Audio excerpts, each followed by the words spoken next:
In December, the weather in Star City finally saw a rare sunny day with a biting wind that was not unbearable. The annual postgraduate entrance examination had just ended and a crowd of test takers poured out of Star City University.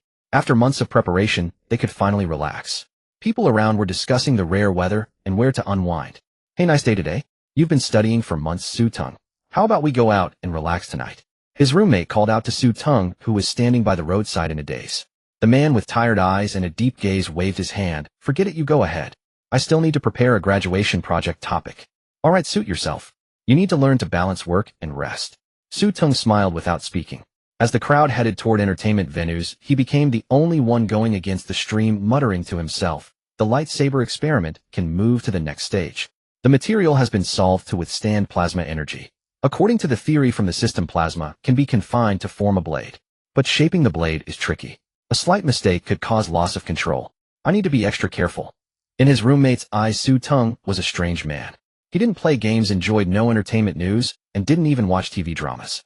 His greatest joy every day was to pore over the latest scientific research published in authoritative journals, reading dozens of pages of English reports, experimental procedures, and the most rigorous data.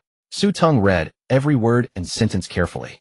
His roommate was stunned, thinking he had finally come to appreciate novels, only to find it was the most rigorous experimental data. Everyone wondered, with such a meticulous attitude, why did Su-Teng come to a small second-tier university like Star City University? As your roommate, we really feel the pressure. To this, Su-Teng simply explained, food poisoning caused me to miss one science comprehensive exam. His roommate's expression was priceless.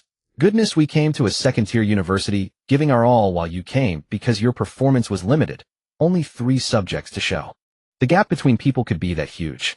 Before nightfall, his roommate was already feeling down. From then on, no one ever asked Su-Teng what he was doing. Don't ask, it would be a blow to life. Splashing cold water on his face, the icy sensation stimulated Su-Teng's nerves, waking him up. He looked at his haggard reflection in the mirror and sighed. Doing research is great, but it's exhausting. Star City University was just a second-tier institution. Unlike top-tier universities, the rankings and scholarships here were full of personal connections. Su-Teng was not good at handling relationships, so the highest scholarships were never his. Now in his senior year, his name was not on the graduate recommendation list. He once asked the teacher, who replied with impeccable fairness, based on your grades and scholarship rankings, you are not that outstanding. The answer was so perfect he had no reply. The postgraduate exam was approaching and the graduation project was on the agenda. His roommates increasingly discussed job hunting. Compared to working outside, Su-Teng preferred research. To pursue research, he first needed to pass the graduate exam. Just then a voice sounded in his mind. Ding, the black technology system is binding with the host. 30, 50, 100. Binding successful. Unlocking the first black technology lightsaber. The blueprints have been issued. Please check them, host. System. Black technology. Su-Teng was stunned by the series of sounds. His first thought was that his roommate was playing a trick on him. Although he rarely followed entertainment news, he was keen on future tech movies. He was very interested in futuristic tech films, as the imaginative technology products often inspired him. The lightsaber as a weapon from the Star Wars series was known to everyone. From its appearance, the lightsaber seemed like a cold weapon, but it was different. When activated, it could cut through almost anything, from soldier armor to blast doors, even tanks and fighter jets. If given the chance to activate, everything would be severely damaged, reduced to scrap. Something that existed only in movies. And you claim there are blueprints for it. Su-Teng absolutely did not believe it. But looking back, he found his roommate had already left. He was alone in the dormitory. So, this is not a joke. In the moment, he froze. A flood of blueprint information poured into his mind. Materials activation state, how to confine plasma into a blade shape. At that moment, he no longer doubted. This is real. His state shifted from shock to stupor, then to ecstasy. A future tech weapon now with blueprints that could be realized even with current technology. After all, it was a lightsaber. How many men dreamed of owning one? Moreover, according to the system's description, completing the lightsaber would unlock more black technologies. Each movie-only tech becoming reality was a dream for any science enthusiast. Just then a class group message sounded. I love watermelon. Graduation project topics are out. Everyone choose one and contact the teacher. Su-Teng browsed and found a study on high-temperature assistant materials, the perfect topic for the lightsaber. Materials that could confine plasma would certainly resist high temperatures. So Su-Teng privately messaged, I love watermelon. Class monitor, if the graduation project is good, will it help with the postgraduate exam? I asked the teacher, and he said it would help with a good impression. I don't know much else you can ask online. Thanks, monitor. No problem. After closing the chat, Su Teng opened a QA website and posted, I chose a high-temperature assistant graduation project. If I could research a lightsaber, would it win an award for excellent thesis? Would it help with my postgraduate application? Soon replies appeared below. Damn, is the OP serious? Is that the lightsaber I'm thinking of? 666. The level of trolling online is so high now. Teacher, what are you doing, student? I just wanted a high-temperature project. OP lightsaber is indeed high-temperature resistant, right?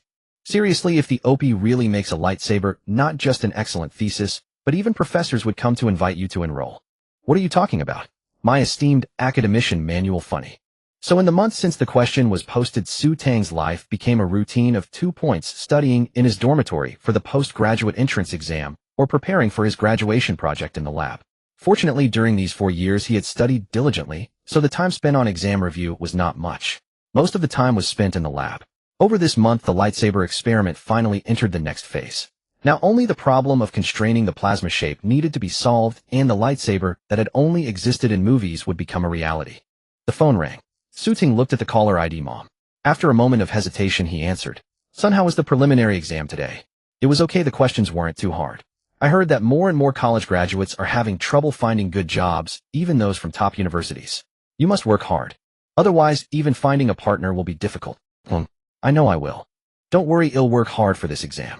After hanging up, Su Teng sighed softly. Back when he took the college entrance exam, his parents were on business trips, so he ate at a nearby shop to save time. Unexpectedly, the ingredients were contaminated, and he suffered food poisoning right after eating. The shop owner's face turned green with fear, and he immediately called an ambulance. When Su Teng woke up again, it was late at night, and he had missed the afternoon science comprehensive exam. After the results came out, his family urged him to repeat the year, as his score from 3 subjects only qualified for a second-tier college. A retake would definitely yield a higher score and give him a better starting point. But Su Teng refused. At that time, he thought that even an ordinary second-tier college could lead to a better school through hard work. However, the graduate recommendation list made him fully understand the difficulty of life. So, if I can successfully create a lightsaber for this graduation project, I'll surely earn an excellent project award, right? The Black technology system only provided a series of blueprints and theoretical knowledge, more like offering a solution. Everything truly needed to be verified by oneself. Before him, the lightsaber document was typed out word by Su Teng. For various difficulties encountered in the experiment, he provided corresponding experimental data to verify the solution process. Finding the email of his thesis advisor, Su Teng sent the entire document out. Zhang Ying was a student of Jiang Ying, a renowned domestic scholar in temperature-controlled materials. That year, Jiang Ying only accepted 2 students. Jiang Ying once said, I have to do experiments myself, so I don't have the energy to teach too many people. When someone becomes a disciple, they naturally want to learn real knowledge. For those who are truly eager to learn, I dare not teach casually too, is just right. The 3 years Zhang Ying spent with Jiang Ying were the most rewarding. He not only learned knowledge, but also adopted the same academic attitude towards students as Jiang Ying. At Star City University, he was known as a strict graduation project advisor, and few students chose him. Everyone wanted to pass the graduation project easily rather than having their papers repeatedly returned for revision. Late at night, after finishing work, Zhang Ying opened the list sent by the class monitor. Other advisors had 3 or 4 students, but under his name, there was only one Su Teng. Su Teng. Zhang Ying had some impression of this student. He never missed class and was always attentive. While others slept or played games in class, he alone took careful notes with a notebook from start to finish. Ding! You have a new email. Zhang Ying opened his mailbox and found that it was exactly the one sent by Su Teng. He thought it would be about discussing the general framework. When Zhang Ying clicked on the email, he was stunned by the title, On the Importance of High-Temperature Materials for Manufacturing Lightsabers. High-Temperature Materials Lightsaber. Hey, I just gave you a topic on high-temperature materials. How could you associate it with a lightsaber? And is the lightsaber you mentioned the same one I'm thinking of? At that moment, Zhang Ying deeply doubted whether his topic had been clearly expressed. Although Zhang Ying rarely watched entertainment news, he had heard of futuristic technology in movies, especially the lightsaber.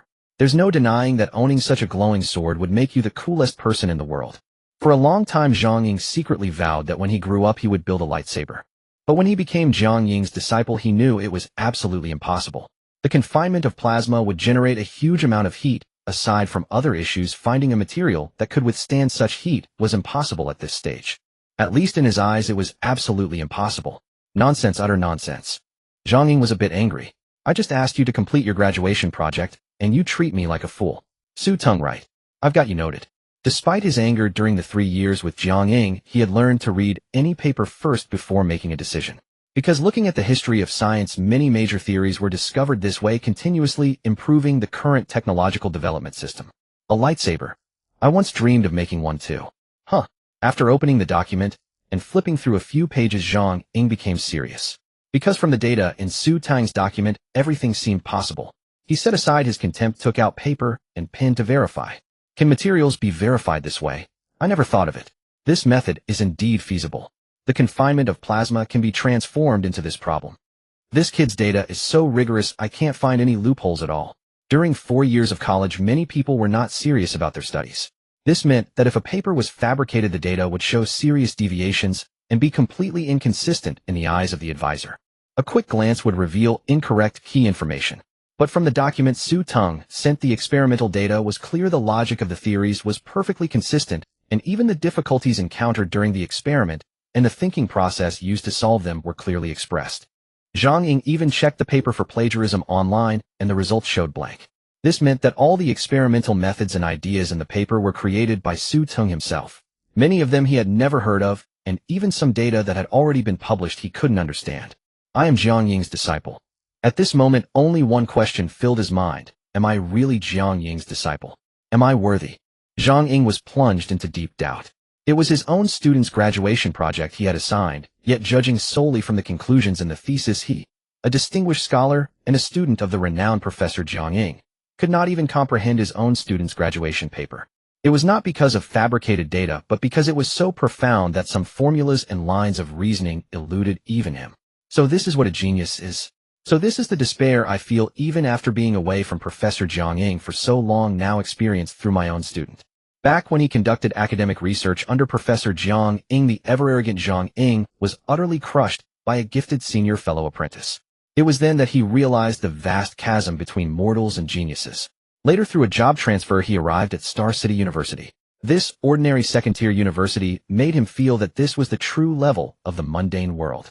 Yet, Teacher Jiang Ying, renowned for his stringent academic standards, had his defenses shattered tonight by a graduation thesis.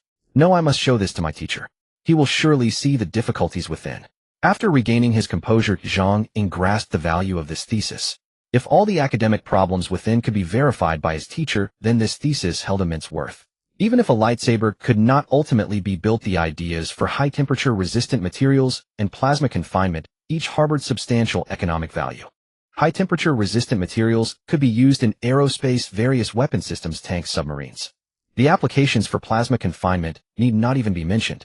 Thinking this, Jiang Ying was thoroughly excited. No. Sending an email means my teacher might not see it immediately. A phone call is crucial. A glance at the time showed it was already 3 in the morning. So late. To verify some data in the thesis, Jiang Ying had used a considerable amount of scratch paper, and before he knew it, hours had passed. Gritting his teeth after sending the email, Jiang Ying decided to make the call anyway. For his teacher had once said, scientific research knows no time. If there is a significant experimental result, you must inform me immediately. Beep, beep, beep. After 20 seconds, the call was answered. Teacher, I have just discovered a thesis of great value. I have sent it to you via email and hope you can take a look. All right, I will look at it now. Thank you for the trouble, teacher. My apologies for disturbing you so late at night. Jiang Ying knew his student Jiang Ying's character well. He was a diligent and hard-working student who, compared to true geniuses, compensated with his effort. This was precisely why Jiang Ying had been willing to accept Jiang Ying as a student back then. Seeing it was past 3 in the morning, he thought, he wouldn't disturb my rest unless it was something exceptionally important. As Jiang Ying knew, Jiang Ying was a nationally renowned scholar in high-temperature materials. A significant portion of the materials used in domestic aerospace were the fruits of his research. In the scientific research community, he was a veritable top-tier scholar, the leader of the Dragon Kingdom Metal Research Institute. As a leading academic, his greatest concern was the progress of domestic scientific research, and he was the initiator of many research projects. Despite his great fame, Jiang Ying was amiable in his dealings with others. Whether they were geniuses or diligent students, he always treated them with the same attitude. Hence, few papers could easily catch his eye, and being woken at 3 in the morning by a student to read a thesis was a first. Let me see what kind of research this is. Opening the email his student had sent, a large title appeared before his eyes, on the importance of high-temperature resistant materials for constructing a lightsaber. Jiang Ying paused for a moment, wondering if he had misread. He remembered that when Jiang Ying first became his student, his first question was, "Teacher, if I study hard, can I build a lightsaber?" That was the first time he had heard of a lightsaber. Later he had even searched for it, discovering it was a fantasy weapon from a famous film series. Although a melee weapon, it was the most supreme cold weapon in the universe. Jiang Ying did not discourage him, simply telling him to study diligently, and he would find out. Jiang Ying never asked again, but from his disappointed expression, Jiang Ying knew this young man had finally recognized himself and accepted reality. And now before him lay precisely such a thesis about a lightsaber. "Let me take a look. Jiang Ying wouldn't dare to fool me with some junk paper at 3 in the morning. Turning to the next page, Jiang Ying's expression began to turn serious. Seems like it's not complete nonsense. Flipping through a few more pages, he found a data point raised in the thesis that precisely addressed the ultra-high temperature problem currently faced by new-age aerospace materials. If Jiang Ying didn't know his student Jiang Ying to be honest and earnest, he would have suspected a leak of the latest technological advancements. This problem is indeed very difficult to solve. From the experimental data, the issues we face are almost identical. Before he could finish, Jiang Ying was stunned. For the next page contained the very line of thought to solve this problem along with the latest experimental data appended. Jiang Ying's eyes widened as he scrutinized it again. That's right, the problem is exactly this. But the approach in the thesis is completely opposite to ours. Can this really work? The further a researcher goes, and the higher their position, the more they view problems from a scientific perspective. His first instinct was that it was impossible. This line of thought had also been proposed by someone in Jiang Ying's team who had even attempted to solve it. But half a month later the facts told him it wouldn't work. Could the data be fabricated? No, I need to calculate this. His earlier drowsiness had vanished completely. Jiang Ying's mind was now entirely occupied with whether this line of thought was feasible. As the pile of scratch paper grew, the calculated data drew closer and closer until the final answer emerged. Jiang Ying was dumbfounded, because this line of thought was theoretically completely feasible. He didn't know why the student in his team hadn't calculated it, but the final result did not lie. So using this method, it is indeed possible to research an ultra-high temperature resistant material. Then that means a lightsaber is also indeed feasible. After a brief mental blankness, Jiang Ying was overwhelmed with immense joy. For this thesis had not only solved the research problem of ultra-high temperature resistant materials, it also expounded on how to control plasma, transforming its unstable state into a state amenable to research and development. And plasma was directly linked to nuclear fusion projects. If all of this could be proven feasible, it would prove that this thesis could elevate the technological level of the Dragon Kingdom to a further height. The economic and technological value behind it was simply incalculable. Jiang Ying, you have stumbled upon a colossal treasure. At this moment, Jiang Ying was unaware of the immense shock his discovered paper would bring to the nation. The email had been sent shortly after 3 o'clock, and now it was past 7. His mentor had still not replied, an anomaly that largely confirmed the authenticity of the paper's conclusions. Could it be that the teacher simply fell asleep? After all, Jiang Ying was in his 60s, his vigor not as sharp as before. A sudden ringtone pierced the silence. Jiang Ying's phone. Glancing at the caller ID, he saw it was his mentor. As Jiang Ying uttered the word teacher, he heard Jiang Ying's urgent voice. Where did you come across this paper? Is it from a foreign scientific journal? Realizing the paper's value, Jiang Ying began speculating about the first author's identity. From the signature, he saw a Chinese name, Su Teng. He racked his memory, but could not recall anyone named Su Teng. Could he be of Chinese descent? If so, the author might be abroad. If foreign researchers got wind of this, Su Teng might never return to China. It seems the research in this paper is indeed real, otherwise my teacher wouldn't be so agitated. Yet on second thought, this was a graduation thesis. The world of geniuses was truly terrifying. With a complex tone, Jiang Ying replied, Teacher, this paper wasn't published in a foreign journal. It was written by one of my students. Oh, as long as it's not from a foreign journal. Wait, something fell off. Jiang Ying paused, then asked with a hint of uncertainty, Did you just say it was written by one of your students? Yes, teacher. As I recall, you're supervising undergraduates, aren't you? You're right, teacher. This paper is the student's graduation thesis. An eerie silence descended. With its avant-garde logic and precise experimental data, this paper could have passed for a publication in the authoritative foreign journal Science. I was even considering how to contact the nation to secure this talent, but now you're telling me it's your student, my academic grandchild, an undergraduate's graduation thesis. Have undergraduate theses become this profound? No, just a few days ago my own students were complaining that reviewing undergraduate theses was a nightmare. So it's not my problem. This student is simply a genius born for scientific research. The older generation of researchers longed for China to produce a new leader in science. For a moment, Jiang Ying's voice choked with emotion. Jiang Ying, you must hold on to this student. In a few days I'll send someone. No, will come personally. The plasma-related issues in this paper touch on nuclear fusion, which isn't my specialty. He'll send it to them to verify whether the theory is feasible, and this paper must be preserved securely, never leaked. Rest assured, teacher, he'll handle it. Zhang Ying knew his mentor's temperament, usually composed.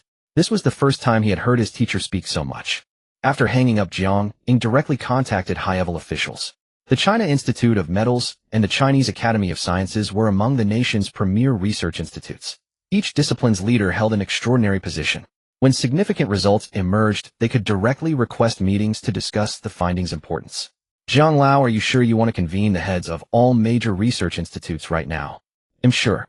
This paper is worth it. Hearing Zhang Ying's resolute response, he immediately picked up the intercom and issued orders. Do as Zhang Lao says. Hold a meeting in 1 hour. Understood. An hour later, several plainly dressed elders entered the Chinese Academy of Sciences. What's this meeting about? I was in the middle of an experiment when I got the order to rush over. Same here. It's never been this urgent. Oldly, do you know what's going on? I heard it's about a paper. A paper? The elder who asked was stunned.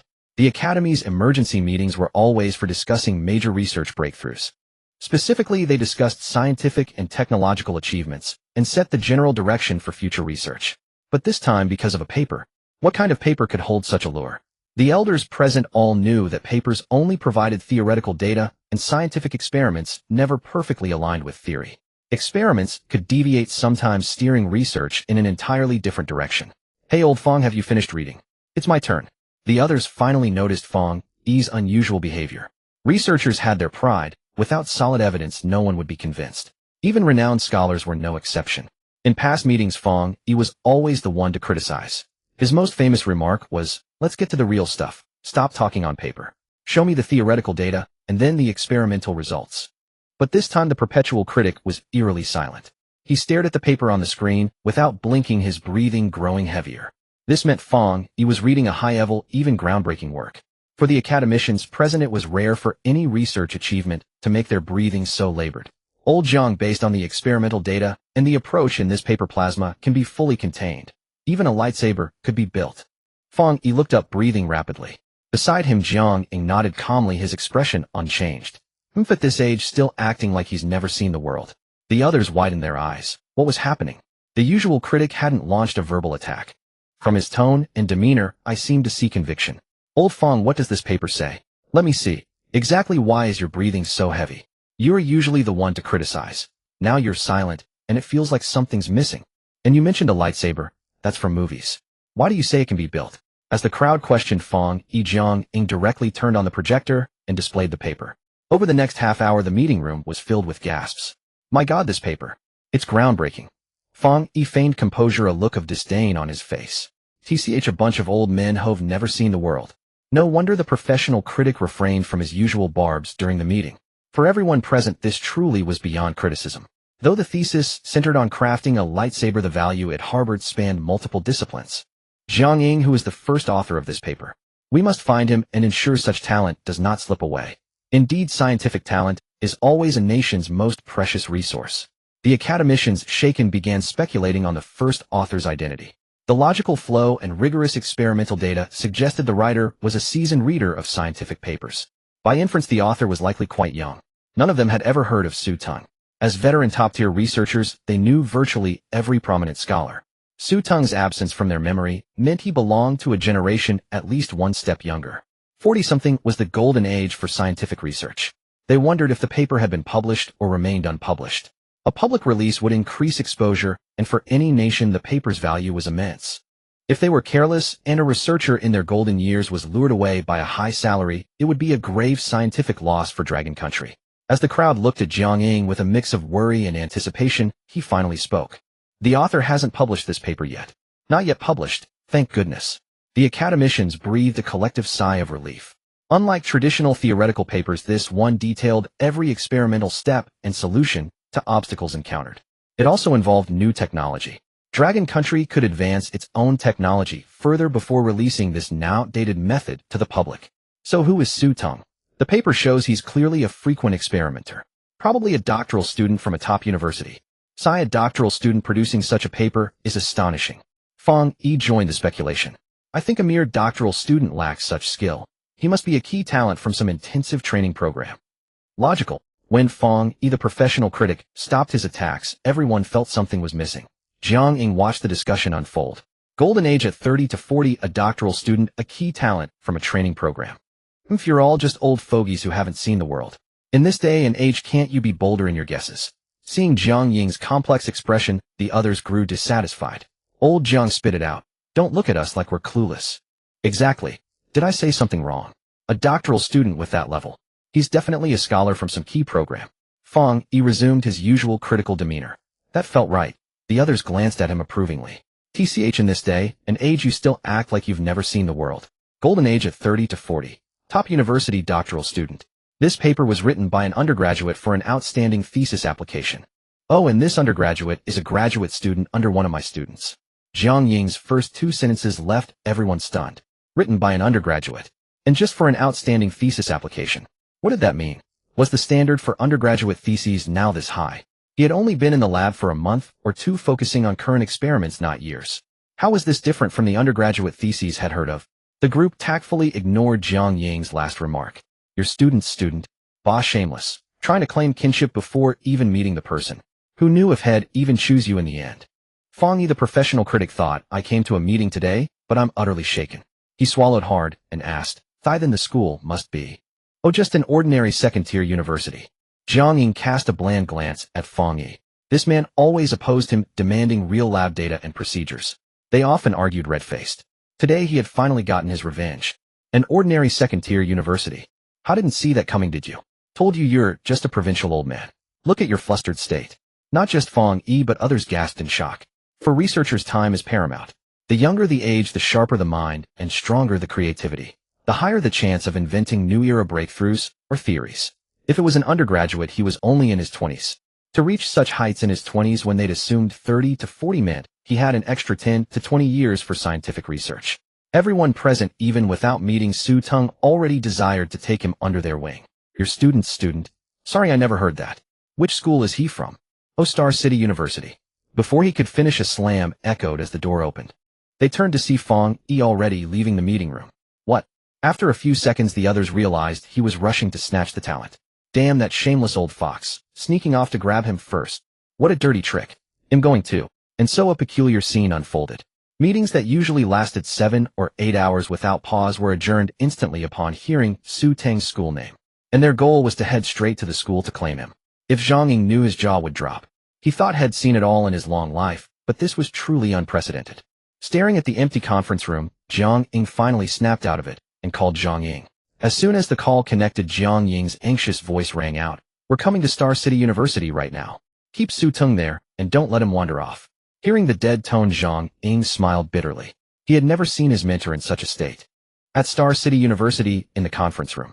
Every year during the graduation period for seniors, Principal Luo Sheng was extremely busy, occupied with various meetings.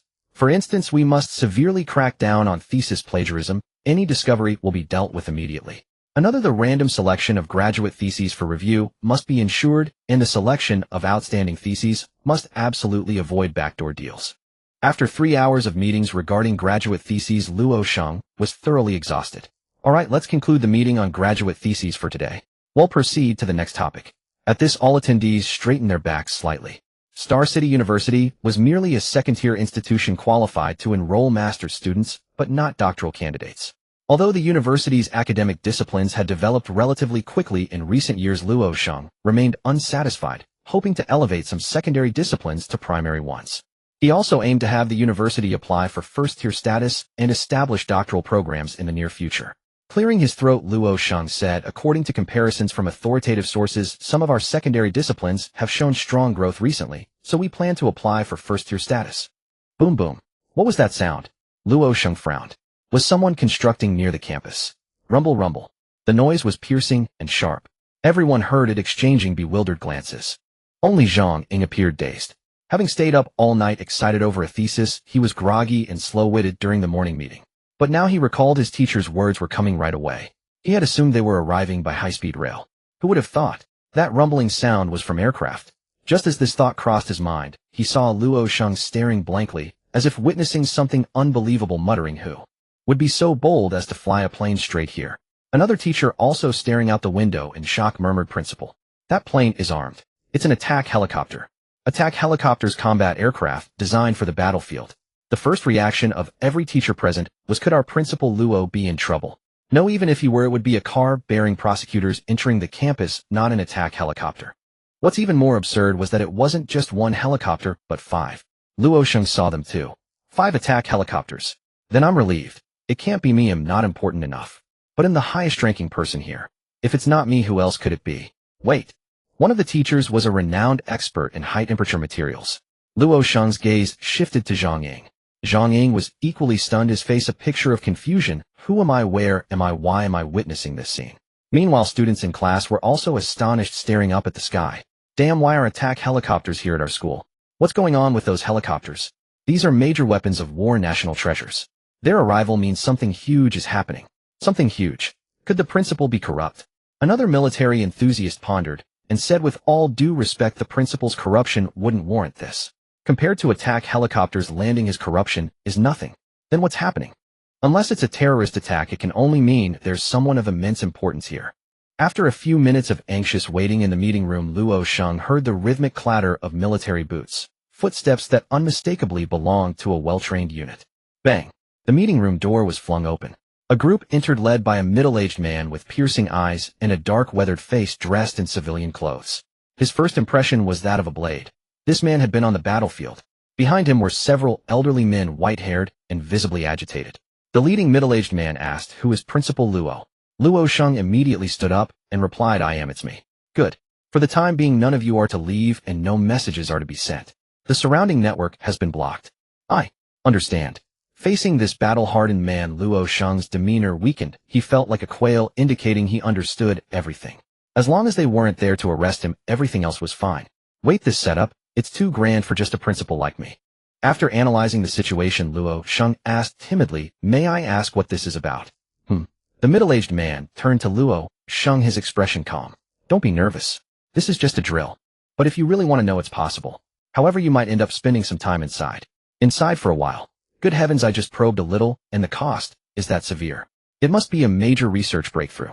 But we're just an ordinary second-tier university, not even qualified to enroll doctoral students.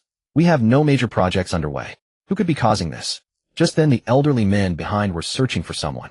One white-haired man's eyes lit up, finally spotting his target. He strode over and asked Zhang Ying, "Take us there quickly." So it really was him. "No," he said, "take us there." Could it be a student? No, absolutely impossible. Luo Sheng thought that even TV dramas wouldn't dare script this. This was real life. How could such an absurd thing happen? "Teacher, you came so quickly." When Zhang Ying left the meeting room and stood before his teacher, everything felt like a dream. "We'll be right there." So this was what right there meant, flying in attack helicopters. It was indeed immediate, just surreal. "Stop with the nonsense. I just want to know where Su Teng is. Didn't I tell you to keep an eye on him? The principal called me to a meeting. I had no choice." Zhang Ying only dared to mutter inwardly.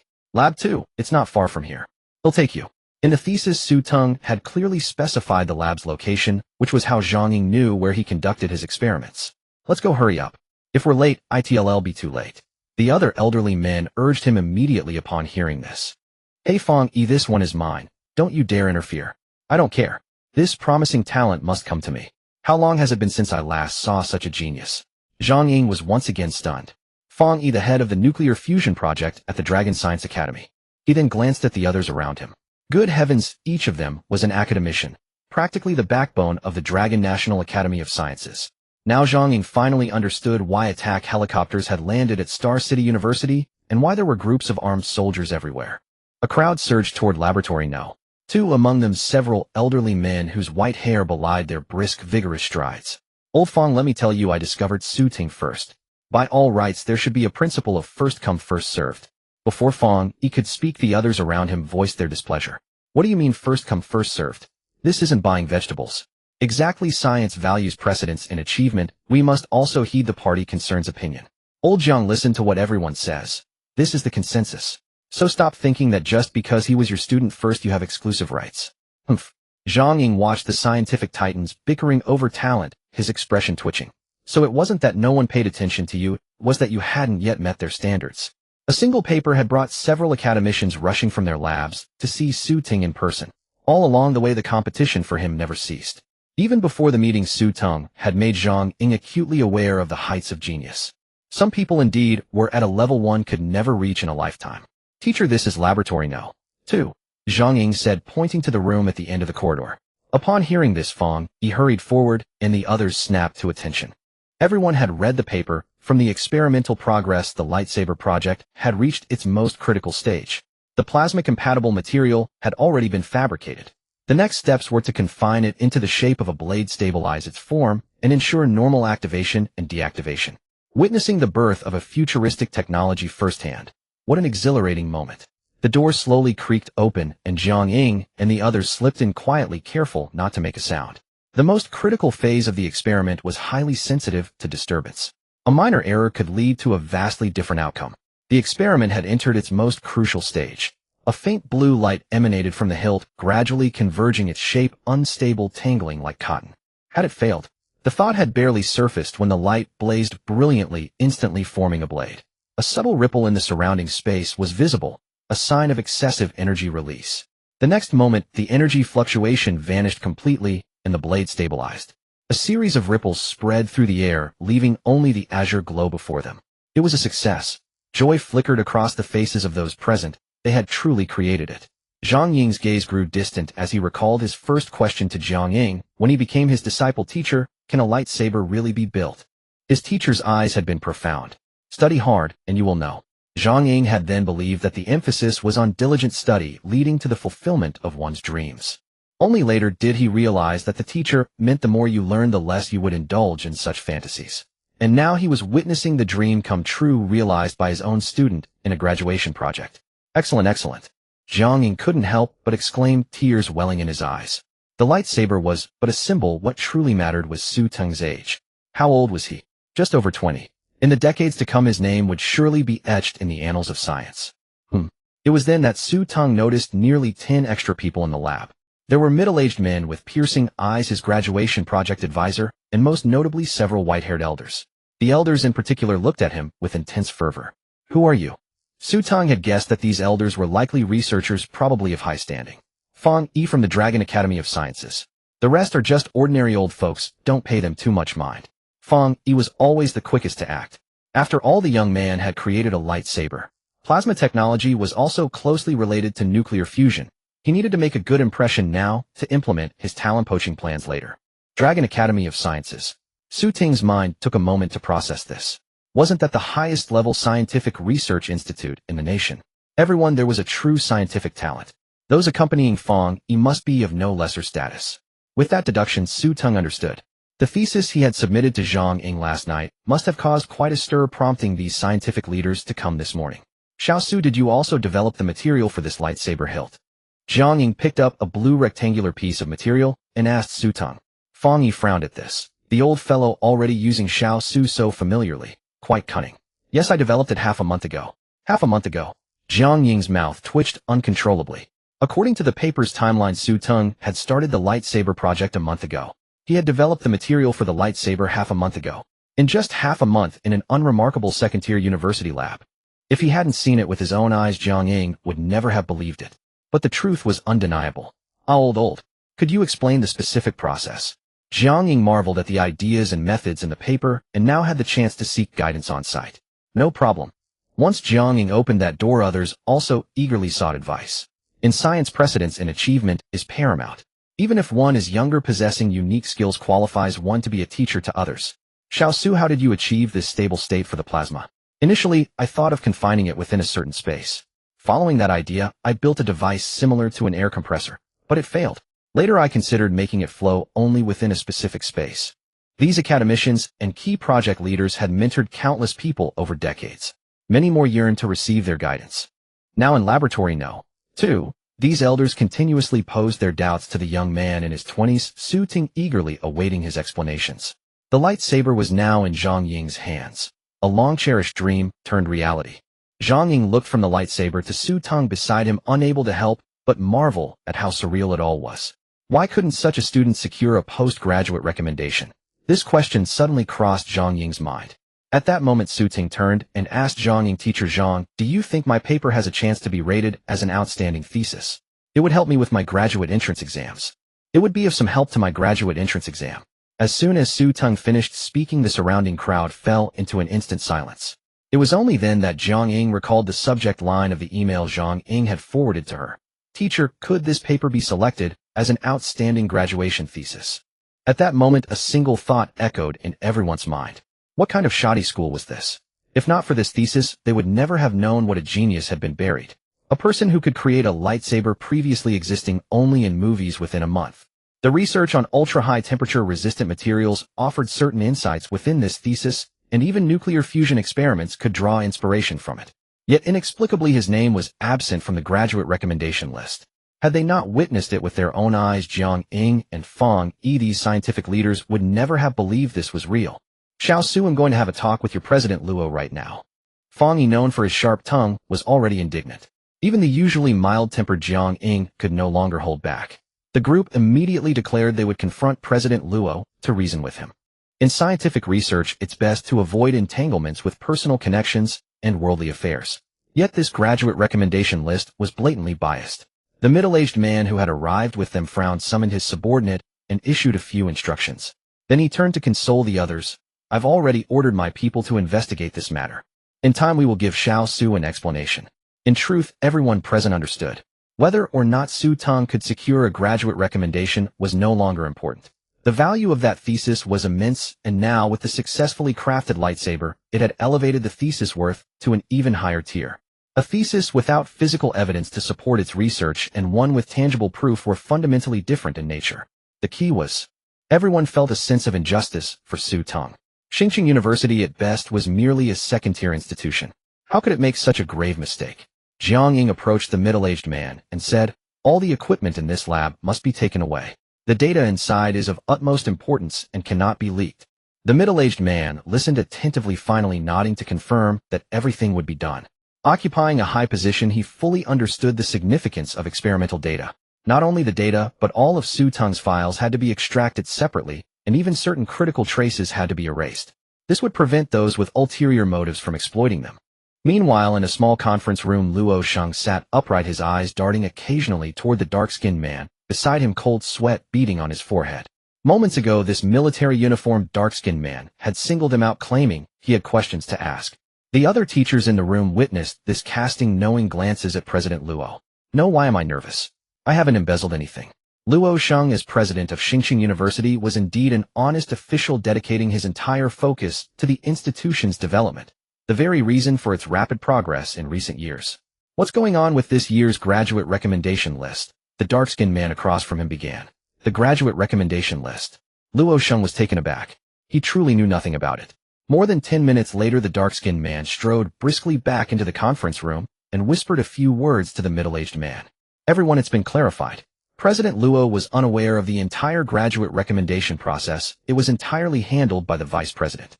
Because he accepted some small gifts from others, Su Teng's name was removed from the list. Considering Xiao Zu's abilities, this is their loss. Jiang Ying immediately chimed in. Exactly, for once I agree with old Fang. Xiao Su, our Lonka Metal Research Institute, is currently working on an ultra-high temperature project, and we need a talent like you to join. The others were left dumbfounded. How had Jiang Ying, always known as the most straightforward, managed to shift the conversation so seamlessly? They hadn't even been discussing this. Fang Yi couldn't resist either. Xiao Su, I think young people should take on more challenging experimental projects. For instance, the nuclear fusion project. One of the ideas in your thesis is perfectly suited to what we're working on. Old Fang, what do you mean by that? Are you saying our ultra-high temperature project lacks challenge? Old Jiang, how can you say that? I didn't mean that at all. It's just that considering all aspects, Xiao Su is better suited for the nuclear fusion project. That's exactly what you're implying. No, I'm not. Seeing the two escalating into a heated argument, the others finished warming up and officially joined the fray. Xiao Su, their project teams have too few young people, mostly older folks. Why not come to Jingda? After a long day of research, when you're tired, you can stroll around the campus.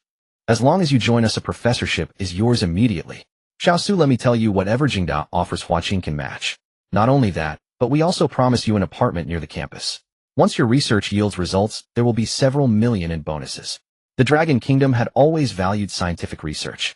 The resource allocation to Jingda and Huaqing University was notoriously lavish, with funds flowing like water. Projects worth hundreds of millions or even billions were approved one after another. For scholars with research achievements, bonuses were always generous. Fang Yi and Zhang Ying were stunned. How had they not thought of that? It seemed youth indeed had its advantages. After just a brief conversation, they had grasped the key points. A professorship was offered so casually, an apartment near the campus was freely promised, and bonuses were thrown in as well. The two exchanged glances, reading the same thought in each other's eyes. No, they couldn't let these two succeed. Shaosu Huaqing and Jingdas offers, we can match them too. Although our Lonka Research Institute may not have the same external reputation as those two institutions. Those truly on the path of scientific research know that our strength is the greatest. Shaosu. At this moment, Su Teng was lost in the cascade of Shaosu addresses. He had never imagined that the thesis he had published would cause such a stir, but he had not anticipated such a profound impact. Should I really become a professor? Although the system had provided detailed blueprints for the lightsaber, and he had clarified all the accompanying questions in the vast, boundless ocean of scientific research, what he had learned was only a fraction. He should not become complacent or arrogant. After a moment of contemplation, Su Teng spoke. I am truly grateful for the care from all the elders. But the deeper I delve into research, the more I realize my own inadequacies. I prefer to take it step by step, advancing steadily. I want to pursue a master's degree at Xingcheng University, progressing gradually. As soon as the words fell, the surrounding clamor ceased. Everyone gazed at Su Teng, even the middle-aged man's eyes filled with admiration. What do researchers fear most? Complacency. The refusal to heed others' advice, the belief that one's scientific prowess is unrivaled within the nation, and the notion that there is no longer a need to study with the same fervor as before. As time passes and technology advances, the knowledge they possess inevitably falls behind the times. This phenomenon rarely afflicts the older generation of researchers who keenly remember the days when the Dragon country's technological standing was in decline, acutely aware that backwardness invites aggression. However, the younger generation has never endured the pain of that era. Many among them are overly ambitious, placing greater emphasis on fame and fortune. If they possessed Su Teng's level of scientific expertise, they would surely look down upon others with an air of disdain. Yet Su Teng is not like that. Faced with such generous conditions, he merely replied with a calm expression, I am truly grateful for the care shown by my elders, but the deeper I delve into my research, the more I realize my own inadequacies. I still wish to proceed step by step, treading steadily. Listen, this is the attitude that science demands. If everyone were like Su Teng, who in the Dragon country would dare to look down upon us? Excellent, truly excellent. Zhang Ying's eyes glistened with tears as he gazed at the young man before him, his fondness growing with every passing moment. His scientific skill was top-notch, but so too was his attitude toward learning. Who could dislike a person of both talent and virtue? It was simply that as one grows older, one's eyes become more prone to tears. Even Fang Yi, a professional critic, fell silent. There was simply no way to criticize such a young man. Not only did he refrain from criticism, but he even felt a pang of regret that Su Teng had not chosen the Lonka Research Institute. After all, this meant that the laboratory would be losing a powerful assistant in future experiments. Alas, what a pity that Tsinghua University gets to have him. Fang Yi sighed. Haha, Su Teng, rest assured, Tsinghua University welcomes you anytime you wish, Su Wei said, beaming with joy. With Su Teng's participation, Tsinghua University was sure to produce even more scientific achievements. Then he'll trouble you with the arrangements, mentor. Su Teng's address of mentor greatly pleased Su Wei. Seeing that the matter was settled, the others had little more to say. They merely took Su Teng aside for a few whispered words, hinting that a graduate student need not always remain confined to their own laboratory. After producing research results, if he missed them, he was welcome to visit the laboratory often. Su Teng promptly agreed, I will definitely come. They'll still need your guidance then. He held great respect for these senior researchers. If not for their pioneering efforts, life in the Dragon country would not be as comfortable as it is today. The middle-aged man summoned the dark-skinned man and gave a few brief instructions. Turning to the group, he said, the helicopter is ready, we can take off at any moment. Zhang Ying turned and said a few words to Zhang Ying, then instructed, you have rendered a great service this time. I will report it to the higher-ups. As a teacher, this is what a student should do. Teacher, you must also remember to rest. Zhang Ying waved goodbye. At that moment, Fang Yi also stepped forward, took Zhang Ying's hand, and said earnestly, if you ever find another student like Su Teng in the future, be sure to contact me. With that, he handed Zhang Ying a phone number, urging him not to forget. Zhang Ying could only nod with a stiff smile. Geniuses like Su Teng were not something one could encounter at will. The odds were even lower than winning the lottery. The group then filed out of the meeting room, each of them a leader of experimental projects. Time was tight. If not for matters concerning Su Teng, none of them would likely have left their laboratories. Meanwhile, Su Teng followed Su Wei to Tsinghua University to report. Since the decision had been made, there was no need to remain at Xingcheng University. Given his current level, no teacher at Xingcheng University could instruct him any longer. Luo Sheng felt uncomfortable sitting in the small meeting room. Through the window, he could still see the military personnel and the helicopter. If he hadn't seen it with his own eyes, he would never have believed it. That Xingcheng University would one day witness such events, especially the questions posed by that dark-skinned officer. His tone was calm, but the underlying intent to resolve matters once and for all was clear. From start to finish, his inquiries revolved around the graduate school recommendation process. In this list of recommended students, was there any instance of accepting gifts to replace others? Were you aware of or involved in the allocation of recommendation slots? At first, Luo Sheng was dumbfounded. Looking at the uniform, one would think these were matters for the military, not for education officials. Shouldn't questions about graduate recommendations be asked by the Ministry of Education? Luo Sheng could not answer the dark-skinned officer's questions, as the recommendation process, this time, was entirely beyond his purview. After confessing honestly, the officer did not press him further, merely saying, "Stay here and don't move around." Luo Sheng mumbled his assent. "Even if you told me to move, I wouldn't dare." Could this matter be related to the graduate recommendations? Impossible, absolutely impossible.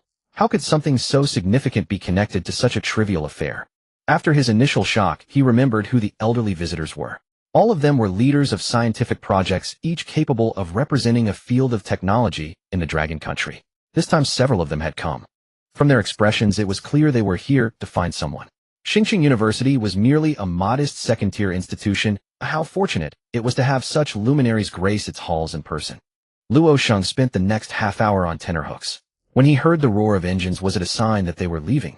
The elderly figures, supported by others, slowly boarded the helicopter. Some waved goodbye to one another, still conversing. Among them, one young man stood out. He boarded the aircraft with one of the elders, surrounded by noticeably more security personnel than the others. At that moment, a red dot swept toward Luo Sheng, a sniper. Startled, he quickly moved away from the window, not daring to look again. The roar gradually faded, and the security personnel stationed at the door hurried downstairs. Ding! His phone signaled a new message. Luo Sheng opened it. The vice principal has been dismissed for abuse of power. In all his years, he had never seen such a curt notification. He almost thought it was fake. If not for the official red-letter document attached, and the fact that the sender was his superior. He recalled that the vice principal was exactly the person in charge of this year's recommendation list, coupled with the sight of a young man boarding the helicopter with the elders. "My God! Honey, come out and see this miracle," Luo Sheng murmured. From Star City to the imperial capital, the journey spanned over 1,500 kilometers. Along the way, Su Wei tirelessly engaged Su Teng in academic discussions, actively seeking the latter's insights. The pilots in the cockpit were utterly astonished. They were merely carrying out orders, unaware of the mission specifics. Yet the deployment of an entire brigade accompanied by armed helicopters indicated that the mission was undoubtedly top secret. They had initially assumed the person they were to rendezvous with would be an elderly scholar, perhaps around Su Wei's age. But to their surprise, it was a young man, someone who appeared even younger than themselves. The pilot muttered inwardly, "There's always someone better. The sky is vast beyond the heavens." As Su Teng navigated Su Wei's queries, he pondered what type of task the Black Technology System would assign next. The lightsaber was a cold weapon. From a classification standpoint, firearms always surpass cold weapons. Thus, the next mission would likely involve firearms. Since crafting the lightsaber, Su Teng had come to realize that science was boundless, and making the most of each day was paramount. The engine's hum gradually faded. Xiao Su, we've arrived. In January, the imperial capital was bitterly cold. Even under a clear sky, the wind was biting. Outside stood a man wearing gold-rimmed glasses, exuding an air of refined elegance as gentle as jade. "Master, you're here." He then smiled warmly at Su Teng. "So this must be Xiao Su. I entrust Xiao Su to you. Fulfill his every request promptly. Remember, no matter what it is. Rest assured, Master. I will do my best." "Good." Su Wei turned to Su Teng with a smile. "Xiao Su, I still have experiments to tend to, so I'll take my leave. Take care, mentor." Yunsheng, Su Wei's student, had been valued for his meticulous and earnest nature, eventually becoming an academician at Tsinghua University. In terms of internal authority, he was the institution's second-in-command. During his 6 years under Su Wei, 3 as a graduate student and 3 as a doctoral candidate, Yunsheng had encountered many prodigies. Yet before true scientific luminaries, these geniuses were always deferential and diligent. Only those who had traversed many paths truly understood the world's nature, earning genuine respect for their senior mentors. Su Teng, however, shattered Yunsheng's perceptions. This was someone who had prompted the master to personally leave the lab and meet him. When Yunsheng received the news that morning, he was dumbfounded, nearly suspecting it was a new wave of information fraud from strangers. Throughout the journey, Yunsheng, though a second-in-command, acted like a devoted guide, meticulously showing Su Teng around most of the campus. Xiaosu, your dormitory is arranged. Single occupancy with the best facilities. Xiaosu, this is the school cafeteria. You can access the faculty-exclusive dining hall with your student ID. Xiaosu, the library is over there. If you need any materials, just tell me, and I'll have them delivered to your room. Xiaosu, the lab assigned to you alone. If you need anything, just let me know and I'll handle the paperwork. Dean, there's no need for this. I can explore on my own. Su Teng had checked Yunsheng's profile. Having a dean-level figure personally guide him like a tour guide detailing every building on campus made him somewhat uneasy. Xiaosu, calling me dean is too formal. We're under the same mentor. Just call me senior brother. Senior brother Yun. That's better. Seated in his dean position, Yunsheng was adept at reading people. Sensing Su Teng's discomfort, he didn't press further and patted Su Teng's shoulder. Xiaosu will be off. If you need anything, let me know promptly. All right, thank you, senior brother Yun. Don't mention it. It's no trouble. Watching Yunsheng drive away, Su Teng called out to the system, but received no response. There must be some prerequisite condition, he speculated. Su Teng suspected that the Black Technology System's tasks were linked to the knowledge he had acquired. Before the system had been unlocked, Su Teng had been immersed in scientific papers on plasma beams. Forget it'll stop overthinking. He'll just use this time to recharge. In the days that followed, Su Teng led a simple life. His routine was a triangle library cafeteria dormitory. A month passed like this. During this time, senior brother Yun didn't disturb Su Teng excessively. His most frequent question was, Junior brother Su, have you encountered any problems? Senior brother Yun, everything is fine. Driven by curiosity, Yunsheng checked Su Teng's library attendance records. To his astonishment, Su Teng spent at least 12 hours a day in the library on average. At that moment, Yunsheng had an epiphany. So the gap between me and geniuses isn't just talent, it's also perseverance. For the first time, I realized that the difference between people can be this vast. Ding ding ding. Son, I heard the graduate exam results are out. How did you do? Was today the day for results?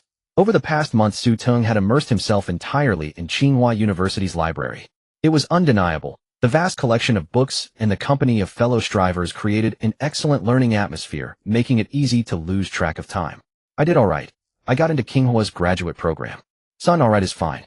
Even if you didn't get into a top university, it's okay, as long as you worked hard. Wait, what did you just say? I got into Xinghua's graduate program.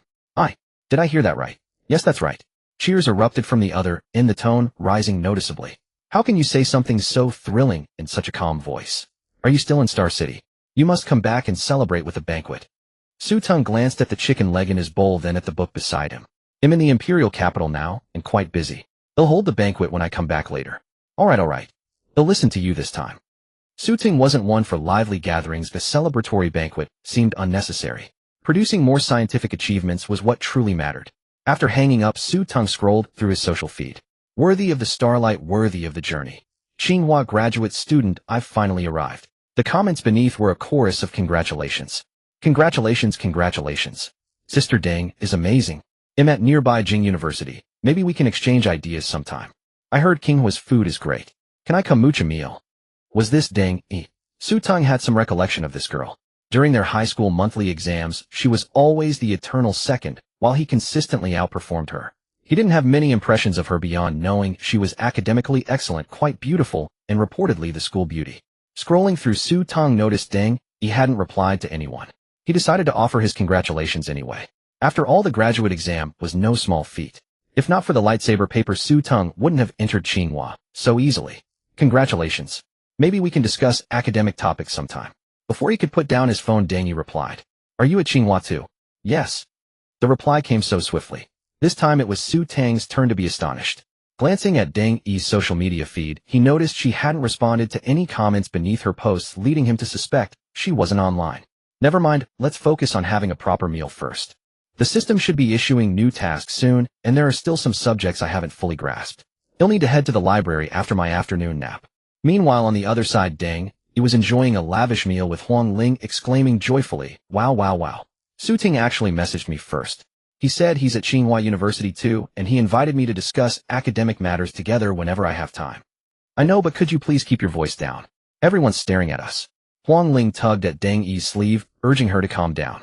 Snapping back to reality, Teng realized the surrounding gazes fixed upon her. She stuck out her tongue apologetically and said, sorry, I'm just too happy right now. I couldn't help it.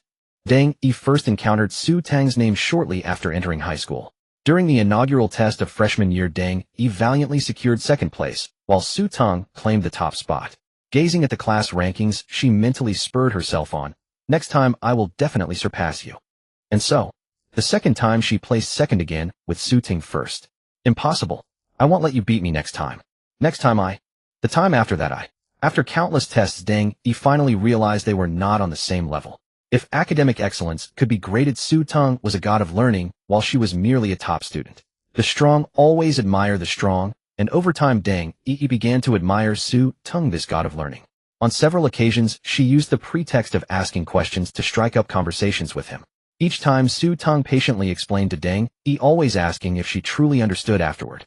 These small gestures in particular stirred Teng's heart, even leading her to fantasize that the top two students in the class might forge a beautiful story together. But soon Teng discovered that Su Teng treated every classmate who came to him with questions the same way. That day her mood plummeted instantly. Yet after mulling it over, Su Teng became even more captivating in her eyes. As time passed, everyone secretly called him their idol. Some bold girls wrote love letters to Su Teng, but he merely replied indifferently, "High school is a critical period, you should focus more on your studies." Afterward, everyone realized that Su Teng excelled in both character and academics, was warm and polite, but had no interest in romance. "I will definitely catch up with you in university," Teng vowed, silently studying even harder in hopes of entering the same university as Su Teng. But in the end, she heard that Su Teng had suffered from food poisoning, missed a comprehensive exam, and ended up at a second-tier college. On the day results were released, all the classmates were stunned. Alas, what a pity. No one expected such an accident. Indeed, even a god of learning can stumble, but with his abilities he'll surely get into a good graduate program later. If that's hard to say. University is quite different from high school. Hey, that's going too far. When you used to ask him questions, he always explained patiently. That's one thing of what I said is the truth. Teng, usually so good-tempered, got angry in front of everyone for the first time. He only missed one comprehensive exam, unlike some who finished all the tests and still scored lower. After that, Su Teng seemed to vanish. "Hey, come on, it's been so long, and you're still hung up on Su Teng. Look at you, your hands are all greasy, and you're still typing replies." Huang Ling had never seen Teng like this. Throughout 4 years of university, Teng was always the goddess in others' eyes. Not only was she academically outstanding, but she also had fair skin, a beautiful face, and long legs, the object of many boys' admiration. Yet for 4 years, Teng's excuse for rejecting others was always, "I don't want to be in a relationship yet." It was only now that Huang Ling realized Teng didn't want a relationship. She already had someone in her heart. Today the two had gone out for a celebratory meal. Teng ignored everyone else's messages, but made an exception for Su Teng. "This is the first time he's invited me. What do you think I should reply?" Seeing Teng so cautious, Huang Ling couldn't help but laugh. "Then take the initiative and invite him. Say you're not familiar with the area around Tsinghua University and ask him to show you around." "Wouldn't that be too direct?" Huang Ling shrugged. "TCH, if you're not direct, do you think Su Teng with his personality would get it? He might forget about you after the meal, probably focused entirely on research." "You're right. That makes a lot of sense." "Then hurry up and do it." Stirred by Teng's antics, Huang Ling also grew interested. It had been so long, Su Teng must have changed. The two huddled together, and Teng quickly wiped her hands before typing. "Are you free the day after tomorrow? I'm coming to Tsinghua University to register, and am not familiar with the area. Could you show me around?" After sending the message, they both stared at the screen, guessing how long it would take for Su Teng to reply. Beep, beep, beep. Just finishing his meal, Su Teng picked up his phone and saw the message. "Not familiar with the area? The thing is, I'm not familiar with it either." Lately, Su Teng had been diligently studying various subjects in preparation for the system's upcoming tasks. Better be honest, otherwise it would be awkward if he led her the wrong way. "I'm not very familiar with the area either. I've been spending most of my time in the library reading." No sooner had he sent the message than a reply came. "Then where do you usually eat?" "At the cafeteria." "How about this, when I come to Tsinghua University the day after tomorrow, you can take me to the cafeteria. I heard Tsinghua University is huge, and I might not find it on my own." "The university is big, and you can't find the cafeteria?" Su Teng frowned slightly, sensing something odd about the statement, but unable to pinpoint it. "All right, contact me then." "Okay, deal. JPG. Meanwhile, on the other side, Li Guangdao was scrolling through videos on his phone, growing increasingly annoyed. He had seen Teng's post the moment it went up, and had left a congratulatory comment. 15 minutes had passed, and after swiping through 30 short videos, he still hadn't received a reply from her. Especially when his phone buzzed just now, he thought it was her replying to him. But when he opened it, it turned out to be Teng's response to Su Teng. "A college entrance exam failure like you, why? Why do you still hold a place in their hearts even now? Back then when Su Teng got food poisoning and ended up at a second-tier college, Li Guangdao was overjoyed at the news. For years had passed, and now Su Teng had even gotten into Tsinghua for graduate school.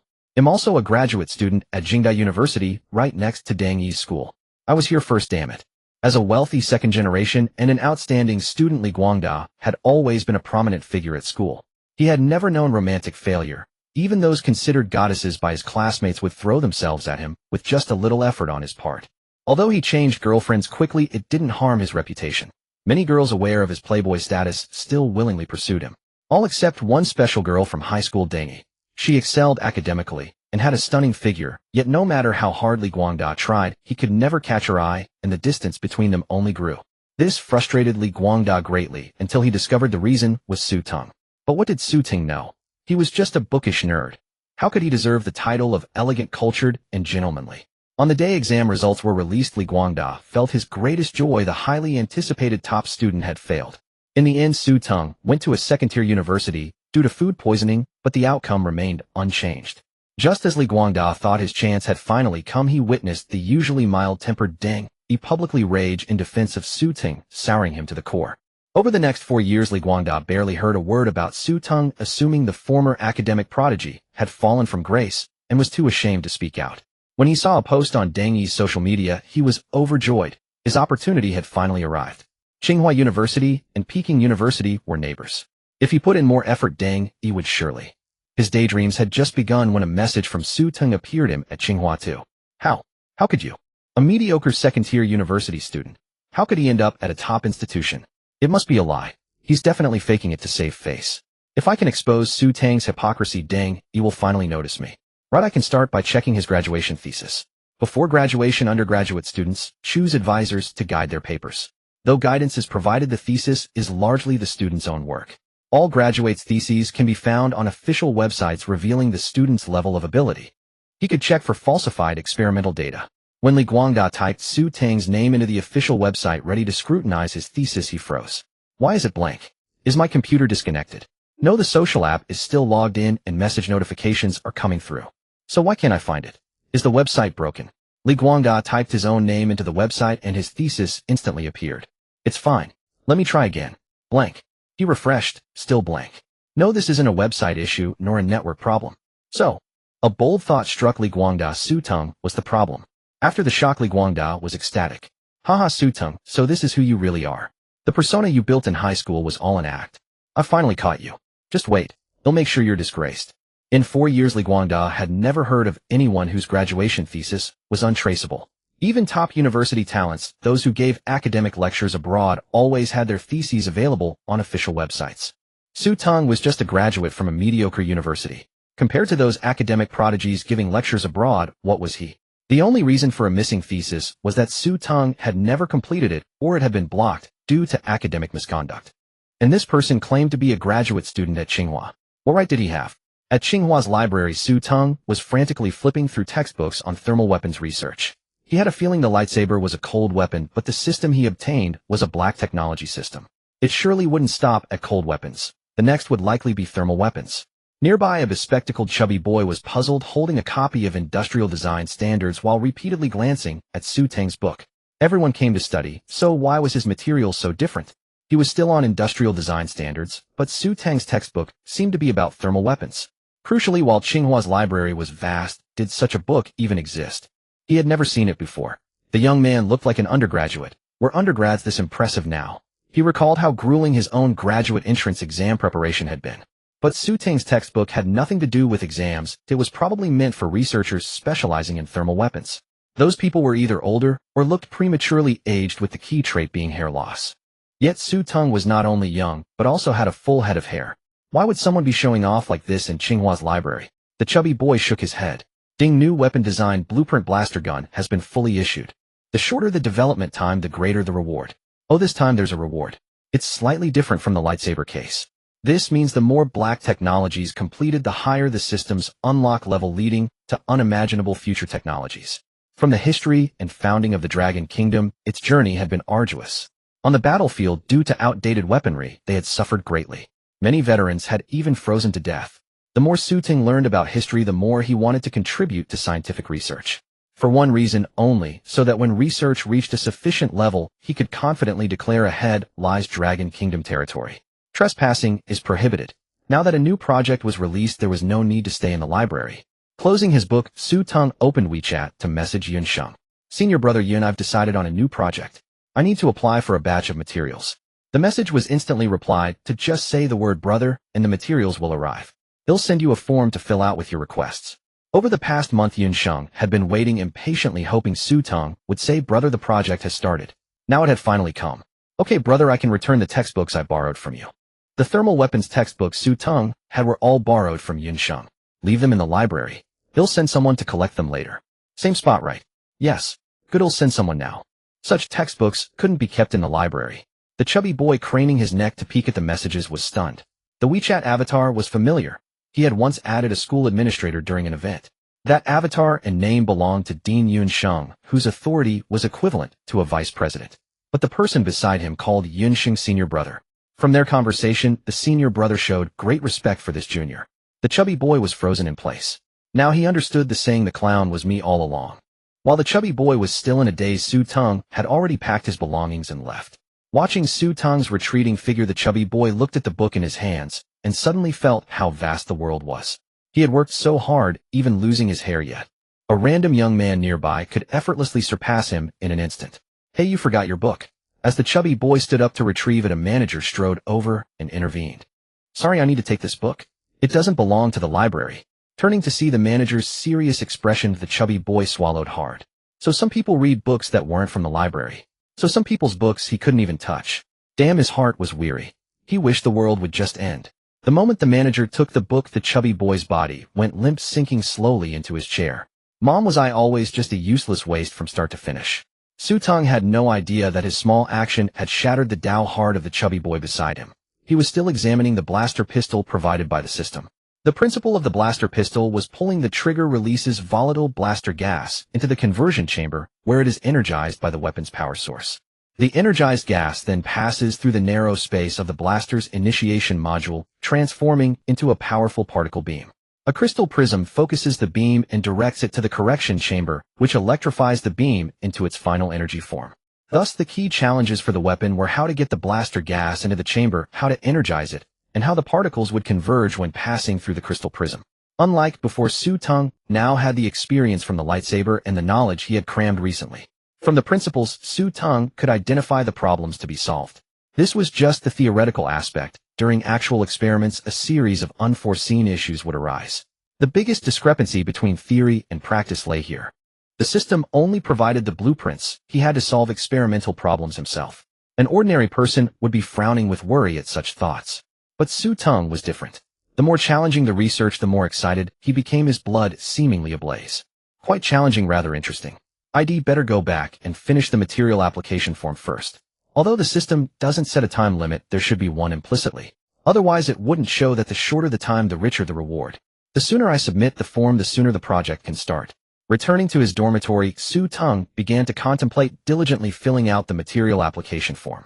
Having a private dormitory was convenient, no one would disturb him. The only downside was that the room felt a bit large. 2 hours later, staring at the dense list of materials, Su Teng frowned. How did I write so much? This is only part of it.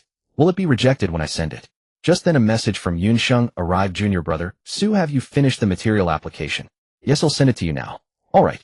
Looking at the message, Yunsheng sensed something was off. After scrutinizing it, he finally realized what was wrong. Wasn't Su Teng the one submitting the application? Logically, shouldn't the person asking for help be the humble one? Why was it reversed? Why was he a dean of Huaqing Academy acting so subservient? No, he had to toughen up. Even if junior brother was a student valued by mentor Su Wei, this couldn't go on. File transfer successful. Download. It downloaded instantly again. Su Teng felt a hint of suspicion. Was senior brother always staring at his phone, ready to reply instantly? File opened. Development and research of the blaster pistol and schematic display.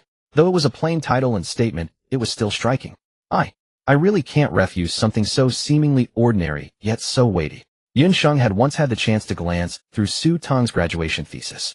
Just the title Lightsaber had been exhilarating. Now the blaster pistol in this application wasn't a traditional projectile weapon, but still used advanced thinking to employ volatile gas as energy.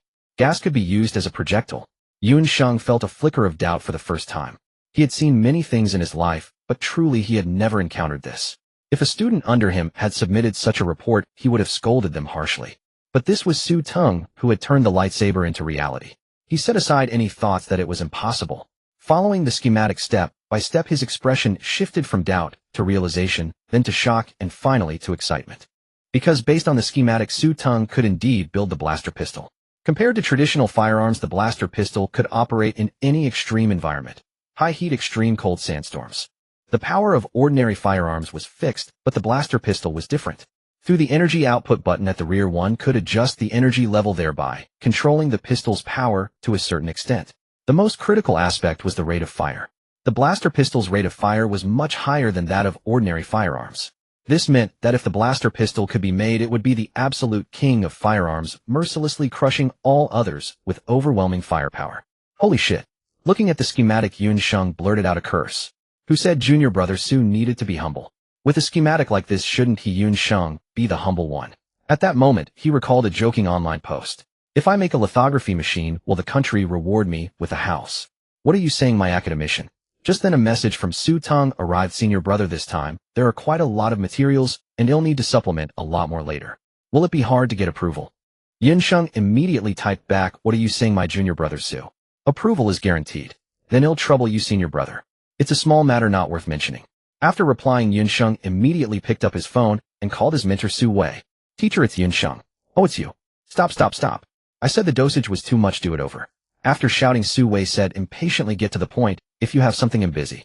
Junior brother Su has a new project. He just sent me the material application form. What? The sound of a stool being knocked over came through the phone, followed by urgent words. Quick. I'm free now, let me see his project and application form. Xingcheng. In the end, he was the one who was mistreated. Before Teng came, I was always the good student in your eyes. After Teng arrived, no matter what I said to you aside from news about him, you would only reply, in the lab, busy. I complained in my heart, but my hands obediently sent the document over. Xingcheng's qualifications were insufficient to obtain the materials on the same day. The only one capable was his mentor Su Wei, who had just spoken with him. At that moment, the students around Su Wei were curious. Just a moment ago, the teacher's mood was somewhat irritable, but after answering the phone, he became excited and a bit thrilled. Mentor, what's wrong? I don't know, but it seems a new scientific achievement has emerged. An achievement that can excite the mentor must be remarkable. Naturally. Look at the mentor's expression. Huh. The others turned their heads following the tone of that sentence and were stunned. Su Wei was this excited.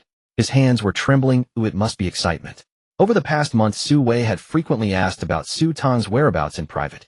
The most common answer was always, he's been holed up in the library all day, seems to be recharging. Under most circumstances, researchers do not spend their time in the library. The place they stay most is always the laboratory.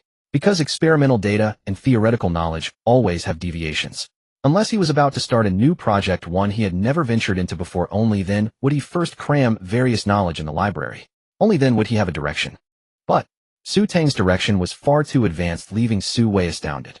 He had never imagined that in real-life firearms could use volatile explosive energy gases as raw materials. From the schematic, they had great power, high rate of fire, and could support combat in various extreme environments. Furthermore, the energy beams below were all marked with types. One was a particle beam, which had strong lethality against humans, and most critically, it was specifically noted difficult to block with a lightsaber. Ever since Teng produced a physical lightsaber, his lightsaber and thesis were classified as top secret by the Dragon Kingdom. A dedicated research team was also established to study it. Through development, they discovered that the lightsaber could block bullets. But the energy of this weapon was something even a lightsaber could hardly block. If it struck the body, even wearing armor would likely result in death. The other type was a plasma beam, which was more effective against machines and armor. Wasn't this clearly saying whoever it hits, they explode? Teacher, junior brother Su hopes the materials can be approved sooner. He's waiting for the experiment. Look, such a young, talented, and passionate researcher is rare. Su Wei then thought of Xingcheng's recent experiences. Basically no scientific achievements, and his appearances in the news were mostly about school management and development. It was truly disheartening. Why were the master and apprentice so different? It will be approved tonight, without fail, not only that he'll have someone deliver the materials. Junior brother Su said, this is only part of the research materials, the next batch will be more. Give him whatever he wants. God, I knew it. The teacher would definitely comply with all of Junior Brother Zu's requests, so the bragging I did in front of Junior Brother Su wouldn't be exposed. Everything would be easy. You should learn from little Su. Over the years you haven't produced any research results. Also remember to satisfy all of little Zu's requests. The most critical point is that you. Seeing this, Xingcheng felt a moment of anticipation. Although in the teacher's mind Junior Brother Su was the best, the teacher still acknowledged him. If you have nothing to do, don't cause trouble for little Su. The things he does are beyond your understanding. If he needs an assistant, you could consider participating. Xingcheng. Wu in the teacher's eyes am only qualified to be an assistant. That evening an urgent email was sent from Su Weiss' mailbox with the project leader's name specially marked. It was approved within 10 minutes, even faster than when Su Wei personally applied for a project. That night after Su Teng had gone to sleep, another fleet of trucks drove into Huaqing. Holy crap, what's going on? Why so many trucks? All the license plates are official and no idea what they're transporting. Probably some major experiment. Sigh, I wish I could participate. Hey little fatty, why do you have that expression? That afternoon, when the little fatty returned from the library, his roommate felt that his mood was off. If one word had to describe it, it was his soul had been critically struck. Nothing. I just thought of some unpleasant things.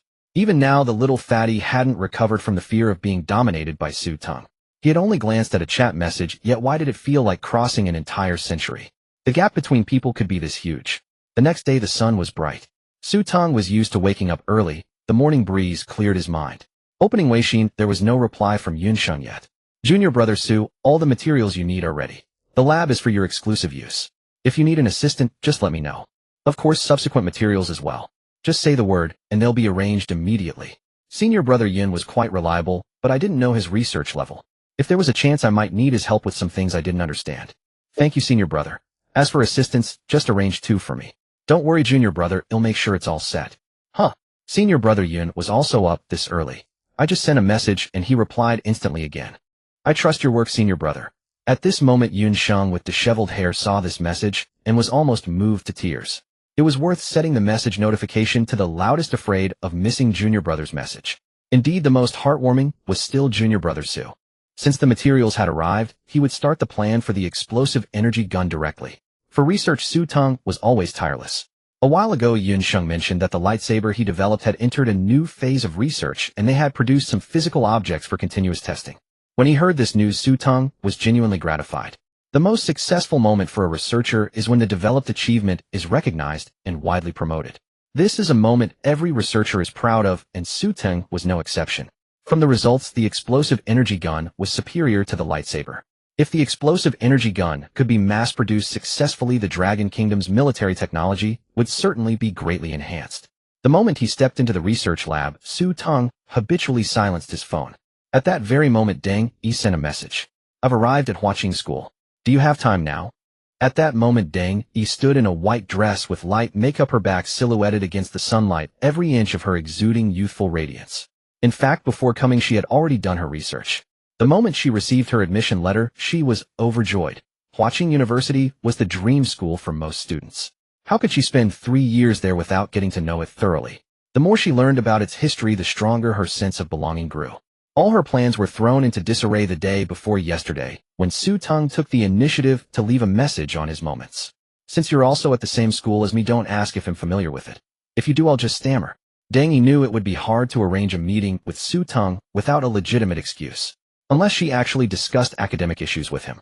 Everything went as smoothly as planned. One word, flawless. To that end, she even deliberately caught an early bus, guessing that Su Teng would definitely be up by then, since in high school, he always rose early. Yet after waiting for 10 minutes, nothing happened. No way did he not get up. Should I call him? No, calling isn't good. Su Teng isn't swayed by pleading. Maybe I should find an excuse to ask him about academics. No, it would be odd to ask academic questions on the first day before graduate school even starts. That would make me look foolish. No, I'll send him another message, otherwise I'll just be waiting here all morning. Teng knew all too well how terrifying the scholarly genius Su Teng could be. If given an academic problem that truly captivated him, he could stay motionless in the classroom. No, now it would probably be the lab. Looking up, she saw a handsome young man walking toward her with a gentle smile. Hello, are you lost? Teng replied politely, thank you, I'm waiting for someone. Then she lowered her head, mustering her courage to open the chat and send a message, are you in the dorm now? The man left, and she faintly overheard their conversation. Why are you back? She has a boyfriend, as she's texting him to hurry over. Huh, no scolding. No, her messages were super polite. Damn, why don't I ever meet a girl this nice? Early morning, and I'm eating lemons again. Dang, he blushed. He's not my boyfriend yet. If he were, I'd convert to Buddhism that very night. In the office, Xingcheng was looking at the 3 students across from him. You already know why I called you here, right? The other 2 nodded in acknowledgement, but only the chubby Teng Haiba looked thoughtful. Among the 3, the other 2 found it rather absurd. Because the message Xingcheng had posted was lab needs assistance, only 3 positions available. Initially, others thought it was to assist a prominent researcher and flocked to inquire and sign up. But when Xingcheng told them it was to assist a graduate student, the group chat fell into an eerie silence. This was Xingcheng University. Every graduate student admitted here was top-notch. After working so hard to get in, hoping to achieve something, you're asking me to be someone's assistant. Are you sure you're not joking? If not for Xingcheng's status, many would have cursed out loud. Even though Xingcheng later offered a series of rewards and made some guarantees, hardly anyone was interested. Research never stops, and time doesn't flow backward. No one was willing to waste precious time on this. Teng Haiba was the exception. Yesterday in the library, he had witnessed a young man who was absurdly talented. More importantly, he had sent a message to Xingcheng, and the tone of Dean Yun's reply was extremely humble, almost ingratiating. The books that young man read were off-limits to Teng Haiba, and there were people specially assigned to collect them. That evening, he saw trucks hauling equipment into a separate research room. The next day, Xingcheng posted the assistant recruitment in the group. Teng Haiba couldn't believe it was unrelated to that young man. So Teng Haiba took the initiative. This move made others suspect he had lost his mind. Yet another graduate student just coasting through without results. The other 2 approached Teng Haiba on their own, knowing his character well enough to know he wouldn't do something so foolish without reason. Something unusual must have a cause. Teng Haiba couldn't say much since it was all his speculation. He only said, if you trust me, give it a try, but it's just an assistant role, probably won't waste much time. As a result, the 3 of them ended up before Xingcheng. Since that's the case, I won't say more. Sign this agreement first. An agreement? The 3 exchanged glances, seeing doubt in each other's eyes. They assumed it was a labor compensation contract. But when they saw the title, they were stunned. It boldly read Confidentiality Agreement. What the? Dean, are you sure this is right? Only Teng Haiba's eyes lit up. It's correct. If you want to join the experiment as assistant, sign this first. The 2 turned to look at Teng Haiba. Now they finally understood his earlier words. Though they trusted Teng Haiba, their decision still drew mockery from others. Comments like a 3-year tour of Xingcheng University. Slackers exist everywhere. If you slack fast enough, no one notices you're always slacking. But Dean Yun's move directly hinted that this experiment was different, even at an unimaginable level. After the 3 signed the confidentiality agreement, Xingcheng breathed a sigh of relief. Finally, he had found it. As for Su Tang's experimental project, Xingcheng himself wanted to be an assistant just to see. But work was too hectic, otherwise he would have joined the project. He patted the 3 on the shoulders. Follow me. 10 minutes later, the 4 stood at the lab door. Unlike ordinary labs, this one had more security measures, including a few military personnel. Once you go in, you'll be under their management from now on. Remember, you've signed a confidentiality agreement. You can't say anything about what's inside. I'll give you one piece of advice: learn well from him. Even if you pick up just a little, it will be enough for you. Don't worry, Dean Yun, we understand. Expectation gleamed in the 3's eyes. As the door opened, a youthful figure appeared before them. The other 2 were somewhat astonished. The laboratory was occupied by only him, indicating that everything here was under his charge. So young, yet fully responsible for this project. Comparing themselves, they realized they could only be his assistants. But he had already begun leading a project that required signing confidentiality agreements to proceed. So this was the world of geniuses. If not for witnessing it firsthand, they would never have known that the gap between people could be so vast. Only Teng Haiba was visibly excited, as the figure before him seemed all too familiar. The shock from that day was immense. After he left, I couldn't even casually flip through his textbooks. Turning around him, not bad. The 2 are dumbfounded, just like I was back then. Hearing the door open, Su Teng turned around and saw Xingcheng bringing in 3 students. Junior brother Su, I've brought the people you requested. Thank you, senior brother. It had to be said, Xingcheng was quite reliable. He had expected it would take more time to find assistants. How is the project going, junior brother? Xingcheng held an official position, but his path had always been in scientific research. He was still fervent about new technological developments, often fantasizing about achieving great results someday. However, the longer he sat in the dean's position, the more he was entangled by trivial matters, and he realized that his research career had essentially reached its end. Now, even if he were to participate in research, he no longer had that pure mindset.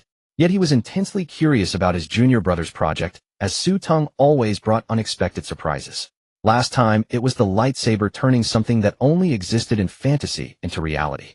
This time, the explosive energy gun was also brimming with a sci-fi flavor. Who would have thought that while others used firearms with solid bullets and making bullets curve was a challenging technique, Teng had taken a giant leap by using gas as projectiles, achieving both speed and power. This imagination truly earned his admiration. It's just the beginning, only a foundation has been laid. But overall I have a rough idea, so it should go smoothly. As he spoke he pointed to a gun-shaped object on the table, rugged, wild, and exuding a violent aesthetic. Aside from Teng Haiba, the other two were completely stunned, exchanging glances, as if to say, is all this real? Am I seeing correctly? Xingcheng was a powerful dean at Tsinghua University, admired and feared by many students. Anyone familiar with his background knew that Xingcheng was a student of the renowned research giant Su Wei, having conducted serious research under him and produced many results. He later transitioned to the dean's position and had rarely engaged in research since. But he possessed genuine expertise, unlike some administrative leaders who knew only management and were clueless about academics. People like Xingcheng earned even more respect from students. He could do research and manage people, excelling in both. Many female students even described Xingcheng behind his back as gentle as jade broad and learned a dean with ample charm even in his older age. Yet in this small laboratory, if their ears hadn't deceived them, that tone was one of respect. How old was this young man before them?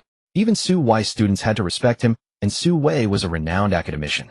Now the two finally understood Xingcheng's words before they entered. Learn well from him. Even a little will help you. This was no flattery, but an utterly sincere piece of advice. Teng Haiba found their dazed expressions amusing. This is nothing. What's there to be surprised about? Back then? Oh no, yesterday. In the library, the books he saw, I wasn't even qualified to touch. Not only were there people specifically organizing them, but it even shook my mindset. Stop, what follows isn't important. Xingcheng understood Teng, since he said he had a rough idea, and it would go smoothly. The entire process would indeed be relatively smooth. One good thing about researchers is that they are straightforward. They say directly what they need and what difficulties they encounter. For them, every day is precious. Beating around the bush wastes time and easily leads to misunderstandings. Alright, junior brother, just contact me if you have any issues. If you need materials, I'll get them for you immediately, even if it requires airlifting to meet your demands. So it was him.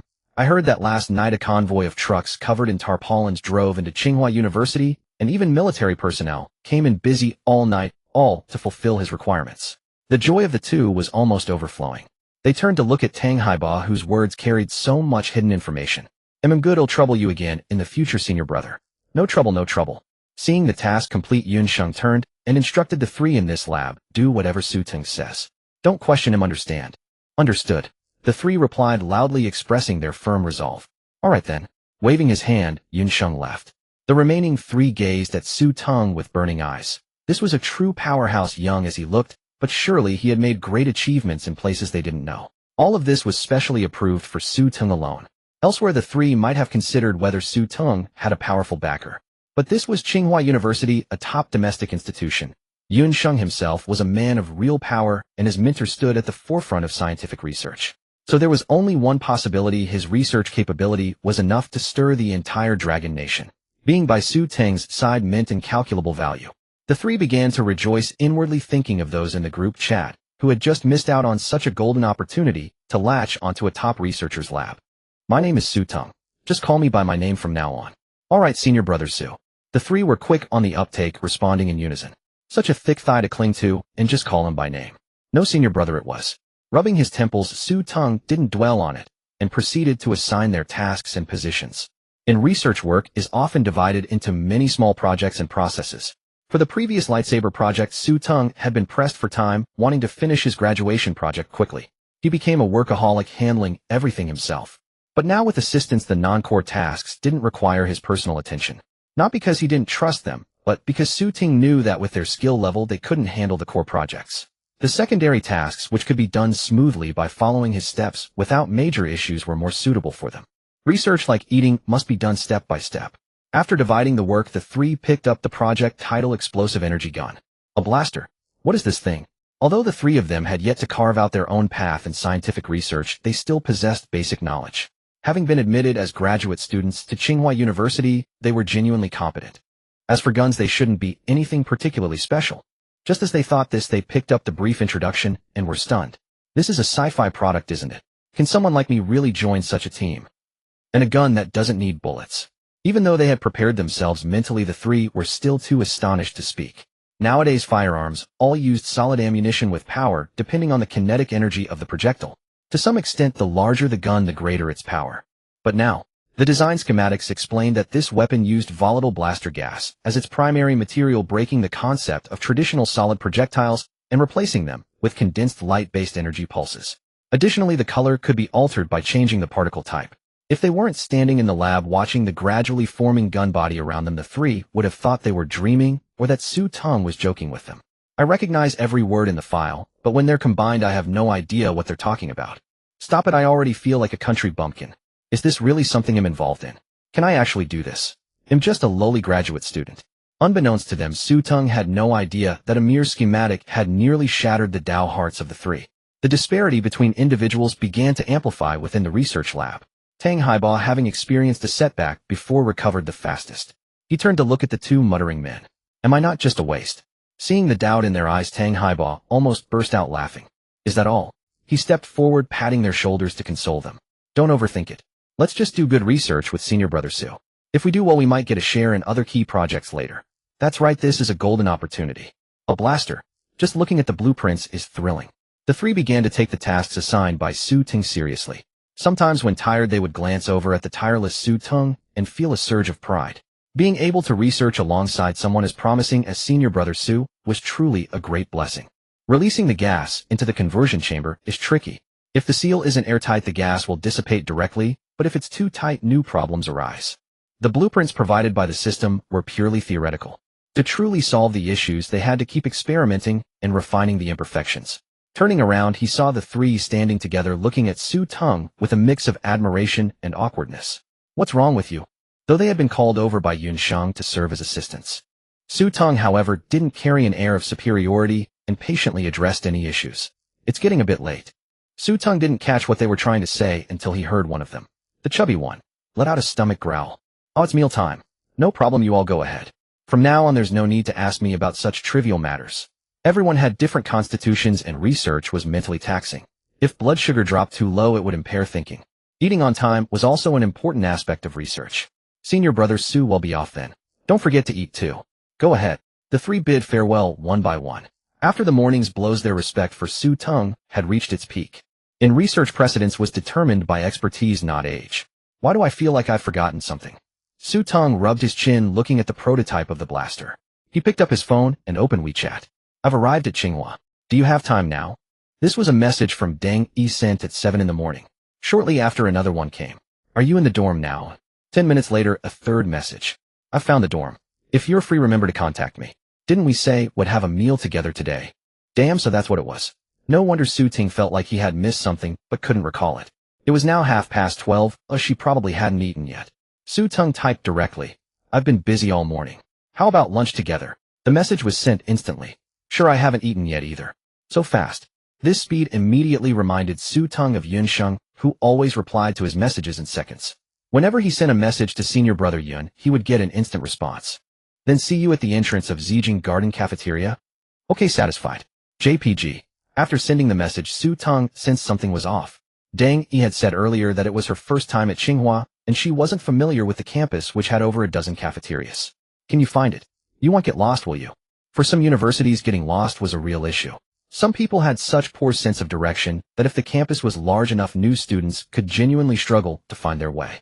Upon seeing the message, Deng Yi's heart tightened. Oh no, had she revealed something? No, if it were someone else they might have caught on. But Su Teng wasn't that kind of person. Deng Yi typed, they'll just ask someone else. I have a great sense of direction. Alright, see you soon. Su Teng had few hobbies. Research was one, and the other was a love for good food. Tsinghua had many cafeterias, but after trying them all, he still preferred Xingcheng Garden Cafeteria for its affordable yet delicious food. As for money, Su Teng didn't lack it. When Su Wei had recruited him to Tsinghua, the promised house and money had already been delivered. There was an apartment outside the campus that belonged to Su Teng. He had gone to see it, 4 bedrooms and 3 living rooms. In that area, the property was worth tens of millions. But Su Teng didn't want to move in because it was too far from the lab. He already felt that his single dorm room was spacious enough, let alone a 4-bedroom, 3 living room apartment. The reward for developing the Lightsaber project was over $1 million sitting in his account. He had no interest in spending it as his mind was always on research. As for the campus card Xingcheng had given him, it was loaded with enough funds. Xingcheng had once mentioned, Your campus card can be used anywhere at Tsinghua. Just swipe it for anything on campus. The card will never run out. Su Ting never took it seriously. Food and shelter just needed to be adequate. Why bother with such things? Advancing Longguo's technology was his greatest dream. Lost in thought, he arrived at the entrance of Xingcheng Garden Cafeteria. At a glance, he spotted Teng standing by the door dressed in a long skirt, with light makeup exuding a youthful aura. It was exactly lunchtime, and the flow of people at the cafeteria entrance was quite heavy.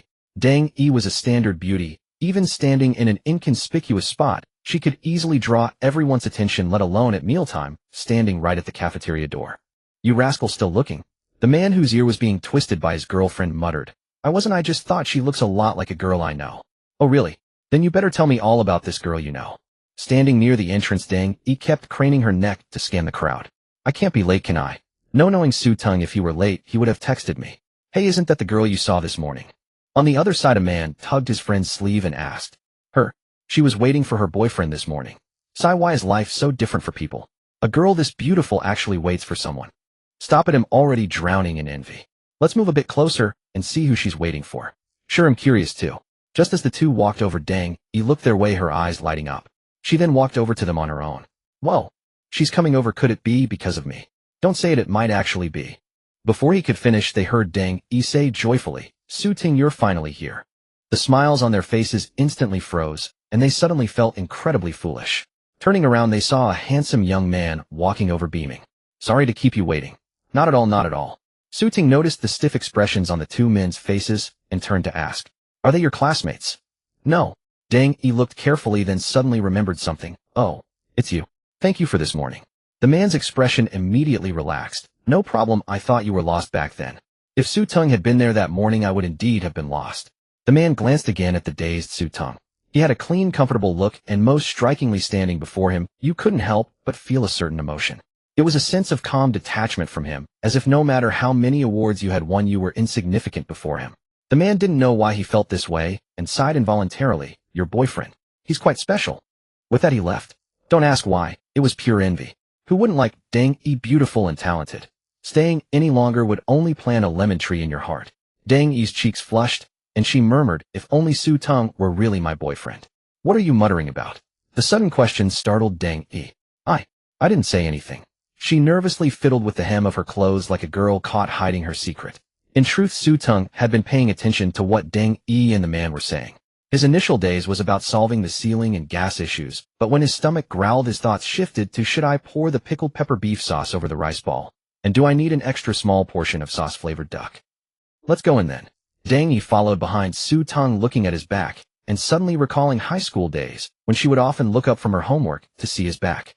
She had once dreamed of going to the same university as him, but after the college entrance exam, she heard he had an accident, and he disappeared for 4 years. Now she had finally met him at the same university, the most prestigious in the country. That man's words had set Teng's mind planning. Su Ting probably isn't in a relationship, is he? If not, then I can start making my move. No, for years might have changed many things. He might be in a relationship without me knowing. They'll find the right time to ask him properly. Su Ting led Teng left and right. The number of students around them began to thin, and the floors grew higher. After all, it was a university, and the cafeteria was divided into sections. There were windows for students and windows for teachers. A dean like Xingcheng could choose to eat at their dedicated professional window. Su Ting, who often ate here, was already familiar with the place. The most useful aspect of the campus card Xingcheng had given him was this access to better-tasting food. One serving of pickled pepper beef and a small portion of sauce-flavored duck. Coming right up. The cafeteria auntie also recognized Su Ting. One day, Xingcheng had personally come to inspect the cafeteria, scaring the managers into thinking there was a problem with the food. But Xingcheng only emphasized one thing. If anyone ever comes with a special campus card to eat here, make sure to fulfill their requests. The manager nodded in understanding, also curious about what kind of student would require Dean Yun to come in person. The next day, the auntie met Su Ting with the special card, and her usual habit of shaking while serving food was completely cured. "Young man, if you're not full, come back for more, no extra charge." "Thank you, auntie."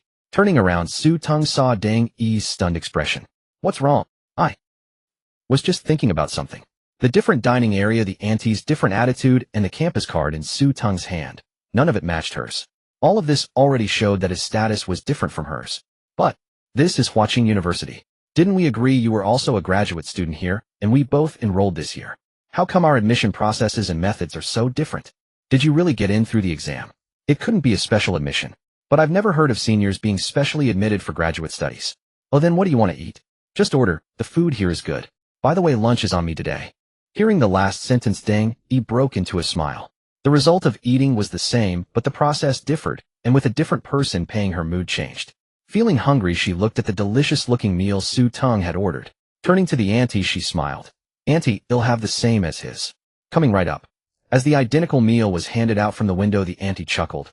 Young lady, you're very pretty. The two of you together are a perfect match.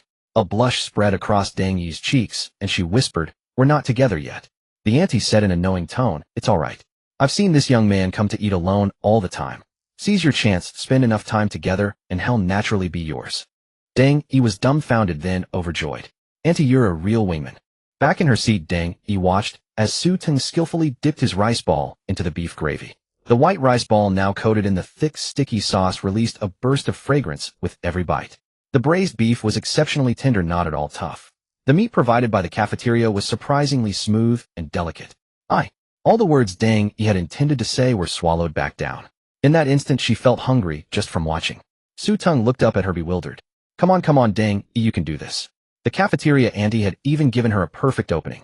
Turning her head, she saw the auntie looking back, offering an encouraging glance. How did you spend your 4 years of college? Su Teng didn't understand why Teng Yi seemed so nervous. After a moment's thought, he replied it was simple. I attended classes, diligently finished my exercises, and read the latest scientific journals in my spare time. Just as I thought. Teng Yi felt relieved.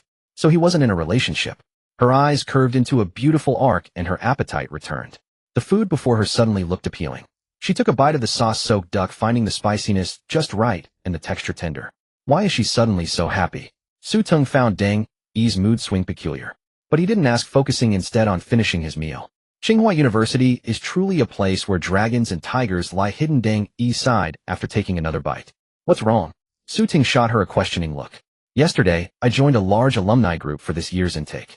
Today, everyone in the group is discussing two things. Taking a sip of soup, Teng Yi continued. First, last night a convoy of large trucks drove straight into Xingcheng University. The cargo was tightly covered with thick tarps. A student out at night was startled by the sudden convoy, thinking it was unrelated people driving in.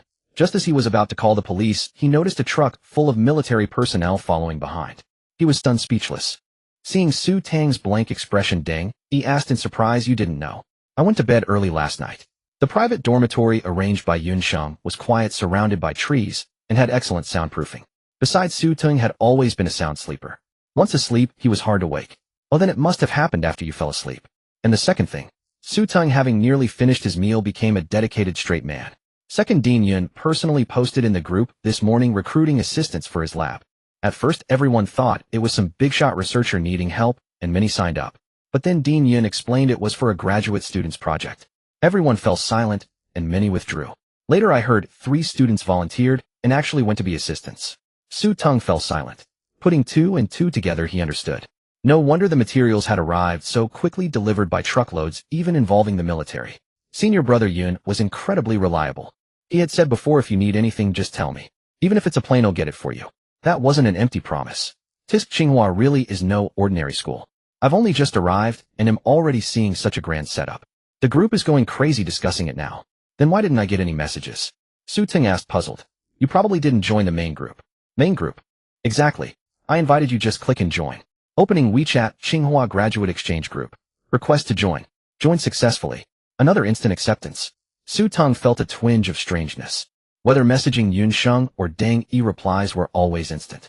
Now joining a WeChat group was the same. Welcome new member. The message was instantly buried by the next.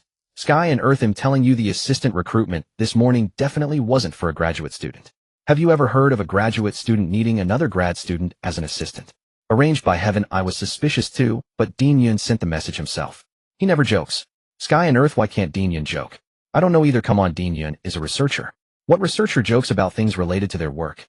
I'm just a little kitten. Can't we stop discussing these two things separately? What if the equipment trucked in last night and the assistant recruitment this morning are connected? The moment this was said, the atmosphere fell into a dead silence. Teng Yi, reading the messages, felt a spark of insight. She looked up at Su Teng. Could it be related to him? The thought flashed through her mind. No, it can't be. How could it? I knew him in high school. He just had good grades, nothing this extreme. Equipment delivered overnight. That had to involve a major research project at least. Sky and Earth aren't their 3 assistants. Just ask them and find out. I swear he'll quit gaming tomorrow. My roommate is one. I asked him, but he just keeps grinning at me. I suspect he was part of some embarrassing experiment. He's been smiling nonstop since he got back, his mouth almost splitting. Sky and Earth, if you're not going to say, don't post jokes in the group. I swear he'll quit gaming tomorrow. I'm innocent. I'm telling the truth. Arranged by heaven. Actually, my roommate is the same. Watch me drift. 1. The atmosphere turned eerie again. If they weren't part of an embarrassing experiment, their IQs were normal. People smile when they're happy. A constant smile means constant happiness. So, stop. Don't think about it anymore. Following that line of thought made everyone feel they had missed out a loss so great it reached their ancestors. See, the group is in an uproar. I wonder what's so funny about those 3 being assistants. Teng looked up at Teng only to find him staring back at her with a strange expression. What's wrong with me? Teng touched her face, wondering if she had something on it. The project on the energy cannon was confidential. Anyone who signed the agreement couldn't breathe a word to outsiders. Teng hadn't expected his newly applied project to cause such a stir. This was a top university, a place countless students dreamed of studying. And yet he had accidentally become the subject of gossip. Seeing so many in the group speculate about his identity gave him a strange feeling. I am right here beside you, yet you do not know. Are you done eating? Teng asked. I am done eating. Teng had a great figure which she maintained by strictly controlling her portions. Between eating and staying in shape, she chose the latter. Then is there anything else? Teng's question left Teng dumbfounded. It seemed there was nothing else. While she was still in a daze, Teng said, since there's nothing else, I'll be going now. Going. Just like that. Carrying his tray, Teng explained, I've been quite busy lately. Let's keep in touch next time. Teng nodded numbly.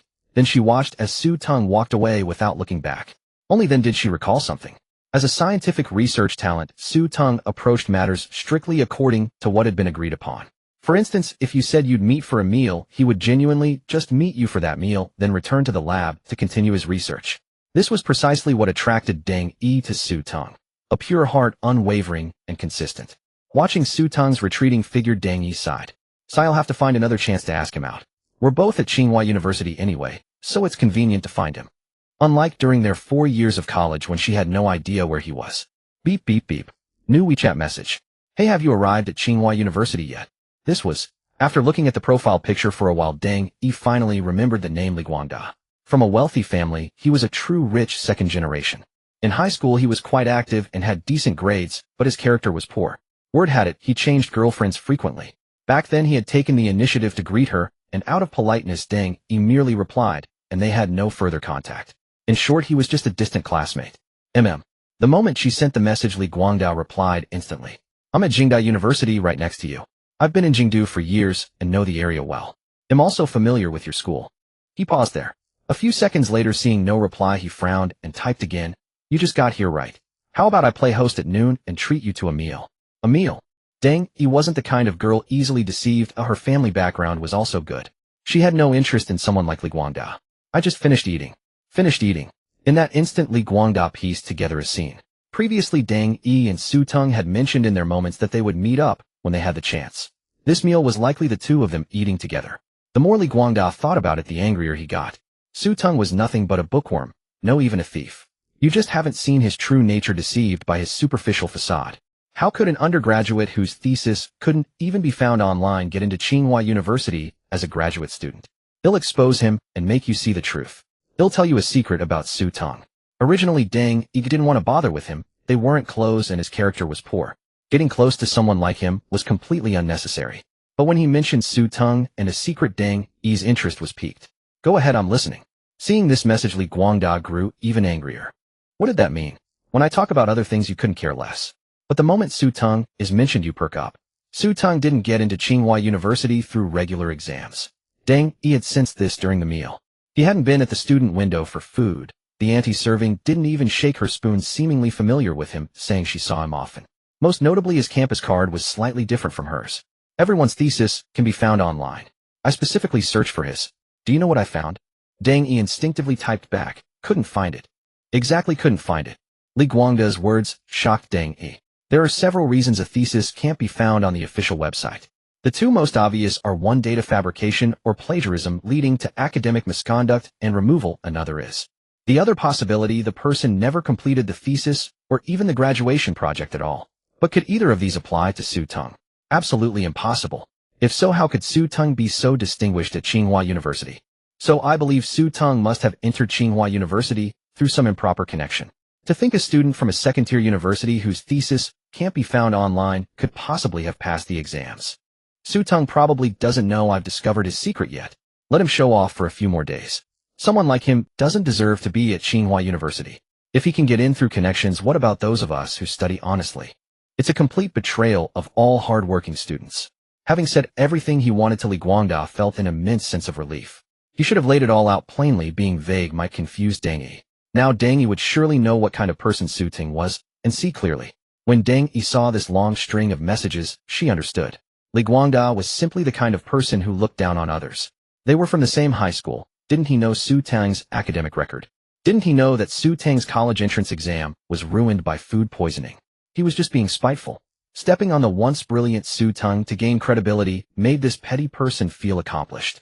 Deng Yi had seen plenty of people like him in her over 20 years. Are you done? I'm done.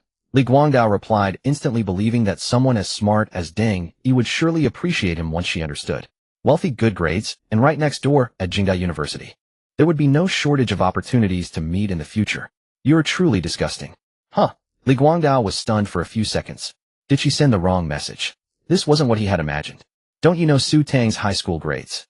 He was always top of the grade. Back then you couldn't even surpass me, so who are you to talk about him? And he bombed the exam because he only took 3 subjects. Who do you think you were spouting nonsense in front of me? Most importantly, you even went out of your way to search for his thesis just to be malicious.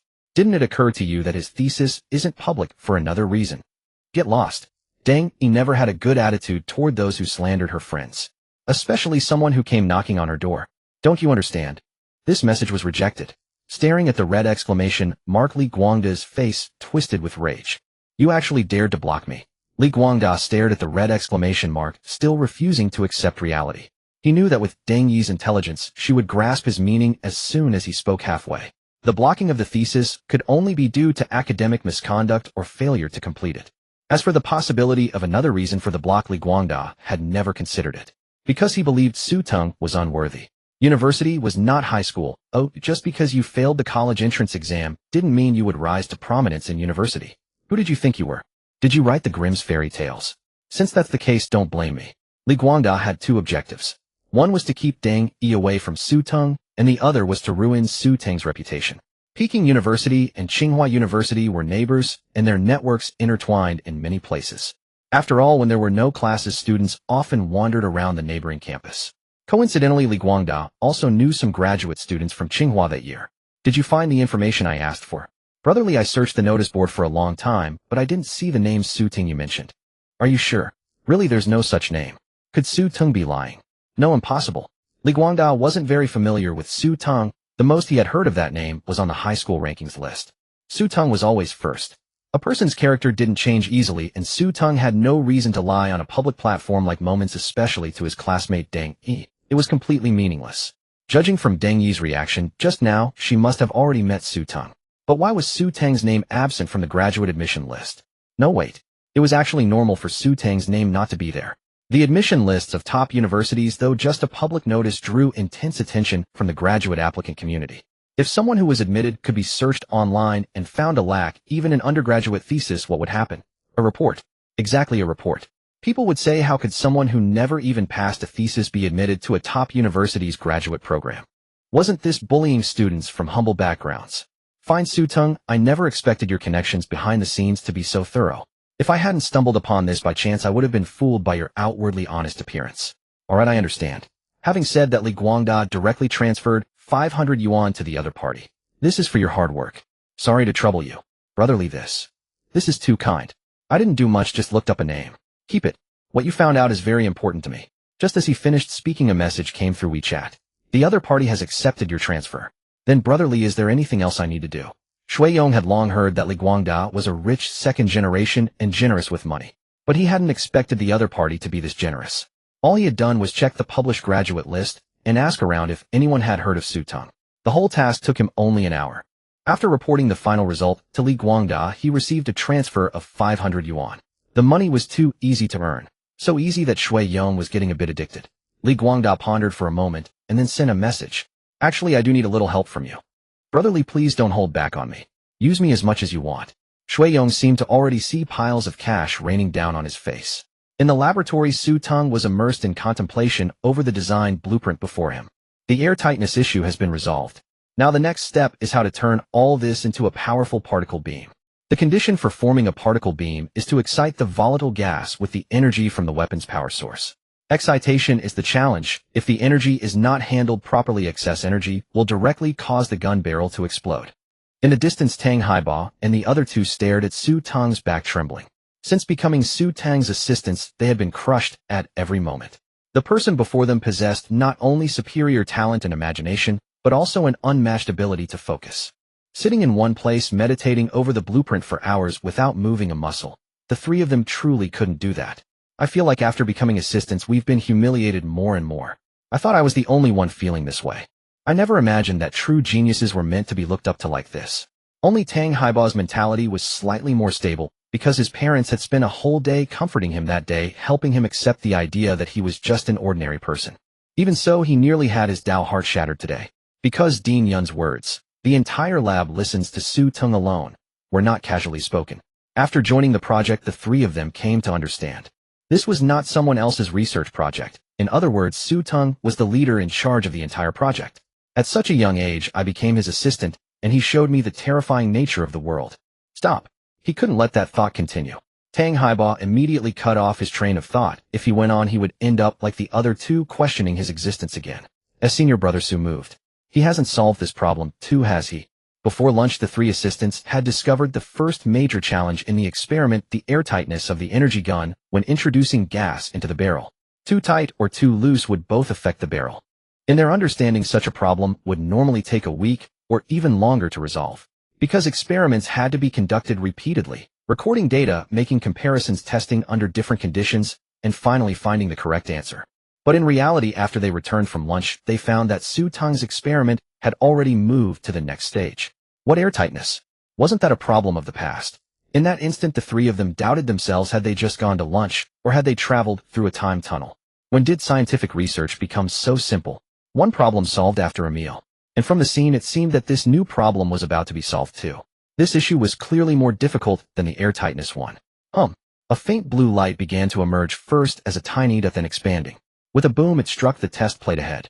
A small black hole appeared on the specially made plate. Is this a success? The three of them exchanged excited glances. Though the trio had not resolved the core challenges, they were still laboratory assistants who participated in the team's development. Within the project, there was a sense of involvement. Having taken a significant step forward in revolutionizing the theory of firearms, a feeling of pride inevitably welled up from the depths of their hearts. The azure glow extinguished, and the black hole on the specialized plate still hissed remnants of energy burning away. Senior brother Su, you've already made a crude prototype in just one day. Brother, you're incredible. To be precise, it hasn't even been 24 hours. I have to say, brother, you're simply amazing. You finished the finished product in just one afternoon. The three exchanged glances, seeing the reluctance in each other's eyes. Good heavens, on the surface they were all assistants, but behind the scenes had they already started competing against each other. And right in front of senior brother, without any regard for the bond between fellow disciples. Not too bad, but there's some difference from what I anticipated. Teng Haiba immediately chimed in. I suppose senior brother must also be pleased with the research progress. Su Teng turned his head, looked at them, and said softly, I think it's still a bit slow. Teng Haiba. The other two. They wanted to complain, but found themselves at a loss for words. It was the same research, yet why did everything seem so much easier when working with senior brother Su? Brother, how did you just solve? Teng Haiba wanted to ask, hoping to glean Su Teng's method. But when he tried to pose the question, he found himself unable to articulate it, for none of them even knew what problem had been encountered this time. Damn, another wave of frustration. Senior brother had already solved the problem, yet we don't even know what the problem was. Su Teng glanced at the three, saw the eager gleam in their eyes, and sighed. After solving the barrel's sealing issue, the next challenge was how to ignite the energy within the barrel. The key difficulty here was how to ignite the gas. For this problem, I initially had a few ideas. One method was to use a conventional ignition method, providing an ignition point and gradually test the flammable temperature range of the gas. To that end, as Su Teng explained in detail, the three were initially bewildered. Because from an overall perspective, they were just there to coast along, and it was rare for a slacker to offer constructive questions on critical issues. Their own definition from the start was to handle the simple problems and not waste senior brothers' us time. They had never expected Su Teng to genuinely explain problems in detail or provide insights. But now they understood. Su Teng truly didn't mind. If you genuinely wanted to learn, he was willing to teach from the heart. Many university professors lacked Su Teng's patience. This explanation lasted half an hour. After a series of analyses, I finally decided on the second method. Fortunately, the final result confirmed that this approach was indeed effective. Having said that, Su Teng looked seriously at the three. The three exchanged glances, communicating silently. Did you understand? To be honest, I actually did understand. What about you? The other two looked at Tang Haiba, who was also bewildered. The original slackers had assumed they would never grasp such profound issues. But after Su Teng's explanation, they were astonished to find that it wasn't all that difficult. Even a slacker like us could understand. Doesn't that mean that in the future when we encounter core problems we can solve them too? No, I mustn't get cocky. Regardless, it's all thanks to senior brother Zh's excellent teaching. So the three spoke in unison. Brother, thanks to your explanation, we really understood. Really? Really? In that case, there's still spare material in the lab. I've already demonstrated the specific process to you. Follow the schematic I drew and see if you can build one yourselves. All right, brother. The three eagerly found the materials in a corner. Following the blueprint, they assembled the pieces. I think we can do this. I have that confidence too. After listening to brother's explanation, I went over it again in my mind, and the original difficulties don't seem so hard. Oh, I was thinking the same thing. So we all feel that way. I guess our IQs aren't low, they were just temporarily blocked. Just thinking that I can also make a crude version of the energy gun feels pretty great. An hour later, the three stared at the materials before them, which showed no progress, utterly stumped. Brain, I've learned it's really not that hard. Heart, right, I've thought it through again. If I follow the steps, I can definitely make it. Hands, what the hell are you talking about? If you don't get it, you don't get it. You have to learn to admit the gap between yourself and others. Gurgle. Their stomachs growled again. The three exchanged a knowing glance. Brother said if we get hungry, we can go eat without asking for permission, right? I remember brother saying that at noon. So how about we head to the cafeteria? Agreed. When it comes down to it, eating is the easiest. Let's bring a portion for brother too. Okay. The three looked back and saw Su Teng still busy and felt a blow to their morale. At a dormitory of Xingcheng University. Brotherly, want to go out and have some fun tonight. Forget it, I'm not in the mood. Li Guangdao waved his hand in refusal. His roommate leaned in. Oh, what's got our brother Li in a bad mood today? Usually you're always up for some fun in the evening. Some other time. Seeing that Li Guangdao was genuinely not interested, the roommate didn't press further and went out with the others. Li Guangda's phone lit up with a new message. Brotherly, the news about Su Teng has been spread everywhere. Was it sent in all the groups? Yeah, how could I dare not do my best with something you've instructed, brotherly? Good. You have a new transfer. Shuiyong opened it and saw 50,000. Oh my god, Li Guangdao was really generous. Brotherly, that's a bit too much. Despite his delight, Shuiyong still flattered Li Guangdao. After all, it wasn't much work. Just getting a few lackeys to apply for a dozen accounts and stir up trouble in various group chats at intervals. Spreading the word that a student named Su Teng had entered Tsinghua University through the back door and questioning how such a student could be allowed in the school. All in all, it took just a few hours. Now the name Su Teng was being passed around in all the groups, paying the lackeys 500 each, which meant he himself earned over 40,000 in a few hours. Li Guangdao was truly a money god. It's fine, you deserve it. They'll come to you if anything comes up in the future.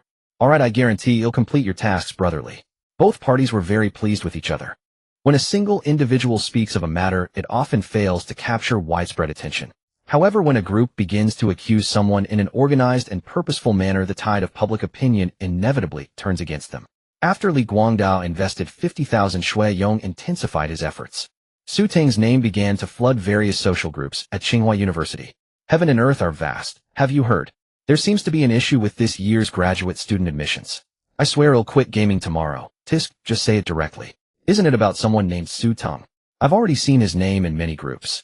Heaven's arrangement is supreme. What do you all think? I swear I'll quit gaming tomorrow. What else can we think? Just lie back and watch. Heaven and earth are vast. I just checked specifically, and it turns out the situation is indeed like this. The name is absent from the list of admitted graduate students published on the university's official website. Heaven's arrangement is supreme.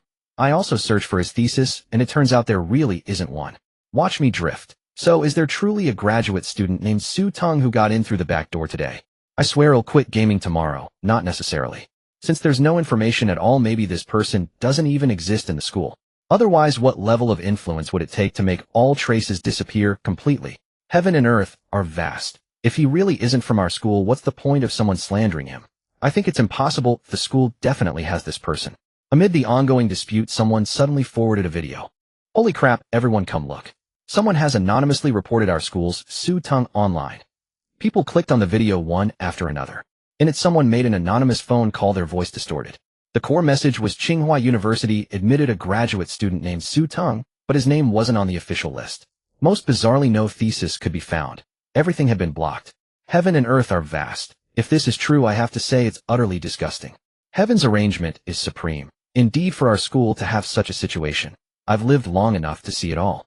Some in the group lurked silently, while those who spoke were indignant. It's a disgrace to be classmates with someone like this. Just then a new message broke the sequence. This is a slander against Teng. He's not that kind of person. Oh, you say he isn't. Do you have evidence? Even with things like this, someone still comes to defend him. It's truly sickening. Watching the group messages, Teng trembled with rage. From the sequence of events, she could guess that Li Guangda was behind it all. Everything was stacked against Teng, and Li Guangda happened to have money. To spread public opinion, all it took was throwing money around and hiring bots to easily stir up the narrative. In the world of scientific research and academia, there is zero tolerance for such fraudulent graduate admissions. In the face of evidence, even if some adopted a cautious stance, most chose to believe the meticulously orchestrated public opinion by Li Guangda. Teng Haiba and his two companions, returning from getting food, also saw the messages in the group. What do you all think about this? Tisk, they're just a bunch of clowns. If we hadn't signed a confidentiality agreement, I'd be going to war with those bandwagoners in the group and show them my keyboard isn't made of dough. An anonymous report, how interesting. Looks like the person behind it still wants to leave themselves an escape route. Teng Haiba snorted coldly. An escape route. Impossible. When the mastermind decided to slander senior brother Su, there was only one path, left, a dead end. Indeed. Who would have thought that the three biggest incidents at Tsinghua in the past 2 days were all orchestrated by the same person? It won't take a few days before we see the final outcome. Forget about these for now. We don't need to tell senior brother about the group chat. I'll let him focus on his experiments. Exactly. That's the energy blaster, a revolutionary firearm. What are those people attacking senior brother in the group compared to that? The three entered the room cautiously. Teng remained motionless as before, once again lost in thought. Senior brother, I brought you food. Teng Haiba approached and spoke softly. Teng didn't respond. The three exchanged glances, placed the meal on the table, and returned to their respective stations to continue researching how to solve the energy excitation problem. What seemed easy, even with Teng's further explanations, remained elusive for some reason. Truly, the mind and the hands are always in two different states. Teng was deep in contemplation, oblivious to his surroundings, and didn't even hear Teng Haiba calling him to eat. The problem now is controlling the energy output. Reasoning backwards, if the energy output is small, the excitation energy should also be small. To connect this with the knob, the excited states of energy need to be divided into different parts. Therefore, the subsequent scale should also be a scale of total energy. I just did that, but a new problem arose. The pen in his hand kept sketching on the paper, mapping out the previous issues and the current state. As the pile of draft paper on the table grew, the night deepened. The calculations are correct. If deduced according to this blueprint, this time I should be able to control the energy output. A low hum sounded. The faint blue glow began to activate once more. This was the 10th experiment. Bang! A small beam of pale blue light shot out, striking the test panel. Teng immediately adjusted the knob behind. As the knob turned smaller, the energy also decreased. Good. Let me try the high energy part. Teng slowly turned the knob, but this time, a muffled explosion. The gun chamber burst open again. Sigh. Still won't work. A low rumble came from his stomach just as he was about to sit down. He checked the time. It was already 2:30 in the morning. Turning around, he found himself alone in the lab. Time flies, it's already this late. A lunchbox sat on a nearby table. Approaching it, he saw a note attached. Senior brother, this is the meal we got for you. It's probably cold by the time you eat it. No worries, there are some instant foods nearby. Chocolate instant noodles, sausages, and an egg. Forget it, let's call it a day. Teng was now both tired and hungry, and he couldn't hold on much longer.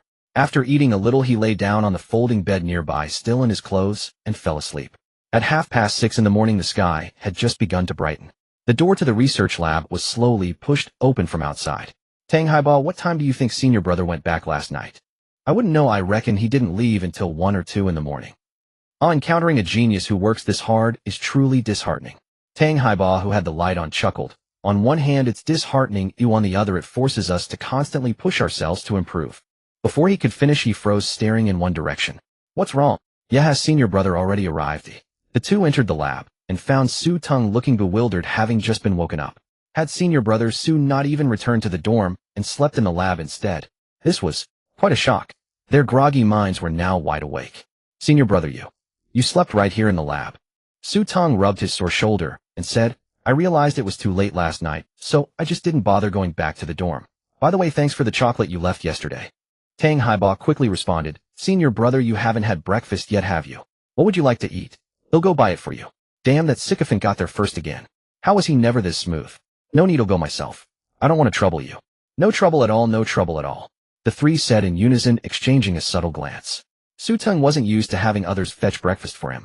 After sleeping in the lab all night, he felt not only uncomfortable, but also a bit dizzy. The early morning air was fresh, and a walk would be good for clearing his mind. Did you manage to solve that problem I explained yesterday? At this question, the three immediately deflated. Not yet, they murmured. Then get to it quickly and digest it thoroughly. Oh, okay. The higher a school's ranking in China, the better its atmosphere. No matter what time you got up, you'd always find someone somewhere who had risen before you. 6:40 wasn't late, yet the campus was already bustling with people. Any one order of fried dough sticks, a bowl of mung bean porridge, and a serving of soup dumplings, please. Coming right up. He hadn't eaten dinner last night, and had just grabbed a quick bite late in the evening. Waking up hungry, he ordered a bit more breakfast. Young man, why didn't you come for dinner last night? I was in the lab and lost track of time. Young man, you need to eat your meals on time. A healthy body is what supports your experiments. The golden fried dough sticks were still steaming, filling the air with an enticing aroma. He added a few more spoonfuls of sugar to the mung bean porridge. Taking a sip, it was warming for the stomach and the sweetness was just right. This is the taste. As he slowly dipped a golden fried dough stick into the porridge, his phone rang. He glanced at the caller, Senior brother Yun. Senior brother Yun. Before Su Teng could finish, Yun Sheng's urgent voice came through. Junior brother Su, are you alright? I'm fine, what's wrong? He replied, taking a sip of his porridge. Slurp. Hearing Su Teng drink his porridge, Yun Sheng finally breathed a sigh of relief. It seemed Su Teng was truly fine. 10 minutes earlier, when he first turned on his phone that morning, Yun Sheng had received a report of an accusation against someone. It was a joint complaint from several people, and the letter was covered in signatures, dozens of them at a glance, reporting an irregularity in graduate student admissions. Looking at the title, Yun Sheng was puzzled. After all, the lists for graduate admissions were always publicly announced on the official website for all to see. In this regard, Xingcheng University acted fairly and impartially, never engaging in any underhanded dealings. So many eyes were constantly watching. If any issue arose and was exploited, those responsible would certainly be dealt with. The power of the internet was growing stronger every day. A single word from everyone could drown a person. Upon opening the group chat, messages were flooding the screen. Tian da di da, I heard someone organized a joint complaint letter and submitted it to Dean Yun. Shang Tian and Pai de Zui, da, I also saw a video complaint posted on a short video platform.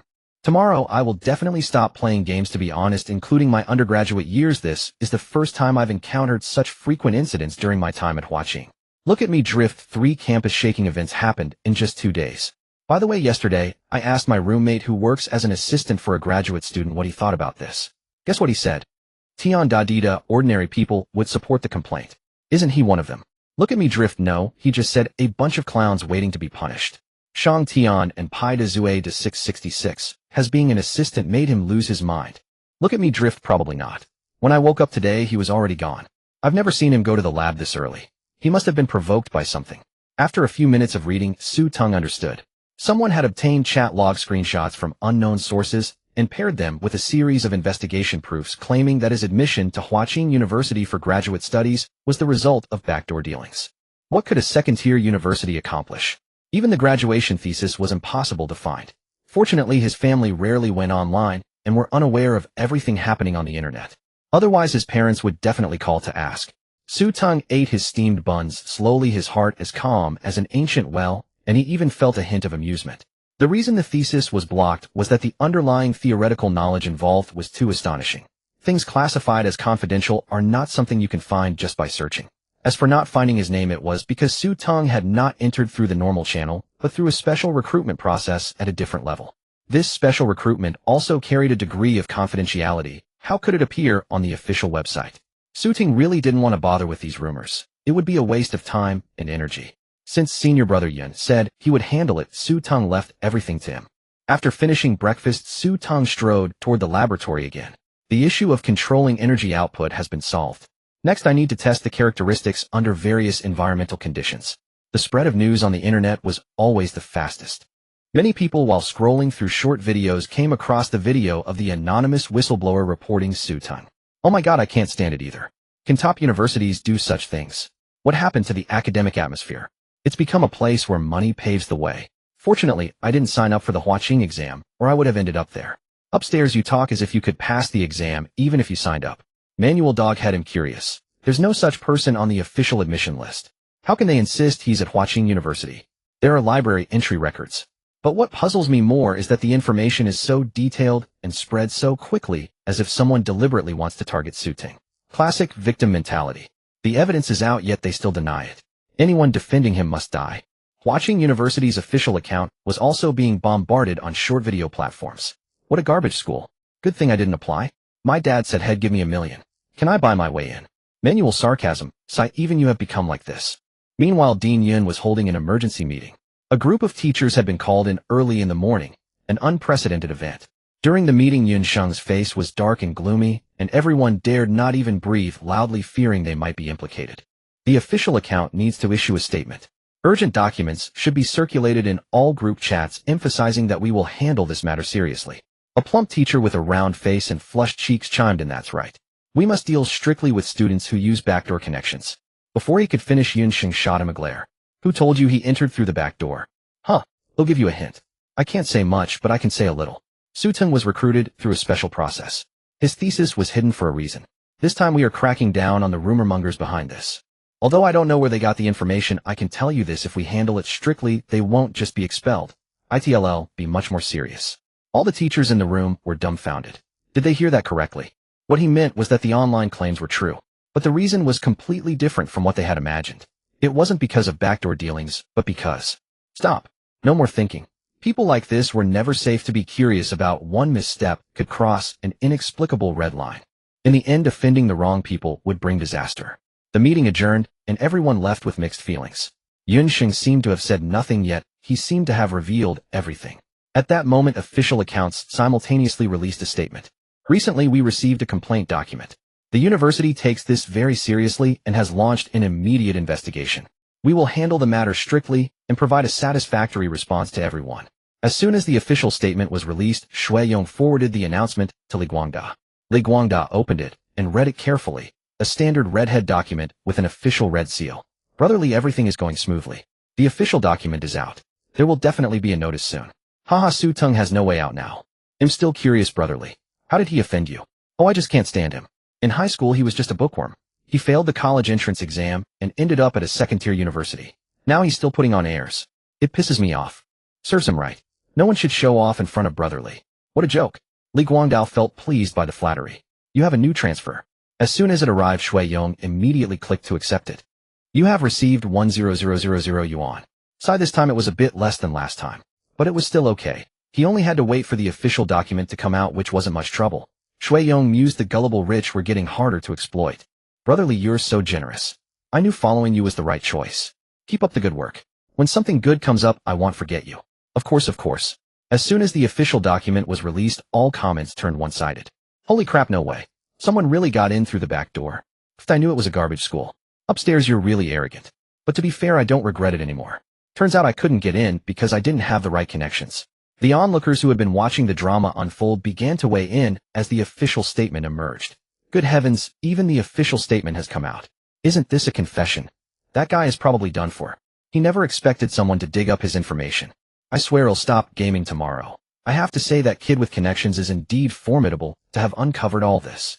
Watch me drift. I recall someone was still defending Xingcheng yesterday, saying they'd hired a lawyer. The vast world. Probably a close friend, otherwise they wouldn't have hired a lawyer. Maybe they were blinded and didn't recognize what kind of person he is. Since the accusations began, Teng had been closely monitoring the related information and daily developments. She was certain that Li Guangdao was behind it all. However, everything was indeed unfavorable for Xingcheng. Undiscoverable papers entering a second-tier university after a poor college entrance exam performance, and even the absence of Xingcheng's name from the list published by Huaqing University. Anyone else would have long suspected the reason Xingcheng could still study at Huaqing. Yet that day she had witnessed with her own eyes the different meal window and the different campus card. All these discrepancies combined with the unfavorable news pointed to something far more complex than simply pulling strings. Considering the information, it seemed he had entered through a path unknown to everyone. Those seemingly negative surface messages suggested another interpretation protection. The moment this thought emerged, Teng was startled. Wasn't Su Teng just someone from a slightly better school? According to him, he had done nothing remarkable in 4 years of college. How could he become someone in need of protection? From every perspective, it was utterly absurd. Despite her faith in Su Teng, he had even sought out a lawyer intending to sue Li Guangda. After consulting with the lawyer, the answer was that it would be a thankless task. There was no concrete evidence to prove that Li Guangda's actions were defaming Su Teng. If she pursued it, she might even be countersued. Losing money would be the least of it, and she might even have to issue a public apology. No, Su Teng is definitely not that kind of person. There must be a way. While Teng racked her brains, Shui Yong was basking in glory. Brother Yong, you've made a killing these past few days. Not at all, not at all. Shui Yong was modestly replying to his underlings on social media, unable to suppress the grin spreading across his face. 50,000 yuan, but he only gave 5,000 for his 5 subordinates to split. The last 10,000, he gave only 1,000. In a single day, just by using his network to send messages in groups and keeping an eye on official redhead documents, he had netted 54,000 yuan. Making money had never been so easy. He finally understood why people wanted to hang out with the rich second generation. These people were generous with their spending. Shui Yong was experiencing the ease of making money for the first time. Brother Yong, how about a feast tonight? A feast? Shui Yong frowned. They just wanted to treat him like a sucker. He wasn't like Li Guangda. Another time. When something similar comes up, I'll call you. Seeing this, the dissatisfaction among the underlings instantly vanished. Brother Yong, please remember me. Brother Yong, I'm your long-lost brother.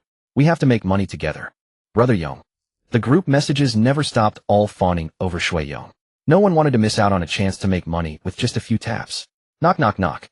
Hold on, someone's at the door. His roommates were out. Shui Yong went to open the door and froze the moment he did. Yun Sheng, along with the class monitor and several teachers, stood outside with stern expressions staring straight at him. Was there class today? Shui Yong's first thought was that had been caught skipping, but he quickly realized there were no classes all day. So what did this mean? He hadn't done anything wrong. Especially under the intense gaze of Dean Yun, Shui Yong's scalp tingled. He swallowed hard and said, Dean, what brings you here? You're Shui Yong, right? After a moment's hesitation, Shui Yong admitted, yes, I am. All right, come with us. Come with them. What was going on? Shui Yong was completely bewildered.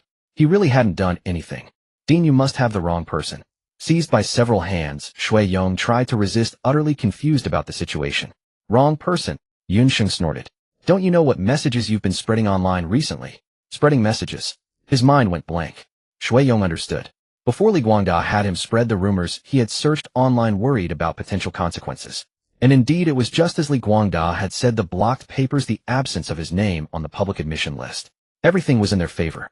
In fact, the official website had just released a redhead document. It was solid, truly solid this time. But Dean Yun's arrival shattered all his dreams. Because the authorities weren't investigating Su Teng, they were investigating him. This indirectly proved that Su Teng hadn't entered through backdoor connections, but through another means. One they couldn't even imagine. Shui Yong forced himself to look at Yun Sheng and drew in a sharp breath. It was too late to say anything now. In the end, he could only confess, honestly hoping the punishment wouldn't be too severe. Maybe ITLL, just be a warning. As he was being escorted away, Shui Yong tried to console himself with optimism. Meanwhile, the students watching from outside the dormitory were stunned. They had also seen the official redhead document. How long had it been since it was issued? The authorities had already acted, but they had taken Shui Yong away. Everyone started sending messages in their group chats. I have big news. The authorities just issued a notice and immediately took action. Dean Yun personally came to arrest him. But guess who it was? Who? Shui Yong, not that Su Teng guy. Oh, interesting. Impossible, absolutely impossible. You must have seen wrong. Someone in the group expressed disbelief. Tisk, I saw it with my own eyes. How could I be wrong? Just wait for the official document to come out. The situation took another twist. Even those who hadn't been interested were now ready to follow the drama. They had expected Su Teng to be dealt with, but in no time the authorities had acted, and it wasn't Su Teng. Didn't this indirectly prove that someone in the group had been spreading rumors? That Su Teng, whose name wasn't on the official admission list, must have significant backing. While everyone in the group chat was speculating, Shui Yong, who had been taken away, had already confessed everything. So you're saying this act was orchestrated by Li Guangda from the neighboring university? Shui Yong nodded in affirmation. There are chat records on the phone, just scroll through them to see the whole process. Well, check the phone, but first let's discuss how to handle this. Upon hearing this, Shui Yong tensed up. Yet he quickly reasoned it wasn't a major issue. At worst, he'd face a public reprimand. That expression was truly detestable. Yunsheng snorted coldly. Do you think this matter is easy to resolve? Huh. Shui Yong turned to look at Yunsheng confused. Fine, just wait and see. This time, even expulsion would be a lenient punishment. Expulsion? Damn expulsion. Dean Yun, I was wrong, give me a chance. Shui Yong was utterly panicked. As the investigation deepened, the authorities quickly released a statement. Upon receiving the report under the leadership of Dean Yunsheng, we swiftly launched an investigation. Through evidence collected from the involved students, the chat records revealed this was an organized and premeditated frame-up. The university has decided to handle it with utmost severity. The primary involved student Shui, after deliberation, has been expelled from the university. The incident is still under deeper investigation. Before the statement was released, some in the group chat claimed Dean Yun had taken Shui Yong away, while others questioned the accuracy of this news. Others remained skeptical, quietly awaiting the official university statement. Then, how much time had passed? It had only been a little over an hour since the last statement. The turn of events came too swiftly, catching everyone off guard. It wasn't the person named Su Teng who was punished, but the mastermind behind the scenes had been exposed. Heavens and earth, good heavens, this is the fastest official response I've ever seen. Arranged by fate, and the punishment is for someone else, expulsion from the university, no less.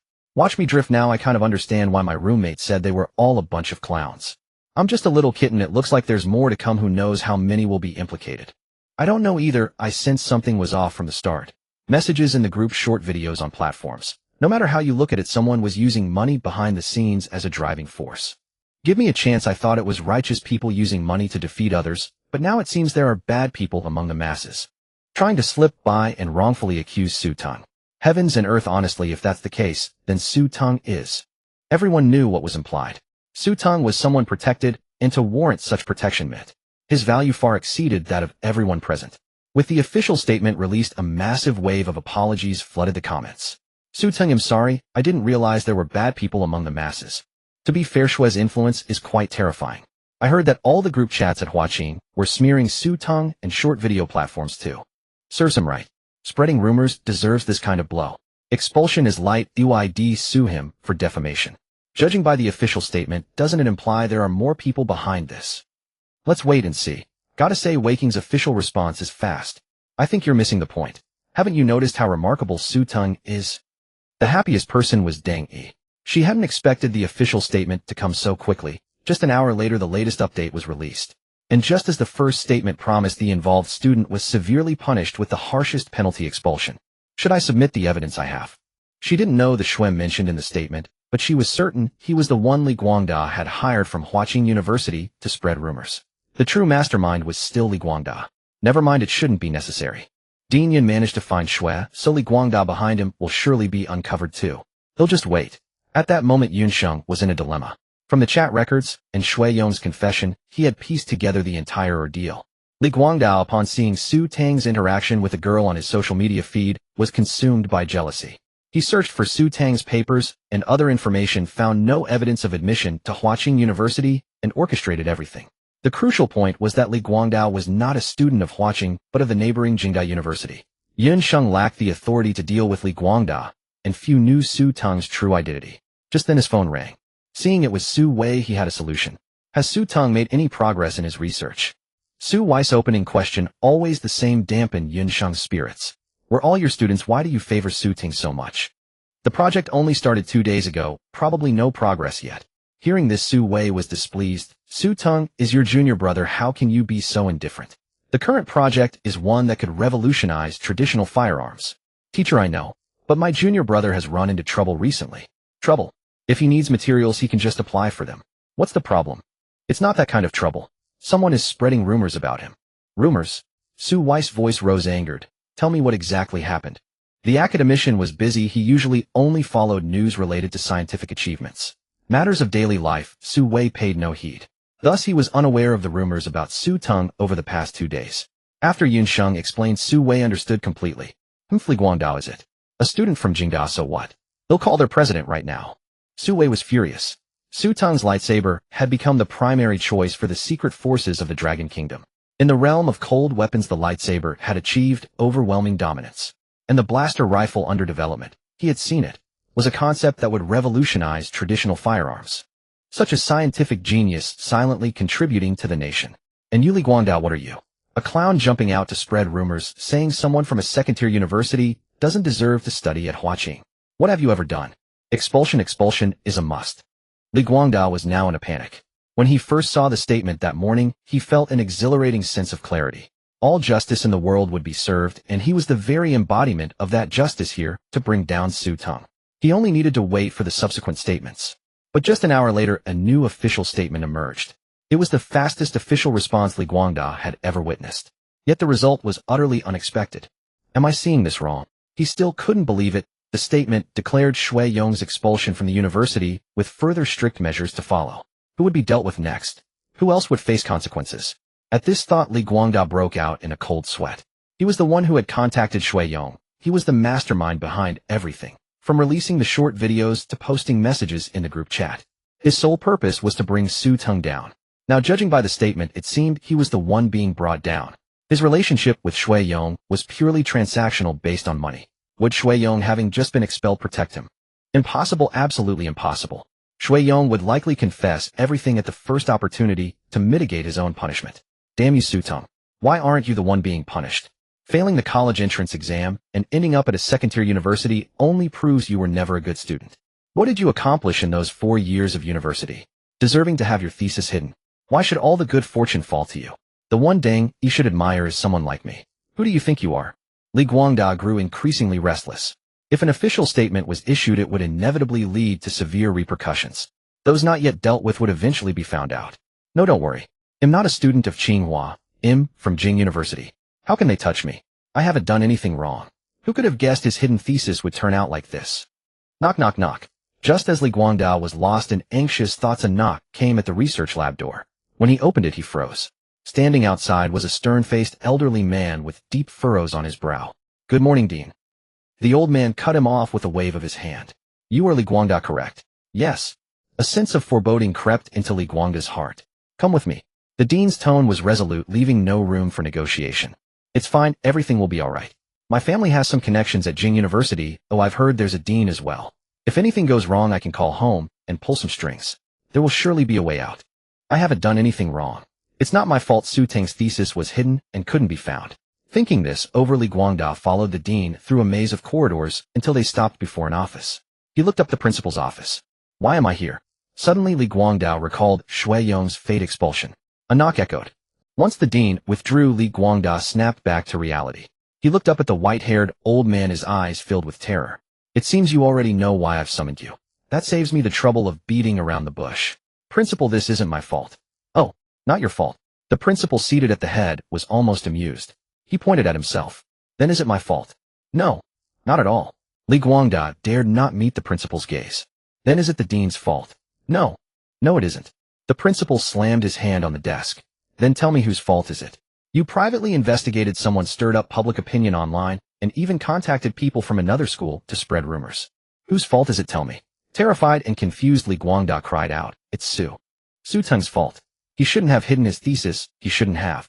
Before he could finish, the principal roared, shut your mouth. Having a student like you is a disgrace to me. From today onward, you are no longer a student of Xingcheng University. You are expelled. And... He paused and snorted coldly. Get ready to face a lawsuit. What? Li Guangdao stammered in shock. Not only was he expelled, but he would also be sued by the aggrieved party. Oh, and let me make one thing clear, it's not Su Teng who's suing you. You're not even worthy of being mentioned in the same breath as him. The one filing the lawsuit is Dean Yunsheng from Tsinghua University. Also, don't think you're impressive just because you have some backers. Those backers amount to nothing in front of Su Teng. Li Guangdao was utterly stunned. For the principal to say such things, he must have investigated him thoroughly.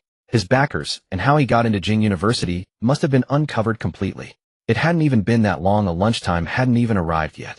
What kind of person have I provoked? Li Guangdao stood frozen, unable to move. Before lunch, Tsinghua University released a statement. Under Shui's confession, it was revealed that everything was orchestrated by a certain Li from another school. The primary motive was Li's resentment, leading him to use money to create a smear campaign online. We hope all students will take this as a lesson. The university's purpose is academic research, not fostering corrupt practices. The moment the statement was released, it was forwarded to countless WeChat groups. Whoa, I'm shocked. The authorities are this fast. 3 statements in one morning, and the mastermind couldn't even last until noon. I'm curious which school this other school student is from. Oh my god, everyone go look. The other school just released a statement too. Forward it to the group. Another red-headed document was shared. Upon receiving news from Tsinghua University, we conducted a swift investigation. We discovered that a certain Li from our school used online platforms to slander student Su. Further investigation revealed that Li had purchased an undergraduate thesis through monetary transactions and used connections in the graduate entrance exam. It is hereby decided that Li is to be expelled from the university. Damn, what a shocking twist. He accused someone of academic misconduct, but the investigation found that he himself bought a thesis and used connections in the exam. This time he walked right into the trap. Amazing. There really are such characters in the world. The party involved Su Teng didn't even show up, and yet these two clowns have already been taken down. Incredible. Everyone, aren't you curious about Su Teng's real identity? This single statement piqued everyone's interest. An undergraduate without a thesis, a name absent from the official admission list. All of this became ammunition for his critics. Yet in the end, the official statement stood firmly on his side. Do you think it's possible that everything happening at Tsinghua University lately is related to him? Don't say it, but it might just be true. If it really is him, then. While thinking deeper about it is utterly shocking. At this moment, the three-person experimental team was engaged in relentless discussion. While the problem got resolved just like that. This is the first time I've seen the administration act so fast, 3 statements in a single day. Absolutely incredible. The key point is senior brother didn't even show up himself. Teng Haiba cast an envious glance at Su Teng. Here he was conducting experiments in the lab, while the university would handle everything on his behalf. If that isn't prestige, what is? If I hadn't witnessed it with my own eyes, who would believe it? It sounds like something straight out of a joke. If only I could have such prestige as senior brother one day. You? Forget it, don't even think about it. You'd need to have senior brother's level of skill first. That's just brutal reality. One sentence shattered all my illusions. The three exchanged glances. Yesterday senior brother had explained the steps to activate energy. At the time their minds told them they had already learned it. But now none of them had managed to pass that stage. Su Teng had already completed the controllable energy scale last night and was now moving on to the next step. In comparison, the gap was immense. Catch up to senior brother's skill. Might as well wait for the next life. It could be done quickly, but only if you found a bed and had a good dream. Senior brother, it's mealtime. Wanna go eat? Teng Haiba was always the most proactive, reminding Su Teng from every angle. You guys go ahead. Alright, sure. As the three turned to leave, a person walked in through the door. Xingcheng. Hello, Dinyan. Xingcheng nodded, not pausing his steps as he walked further inside. The three couldn't help but sigh with emotion. At a similar age, they were still planning their future after graduation, trying to find ways to get closer to people like Dinyan. Yet Su Teng could make Xingcheng take the initiative to get closer to him, granting him various privileges, and even calling him junior brother. Most importantly, senior brother seemed to subtly prioritize junior brother in everything. Xingcheng, once a scientific research talent himself, knew that Su Teng wouldn't care about online gossip. To explain it plainly, they disdained wasting precious time on other matters. As long as it didn't affect the ongoing experiments, why bother with anything else? But Xingcheng, as senior brother, couldn't swallow this insult. After all, this was his precious junior brother. Junior brother Su, the two who falsely accused you have been identified. One is a student from our school, the other from the neighboring school. Both have been expelled. As for the instigator, we plan to file a lawsuit on your behalf for defamation of character. What do you think, junior brother? Su Teng looked up and said, I appreciate your trouble. Not at all, not at all. It's my duty. Nominally, they were both disciples of the same master, truly senior and junior brothers. While the junior brother might not take it seriously, the senior brother absolutely couldn't let it slide. How dare they recklessly slander his junior brother online? Where did they get the nerve? When Xingcheng heard that Li Guangda had also been expelled, he finally felt a sense of relief. As expected, reporting this to his junior brother would inevitably meet with a cold response. Watching Su Teng's utterly serious demeanor, Xingcheng couldn't help but marvel inwardly. Junior brother truly is a man born for scientific research. This drive of his I really can't match. Following Su Teng's gaze, a simple energy gun was fixed to the experimental table. It had no casing, just parts haphazardly assembled with the barrel aimed at a test plate not far away. From here, a small shattered hole could be seen on the test plate. Not bad, looks like the experiment is progressing quickly. He's all ready. Wait. Xingcheng sensed something was wrong. It had only been the second day since the project was approved, right? What was this? That small black hole was made by this gun, wasn't it? All the materials had passed through Xingcheng's hands, and he had carefully reviewed each one before acceptance. If his memory served him right, the test plate was mixed with a rare metal. Coincidentally, that rare metal was known for its hardness, and there was nothing in the entire lab capable of penetrating that test plate alone. So, Seeing the makeshift energy gun hanging there, a bold idea popped into Yunsheng's mind, and he asked in an uncertain tone, "Junior brother, this plate wasn't shot through by this gun, was it?" "Yes, it was." "Yes." Junior brother had just confirmed my guess. In an instant, Yunsheng felt a bit dizzy, almost unable to stand. He remembered the phone call he had with his master Su Wei just an hour ago. How is Xiao Zu's experiment progressing? Master, aren't you being a bit too impatient? It's only been 2 days. What can you do in 2 days? Junior brother is probably still assembling the gun. Not necessarily. You're definitely underestimating Xiao Zu's research pace. Although Yunsheng didn't openly refute his master's words, he still wasn't convinced. What could be done in 2 days? Getting the gas to flow smoothly into the chamber would be an achievement. After witnessing it in person, what could be done in 2 days? I've already managed to punch through the test plate. Even so, Yunsheng still couldn't believe it and cautiously asked Su Teng, "Junior brother, can this gun of yours fire a shot?" "Fire a shot?" Seeing Yunsheng's eager expression, Su Teng nodded. "Of course, but senior brother, you should be careful. This is still just a prototype. Don't worry, I'm the most careful when it comes to shooting." Su Teng turned the knob to the lowest setting, aimed the gun at the test plate, and after carefully adjusting it a bit, "Here, senior brother, you can give it a try." "All right." Yunsheng rubbed his hands together, his face full of excitement, like a child again. He aimed the gun at the test plate, stared wide-eyed, and pulled the trigger. A faint blue light began to gather at the muzzle. Through his fingers, he could feel the gun's vibration, but the expected strong recoil never came. The whole process was remarkably calm. When the faint blue light grew to a certain intensity, with a bang, it shot toward the test plate. The originally hard test plate vibrated for a moment. The next second, a black hole appeared. Holy shit! The black hole that appeared startled Yunsheng, and he couldn't help but blurt out a curse. He was well aware of the test board strength. The rare metals inside were actually used in armor. When the rare metals reached a certain level, even missiles could be blocked. The reason for choosing this type of rare metal as the test board for the blaster was primarily due to rounds and rounds of tests conducted with existing firearms. In the end, it was found that no firearm could penetrate the test board. As for those smaller firearms, such as the Desert Eagle or the powerful Beretta 92F, they could only leave a tiny scratch on the test board. Yunsheng had also thought the blaster would be powerful, but he never imagined it would be this powerful, directly blasting a small black hole into the test board. "Junior brother Su, did you just say this gun's power is set to the minimum level?" Su Teng's answers were always this simple and direct. But Yunsheng couldn't stay calm, his face flushed red. "Junior brother, don't mess with me. Even at minimum power, this gun can directly pierce the test board. Do you know what the metal in this test board is used to defend against?" "That's armor used to defend against missiles." Yunsheng's voice couldn't help but rise as he emphasized a very important point to Su Teng. "Defend against missiles. I really didn't expect that. Last night it was shattered with one shot, and I thought it wasn't made of sturdy material." It seems Su Teng had still underestimated the blaster's power. "Junior brother, I recall your blaster has 2 models, right?" Yunsheng had seen the principal design and remembered it clearly. One was specifically for mowing down people, while the other targeted shields and such. "Right, there are 2 models. So which model does this one correspond to?"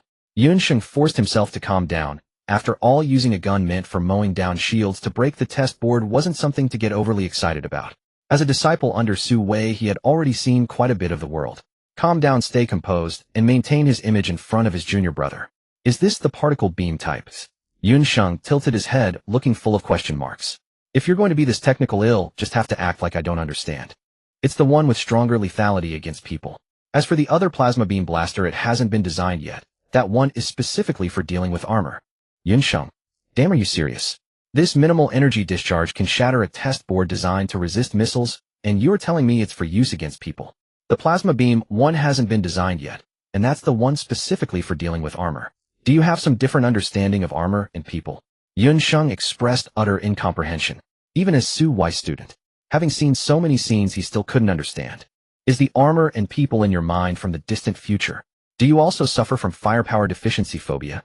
Researchers in Dragon Country, especially in weaponry, generally suffer from firepower deficiency phobia. The firepower of individual weapons is always pushed to maximum output. "Junior brother, how about we go eat first?" Su Teng glanced at the design drawings and hesitated. "All right, let's go eat first." Because the subsequent design had hit a snag. Although the system provided the blueprints, the specific experiments still needed to be solved on his own. Gas conversion and energy excitation were both solved by Su Teng within 2 days. That was also the reason he could make a simple blaster. But the blaster's combat conditions required it to handle all extreme environments, whether scorching heat or bitter cold. As long as you pulled the trigger, the deep blue light would always emerge. But now regarding temperature, Teng really had no solution. HM, HM, HM. When the food on the spoon entered his mouth, Teng's thoughts were pulled back. Crispy roast duck brushed with chili sauce. This bite was absolutely divine. Indeed, eating is also a very important matter. At this moment, Xingcheng, sitting across from him, finally snapped back to reality. On the way here, his mind was filled with only one of Teng's sentences. The other plasma beam blaster hasn't been designed yet. What does it mean for a single sentence to leave you dumbfounded? This sentence is it. I still need to report the situation to the teacher. I haven't told him about the follow-up issues yet. Just as Xingcheng picked up his phone, Wei called directly. Under normal circumstances, Wei wouldn't call Teng because he didn't know if he was in the middle of an experiment. For researchers, one of the most taboo things is being disturbed during an experiment. Once inspiration is broken, it's hard to pick up again. But Xingcheng was different. He was purely an administrative staff member, a waste of his once promising research talent. It's perfectly normal for a teacher to call a student teacher. As soon as Xingcheng opened his mouth, Wei interrupted him. How is Teng's situation? Has it been resolved? Hey. Usually when I call you, you say you're busy. The rare time you call me, you start asking about junior brother Su. Indeed, even with the same teacher, treatment can be different. It's resolved. The two main involved parties have been expelled from school. The school has also issued a statement, and the truth of the matter has been made known to the students. Good. My students shouldn't be bullied like this. Isn't that just slapping my face? It seems like when I was misunderstood before, you were never this proactive. Xingcheng complained inwardly, not daring to say this in front of his teacher. Once a student, always a student. Little Su, how are you? Sour, really sour. Hearing Weiss address Xingcheng's expression turned a bit unnatural. When have you ever called me Little Yun? He's right across from me eating. All right, put him on the phone. Xingcheng directly handed over the phone. Teacher wants you. Oh. Teng, who was seriously attacking the roast duck, paused, taking the phone. Is roast duck that good? Xingcheng wondered. Don't you know how ridiculously powerful your blaster is? Compared to what you've made, what is this roast duck in front of you? Thinking this way, Xingcheng started to feel a bit expectant. The teacher doesn't yet know how absurd the blaster is. From Teng's description, this is still the one with the weakest power. Little Su, don't take those people's words to heart. I didn't even mind. Good man, that's the attitude a researcher should have. Weiss' praise for Teng was endless. So how's your experiment progress lately? Not bad, pretty fast. I made it a simple version. It's fine, don't rush the progress. Even if you haven't made it yet. Wei paused. As a research giant, he naturally knew what general experiment progress looked like. What progress could be made in 2 days? But just now it seemed like he missed something. Teng seemed to have said something. Little Su, I didn't catch that sentence from you just now. Not bad, pretty fast. The part after that. I made it a simple version. Wei. For the next 3 seconds he processed it. Wei. I merely asked out of curiosity, never expecting you to actually produce a simplified version. Wei was somewhat bewildered. As an academician, he had conducted experiments of all sizes. Projects typically span months, or even years. Yet never had he heard of a project making such a giant leap in just 2 days. Could it be that age had dulled his mind? Not only did his thinking lag behind the younger generation, but even the experimental progress defied belief. He had reviewed the blueprints for the energy gun. Even if he led the team himself, it would take at least a month or 2 to produce a simplified version. Revolutionary products often demand the most time due to the absence of reference points. Those already in existence are the easiest to replicate. Simply apply the template and make slight improvements. Caught off guard, Wei was genuinely startled and asked cautiously, and the experimental results? The power shouldn't be too great, right? Wei muttered to himself. It's passable. Those words eased his tension. So the results were still within his expectations. Just the experimental pace was a bit fast. There's a test plate, you know. He knew that. Wei himself had approved it. The density of the rare metal alloy was so high that when embedded in armor to a certain degree, it could even withstand missiles. He had sent the test plate to Teng's lab to verify whether the energy gun's power was as exaggerated as the schematic suggested. Even small firearms couldn't leave a scratch on it. A simplified energy gun leaving a scratch would be impressive enough. Did it leave a scratch? It went straight through. They spoke in unison. An awkward silence fell over them. After a moment, Wei drew a sharp breath and asked uncertainly, Xiao Su, what did you just say? I didn't catch that. It went through. Went through. Those 3 words echoed in Weiss' mind like a reverberation. Really? Regaining his composure, Weiss' voice trembled with excitement, his entire being consumed by exhilaration. Really, senior brother Yin saw it too. Teng's tone was calm. He didn't understand why the other was so agitated. You've seen the schematics. They clearly indicate the energy gun's power. Even though you say that test plate is formidable, it's no match for the energy gun. Even if this is only a simplified version. Let me talk to Xingcheng. Put him on. Yun Sheng pursed his lips. His mentor called Xiao Su informally, but addressed him directly by name. Yun Sheng, is what your junior brother said true? Did you see it with your own eyes? The revelation was so staggering that Su Wei found it hard to accept. Yes, teacher, I did see it. I even conducted the experiment myself. Then go to the lab now and run the experiment again. Yun Sheng, what was this about? Keep the video call on, I'll operate it next to you. I want to see it with my own eyes. If even the simplified version possessed such power, what would the full version be like? Capable of defying the heavens. For a researcher, nothing brings greater joy than witnessing the birth of new technology. To be a witness was an exhilarating experience for Su Wei. Yun Sheng turned to look at Su Teng. The energy gun was his creation. Without him present, a sense of unease lingered. Then let's go together. The roast duck was finished, and Su Teng's focus now lay solely on the progress of the energy gun. All right. In the lab, Teng Haiba and the other two were boasting to each other. Hey, if the energy gun is eventually developed, do you think we could get our names on it too? Probably, since we're part of the team. Teng Haiba pondered for a moment, and then said, the word team feels a bit unreal to me. Senior brother Su alone could be a team. Compared to him, we seem to be slacking off.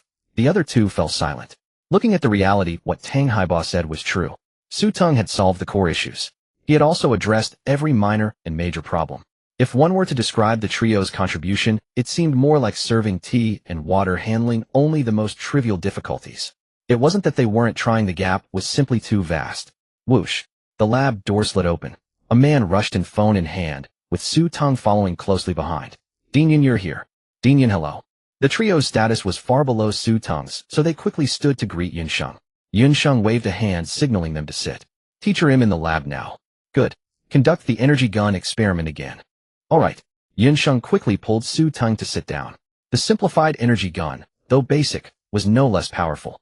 The gun body was fitted with numerous fixed brackets and various buttons, some black, some yellow.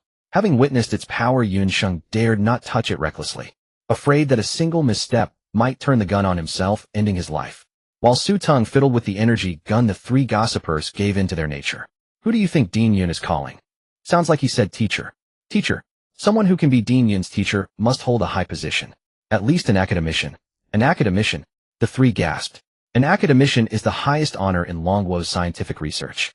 To earn that title, one's research must be recognized and yield major breakthroughs. Among the over 1 billion people in Longwo, only 1697 have been granted the title of academician. To have one's name mentioned under an academician's guidance is a glory in itself. Yet for Su Teng, such a person was rushing to see his experiment. Such was the level of importance. The trio was dumbfounded. They knew Su Teng was exceptional, but they hadn't realized just how exceptional. Their imagination had been too limited. But, following this line of thought, they were now working alongside Su Teng on the experiment. Regardless of how much they contributed or what they did. This experience alone would be a bullet point in their records, something to boast about for a lifetime and impress many. The three exchanged glances, eyes gleaming. It was without a doubt the wisest choice to follow senior brother Su. Those who had declined in the group chat had no idea what they had missed. Buzz. That was the sound of the energy gun charging. A cerulean glow gathered at the muzzle, intensifying as time passed. Finally, a beam of light shot toward the test plate, leaving a charred hole in its wake. Holy shit. The three exchanged glances. Had they heard correctly? The academician Dean Yun's teacher had just accidentally uttered a curse word. Though Su Wei had braced himself, the sight before him still struck him with awe. Ordinary firearms could only leave scratches, but the blaster gun shattered the test plate with a single shot. Could the test plates that were sent over be fake? That was the first thought that surfaced in his mind. No, they can't be right. I personally inspected them. There's no such thing as a counterfeit. After forcing himself to calm down with great difficulty, Su Wei grew excited once more. If even the simplified version was this powerful, how formidable would the full version of the blaster gun be? It could probably take down a heavily armored tank with a single shot. Xiao Su, good, very good. As a member of the older generation, Su Wei had lived through those hard times step by step. He had slept in cowsheets, been sent to the countryside, and endured days of food shortages. For people like him, witnessing the advancement of Dragon Country's technology was exhilarating, and seeing the younger generation capable of carrying the torch was even more thrilling. For a moment, he couldn't help but choke up. This left Yun Sheng utterly bewildered. What the heck? The teacher was crying. The three slackers nearby were also stunned. Was that test plate really that impressive? Why didn't I feel that way? Last night, senior brother Su had blasted that plate into pieces with a single shot. It looked as fragile as a sheet of paper. So it wasn't that the test plate was too weak, but that our senior brother Su was just too powerful. Even from a few meters away, the three slackers could still hear the sound of sobbing. So, should we pretend we didn't hear anything? If the renowned academician found out we heard his emotional sobbing, would it make graduating even harder? Although Su Teng had also heard it. No, considering senior brother's status, even if he heard it wouldn't matter. He might even offer some encouragement. But for us, the atmosphere was getting a bit heavy. The three exchanged glances, understanding each other's thoughts. How about we step out? Great idea, let's just sneak out. Su Wei composed himself and then asked Xiao Su, I've seen your blueprints. There are two types of blaster guns, one designed specifically to harm people and the other to target machinery. The one you've designed now is for people. Su Teng's answer was as straightforward as ever. The clear response left Su Wei stunned, doubting if he had heard correctly. Xingcheng could relate to this feeling, as he too had initially thought his hearing was failing him. It was only after seeking confirmation from multiple sources that he calmed down. It wasn't that they had never witnessed such scenes before, but they had never encountered anything like this. Su Teng's creations always surpassed the bounds of imagination. Teacher, you heard correctly. This blaster gun is indeed designed for people. For now, it's still a simplified version. Oh, by the way, what we just tested was the lowest energy setting. Xingcheng walked around the blaster gun with his phone. He made sure Su Wei could see it clearly and even explained in great detail to ensure he understood. Su Wei was utterly dumbfounded. From the very first time he met Su Teng, he realized there always seemed to be something missing between them. Su Teng hailed from a future world while his own mind could only conceive of things from this world. Good, very good. By now Su Wei could no longer find other words, he simply kept repeating this one phrase. As the one directly involved, Su Teng felt nothing special, because with the blueprints in hand he knew just how powerful the complete version of the blaster gun would be. Blasting through a heavily armored tank with a single shot was no difficult feat. And it was far more than that. Compared to missiles, the blaster gun, a firearm that subverts traditional solid ammunition, was virtually invincible. By adjusting the energy to its maximum, it was not impossible for a hit target to vanish from the world in an instant. If it couldn't achieve that, the black tech system wouldn't even deserve its name. Xiao Su, the blaster gun. You're not saying you've almost made it already, are you? Su Wei asked cautiously, yet his expression was full of anticipation. Not quite yet. Su Wei couldn't help but feel a bit disappointed upon hearing that. But it won't take long. Here it comes, here it comes. The familiar taste indeed. So Xiao Su, what problem are you facing? As he asked this, Su Wei was secretly hoping that the young man had finally encountered a difficulty. Conducting experiments is never easy, and encountering problems is normal. So at such a time, consulting your senior is the right thing to do. Come on, ask me. As a senior, I will certainly speak my mind and hold nothing back. Su Teng understood this and said seriously, I do have a problem to consult you about, teacher. The crystal prism in the blaster gun can transmit energy to the correction barrel, which then electrifies the particle beam into its final energy form. This is the condition for the blaster gun's stability. But the key issue now is that the blaster gun needs to function under various extreme conditions, yet the crystal prism cannot remain stable in those environments. I've conducted experiments, and when the volatile gas reaches a certain level, it will detonate directly inside the barrel. So how should I balance these conditions? After Su Teng finished listing all the problems, Su Wei was dumbfounded. He had indeed come with the intention of solving problems. At first he could still follow along, and even began thinking seriously. But as he listened further, things started to feel off until the last sentence. How should I balance these conditions? His heart ached, but he had to keep a smile on his face. I may be an academician, but am not a researcher in this field. And there's a part of the schematic you gave me that I simply don't understand. Now you're asking me how to balance it. To be honest, Xiao Su, I have no idea either. Just as Su Wei was caught in a dilemma, Xingcheng noticed. Teacher, don't you have an experiment to run? Ah, yes. Su Wei immediately caught on. Even students could be reliable sometimes. Xiao Su will need to think carefully about what you said. Once I figure it out, I'll let you know. Alright. Just as Su Wei was about to hang up the video and make his escape, Su Teng said, Teacher, there's one more thing. This sentence made Su Wei nervous. If you ask another question, I still won't be able to solve it. Teacher, I need the subsequent materials now. I've already filled out the material request form. Is that all? Breathing a silent sigh of relief, he smiled and said, hand the form to Xingcheng, and he'll make sure he sends it over as quickly as possible. Thank you, teacher. No trouble at all. Su Teng asking for materials was always much more endearing than Su Teng asking questions. The research on the blaster gun was about to enter its next phase, testing at extreme temperatures. A dense stack of material documents was submitted to Xingcheng's side. Cryogenic chamber. Separation equipment. Each piece of equipment was annotated with the planned quantities. A rough estimate of the materials put the cost at tens of millions and above. Senior brother Yun, the next phase of the experiment requires these materials. Can they arrive sooner? If anyone else had asked, Xingcheng would surely have said, wait, the experimental process approval still needs to go through. But before him stood junior brother Su Teng, a man endowed with many privileges. Xingcheng stroked the material list and said nonchalantly, "Such a trivial matter. Leave it to me, but will arrive by tomorrow." Special approval was always the fastest. Su Teng nodded. Aside from that, his senior brother was indeed quite reliable in getting things done. Every time the materials and personnel were always in place. Junior brother Su, "I'll take my leave then. Senior brother, go slowly. If there's ever a need for your help in the future, I'll have to trouble you again." "Not at all, it's no trouble at all." At that moment, the three slackers happened to slip in. The phone call was over. If they didn't come in now, they'd be considered as shirking work. Xingcheng, who was walking out, looked at the three with a stern face and said, "Work hard. Don't let junior brother Zus trust in you down." He had been so humble just a moment ago, yet now he was stern in front of them. Teng Haiba immediately ingratiated himself. "Rest assured, Dean. We will definitely work hard. In these 2 days with senior brother Su, we have learned a great deal." "A great deal?" Xingcheng, who was about to leave, turned around and asked Teng Haiba seriously, "Then tell me, what exactly have you learned here?" Teng Haiba's face stiffened. Damn, his flattery had backfired. "I'm not senior brother Su. How could I be that brilliant? What could I learn in 2 days? I haven't even fully understood the schematic diagram. It's always the same. My brain, I understand. My hands, you understand nothing but a hammer." Teng Haiba, "That's right. One must be pragmatic. If you haven't learned, you haven't learned. With a proper attitude, everything will improve." Xingcheng patted Teng Haiba on the shoulder to console him. The other two nearly burst out laughing. "Serves you right for always being such a bootlicker. Serves you right."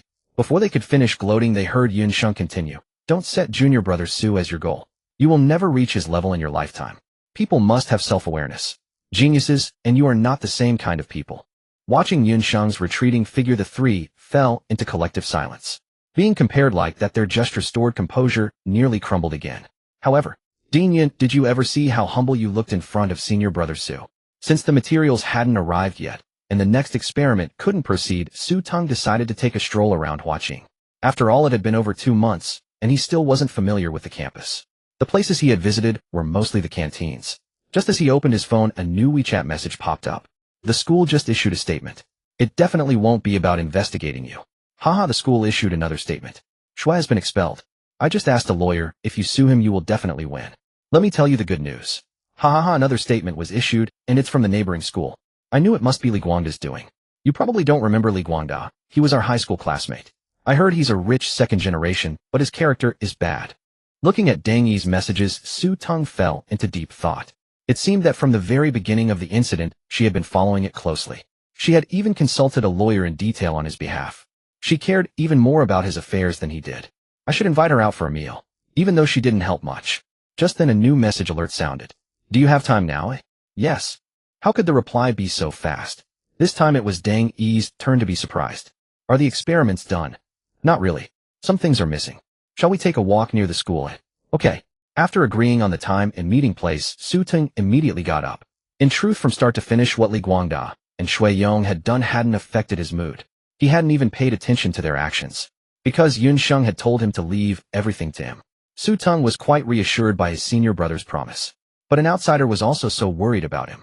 It would be rather impolite to decline a meeting when someone asked. It just so happened that the materials hadn't arrived yet. Taking a stroll near the campus might spark some inspiration. The test of extreme temperatures was no easy feat. Su Teng had a premonition that he would be stuck at this hurdle for a long time. "Senior brother, are you going out?" "Yes." "Do the three of you want to come along?" In the lab, Su Teng's opinion was paramount. They had just heard that a new batch of materials was on its way. Taking this time to relax was also a good idea. "Forget it, we won't follow senior brother." Teng Haiba tactfully declined. After all, they were different kinds of people from Su Teng. If the dean saw Su Teng strolling around campus, he would know the experiment had hit a snag and that he was taking a break while waiting for materials. But if the dean saw the three slackers, it would be inexplicable. Because from the experiment's perspective, they always had problems they couldn't solve. The other two immediately understood. "Senior brother, we won't go? We still haven't solved yesterday's problem." "Exactly. Staying by your side, we should focus more on scientific research." Su Teng nodded. As soon as he left, the three huddled together. "What do you guess senior brother is going to do?" "Probably the canteen. Isn't that where he goes most often?" "I think it's something else." Teng Haiba said mysteriously. "Like what? Tell us." "Do you remember the person in the group chat who said they would get a lawyer for senior brother?" "I remember. I even checked her space. Damn, she's definitely a department beauty, or even a campus belle. So think about it. Yesterday, everyone in the group was talking about senior brother, but one person spoke up for him. So today, he didn't spell out the rest. The others exchanged knowing glances with ambiguous expressions. I really envy senior brother.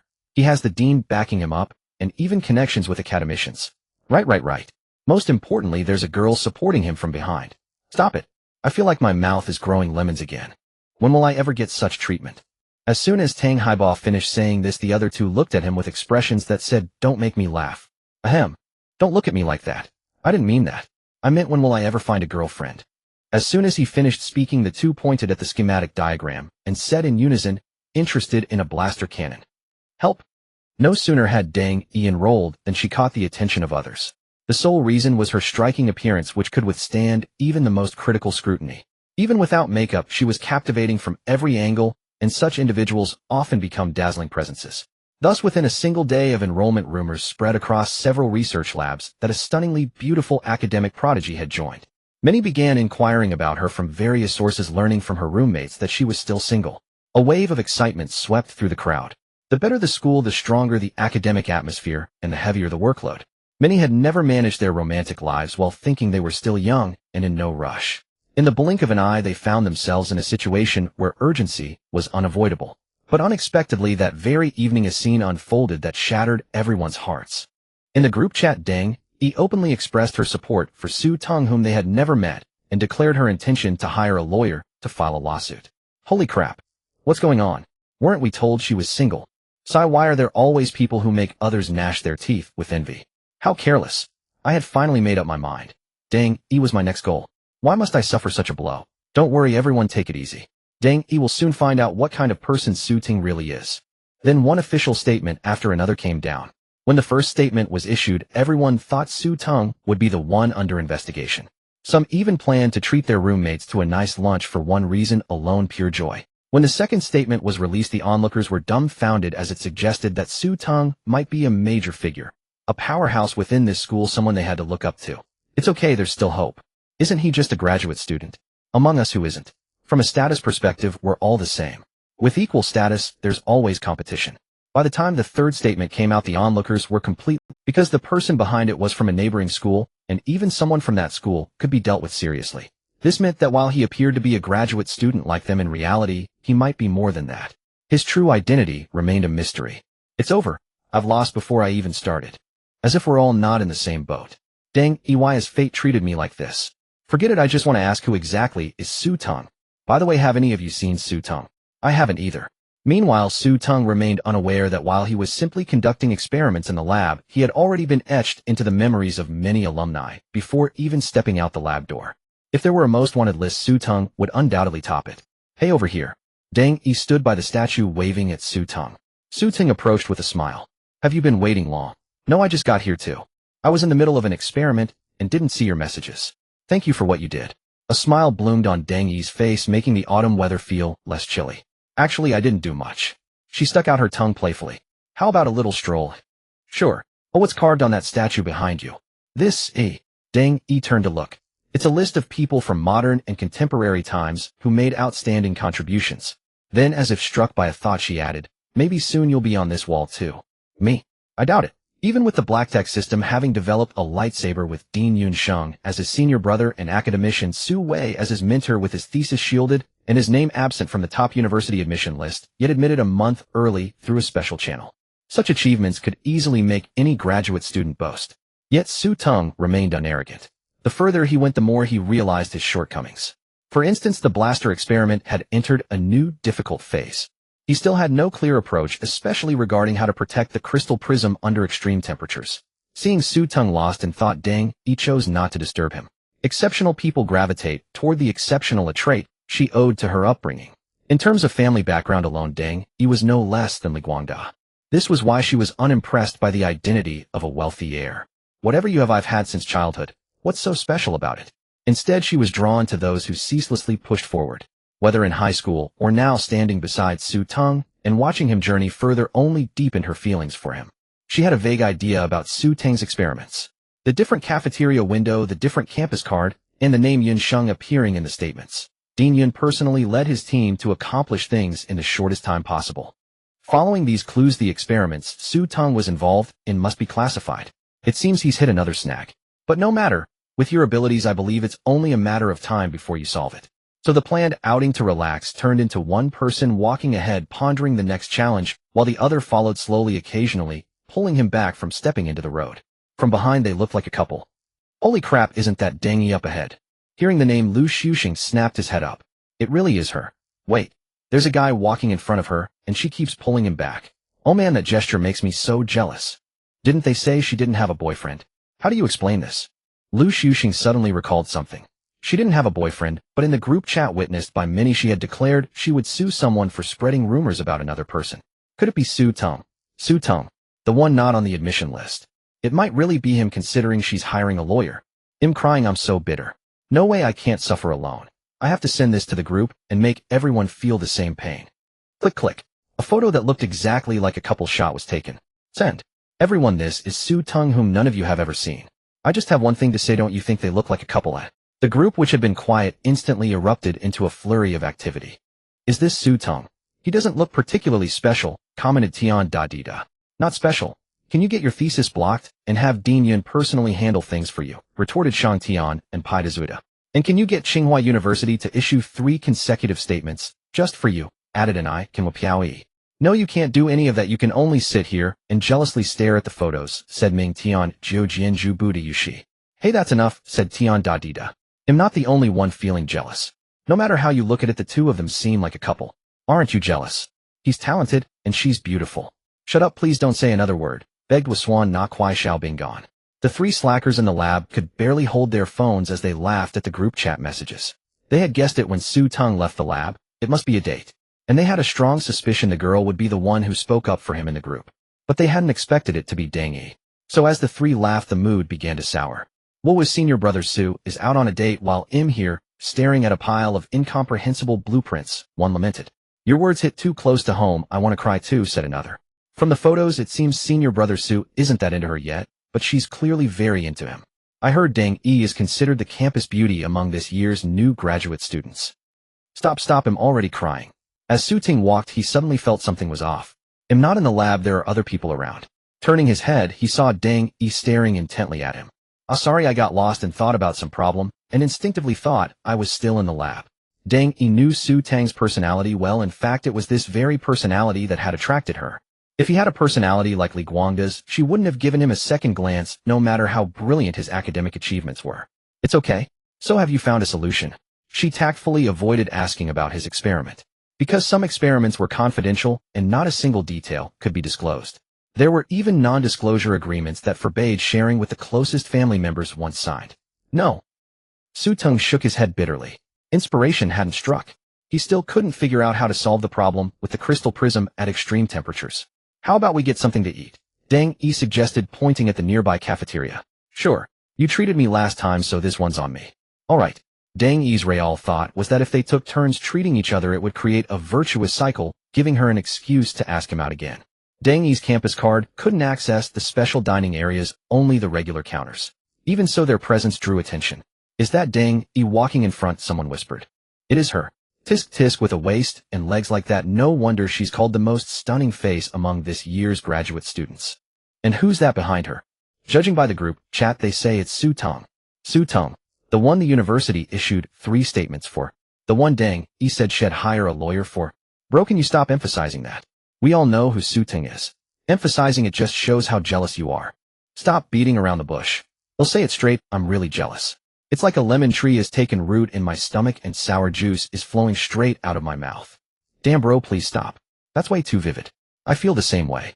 The two didn't make a big commotion entering, but their identities caused quite a stir. The mysterious Su Teng appeared here for the first time. The cafeteria, always crowded, had many people curiously sizing them up. The top-tier university's strong defense of Su Teng led some to privately wonder what outstanding contributions he had made. Su Teng himself, however, didn't mind the extra stares. He just found it strange that so many people were looking at him. Until his gaze was drawn by Deng Yi, who returned with their food. Here are your favorite dishes, she said with a smile, pushing the tray towards him. Taking a closer look, it was the sauced duck and pickled pepper beef he had ordered before. The rich beef broth mixed with the rice balls, the aroma wafting up, awakening the taste on his tongue. Oh, you even know what I like to eat. Su Teng was surprised as he hadn't said what he wanted, and only snapped out of his thoughts when she went to get the food. I remember what you ordered last time we ate together. If anyone else had heard Deng Yi say that, their mind would have wandered, and they would have started to feel touched. But not Su Teng. He was after all a man devoted to scientific research. "Oh thanks," he said, and then focused entirely on the meal before him. Teng Yi smiled, without saying a word, just as she had guessed. He showed no reaction at all, his attention completely absorbed by the food. At that moment Teng Yi discovered Su Teng's passion: scientific research and good food. If I could master both, wouldn't I be able to get closer to him? She couldn't help but start fantasizing. Meanwhile, the onlookers weren't just feeling sour in their mouths, it was churning in their stomachs too. Damn, she smiled. How infuriating, a genuine smile for Su Teng. All the talented end up together while the untalented can only watch. Stop, I'm about to cry. Every casual gesture the couple made felt like a critical hit to those around them. To say they weren't envious would be a lie, they were fiercely jealous. Lu Xuxing, eating with his head down, could barely contain himself. Lu Xuxing had always been the model child, growing up praised by neighbors and admired by other kids. His academic journey had been smooth sailing all the way, through middle school, high school, and even at Xingcheng University. Some people achieve results through sheer hard work, while others participate in extracurricular projects and still excel. Lu Xuxing was the latter type. He had thought he would be the type to immerse himself solely in academia, having encountered many girls along the way.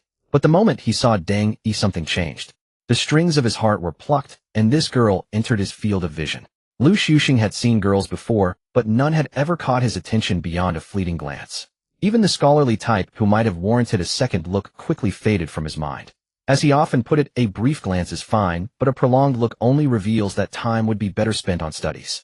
Teng Yi, however, was an exception. At first glance she was pleasant. He couldn't resist another look and found her rather intriguing. Though they had never exchanged a word, she had already etched herself into his heart. It was a peculiar sensation. Despite their unfamiliarity, he couldn't help but yearn for more conversation. To have it blossom into a romance would be ideal. The only glimmer of hope he held was the knowledge that Teng Yi was unattached. But his brief joy was shattered when he saw her defending Su Teng in the group chat, even offering to hire a lawyer for the lawsuit. Envy gnawed at him. And now seeing them sharing a meal in the cafeteria was simply unbearable. No, I must create an opportunity for myself. After all, Teng Yi is single, and we're all on equal footing. With this thought, Lu Xuxing gathered his tray, and feigning a casual stroll, sauntered over to them. "Hi, hello," he said. Hearing his voice, Teng Yi looked up from her meal. Who is he? She didn't recognize him, but she replied politely, "Hello." A conversation could lead to further interaction. Lu Xuxing asked courteously, "And this must be Su Teng." "Yes, that's right," Teng Yi replied. Su Teng, engrossed in his food, looked up at the mention of his name. He didn't recognize the stranger, but returned the polite smile. "Is there something you need from me? The whole school's been buzzing about you these past few days. I was just curious to see what the Su Teng from those statements is really like." "Oh, I see." Su Teng understood immediately. 3 official statements in a single day would pique anyone's curiosity. After all, a name absent from the admission list, yet so staunchly defended by the authorities, must belong to someone exceptionally talented. "Actually, I'm just an ordinary student," Su Teng said. Most people would have been a little proud. With such a formidable background, even the school had made an exception. It would almost be a shame not to boast about it. If asked, they'd say he was a key figure under official cultivation. But Su Teng wasn't like that. He had always maintained a low profile. There is always a sky above the sky, and people beyond people. The higher one climbs, the more one realizes their own shortcomings. "Su Teng, you're being too modest. With your abilities, you'd surely be a candidate for the special scholarship. I hope to see you there," Lu Xuxing said. Lu Xuxing wasn't foolish. Belittling a friend in front of a stranger would only paint him in a bad light. His goal was merely to subtly remind Teng Yi of his own academic prowess, hoping to gain her attention. Su Teng had some recollection of the Tsinghua Special Scholarship. To put it vividly, it was a battle of the gods. The candidates were all true academic prodigies. While others struggled for high grades, these individuals were making breakthroughs in their fields, achieving impressive experimental results. Their hallmark was traveling the world with their PowerPoint presentations, delivering lectures in prestigious university auditoriums to audiences of equally accomplished students and scientific luminaries. The world is multifaceted, and the realm of academic excellence has its own hierarchies. Teng Yi frowned slightly, sensing the underlying message. It was only expected that Su Teng would attract such attention. Before the official statements, no one knew who Su Teng was. Even after the explanations, many harbored a secret resentment. Tsinghua was a top-tier institution where only achievements could truly subdue others. Lu Xuxing watched intently for Su Teng's reaction. "Oh, the special scholarship. I know it. It's a good idea for you to apply if you have time. As for me, I'll see if I'm available. If I have time, I might apply. If not, then so be it." The blueprints from the black technology system always came one at a time. He had no idea how long it would take to finish the energy gun. And after that, who knew when the next blueprint would appear? Compared to these projects, the special scholarship was trivial. It was merely an affirmation of one's achievements, while the Black Technology Systems projects earned praise even from academicians. There was simply no comparison. Oh, is that so? So in your eyes, even the special scholarship needs to wait for your convenience. Su Teng had spoken truthfully, but to Lu Xuxing it sounded unbearably arrogant. What nonsense are you spouting? Waiting for the right time. Do you really think you're someone extraordinary? Lu Xuxing, who had intended to put Su Teng in his place, found himself unexpectedly outshone. Damn it, Lu Xuxing muttered. Watching his retreating figure, Teng, he stifled a laugh. Those unfamiliar with Su Teng's character would mistake his honesty for condescension. But Teng, he knew better. Su Teng always spoke the truth. If you felt belittled, it was only because you were too weak. Seeing Teng Yi's persistent smile, Su Teng asked, "Is something amusing?" "Yes," Teng Yi nodded earnestly. "I'm just happy to be having a meal with you." She meant it. It was never easy to get Su Teng out. A bit embarrassed, Su Teng said, "You go ahead and eat. They'll wait for you." The other onlookers felt a pang of envy. A beautiful girl smiling at someone else was a bitter sight. Some recognized Lu Xuxing, a minor academic prodigy, and a strong contender for the special scholarship. When he approached so aggressively, they had anticipated a spectacular showdown. But now he had been utterly defeated before he could even begin. In that moment, Su Teng's name was etched into everyone's memory. This dinner was completed under the watchful eyes of everyone. Su Teng felt nothing out of the ordinary. In the world of a prodigy, the gazes of others never mattered. His eyes were fixed solely on what needed to be done, such as finishing the meal before him. Teng Yi, however, felt a bit uneasy, sensing the subtle glances cast their way tinged with an indescribable flavor. "I'm done eating." She looked up only to find Su Teng staring blankly at the contents of her bowl. He muttered something under his breath. Gazing at the rice ball wrapped in sauce, a connection sparked in his mind, linking it to the experimental hurdle he faced. In that instant, a breakthrough emerged. If external protection fails, why not try from within? If the internal shield reaches a certain level, increasing the power could offset part of the energy. As long as a portion of the energy is neutralized, the derived mathematical formula would reveal a balance between the two. Perfecting that balance would safeguard the crystal prism. Yes, that was it. The elusive inspiration long sought after flashed into his mind in an instant. When Teng Yi met Su Teng's fervent gaze, she understood everything that had just transpired. Truly a talent suited for scientific research, she sighed. Anyone else would have sought to bridge the gap with small talk. But in Su Teng's eyes, the thrill of research reigned supreme. Even away from the lab, given the chance, he would ponder over encountered problems, hoping for an unexpected resolution. Clearly, that serendipitous moment had arrived. "It seems you found a solution to the problem you were facing." Su Teng smiled, sheepishly, suddenly aware that he was accompanying Teng Yi in the cafeteria, not the lab.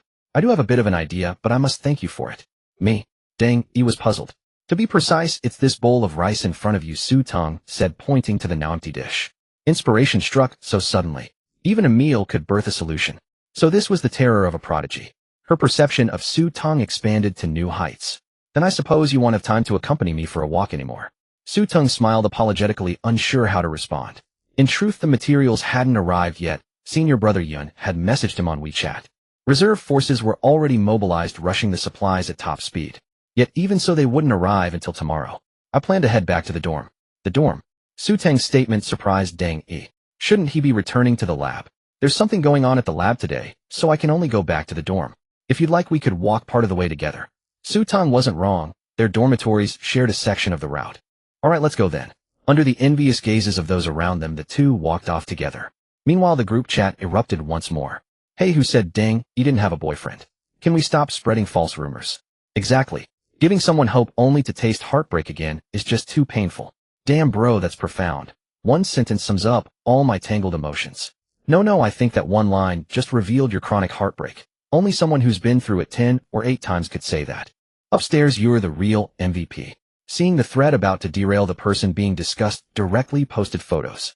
One showed Teng Yi and Su Teng eating, her smiling, him looking at her. The other captured them walking out of the cafeteria together after the meal. They walked side by side, the man striding ahead, while the woman turned back to smile at him. Even through the blurry image, it was clear she was deeply invested. A critical hit, a devastating blow. "Why I'm crying. Even at Tsinghua, I still get tormented by others." The key is the girl beside him is not only beautiful and brilliant, but also has eyes only for him. "Sob, why must we be treated like this?" Sigh. Why did the one upstairs go silent? "I suddenly don't want to talk." Life, it's just something you realize in an instant. From that moment on, a list began circulating privately at Tsinghua, titled the Slay List. Strangely, it bore only one name, Su Teng. "I'm almost there." Huh. Deng, he was taken aback. How had it gone so fast? The Tsinghua campus was vast, usually requiring a bike ride of at least 10 minutes to get anywhere, let alone walking. But this time the walk had been far too short. All right then. Looking up, she saw a dormitory she had never seen before. Even the place where he slept was unique. Well, if you have time, we can meet again. Okay. To his credit, Su Teng always kept his promises. Then I wish you success in your experiment tomorrow. Goodbye. Goodbye. Though they had walked together, Su Teng had been silently deducing formulas in his mind the entire way. By the time he entered his room, he had a solid grasp of the concept. Grabbing scratch paper, he began calculating furiously. Formulas filled the pages accompanied by various diagrams. He used the diagrams to simulate potential scenarios and devise solutions. While Su Teng was engrossed in his calculations, a rumbling sound echoed above the Tsinghua campus. What's that noise? What's happening at the school now? Yeah, why has the campus been so unsettled lately? If I didn't know we were in a peaceful place, I'd think a war was starting. Another student, sticking his head out to look, shouted, "Hey, come out and see this." Even if it were war, I wouldn't rule it out. What are you talking about? His roommate muttered, but when he looked up, he was stunned. Helicopters, and not just one. The boxes dangling beneath them suggested supplies being delivered to the campus. But what supplies did the campus need? Food, teachers, materials. All were available. Wait. Materials. Everyone recalled the same thing. Hadn't a similar situation occurred a few days ago? Back then, a student out for a night run had seen a convoy of military vehicles followed by a crowd, startling him. From that incident, word had it that materials were being transported into the school. This time with helicopters directly involved, it was likely another material delivery. But who was behind it? Why did they need supplies so urgently? These graduate students, experienced in research, began to question their own existence. Typically, the experimental process involved writing application forms, submitting requests, awaiting approval, and finally receiving materials. Using helicopters meant someone had access to a special channel, bypassing all procedures for direct delivery. The group chat was buzzing again. Who is this? They're way too flashy. A few days ago, trucks were delivering stuff, followed by military personnel. I thought that lineup was unbeatable, but who knew today helicopters would show up? Please note it's not just one, but multiple helicopters together. I used to be a proud person and my research topic was quite prestigious. However, we still have to follow basic experimental principles, fill out material forms, apply, and then get approval. But today's situation really shocked me. So they actually use aircraft to transport materials. Enough said. This is definitely another experiment that requires signing a confidentiality agreement. At this moment, the Slack trio was still lurking in the group chat. From some point, the three had developed the habit of lurking frequently. Although they had signed a confidentiality agreement and couldn't reveal relevant information in the group, they still saw others in the group constantly guessing who it was, what level this experiment was, and when they themselves could participate. It made the Slack trio feel extremely satisfied. The things you dream of are right in my hands. If they knew that they could have fought for this opportunity, but missed it, wouldn't that be even better? Indeed, joy between people is derived from comparison. The Slack trio had been tormented by Su Teng in the lab countless times. But as soon as they scrolled through the group chat, they immediately regained their confidence. What is the joy of lurking? This is it. The things you can't get. We get to witness the experiment's progress every day. Even Dean Yun and the academicians are paying attention. Too bad we can't tell them otherwise would make them know what true happiness is. Teng Haibao, what are you laughing at? His roommate had been watching him. These past few days had been coming back very late at night. No matter how late, he would always be glued to his phone, chuckling weirdly, as if indulging some strange fetish. Oh, nothing. I just thought of something happy. Something happy. The roommate was suspicious. His expression didn't look like he was thinking of something happy. After a moment of silence, Teng Haibao tentatively said something. Today I saw an academician sobbing in a video. Sobbing. An academician? A mere graduate student. Why is he talking nonsense? You'd be lucky just to meet an academician. Psycho. His roommate naturally didn't believe him. Look at you. I'm telling you the truth, but you don't believe me. The material transport lasted a long time, almost until late at night. Messages in the group chat were flying everywhere. After all, there had been too many strange occurrences recently. Never had they heard of such a big commotion. As the person involved, Su Teng, was immersed in calculations, oblivious to the outside changes, until he fell asleep, slumped over the desk. Ouch! Su Teng twisted his stiff neck. Sleeping at a desk and sleeping in bed were indeed two different experiences. Ding dong. He opened his phone and saw a new WeChat message. Junior Su, the materials you needed arrived yesterday. I personally checked them. Oh, everything is fine. Look, senior brother is as reliable as ever. Thank you, senior brother. We'll go to the lab now. You're up early, junior. Compared to your hard work, this is nothing. Su Teng said this from the heart. He knew the experimental procedure. Although he could skip a series of application issues and have materials transported directly from elsewhere, the reviewer was Xingcheng. Under normal circumstances, Xingcheng didn't usually serve as a reviewer. Xingcheng's other identity was that of dean, an administrative position. To be precise, a series of miscellaneous affairs at the school required his personal signature. This occupied a large part of his daily work. Reviewing materials was very time-consuming. Many materials required him to personally inventory them and check if the quality met the required standards. That night, the transport of materials was fast. But that night, Xingcheng, who was tallying the materials, also had a tough time. Because he hadn't slept at all, he finally finished inventorying the materials before dawn. This was why Teng said that sentence. He guessed that the reason Xingcheng could reply instantly was that he hadn't slept at all. Junior, you really know how to be considerate. Xingcheng couldn't help but admire. At Teng's level, there were usually two types of people. One type looked down on everyone because their research level had reached a certain standard. They had no interest in communicating with those inferior to them. The other type treated people around them with indifference. Simply put, they didn't understand social graces. They wouldn't say thank you when someone helped, and even showed no gratitude. But his junior brother Teng seemed to be the best kind in between.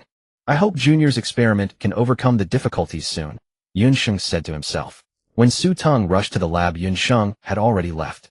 Senior brother Yun is truly a reliable person. Looking at the neatly arranged materials, Teng began to admire him from the bottom of his heart.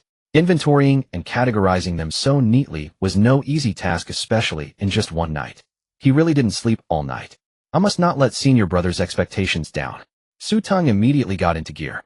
Last night, he had calculated several scenarios on scratch paper. The crystal prism would explode under extreme cold or heat. The solution was to wrap the crystal prism and provide an inert gas inside. An inert gas is an inactive gas characterized by stability and difficulty in being excited. By establishing a stable channel within it specifically for the volatile explosive gas to flow, the volatile gas would not be affected when entering. Furthermore, injecting a series of shield-like nanomolecules around the crystal prism might solve the problem. The nanomolecules are programmed so that when the ambient temperature rises, they function to cool it down. When the ambient temperature drops, the nanomolecules function to warm it up. With the temperature maintained stable, the crystal prism would not be affected. Thus, the volatile explosive gas could flow steadily, and the crystal prism would be fully protected. Let's give it a try then. Facing the newly drawn blueprints, Teng began to operate. Whoosh! The lab door opened, and the Slack trio entered from outside. Let me tell you, yesterday, I was lurking in the group chat the whole time. In one word, awesome. Haha, me too. Everyone in the group was guessing who caused such a big stir. Most people figured it out. It's related to the truck transport a few days ago. Yeah, but they don't know it's us, haha. We're just watching them guess. I heard someone even made a chart of recent events at Huaqing. I saw it too. I was stunned because from the timeline, everything that happened was related to senior brother Su. My mouth literally formed an O. It was so freaking awesome. If it weren't for the confidentiality agreement, I would have shouted senior brother Su is awesome. The first to enter, Teng Haiba, turned around and froze. Hey, what's wrong? The two behind him, curious, stepped in and also stood dumbfounded. The lab was stacked with materials neatly arranged. Not only that, each category was meticulously subdivided, even with small notes attached. It showed how meticulous the material reviewer was. Every tiny detail had been taken into account. Yesterday, after senior brother Su left, he didn't return. The three knew this. Because they had left the lab at midnight, so someone else had reviewed the materials. Looking closely at the handwriting, they found it familiar. This is Dean Yun's handwriting, isn't it? It really is. All three had seen Xingcheng's handwriting because he had been to the lab. So, did Dean Yun personally stay to inventory the materials? No way, but it really was. The three exchanged glances as if they had discovered another big news. If they leaked it in the group, Teng would probably forever hold the top spot on the most wanted list. Since the materials had already arrived, it meant Teng would be there as well. The slacking trio knew well that their passion for research could never match Teng's. No matter how early they came, Teng would always be in the lab before them. The three exchanged glances and walked deeper into the lab. They remembered that the experiment was entering its next phase. If I recall correctly, it's about how to protect the crystal prism under extreme temperatures. Although I can't produce the sample, I know from the blueprints that the crystal prism is the soul of the blaster. The generation of energy all depends on it. If even a tiny part is damaged, or there's even a slight deviation, the energy beam will be off. The worst-case scenario is that it could explode directly in the barrel. Oh, Teng Haiba, not bad. I thought you were slacking off with us, but it turns out you actually understood something. Of course, who do you think I am? Theoretically, the three understood. And precisely because they understood, they realized how difficult the practical operation would be. If even a tiny part is damaged, was literal. In the experiment, the crystal prism could not withstand even the slightest impact, not even a scratch visible only under a microscope. even that might render all previous efforts futile. Seeing Su Teng's earnest expression, the three were stunned. Senior brother Su, this means he's solving the experiment, right? It certainly looks that way. Senior brother Su, didn't we just encounter this problem yesterday?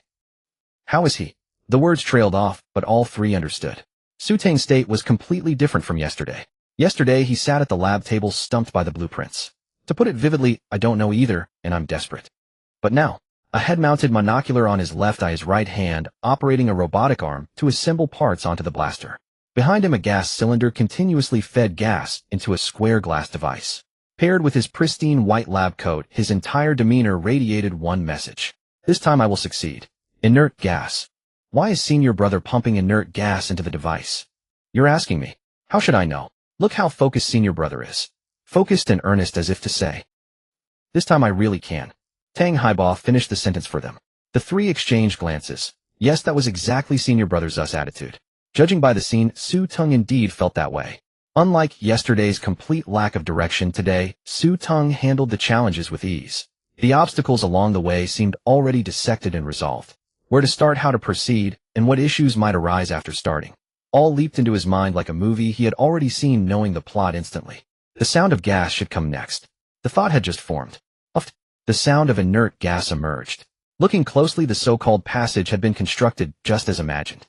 The gas inside even had a faint gray-white tint. These were the injected nanomolecules. Programs had been set. When the temperature was too low, the surrounding gas would rise to the appropriate temperature and stabilize. When too high, it would lower and stabilize. Everything is going as smoothly as anticipated. A smile spread across Su Teng's face. The robotic arm flipped the parts continuously. The rudimentary blaster began to take shape. A rough, wild quality started to emerge. So this is what a blaster looks like. It looks so intimidating, makes you want to challenge it. I advise you not to try, or one shot, and you'll vanish from this world. Every time they tested, the three were present. Gradually, they realized that Su Teng had been using minimal power to protect them and ensure safety. After all, they were still on campus. Maximum power had to be tested in the suburbs, otherwise, even the designer Su Teng didn't know how severe the consequences would be. Time passed, and the meals the three brought for Su Teng remained untouched. Although Su Teng enjoyed good food in the face of research, even this slight interest meant little. Unlike the morning, Xingcheng now stood nearby watching Su Teng's experiment with solemnity. After verifying the materials in the morning, Xingcheng had returned. He took a short nap to catch up on sleep. Soon after, he came to the lab. Logically, there was no need for Xingcheng to do this. Research projects usually took months, sometimes years. What could happen in just one day? But this logic didn't apply to Su Teng. The day before yesterday, after a single day away, a simple blaster capable of piercing test plates had emerged. And today, Su Teng had specifically requested materials. If he didn't come to the scene, now he might miss the most spectacular moment. Sure enough, a small cryogenic chamber had already been set up. The glass device was filled with gas identified as inert by the markings on the cylinder. But why use inert gas? Xingcheng didn't understand. Not just this. He found many things beyond his comprehension. From the start, nothing his junior brother made was easy to grasp. Yet, even without understanding, he could tell these points were remarkable. A feeling of being impressed without fully grasping it. Teng Haiba, come help me lower the temperature. All the preliminary steps were nearly complete, leaving only this critical setting. I'm coming. Just as Teng Haiba was about to move, Xingcheng stepped forward to stop him. Step aside and watch. He'll do it. Dean. Let's talk. All right. On site, the highest authority was Su Teng, followed by Dean Yun. Lowering the temperature didn't require much technical skill. Any of them could do it. In truth, Xingcheng had always wanted to participate in such experiments. Since becoming dean, his energy had been scattered. He dealt more with administration. Research had grown distant. Today, being able to take part in the new test of the blaster stirred his heart, even for him. Watching Xingcheng adjust the temperature with his head lowered, the three exchanged glances. Have you ever seen the dean assist like this, eh? Don't even mention it. I've never seen it. Not only have I never seen it, it's something I couldn't even imagine. Incredible. I think even if we told outsiders, no one would believe it. Seeing the dean already graying, carefully adjusting the equipment, the three were even more certain. Not just them. Even we standing here could hardly believe what we were seeing. As for Xingcheng's approach, Su Teng didn't have much feeling about it. At this moment, all his focus was captivated by the experiment. Lower the temperature a bit more. This was the first time conducting an extreme temperature experiment, and Su Teng dared not be the slightest bit careless. He kept his eyes fixed on the readings of the surrounding instruments. Theoretically, there should be no issues. But that was only in theory. The actual results of scientific research never follow the theoretical schedule. All right, good. the usually all-capable dean of Huaqing now as obedient as a younger brother. The three slackers had seen this scene before. It happened when he was on the phone with an academician. This meant one thing: Xingcheng regarded Su Teng as someone on the same level as an academician. How terrifying. As if they had suddenly discovered something monumental. If they glanced any longer, would their future graduation become a problem? The three looked over with a mix of reverence and tentative curiosity. Xingcheng shot them a glare. Immediately the three slackers, with eyes fixed on their noses and noses on their hearts, silently chanted in their minds, "I saw nothing, just an ordinary experiment assistant." "Junior brother, do we need to lower the temperature further?" The automatic temperature control could naturally reach a certain level, but it couldn't stop immediately. For the first experiment, Su Teng was exceptionally cautious, lowering the temperature bit by bit to ensure no detail was missed. "Lower it a bit more." The temperature in the cryogenic chamber had already neared freezing, causing moisture in the surrounding air to condense. At this point, the nanomolecules began to take effect. Streams of gray-white gas worked tirelessly. On a molecular level, a fierce battle was underway. To the onlookers, the most apparent sign was that the temperature did not affect the components inside the gun chamber. Even as the temperature dropped and water droplets began to form, the parts remained stable. "All right, stop the temperature here." Xingcheng immediately released the temperature adjustment button and stood up to inspect. Upon seeing this sight, he couldn't help but marvel. In some aspects, his junior brother truly surpassed many around him. Who would have thought there was a way to insulate the gas temperature?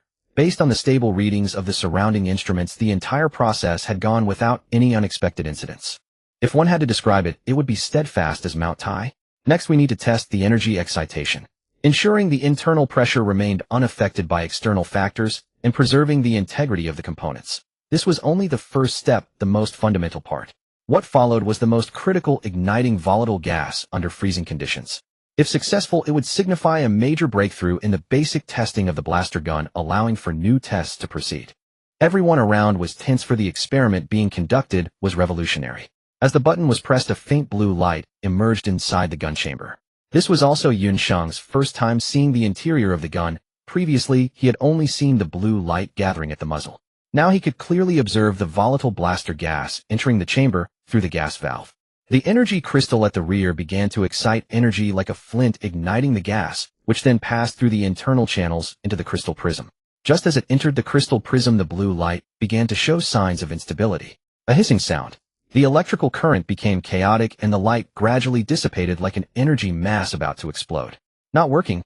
No way. How is this possible?" The three muttered with furrowed brows. As project members, they too grew nervous, their hearts beating in sync with the fluctuating current. If this shot could be successfully fired, it would mean far more than just emitting a beam of light. In truth, it would signify a great leap forward in Dragon Country's gun technology. Xingcheng was also a bit anxious. A minute ago, he had messaged his teacher informing him of the ongoing experiment in the lab. Su Wei had replied immediately, telling him to get in touch if there were any new developments. To some extent, this small lab had captured the attention of many. Only Su Teng remained relaxed. From the design perspective, this was a normal situation. Because of the nanomolecules' work, there was a certain lag in gas propagation. More precisely, the light would converge to a certain point here, then proceed along the original gun chamber path. No sooner had the thought crossed his mind than the light advanced along the design's trajectory. It adjusted through the crystal prism and finally stored the energy. That's right, just like this. Seeing the final result, Su Teng could now confirm it. Everything was normal, proceeding as smoothly as anticipated. Turning to the tense group, Su Teng asked, "Does anyone want to come up and try pulling the trigger?" The four, still in a state of tension, were stunned. Pull the trigger? Wasn't the experiment still ongoing? Why would he say that? Wait. Pull the trigger. They realized that Su Teng's words meant the experiment was proceeding smoothly. The blaster gun indeed required pulling the trigger to fire the energy beam. This meant the temperature test under freezing conditions had been successful. The three exchanged glances, their eyes filled with eagerness. "I think I should be the one to pull the trigger this time." "Why? We've done pretty much the same work." "Pretty much. But you must remember I brought you in. In other words, without me, you wouldn't be on this project team." Teng Haibao wore a look of seasoned authority, trying to convince the eager pair with the most straightforward logic. Because in fact it was true. Without Teng Haibao, they wouldn't be here. "Well, all right then. But promise only the first time. Later ones we take turns." Teng Haibao's face twitched. "You guys are something else. Isn't this just a normal experimental testing process? Why has it become such a contentious topic in your mouths?" Just as he finished speaking and was about to step forward, a hand blocked his path. "If we're going by your logic, shouldn't I be the first?" The three looked at Xingcheng with puzzled expressions. "What are you talking about?" I got you into this project. I sought you out. If not for me, you would never have had the chance to be here. No matter how he looked at it, Teng Haiba hadn't expected Xingcheng to jump in at this moment. Regardless, you're the dean. You need to remember your status. Are you really going to compete with us students over who gets to pull the trigger first? But from Xingcheng's expression, the three realized he was serious. Damn, is there really such a person? Outside, he's the unquestionable dean, but in this lab, he's turned into a petty trickster. Listen to what you're saying. What do you mean without my approval you wouldn't be here? Impressive, even more shameless than me. Xingcheng got his wish and secured the opportunity to pull the trigger this time.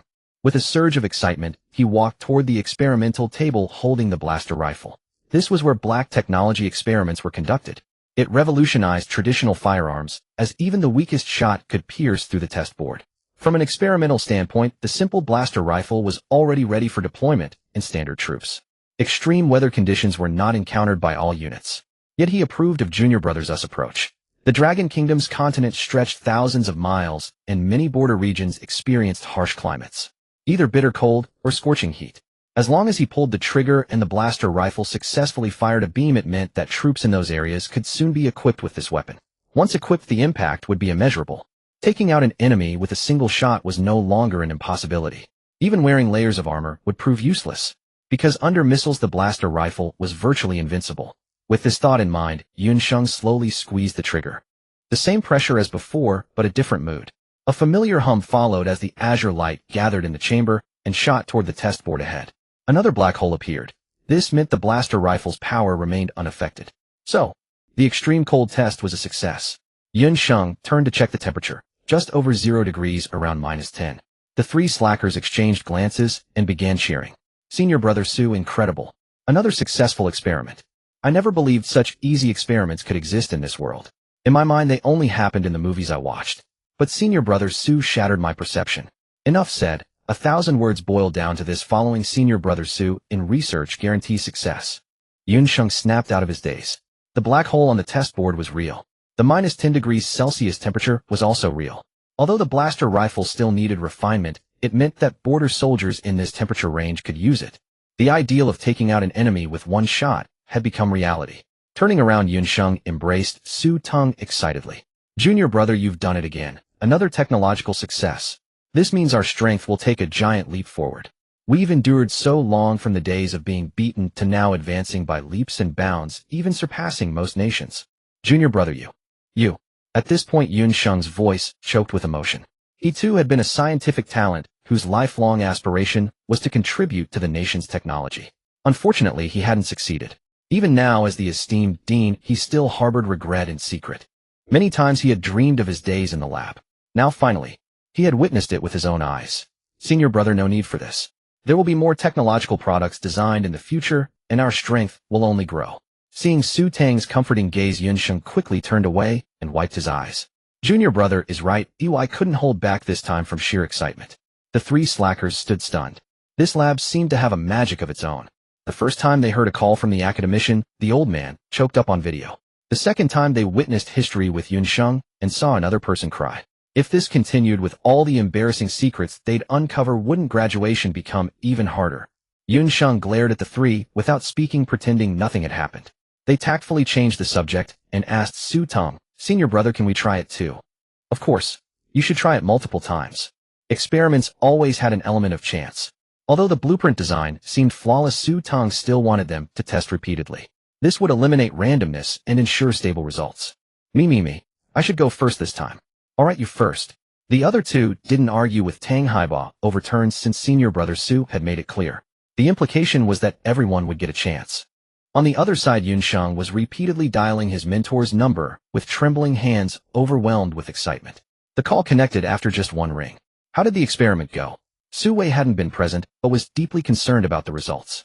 Because this experiment on a larger scale could change many things. Successful. Xingcheng stammered out the words. On the other end came heavy breathing, as if hearing something monumental, and slowly processing the emotion. Say that again. The battle-hardened Su Wei grew tense from his student's words. We just conducted a low-temperature experiment. The temperature was -10 degrees. Junior Brother Su did it right before us, and all data was automatically saved. I saw the energy gather. I pulled the trigger at the final moment and witnessed with my own eyes how at -10 degrees the blaster rifle pierced the test board. Xingcheng finally calmed down and recounted everything he saw in one breath. -10 degrees successful ignition. Su Wei immediately seized on those key words. This meant the simple blaster rifle was maturing into a fully developed model. Its cold resistance had been proven. Many border soldiers could now use it. Thinking of its fast-firing rate, immense power, and adjustable energy, holy shit. Su Wei was shocked by his own thoughts. When the lightsaber was first created, he knew Su Teng was a 9 million research talent. He thought that if given time, the young man would eventually create even more terrifying things and stand atop the scientific summit looking down on them. But he never imagined it would happen so soon. After just a month and a half in the library, Su Teng designed a blaster rifle. Was the Xingcheng University library the same one he had visited before? And how long had it been since the project was approved and launched? Could scientific research really be this easy? A simple blaster rifle in 2 days, and overcoming the low temperature issue today. At this rate, could a blueprint become a real technological product in just 1 week? Su Wei's breathing quickened for a few seconds. Open a video call. Oh, I want to see the scene. Xingcheng followed Su Wei's instructions and opened the video. The camera was now focused on Su Teng, who appeared to be deep in thought. Su Wei let out a sigh of admiration. What was once merely a talent being cultivated now showed the potential to become a true master. Let me speak with Xiao Su. All right. Xingcheng brought the phone to Su Teng. Those engaged in scientific research often needed face-to-face communication to grasp certain matters. Xiao Su, I heard your experiment has succeeded. Under low-temperature conditions, it has indeed succeeded. Senior brother Yin just conducted the first test. Good, I would like to see it again. Of course, no problem. The trio of slackers overhearing the conversation had already obediently stepped aside. Compared to Dean Yin, the elder on the screen represented the pinnacle of scientific research in Dragon Country. He was easygoing with Su Teng only because of Su Teng's remarkable achievements. The experiment they were conducting now was beyond the capability of graduate students, doctors, or even professors. Each time they met, he addressed Su Teng as Xiao Su. There was a reason for this. It was a gesture of respect. As for the trio of slackers, if they dared to act recklessly, they would face consequences. The temperature had been set. Through the screen, Su Wei could see the moisture condensing on the surrounding glass. Ordinary firearms left in such an environment for long would likely be affected. To put it bluntly, they might even become unusable. Yet the faint blue glow of the blaster gun still flickered within its chamber, a sign that it was charging. The button was pressed, and the blue light converged, growing more intense within the chamber. Inside, following the series of processes, the gas drove the light to flow. A familiar buzzing sound echoed. It was gathering energy just before firing. A bang rang out as the distant test plate was shattered once more. Though the outcome was already known, witnessing it still evoked a sense of awe. It truly succeeded. With this single shot, the times have already begun to shift in the shadows. Su Wei on the other side of the screen was stunned, momentarily unable to accept the achievement. But the next second, an immense wave of joy overwhelmed him. Xiao Su. Good ha. A hearty laugh burst from the screen, releasing the pent-up emotions of so long.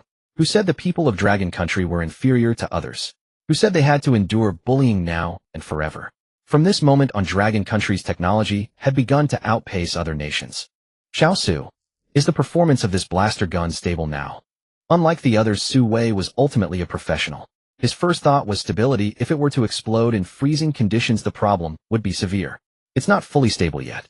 From an experimental perspective, it's only been a few hours. The testing period should be extended. However, based on the schematic, stability is inevitable.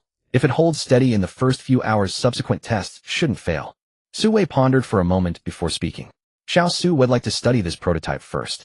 Practically speaking, the blaster gun's firing is sound, and its performance under environmental temperature is also fine. If the Institute can research it sooner, it can be put into mass production faster. There was another reason Su Wei didn't voice. The schematics Su Teng provided were to some extent beyond their understanding, meaning they would need more time to decipher them. Though it sounded incredible, professional designers of Dragon Country having to analyze a graduate student's blueprints, it was indeed the reality. No problem. Su Teng naturally hoped the blaster gun could be mass-produced quickly. The sooner it happened, the faster the overall technological level could be elevated. All right, I'll arrange a plane to pick you up. Wait there. A plane. The trio of slackers had overheard something extraordinary again. Given the frequency, it was too fast. A plane had just arrived last night, and now another was coming specifically for the blaster gun before them. The thought that the blaster gun which they had tested would soon be studied in major institutes. The mere thought was thrilling.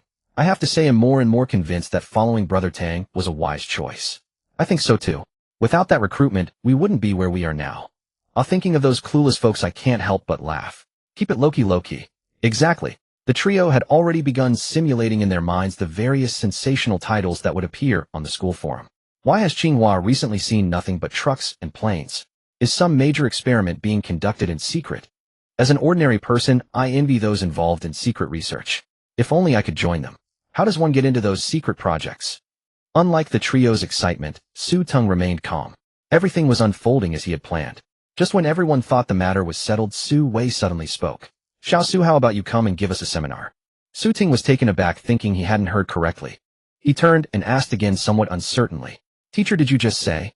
I said come and give us a seminar. You designed the blaster gun, no one knows it better than you. Though we have various blueprints, theoretical knowledge always differs from actual scientific achievements.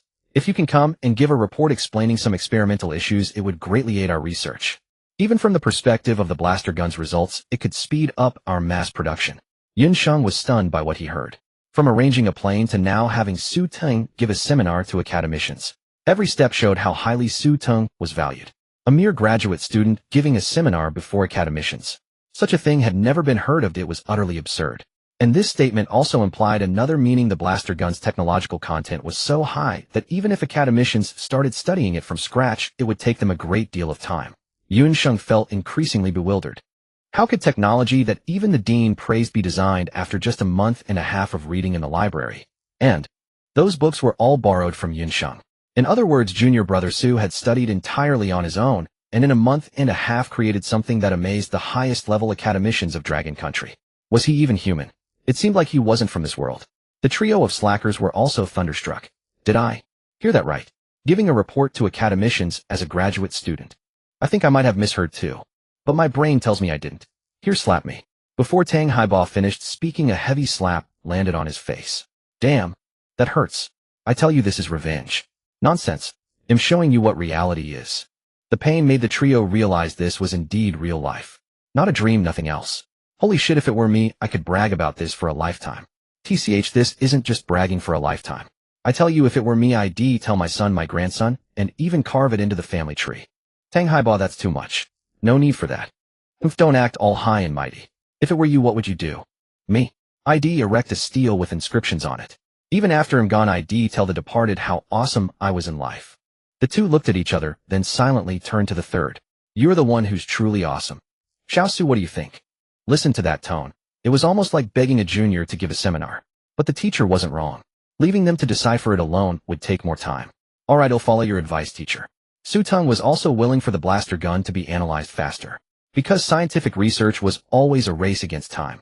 Once you took a big lead, you'd stay ahead in subsequent developments, even accumulating to an astonishing degree. Good'll contact the others now and make the arrangements. Academician schedules were always tight.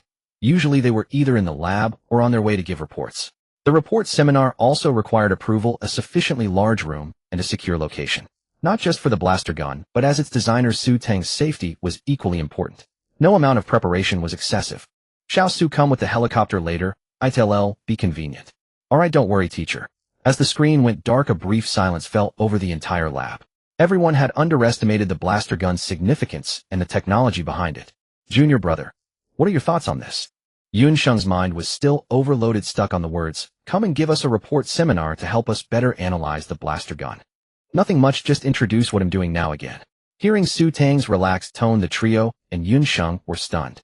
It seemed that way, yet it also seemed like it shouldn't be. Those were academicians, giving them a report as the lead speaker. What an honor that was. How could you be so indifferent? But on second thought, the lightsaber was made by Su Teng. The groundbreaking blaster gun was also his creation. Perhaps for Su Teng these things were indeed ordinary. Judging by his life routine, he was either in the lab or on the way to it. His love for good food could be seen as a minor quirk. Our junior brother Su seemed to be such a plain person. In awe, truly in awe. The four of them cast different glances at Su Teng. Envy, admiration, but mostly respect. Such an honor, if bestowed upon any one of them alone, would have been enough to drive them wild with joy. But he remained so calm. He was even starting to figure out how to pack the blaster gun for transport. Academia should be this pure. Senior brother, let me handle this. You don't need to. Senior brother Su, is there anything else I can help pack? Leave it to me, I can do it too. The trio eagerly volunteered. Unlike last time, their mindset had completely changed. Without a good mindset, how could one achieve in academia? They all had to learn from senior brother Su. Yunsheng was also stunned. After a long pause, he sighed softly. If only I had met you sooner, junior brother, things might have turned out differently. A rumbling sound filled the air, the roar of an aircraft. It was not strange to see airplanes, but what was strange was that they kept flying to Huaqing School repeatedly. This inevitably led to much speculation. The previous operations had all been carried out late at night.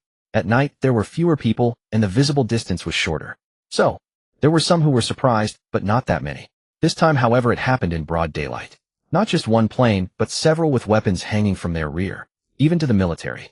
Even those who knew nothing about military affairs could understand. Those were combat helicopters. Watching the weapon-laden aircraft, all the people looking up at the sky were stunned. Holy crap! What's going on again? Why have I been seeing helicopters so often these past 2 days? This time it's even more outrageous with weapons directly appearing. I originally thought I came to this university to pursue academics, but until now I haven't made much progress on my academic issues. Instead, I keep seeing things related to weapons. Dude, I think you're right, because I feel the same way. But have you thought about who it might be? Who? With this kind of treatment, even if you told me it was an academician, I'd believe it. But no, an academician wouldn't get such treatment. Exactly, look over there.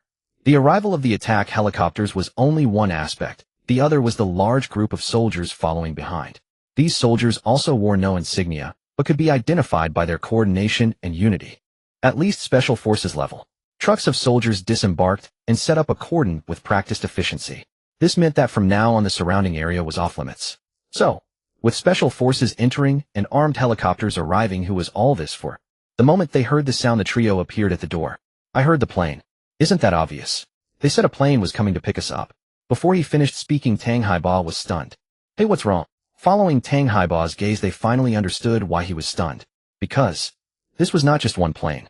The plane you mentioned was probably the one to pick up the energy blaster, but the ones behind were clearly dedicated armed helicopters. The gleaming missile mounts below gave everyone a sense of security. If the enemy dared to come, a barrage of bullets would annihilate them. Geez.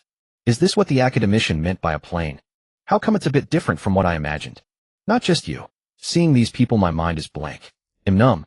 If the words were left unsaid, but everyone knew what they meant. This meant that if not for Su Teng, they would never have seen such a shocking scene up close in their lives. Turning around, they looked at Su Teng inside. He was still focused on making final checks. The cryogenic chamber's experimental nature, no problems. Airtightness is also fine. Temperature is normal. Oh, I should also bring the drawings and my dedicated notebook. Su Teng placed a blue notebook on himself, which recorded many experimental issues. It was very necessary for theoretical explanations. Turning around, he saw Xingcheng staring at him. Junior brother, do you know what's outside? Su Teng pondered for a moment. I heard engine sounds. That should be an airplane. And a series of other sounds, probably trucks transporting troops. You already know. Yeah, isn't it obvious? No, that's not what I meant. Xingcheng paused his train of thought elsewhere. He wanted to say, don't you have anything to say about those people outside? Yes, I do. After a moment of thought, Su Teng pointed to the energy blaster nearby. Isn't this my statement? Xingcheng was stunned. Because it seemed true. Although outside for him thousands of troops were deployed, the energy blaster in the cryogenic chamber was already his statement. As a researcher, all he needed to do was present his scientific achievements. As for other things, they were not for him to consider. At least for now, that was indeed the case. The longer he interacted with his junior brother, the more he realized how much he lacked, both in research and in other aspects. The other party always managed to pinpoint the key issues. Clatter, clatter, clatter. The sound of orderly footsteps came from outside. These were the people sent by Su Wei to pick up Su Teng. In fact, even their captain didn't know why such a large-scale operation was needed. But they always followed orders. No questions, no comments. Whatever they were assigned, they just did it. Comrade Su Teng, we have received orders to protect a device inside a cryogenic chamber. Oh, it's over there. Su Teng pointed in a direction. Follow me, everyone. The captain waved, and a few soldiers from the rear came forward. Everyone handled the items in their hands carefully, because according to the orders, this item was a key part of the mission. The other key part of the mission was to escort the young man before them to a safe place. When they first received the order, they were stunned. Because never had someone so young become the key to a mission. The information sent to them showed his age was 22. That was far too young, no matter how you looked at it. Especially for those engaged in scientific research. Others were still at the starting stage. This one carried a part of Long Nation's technology, and the order was even issued directly from the top. Comrade Su Teng, our orders are for you to follow us into another helicopter. We will protect your safety along the way. Then it'll trouble you. Su Teng smiled. No, it's no trouble. It's our mission. With a roar, another helicopter landed. Su Teng, about to step forward, waved to everyone, signaling goodbye. The four of them waved blankly, their expressions still somewhat in disbelief. Because from this moment on, Su Teng's name would circulate among a certain group. And this group was a height they could never reach. Why, when everyone is the same age, can you be so outstanding? Rumble. As the attack helicopters departed, the surrounding cordons were also removed. The troops went back to where they came from. Everything happened too fast. So fast that people around hadn't even formed specific guesses before he was gone. So, who was on that plane? What was being transported? And who was being protected? On the other side, Su Wei was submitting an application for a report. I hear you're planning to hold a report meeting. Zhou Sheng, clad in military uniform, furrowed his brow. It wasn't that he disapproved of Su Wei's proposal for a report meeting, but the time constraint was simply too tight. It was already afternoon, and now he was saying they needed to hold a report meeting tomorrow. Moreover, they had to summon weapon designers, and even academicians specializing in military engineering. If not for Su Wei's earnest tone, Zhou Sheng would have suspected he was being joked with. Was this even possible? Of course it wasn't. Did he think it was just a workers' meeting? Even a full assembly of workers required several hours' notice. Is it your project? Have you made a major breakthrough recently? Zhou Sheng inquired. Every academician had different projects, some critical, some minor. If a major project had achieved a breakthrough, it might be feasible. No, it's not mine, Su Wei replied calmly. Not yours, yet you make such demands. Zhou Sheng was on the verge of losing his composure, feeling as if he had been toyed with. But trust me, it will be worth it. Worth it. Gazing at Su Wei's smug expression, he fell into contemplation. Admittedly, there was something peculiar about this man's words. They were laced with hooks enticing you to know more, yet his perpetual reticence left you simmering with frustration. It's a project by a graduate student named Su Teng. A graduate student's project. Wait, the name sounded familiar. Say that name again. Su Teng. Zhou Sheng's expression shifted dramatically from indifference to exhilaration. Has he produced another new achievement? See, I knew it. Once that name comes up, everything falls into place. Don't get excited, let me explain slowly. Zhou Sheng was in charge of military weaponry management. Recently, the name Su Teng had been circulating among the higher-ups. And all because of that lightsaber. Zhou Sheng had believed there was no room for advancement in cold weapons. In modern warfare, cold weapons were nearly obsolete. After all, a burst of gunfire could solve problems that didn't require daggers or other tools. Even if someone wore a bulletproof vest and stood before you letting you strike with all your might, it would cause only minimal damage. Until the lightsaber appeared. With a flick of the switch, a single swing at anyone nearby, regardless of what they were, would obliterate them entirely. Specialists tested its performance. A tank's armor was nothing more than a single slash to it. Thus the lightsaber earned another nickname among them, one-slash-sword. Su Teng had submitted all the blueprints and design plans. Over the past month and a half, weapon-related designers had been tirelessly analyzing them. Word had it that they would fully decode it in just a bit more time. Zhou Sheng still recalled the expert's words. This designer without decades of experience in cold weapons could never have created such a thing. Moreover, this technology involves far too many related fields. If I hadn't seen it with my own eyes, I wouldn't believe such a thing could exist in this world. Finally, the expert added, it must have been designed by some academician. Though I wonder why they chose cold weapons. I must say it's incredibly creative. Zhou Sheng's expression at that time was utterly bizarre. So much so that the expert couldn't help but ask, why are you looking at me like that? I've worked on weapons for years. Could my experience be wrong? Tell me who it is, so I can pay them a proper visit. Under the expert's piercing gaze, Zhou Sheng was forced to utter words that even he found embarrassing. The designer is an undergraduate student. He made this as his graduation project to snag an excellent thesis. No. Impossible. The expert refused to believe it. Until Zhou Sheng added, he built the lightsaber in just over a month using the school's lab just to qualify for the Outstanding Thesis Award because he wanted to secure a graduate school recommendation. Damn. Another expert choked for a long time before finally forcing out those words. Designed in just over a month. Using the school's lab, and all for the sake of an excellent graduation project and a recommendation for further studies. That was all. As he left, Zhou Sheng gave him a comforting look, because the expert was already questioning his own existence. From then on, Zhou Sheng held Su Teng's name in the highest regard. He heard Su Teng had started another project. Meeting Zhou Sheng's inquiring gaze, Su Wei said, yes, just as you think, he's begun a new project. Really? Indeed, it's a blaster. Su Wei handed over the schematics for the blaster. The blueprints included a finished product image and even indicated its approximate power. Is this really? Zhou Sheng was stunned after a glance as the technological sophistication far surpassed that of the lightsaber. More importantly, it overturned traditional projectile firearms. The blaster used volatile gas as its energy source. Gas as a raw material for energy beams. If not for the designer's name, Zhou Sheng would never have believed it. Indeed, with something like this, does it qualify for a report meeting? Of course it does. No sooner had he said this than Zhou Sheng sensed something amiss. He looked up at Su Wei and asked in an uncertain tone, "So you mean?" He's already made it. Having schematics and actually producing a working model were two entirely different concepts. The world was full of products that existed only as concepts. Let me see. Zhou Sheng's first reaction was disbelief. Come on, you're kidding. It had only been a month and a half since the lightsaber was completed. The difficulty of the blaster was not just a bit higher than the lightsaber. Comparing the workload, it was a tiny bit harder. Until Su Wei produced two videos. One showed a simple blaster breaking a test plate. The other showed a blaster stored in a cryo chamber breaking a test plate. The atmosphere fell into an eerie silence. Even Zhou Sheng, who was no engineer, began to question his own reality. It wasn't that I hadn't seen grand spectacles. It was that I had never witnessed such a spectacle. Can you arrange the people now? Su Wei grinned at Zhou Sheng. Yes, absolutely, I'll make this call myself. And so the situation unfolded. What do you mean you don't have time? Oldly, let me tell you, this isn't a matter of having time or not. Su Wei? No, it's not his report meeting. Just a graduate student's report meeting. Oh, come on, what's with that attitude? What do you mean I'm joking with you? Let me tell you, if you don't come, it's your loss. You want me to say the name? Fine, I'll say it, and I bet you'll come running. So confident. Then listen up. His name is Su Teng. Does that sound familiar? Think about who made that lightsaber you're studying. Look at that face. What do you mean finally remembered? Could see you tomorrow. Tonight? If you want to come earlier, that works too. While Zhou Sheng was bustling about for tomorrow's report meeting, Su Teng had already arrived at a remote suburban area via a specialized armed helicopter. Looking down from above, only a few scattered houses could be seen. There were no landmark buildings around. No matter how you looked at it, it seemed like a rural household secluded deep in the mountains. This is the place.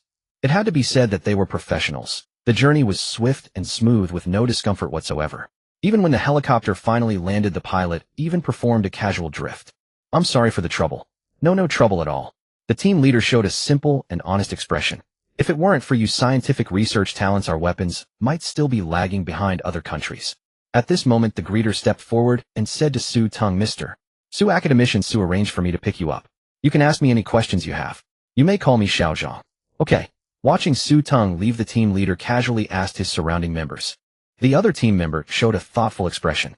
I haven't seen him, but I have a brother in another department, and he told me some things. What things, eh?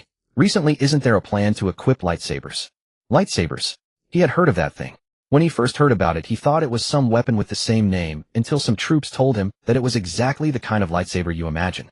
And it was no longer a science fiction product, it had become reality. The team leader's greatest wish was to be equipped with a lightsaber. With that thing, even though it was a cold weapon, striking the enemy would result in an unstoppable cut. It was simply too cool. I heard that the designer of the lightsaber is surnamed Su. And he is very young, only in his 20s. At this point, the team leader and all the other members were stunned.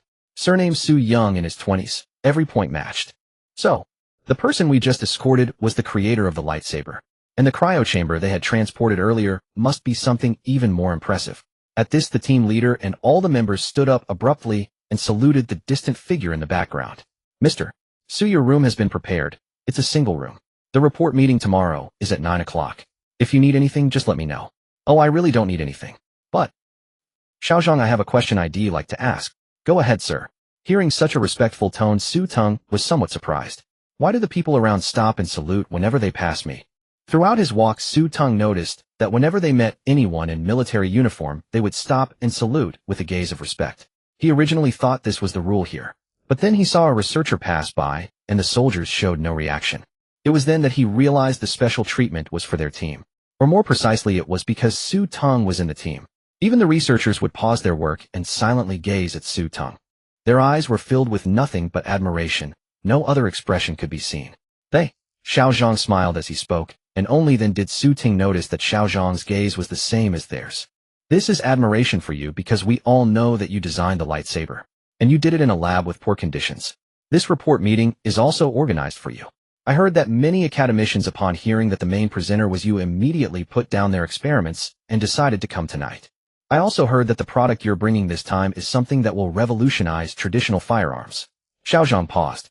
For someone like you, why wouldn't we pay our respects? Hearing this, Su Teng was stunned.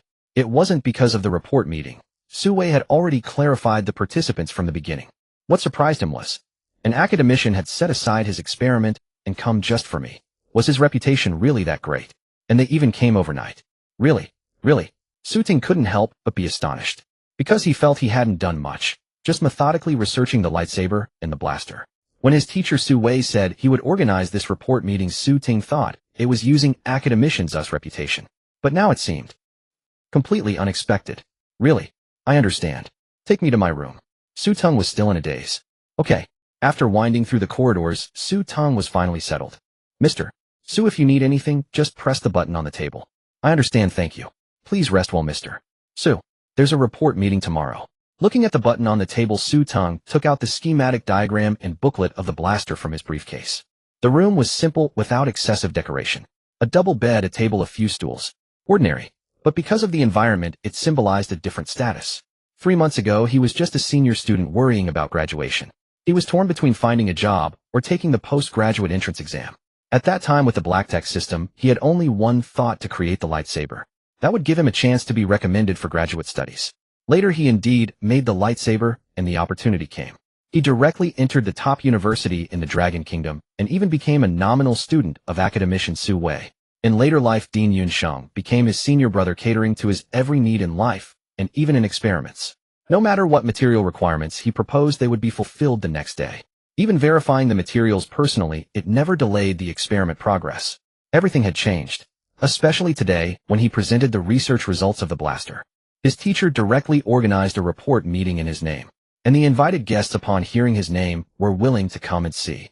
These 3 months were like the difference between heaven and earth. Tomorrow's report meeting, I will present myself in the best possible manner. Because the audience tomorrow are all people who, like Teng, care about the Dragon Kingdom.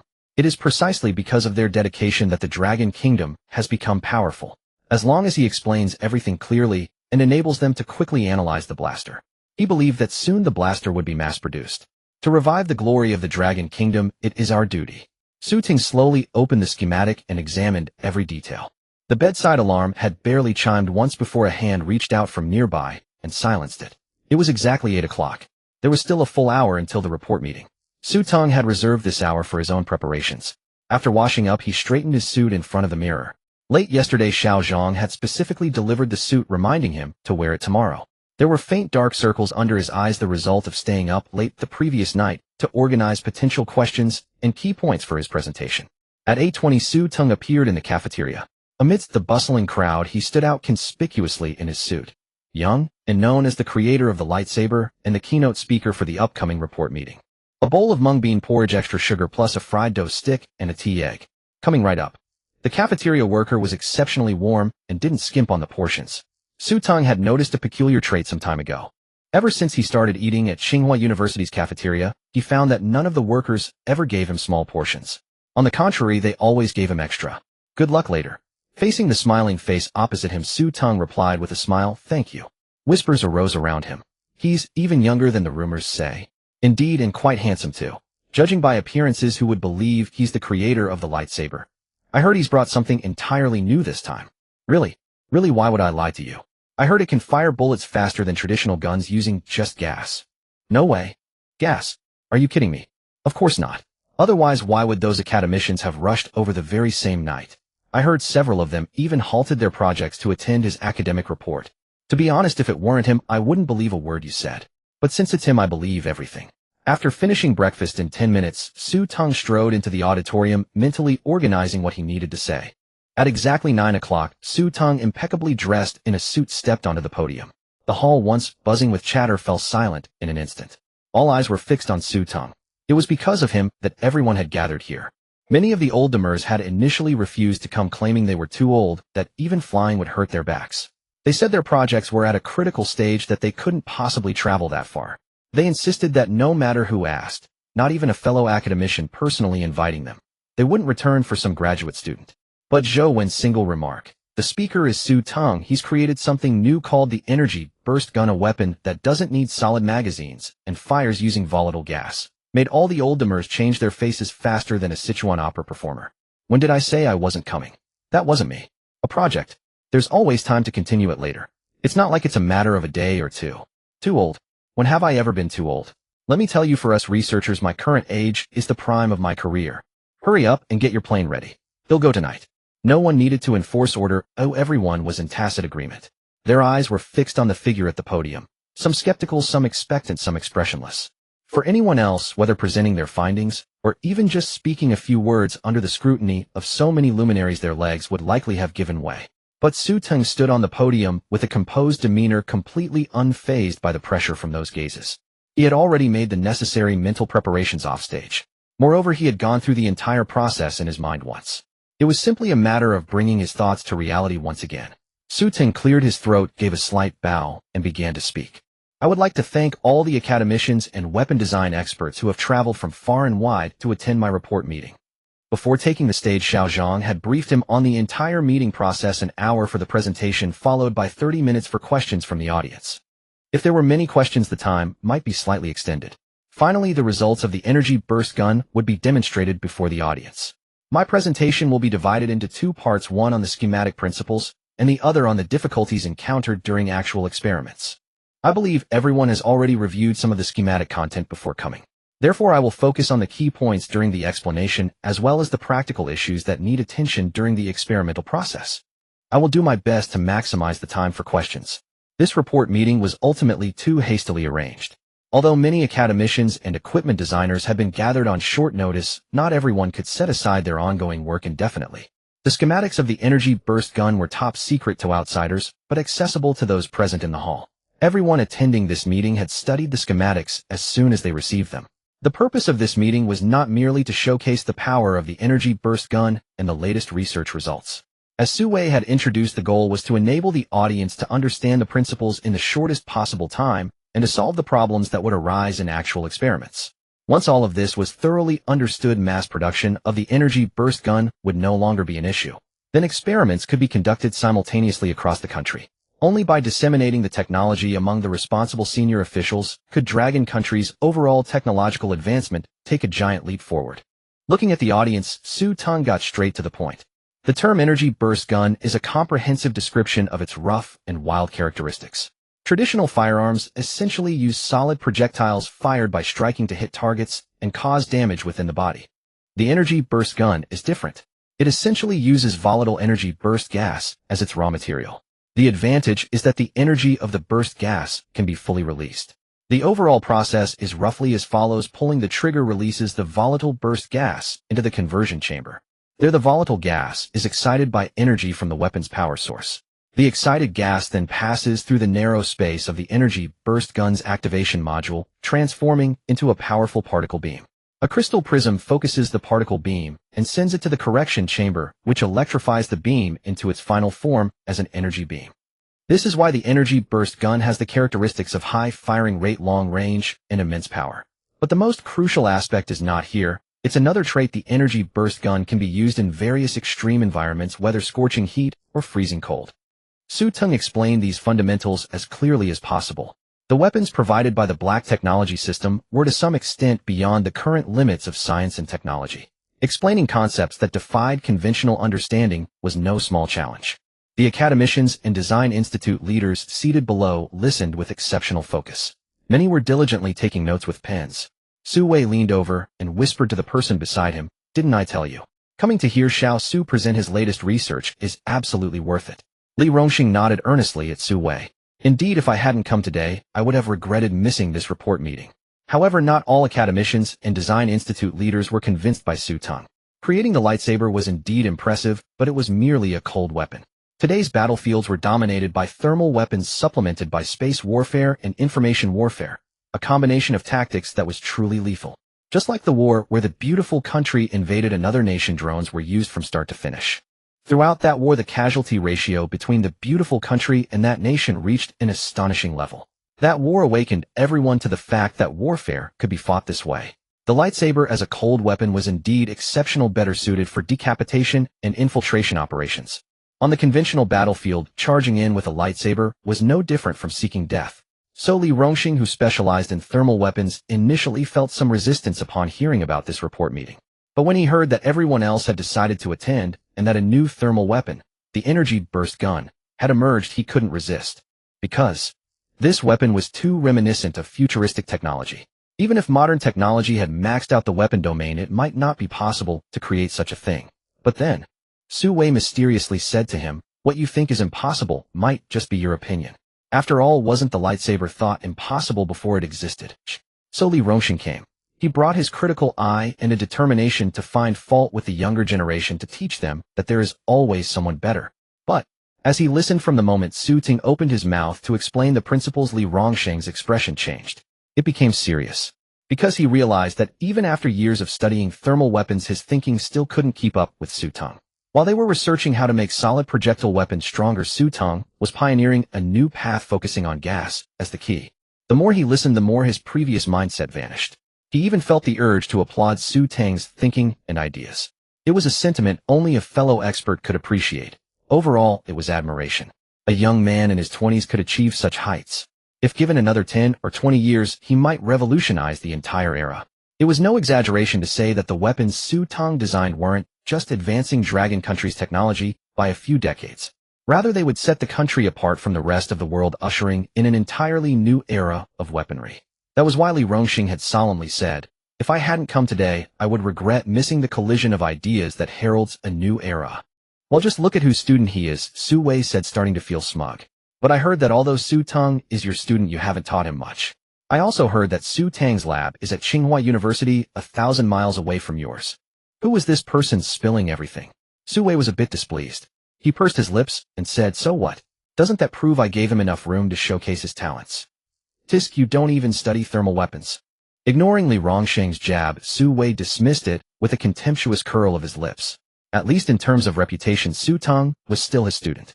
At that moment, exclamations of admiration came from the audience, praising the entire principle and the ingenious solutions to experimental problems.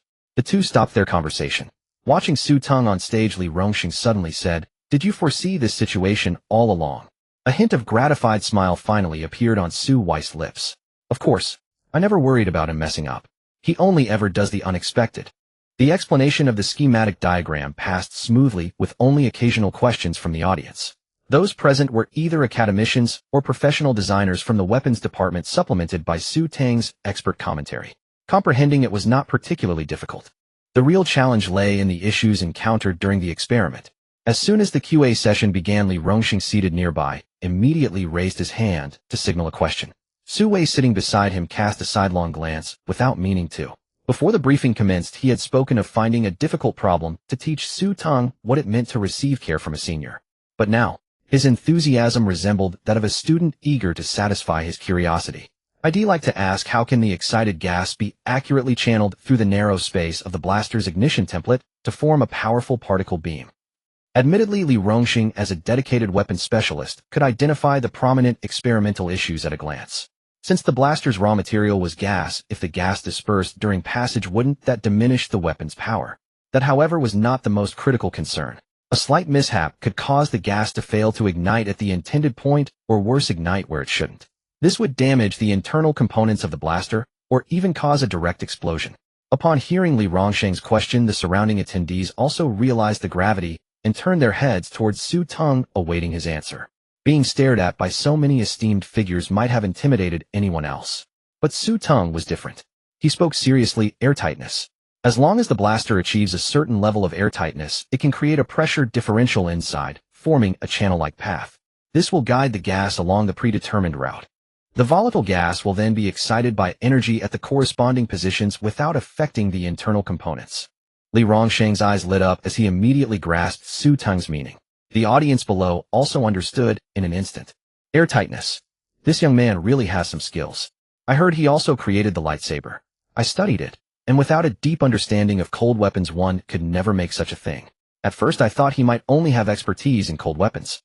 I thought so too initially, but now it seems he also knows something about firearms. This is more than just knowing something. I heard he spent over a month reading in the library, and then suddenly applied for this project. Just a month in the library, and he's at this level. Maybe I should try staying in that library someday. The QA session continued, with most questions hitting the key points. For instance, when airtightness reaches a certain level, it exerts pressure on the internal components of the barrel. How do we prevent deformation? Another example, the energy scale knob at the back controls the blaster's energy output. How should the energy be adjusted? Su Teng, standing before the assembly of luminaries, always managed to explain the issues with clarity and precision. As his performance improved, even the experts who had initially attended out of curiosity began to relax their furrowed brows. They kept turning their heads to look at Su Wei, who sat not far away. Darn it, if I didn't know Su Teng was nominally Su Wei's student ID, want to take him on as my own. You? I recall someone wasn't in high spirits before the meeting. The embarrassing past before the change of heart was exposed, and the other party tried to explain. Ahem. That was because I hurt my back on the plane. But having such a student is indeed an honor. This thought emerged in many minds, and they turned to look at Su Wei with envy. Under everyone's gaze, the latter's smile grew wider and wider. The QA session had already far exceeded the scheduled time, yet no staff member came to call a halt. Fewer and fewer hands were raised. At this moment, Li Rongxing stood up, once more asking the question everyone was most eager to hear. According to your schematic, the blaster can be used under various extreme temperatures. We are very curious how you solve the impact of temperature on the blaster under such conditions. We also heard that you brought a prototype this time. Could you show it to us? The crowd, which had been exchanging opinions, fell completely silent. A weapon that existed only on paper and one that had materialized in reality were entirely different matters. Extreme temperatures pose a challenge for all weapons. The effect of thermal expansion and contraction applies to all objects, including components. When temperatures drop to -10 degrees Celsius or lower, maintenance becomes a constant concern. Especially for a powerful weapon like the blaster, a single oversight leading to an accident could endanger all nearby allies. All eyes were fixed on Su Teng, their expressions filled with excitement at the prospect of finally seeing the actual object. Su Teng turned and gestured for the staff to bring up the blaster. He then addressed the audience. Since everyone is so concerned, let's use the prototype to explain this final question. Thud. When the cryo chamber containing the blaster was lifted onto the stage, everyone in the audience couldn't help but gasp. This? Am I seeing things? The blaster is directly placed in a cryo chamber. It seems the cryo chamber is still operational. This young man is quite daring. Li Rongxing was also startled by the sudden appearance of the cryo chamber. He had seen many hardcore demonstrations, but this was the first time he had witnessed something so extreme. Su Wei, watching from the side, caught his astonished expression and thought to himself, TCH, people who haven't seen much of the world. This is nothing. Su Ting paid no attention to the crowd's reactions and aimed the projection device at the blaster inside the cryo chamber, allowing everyone to see it clearly on the screen. The main impact of extreme temperatures is on the crystal prism. If the crystal prism sustains even minor damage, subsequent energy conduction will be affected. To counter low temperatures, the best approach is to maintain the stability of the surrounding temperature. So I thought of filling it with inert gas while injecting nanomolecules. The nanomolecules have been programmed with certain functions. When the ambient temperature drops, they can raise the environment's temperature, creating a stable condition. This means that no matter how low the ambient temperature falls, it won't affect the temperature inside the barrel. Thus, the blaster can fire normally even in low-temperature environments. Everyone turned to the screen on the stage. At that moment, the temperature displayed was exactly -20 degrees Celsius. 20 degrees below zero. Chen Rongxing could hardly believe his eyes, turning back to glance at Su Wei. The man sat there as still as a meditating monk, utterly unruffled. Are you really that confident? 20 degrees below zero meant that a basin of hot water tossed into the air would freeze before it could fall, shattering into silver blossoms upon the ground. It was an even greater trial for firearms. Ordinary steel would become brittle and snap under modest force. Seals would fail, and even tiny components might spring loose from their positions, rattling wildly within the gun chamber. Every minuscule part posed a risk of the weapon exploding. Forget engaging the enemy. Picking it up could result in a bang that might accidentally wound an ally. TCH, if I weren't confident, would I have called you all here? Look at the expressions on your faces. You're nothing but a bunch of small-minded old men. Though I was just as dumbfounded back then. Cough, strike that. Su Wei said calmly, this kid's talent is something I've never seen before. It's just a slightly lower temperature, nothing major. Watching Su Wei put on airs of a seasoned veteran, Chen Rongxing felt deeply unsettled. Then another remark drifted over. After all, he's my student. This little bit of skill is nothing. Nothing. Chen Rongxing was tempted to retort, you a mere academician of applied mathematics, what connection do you have to weaponry? And your student? Su Teng's work, you probably can't even comprehend it. In just a few days you've become nothing but a braggart. Despite his thoughts, he watched Su Teng in the distance with tense focus. Everyone present held their breath, eyes locked on the scene. What they witnessed defied their understanding. Others testing firearms in low temperatures merely left the weapons inside for a while, going through the motions. But Su Teng, he had apparently turned the cryogenic chamber into a home for the blaster rifle. Word had it that when it was delivered yesterday, it came still inside the chamber. A full day and night. Kid, you have to admit you're far too diligent. Even professional gun testers would weep at the sight. But if If the blaster rifle could pass the test in such conditions, it would signify a groundbreaking mature technology unveiled among Longwo's numerous researchers. Thus faces grew tense, yet breathing became heavy as no one wanted to miss a single subtle movement of Su Teng. TCH, a bunch of clueless old men. Su Wei's expression was dismissive, but he too grew nervous. After all, yesterday, it had only been placed in the cryogenic chamber for a short while, and the temperature hadn't dropped this low. Now not only had the time increased, but it had reached 20 degrees below zero. Su Teng donned specialized rubber gloves, slowly reached his hand into the recessed hole, and felt for the blaster's trigger. Silence fell over the entire venue. Click. The trigger was pulled. A low hum began. A faint blue light emerged visible through the real-time display on the screen. Everyone present could see the firing pin strike a spark, igniting the gas. That sliver of light traveled along the barrel toward the predetermined path, passing through the narrow space of the activation module, transforming into a powerful particle beam. It then passed through a crystal prism that focused the beam before directing it to the calibration barrel. The calibration barrel charged the particle beam into its final energy form, and the blue light converged to its peak at the muzzle in an instant. Bang! That was the sound of it striking the test plate not far away. The live camera instantly switched to the front of the test plate, where a small black hole had appeared on its surface. This meant success. Absolute silence. 3 seconds later, a clamor erupted. Beautiful. We did it, haha, we did it. Heaven has eyes. Our ancestors of Longhua have been blessing the Huaxia. We will never be bullied again. We have finally stood up. Longhua has never lacked worthy successors. Chen Rongsheng's taut body finally relaxed. Gazing at the jubilant faces around him, he, like those veteran researchers who had endured the harshest days, could not hold back tears of joy. Su Wei watched Chen Rongsheng, who was covertly wiping his eyes with his sleeve as if by accident, and muttered, "Old man, you're so old, you've weathered countless storms. Why are you secretly crying? How embarrassing." Yet he quietly consoled himself. A gust of wind just blew by, carrying some sand. The successful test firing of the blaster rifle was not merely a superficial achievement. Its performance remained unaffected in low temperatures. This meant that soldiers guarding the borders could be equipped with it. Everyone present knew that a single shot shattering the test plate signified immense power. Those test plates contained rare metals primarily used in spacecraft and tank armor. This meant that short of missiles, the blaster rifle held an invincible position among all conventional firearms. Could your body armor ever be thicker than tank armor? Could its heat resistance surpass the temperatures of spacecraft testing? Still so arrogant. One shot, one takedown. Though Longhua primarily pursues peaceful development, it would not tolerate others casually trampling on its territory. Did you know the outcome all along? Having composed himself, Chen Rongsheng turned to ask Su Wei. No, I wasn't certain. Su Wei replied. Not certain. This time Chen Rongsheng was surprised. If you didn't know the result beforehand, why did you dare let him conduct this experiment during the report meeting? Because.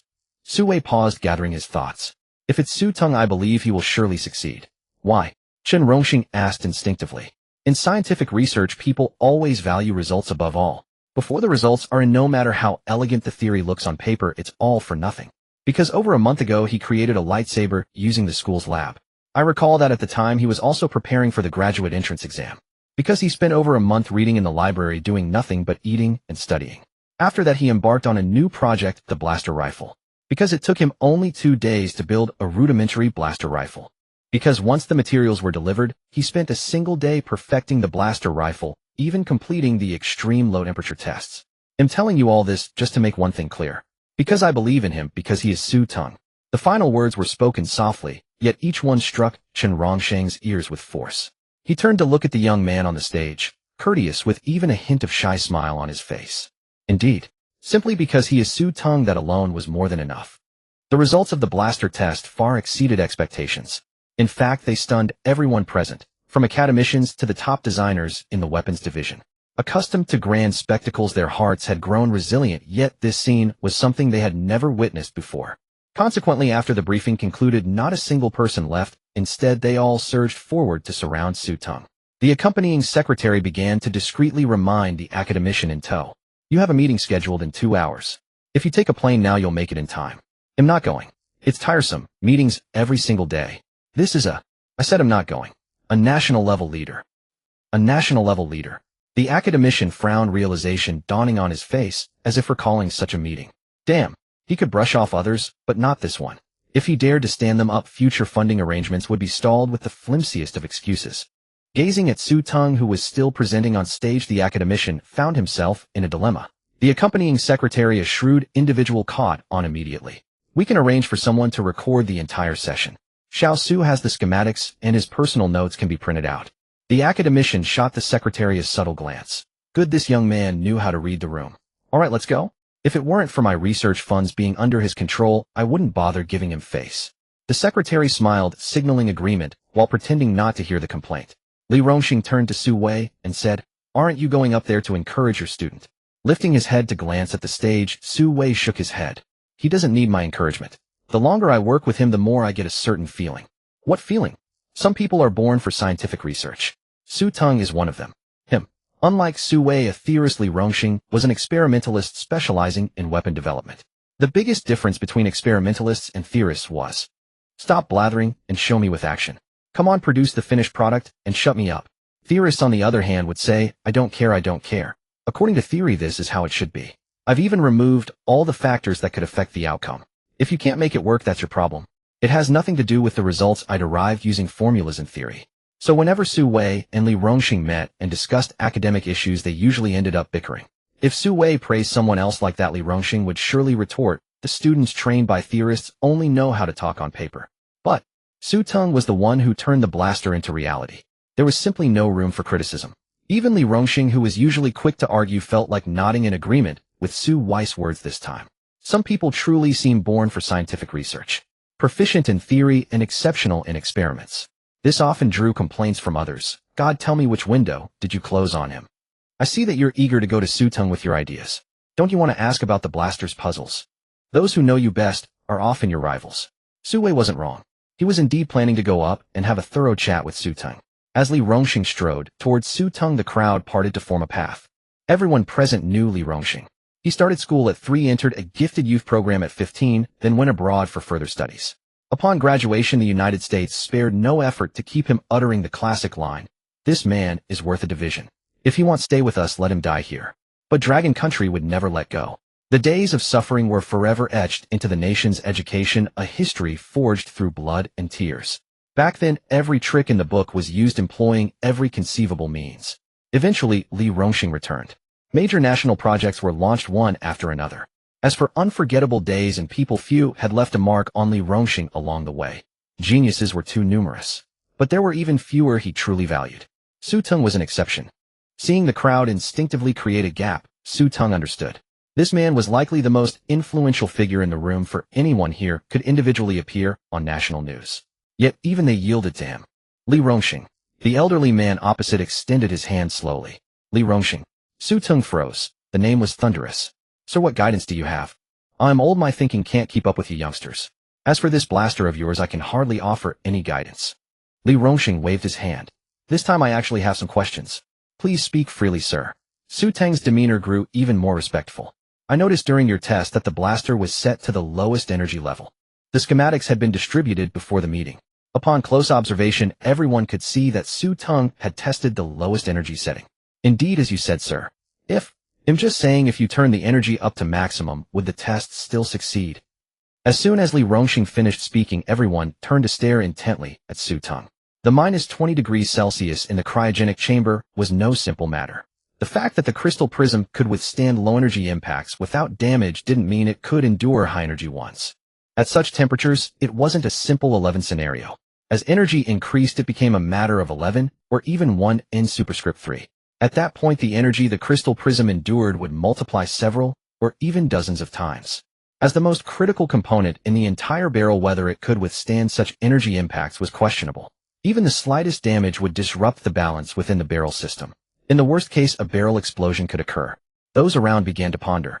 Li Rongxing's question was indeed crucial. Earlier, they had been so caught up in excitement thinking the minimum energy setting had been proven safe that they overlooked the maximum energy level issue. In reality, the -20° zones along Dragon Country's borders varied. A blaster at minimum energy could already take down an enemy with a single shot, unrivaled among traditional firearms. But one must always consider the worst-case scenario. What if heavy armored vehicles showed up? The blaster would struggle to pierce through.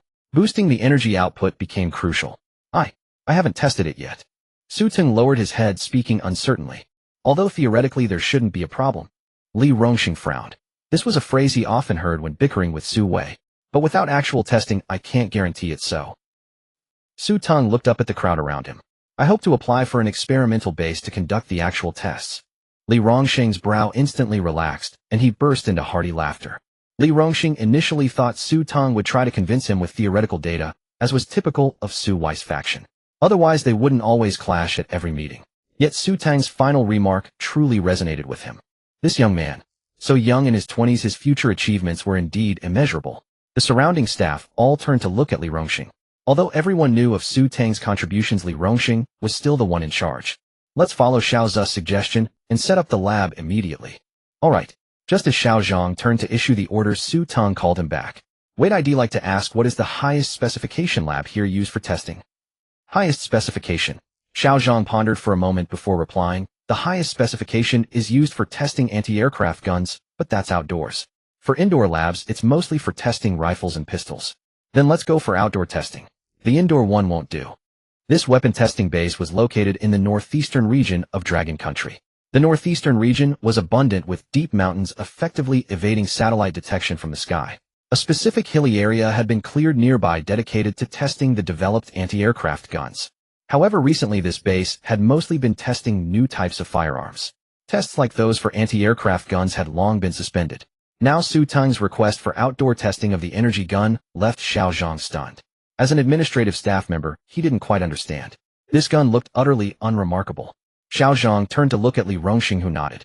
Alright Xiao Su, wait a moment. He'll arrange it immediately. As Xiao Zhang left, Su Teng turned back to tinker with the energy gun, slowly dismantling the fixing device in the cryogenic chamber. Xiao Su, what are you doing now? Li Rongxing was very curious because, judging from the scene, he wasn't just removing the fixing device. He was also disassembling the energy gun, seemingly intending to install something inside. As the energy increases, unexpected situations might occur. To prevent accidents, I just thought of adding an automatic disabling device inside. When the inert gas leakage in the barrel channel reaches a certain level indicating irreversible damage to the energy gun, the automatic disabling device will activate, directing the energy in a predetermined direction. This will prevent the eerie blue light from firing randomly from the barrel, harming those nearby. After Su Teng finished speaking, an eerie silence fell over the scene. Was this really a Spurofthemet inspiration? Was this really a senior undergraduate just graduated at 20-something? Damn it, we've been in research for over a decade, even decades, and we've never had such inspiration. Seeing everyone staring at him with strange expressions, especially Li Rongxing's look of surprise mixed with admiration and even a hint of regret. What's wrong? Did I say something wrong? Surrounded by so many esteemed experts all staring at him in silence without a word, it was impossible not to feel a little unsettled. Su Teng silently replayed his words in his mind. He really hadn't said anything wrong. No, nothing, just a bit surprised. Surprised. A hint of confusion flickered in Su Teng's eyes. Haha, we're surprised at how excellently you've done. Young man, well done, very well done. Li Rongxing stepped forward and patted Su Teng on the shoulder as encouragement. At his age, through a lifetime of scientific research, he had already attained all the honors. Jealousy towards a junior was out of the question. He would rather see the emerging research talents in Dragon Country become more formidable. It would bring him greater joy. Of course. Look at whose student Xiao Su is. Su Wei deliberately squeezed and standing beside Li Rongxing with a proud expression. Student, have some shame, will you? All the esteemed experts present had strange looks on their faces. Everyone knew that Dean Su Wei specialized in mathematical research. Su Teng's weapon creation, you probably haven't even grasped the principles. But, nominally, Su Teng was indeed his student. There was no way around it, and it was infuriating. Seeing Su Wei's smug demeanor only made it more irritating. As Xiao Zhang went to arrange the experiment, news had already spread through the camp. After all, everyone here held a certain status, and there was no attempt to conceal the upcoming experiment. Within 10 minutes it had spread throughout the camp. I heard that the gun Xiao Su made was left in the cryogenic chamber all night. Do you know the temperature? How many degrees? Minus 20 degrees Celsius. My God, Xiao Su is too honest. For low temperature testing, he really left it in the cryogenic chamber all night. Others only do it for half an hour, even an hour, just going through the motions. That's not even the key point. After a whole day, the energy gun still started normally and blasted the test panel to pieces. I remember that the rare metals in the test panel are used in tank armor and spacecraft exteriors. Right, tough and durable. I feel like that statement has a double meaning. Someone muttered. That's still not the most crucial part. Seeing everyone lean in their faces urging him to spill it, or else they'd make sure he regretted it, the man shivered and quickly continued. I heard this was just the lowest energy setting. The energy gun has several adjustable levels, and he directly applied for a field test with Secretary Zhang. Field test. Someone didn't catch on at first, then seemed to realize something. Stammering, they said, the field is used for testing anti-aircraft guns. They're using the anti-aircraft gun testing site for the energy gun. My God. The previously lively atmosphere suddenly fell silent. It wasn't that they hadn't thought about it, but they never dared to make such a connection. Because everyone was grounded in reality. A gun with the power of an anti-aircraft gun. Could that still be called a gun? So everyone turned to look at the researcher in the white coat amidst the crowd, hoping for confirmation. Ahem, though I find it absurd too. But it's the truth. Actually, there's another key point I haven't mentioned. Everyone stared at him, intently waiting for him to continue. Today's surprises were already too many, yet they couldn't help but want to hear more. A few seconds later, Xiao Su proposed the idea of an automatic disabling device to ensure the energy gun wouldn't lose control during the experiment. And that idea even earned praise from academician Li. A few seconds later, academician Li's praise. The military personnel immediately latched onto the key points. At that moment, a thought emerged in most of their minds. Xiao Su was only in his 20s. If given time, or if Dragon Country had a few more people like Xiao Su, then the whole world would hear the roar of this dragon. As orders were issued one after another, the entire base mobilized. The construction personnel of the Dragon Kingdom had a world-renowned title, the Infrastructure Maniacs. In other countries, building a bridge or a railway took years before one could discern what was being constructed. But in the Dragon Kingdom, it was different. A skyscraper, or even a railway, could be completed in a matter of days. The workers at the base were even more elite.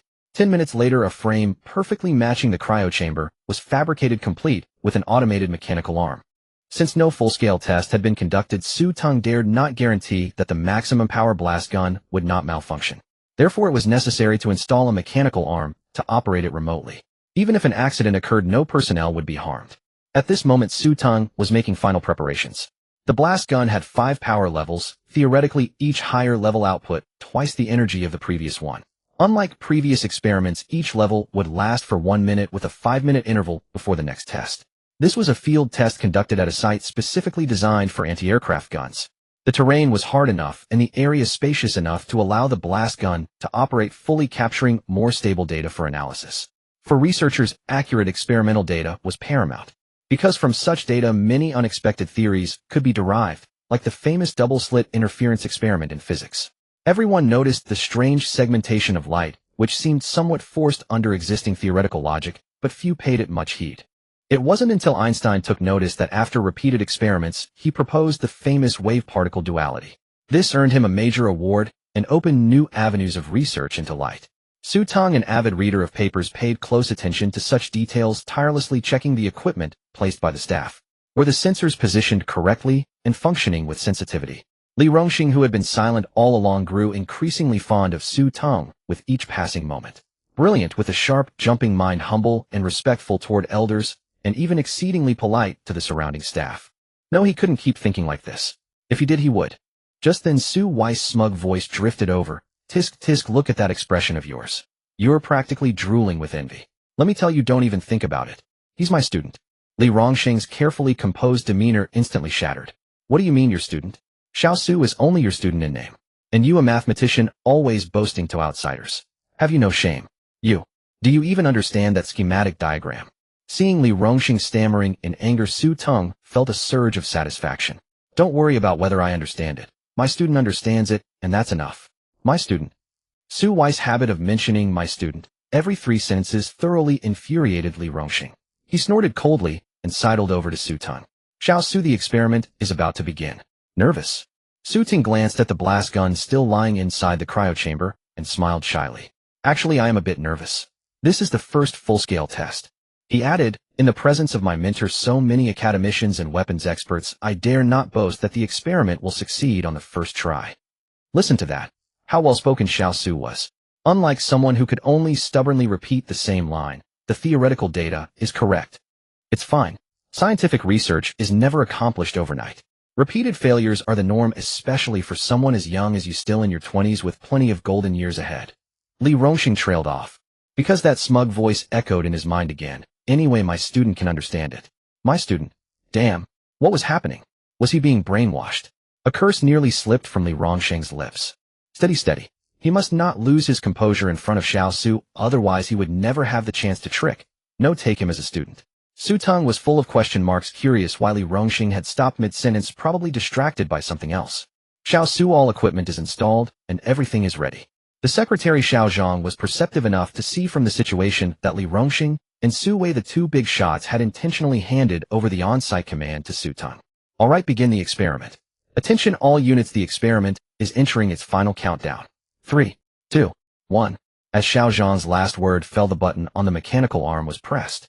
The arm extended slowly, guided by the infrared camera, and gently felt for the trigger.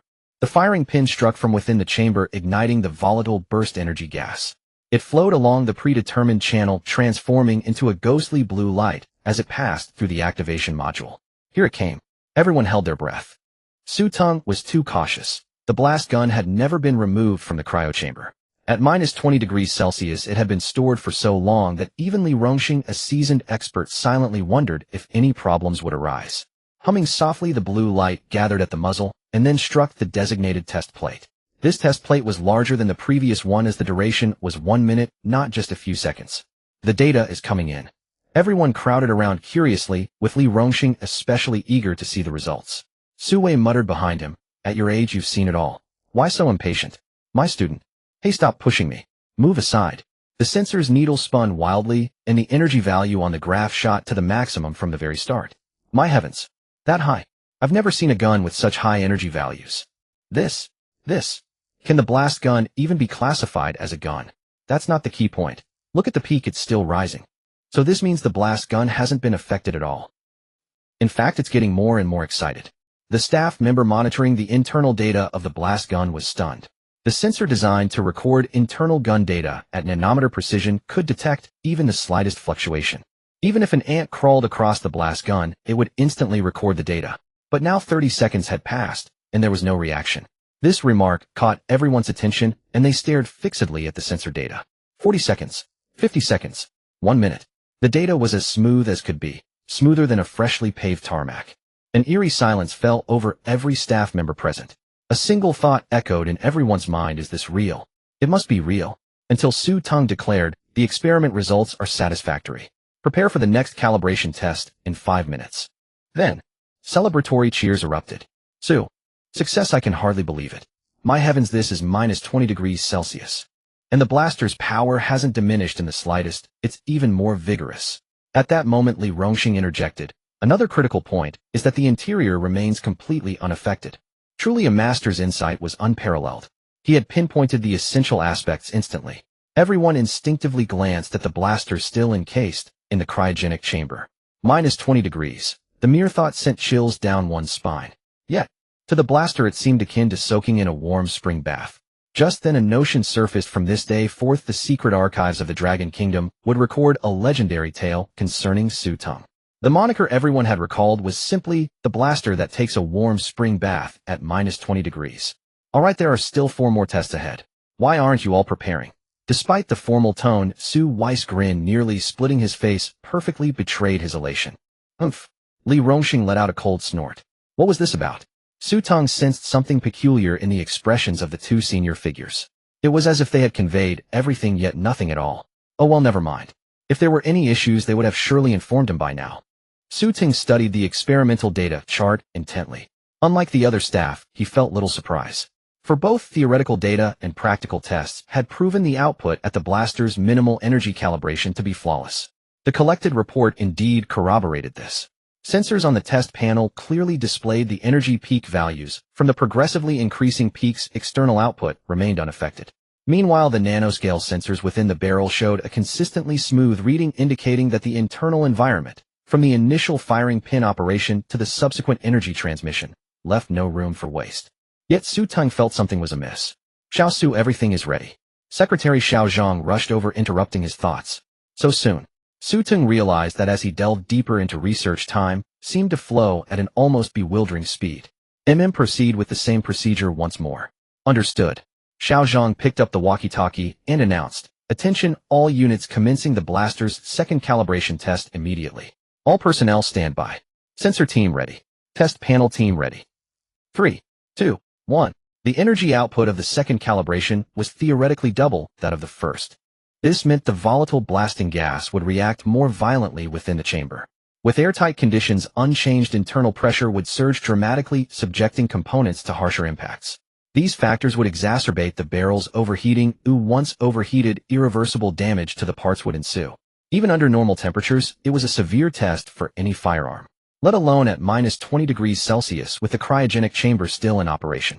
Can it truly succeed this time? The same doubt crept into every researcher's mind. Even Li Rongxing, watching from the sidelines, found his palms beginning to sweat. In the realm of weaponry, his authority was absolute. One extreme of heat, another of cold. Such a drastic temperature disparity posed an exceedingly arduous challenge for the blaster. A low hum emanated. The muzzle vibrated as a cerulean light converged to its zenith. Bang! The sound of impact against the test panel. 1 second, 10 seconds, 30 seconds passed without issue. The needle on the energy sensor, which had initially spun wildly, instantly stabilized. Unlike the minimal calibration output, the blaster did not behave erratically, as if intoxicated. Instead, it trended toward stability. Almost there, almost there. Time is nearly up. Everyone held their breath, watching with unwavering focus. 40 seconds, 50 seconds, 55 seconds. The sensors within the barrel also registered normalcy, confirming a stable internal environment. 60 seconds. Ding. The timed mechanical arm released the trigger. Everything settled into stability. After a 2-second wait, all sensors remained stable. This meant success once again. Haha, Xiao Su is incredible, an absolute genius. I truly cannot believe it. Someone slap me, let me see if I'm dreaming. As you wish. A sharp smack echoed. Damn it. You treacherous dog, this is revenge. Don't run, take this. The gathered crowd erupted in joyous laughter. They hadn't felt this way in a long time. No, to be precise, it was the first time they had ever found scientific research so effortless. No, they should be more precise.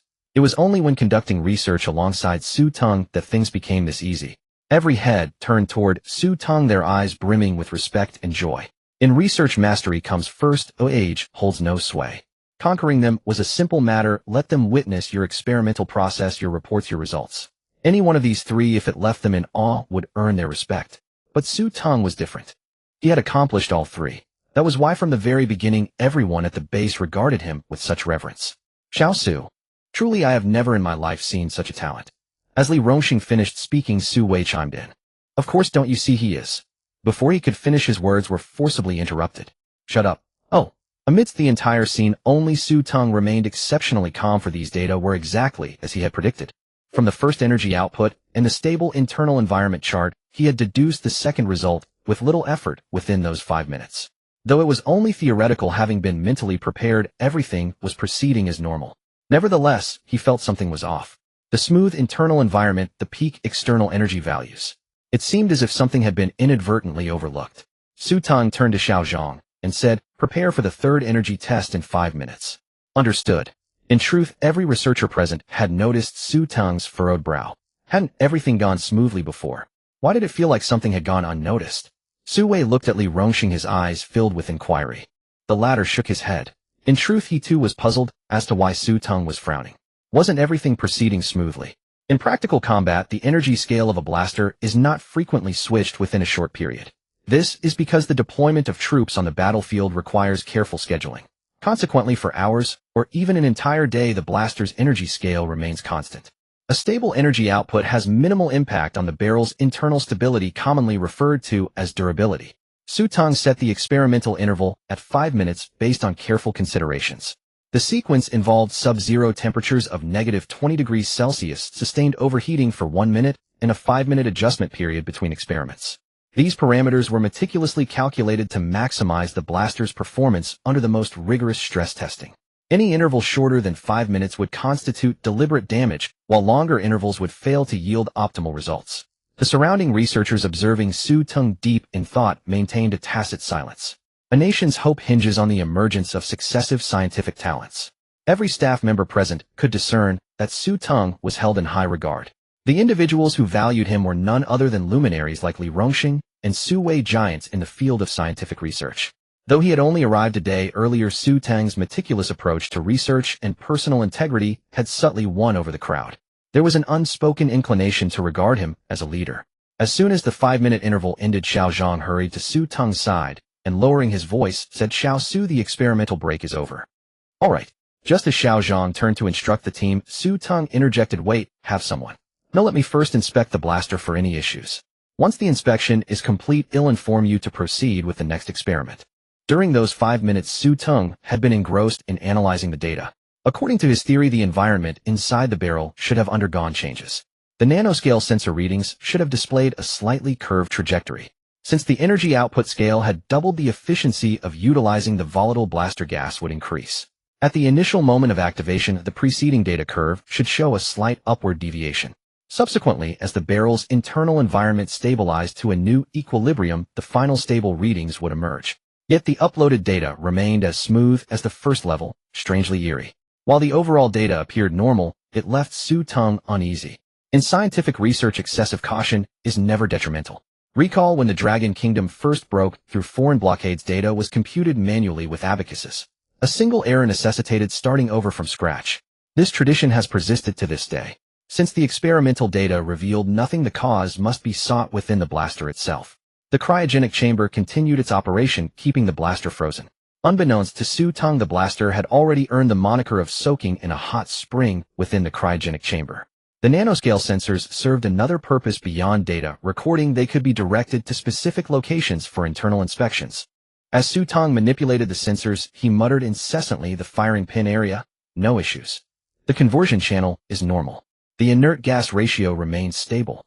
The automatic disabling mechanism hasn't shifted from its original position." Although the system had provided Teng with blueprints, he was essentially the blaster's true creator. He knew the blaster as intimately as a husband knows his wife's every detail without needing to consult the schematics. What is Xiao Su doing? Su Wei wondered, puzzled by Teng's actions. The data indicated everything was normal. Could there be a hidden issue? If any hidden problem existed, he thought the continuously running cryogenic chamber was the most glaring anomaly. This child was simply too honest, taking the low temperature test literally, maintaining the cold throughout.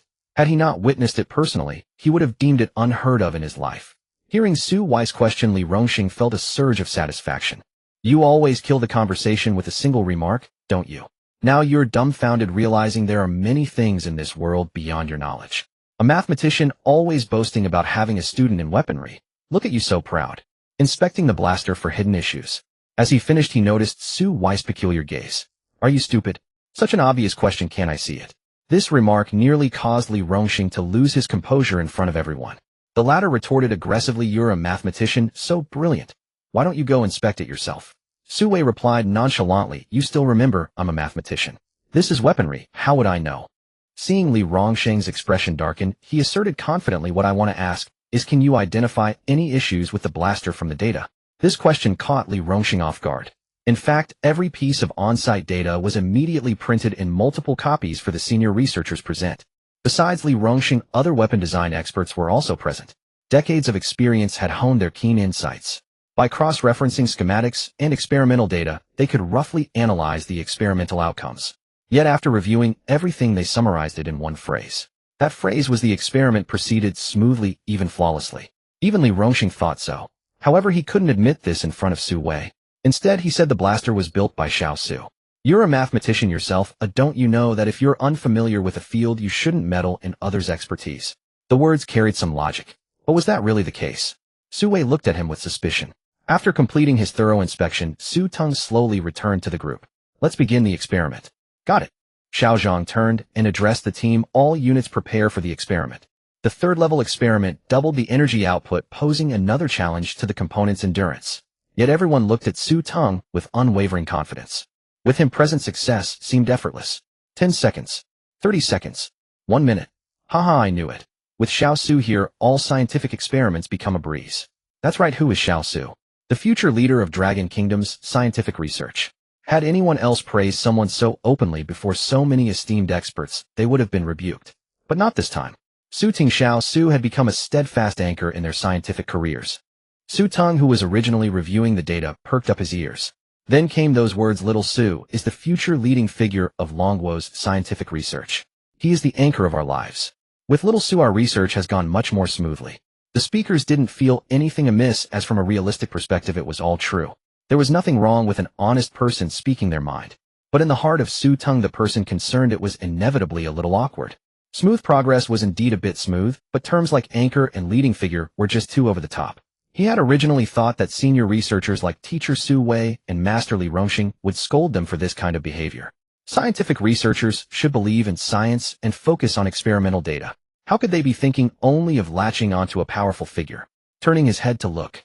The many bigwigs all had delighted expressions, as if the higher Su Teng's prestige the happier they were. Especially Su Wei and Li Rongxing, who wore benevolent smiles. Since that was the case, don't blame me then. Su Teng turned to look at Su Wei and said with a smile, "Teacher, I have a question I'd like to ask you." "Oh, a question." The smiling Su Wei was about to respond, but when he looked closely, "Good heavens, what is that thing you're holding in your hand?" "That is experimental data, isn't it?" Su Wei understood immediately. "Judging by your innocent appearance, your intentions aren't that simple either. But a person with complex intentions isn't necessarily a bad thing." Su Wei felt relieved knowing Su Teng wouldn't suffer a major fall in the future. "But I absolutely will not answer this question." "Ahem. Little Su, although you are my student, you know regarding weaponry, I am indeed not very clear." Good, the first goal was achieved. Next was to divert the trouble. He turned to look at Li Rongxing and said, "You see, our Longwo's elderly is here. He is the acknowledged ultimate human authority on weapons. How dare I, a layman, try to show off my meager skills before an expert?"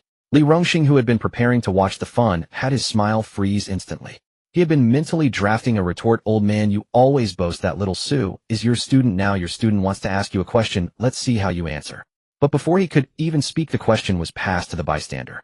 "You old scoundrel. Stealing my student and..." "Academician Li, this junior has a doubt about the experimental data and would like to seek your guidance, hoping for an answer." "Look, he used to call me master, now it's Academician Li." This created distance. But since things had come this far, Li Rongxing had no choice but to take the data. Considering everyone's status at the scene, he was indeed the only one qualified to guide Su Teng. Taking the data and looking. Indeed, it was all real-time data from the scene. From the first test to the just completed third. The problem was, I've seen this experimental data before. When it was printed, basically everyone got a copy. After consulting with colleagues around, exchanging opinions, they reached a unanimous conclusion: perfect, beautiful. Could there be something I overlooked? The blaster was made by Su Teng, and no one could be more familiar with it. So we'll deduce from the schematic. The experimental data was divided into two main parts, with the most critical points boiling down to two things. One was the sampling of external energy output. The other was the sampling of internal chamber sensitivity. Both points were related to the energy output of the blaster, thus tied to the energy scale. Both charts showed stable data. One was an unexpected peak, the other a smooth curve. Wait, a smooth curve? Li Rongxing felt a slight sense of wrongness, but couldn't immediately pinpoint it. Seeing Li Rongxing frown, Su Teng understood. The acknowledged bigwig was indeed different. Although he couldn't see it right away like himself, he could still sense the anomaly through his rich experience. The reason for the difference was still that Su Teng invented the blaster, while Li Rongxing had only familiarized himself with its schematic. "Master, don't you think the sensing curve inside the chamber is a bit too smooth? From the perspective of the energy scale, the curve at the beginning of each segment shouldn't be so smooth." Before Su Teng could finish, Li Rongxing realized and blurted out, "The curve at the opening should have an upward trend, even showing a small rising segment."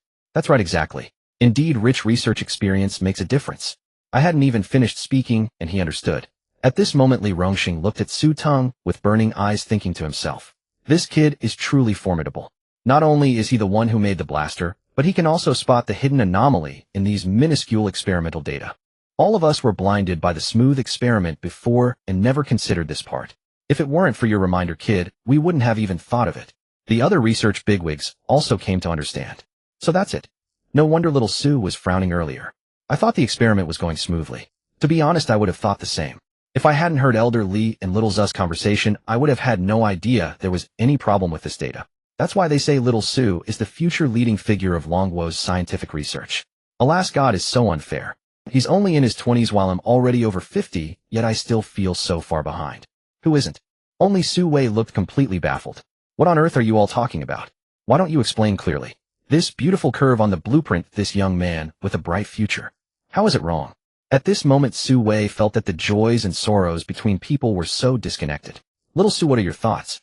Li Rongxing now finally understood why he had gone to inspect the blaster.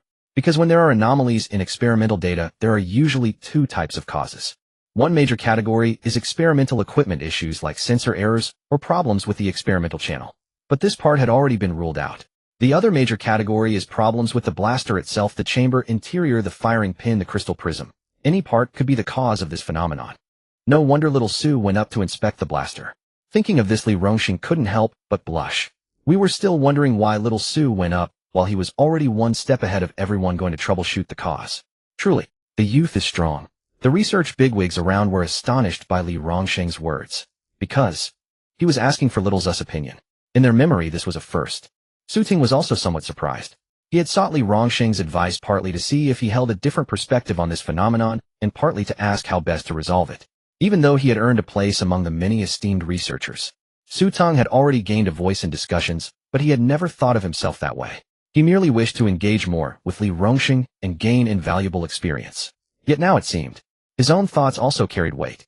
After his surprise, Su Teng said solemnly, "If no hidden issues are found in the schematic or the physical prototype, the best way to solve the problem is through experimentation. So my suggestion is continue the experiments. But from now on, all relevant experimental personnel should maintain a greater distance from the energy cannon to prevent harm." Xiao Zhang instinctively glanced at Li Rongsheng, who in terms of seniority was the highest authority. The latter nodded at him, signaling to follow Su Teng's instructions. They were actually taking a junior's advice. Yes. Xiao Zhang relayed the orders, and the base personnel mobilized instantly. What's going on? The experiments were going well. Why are we suddenly being told to keep a greater distance? I heard from Secretary Zhang that there's a slight issue with the curve, a potential hidden danger. A hidden danger? The man looked at the data chart. The curve was so smooth and beautiful. Probably discovered by academician Li. With his years of experience, he naturally spots irregularities, unlike us, who only see beauty. Everyone nodded. Li Rongsheng's name indeed carried immense weight. Following his advice was always correct. But a sharp-eyed person noticed the complicated expression on Secretary Zhang's face. Xiao Zhang, what's wrong? You look troubled. I really am troubled. Others also turned to look. Could it be that it wasn't academician Li who said it? Then who could it be? No. Could it be? Actually, the suggestion wasn't from academician Li, but from Xiao Su. Just now he actively pointed out the anomaly to academician Li, and then everyone realized. Actively pointed out, then everyone realized. Several key phrases. Everyone was astonished. They had thought Xiao Su was already impressive. But this far exceeded their imagination. Even academician Li needed Xiao Zu's reminder. Secretary Zhang wouldn't lie. Secretary Zhang ran over from a distance. Xiao Su, everything is ready. The relevant staff have moved to a greater distance. Good, let's begin the experiment. Turning, Secretary Zhang picked up a walkie-talkie and said, all units are ready. The fourth energy scale test experiment will commence shortly. Unlike before, doubts arose in everyone's minds this time. Since all the senior researchers had spoken, even the junior staff, though skeptical, became more cautious. 10 seconds. 30 seconds. 60 seconds. The final result of the experiment was the same as the previous three. But this time no one celebrated. Because when the data was printed, everyone saw that the interior of the gun barrel remained smooth. After a moment of silence, Su Teng asked the staff beside him, "Are the internal nanosensors functioning properly?" The staff quickly called up the footage and sent a series of signals to the nanosensors. Everyone turned to watch, the pressure immense for a moment. Being watched by so many people was indeed unnerving. Through the lens, various pointer parameters kept spinning. A minute later, the staff reported, confirmed. The sensors are undamaged, all functions are normal. Everything was normal, the data, all correct. Still no cause found. Su Teng turned to Li Rongsheng and asked, "Sir, can you see any issue?" "I can't see a damn thing. Some designs of the energy cannon are still beyond my full understanding." Li Rongsheng shook his head and said, "From the experimental results, I can't see anything either. In fact, everything seems unusually smooth." The people around instinctively nodded. After being stored in the cryogenic chamber for so long, and even tested while still operational. Moreover, as the energy scale increased, the visible destruction grew greater. The testing ground, usually used for anti-aircraft guns, now had numerous craters in the distance, each over 3 meters in radius. Yet from the start of the test, the rugged-looking energy cannon remained remarkably quiet. It didn't move an inch, hitting exactly where aimed. Even my own child isn't as obedient. Could it be that we're wrong? After hesitating, Li Rongsheng voiced his thought. Others turned to look at Su Teng, as he was the one most familiar with it. No, we're not wrong. There is indeed something off. Since we can't find the anomaly, let's continue the experiments. All right. With that, Xiao Zhang turned to instruct the staff. Something's not right. I must have overlooked something. Su Teng began retracing the steps in his mind, recalling what he might have forgotten. Extreme temperature testing requires the appropriate environment. Recording data requires the appropriate sensors. Nanoscale sensors specifically designed to a size that won't interfere. The automatic shutdown mechanism is meant to prevent the energy cannon from going out of control. Wait. I think I understand something. Everyone watched the contemplative Su Teng from around him. Do you think the energy cannon really has a problem? I think so. Didn't you see academicianly acknowledge Xiao Zu's speculation? But the field data shows no problem at all. Probably just not discovered yet. Su Wei, standing nearby, was completely bewildered. What are you all talking about? Why can't I ever understand? What problem? No problem. He stepped forward and stood beside Li Rongxing. Tell me, is there really a problem or not? To his surprise, Li Rongxing smiled and said, I think there is a problem. Why, oi? Because he is Su Teng, the creator of the energy cannon. This reasoning was indeed unassailable. My student. Wait, why are you smiling so happily about my student? 5 minutes later, the fifth experiment began. Everyone was tense, for from now on everything would be revealed. If there was a problem, it would surely appear this time. If there was no problem, the data would remain smooth. Begin. The firing pin struck sparks, igniting the dense gas. Through the lens, everyone could see the violent energy surging through. This is astonishing. Someone gasped. From the footage, the fifth energy output was many times greater than before. With this single shot, even a heavily armored tank would be in jeopardy. A dazzling azure light gathered at the muzzle, almost blinding. Not good. The person monitoring the internal data of the gun barrel exclaimed. Everyone was fixated on the external sensor feed of the blast cannon. The energy output at the fifth scale had exceeded all expectations. Even Su Wei could tell from the footage that the energy convergence was greater than the combined output of the previous 4 tests. All present anticipated that under the cannon's sustained 1-minute barrage, the robust and massive anti-aircraft position would be blasted into an exaggerated crater. Yet mere seconds into the experiment, a staff member's cry of alarm rang out. Everyone turned to look at the real-time feed from inside the gun chamber. Where the line had been smooth and unbroken in all prior tests, it now showed a sudden change. A peak value leaped forth from the foremost data point, rivaling the height of the external energy output peak. The researchers, who had never witnessed such a phenomenon, could not help but cry out. It was not a failure to control one's emotions. This sudden anomaly signified a multitude of things. Su Teng also turned his head at once to look over. It really appeared, earlier than I imagined by a few seconds. The many senior researchers nearby were equally dumbfounded. The first 4 experiments had proceeded far too smoothly. Despite everyone's claims, doubt lingered in their hearts. Scientific research has always diverged significantly from theoretical data. Using theoretical data to predict the course of an experiment, especially with a black-tech device like the blast cannon, far exceeded everyone's expectations. So little Su was right after all. Li Rongxing was startled inwardly. In such a short time, to discern the discrepancy between the experimental data and theory from the live results, and to hold fast to his own conviction. He had seen many prodigies, but never one so young who believed in himself so firmly. And to maintain that conviction before a gathering of senior researchers. If given time, he might truly become the new era leader others spoke of. At that moment, everyone wore an expression of concern. Because the unexpected had indeed occurred. Only Su Wei was grinning inwardly. All these self-important folks. This time they'll have to admit defeat. My student spots the problem at a glance. You need him to point it out before you even realize. Don't worry, as long as my student is here, these won't be problems. Many began looking at Li Rongxing, the most experienced among them. He had encountered countless similar situations in his lifetime. The invaluable experience of a veteran researcher was worth its weight in gold. Just as everyone awaited Li Rongxing to propose a solution, he strode quickly to Su Teng's side and asked, Little Su, what are your thoughts? Those around them wore strange expressions. We were all waiting for you to give orders. And here you are, directly asking Little Su. Though given the situation on site, it wasn't wrong. But many senior researchers still found it hard to accept. Li Rongxing, however, thought differently. Why are you all looking at me? I didn't invent the blast cannon, nor did I discover the anomaly. When encountering unfamiliar territory and knowledge, one must humbly learn. What's shameful about asking Little Su? Su Teng, meanwhile, was deep in thought. The fifth energy output experiment had evidently exceeded his expectations. The utilization rate of volatile gases within the gun chamber had reached a terrifying value. The fifth experiment was not a simple 5-fold pressure increase over the first. Each energy output doubled that of the previous one. The components were clearly overloaded. If this continued, there was a risk of energy running out of control. Personnel had long been evacuated from the danger zone. The testing ground, designed for anti-aircraft guns, could withstand a certain amount of pressure. Every experiment yielded valuable data. Since an anomaly had already occurred, why not let the experiment run its course to gather a wealth of critical data? Analyzing the whole picture would bring them closer to the truth. Gritting his teeth, Su Teng looked at Li Rongxing and said solemnly, Sir, this experiment's data is too important to miss. The surrounding staff have been evacuated to a safe distance, and the site can withstand the energy impact. Most importantly, I've also set up an automatic shutdown mechanism. So I request that the experiment continue. Don't end it until the very last moment.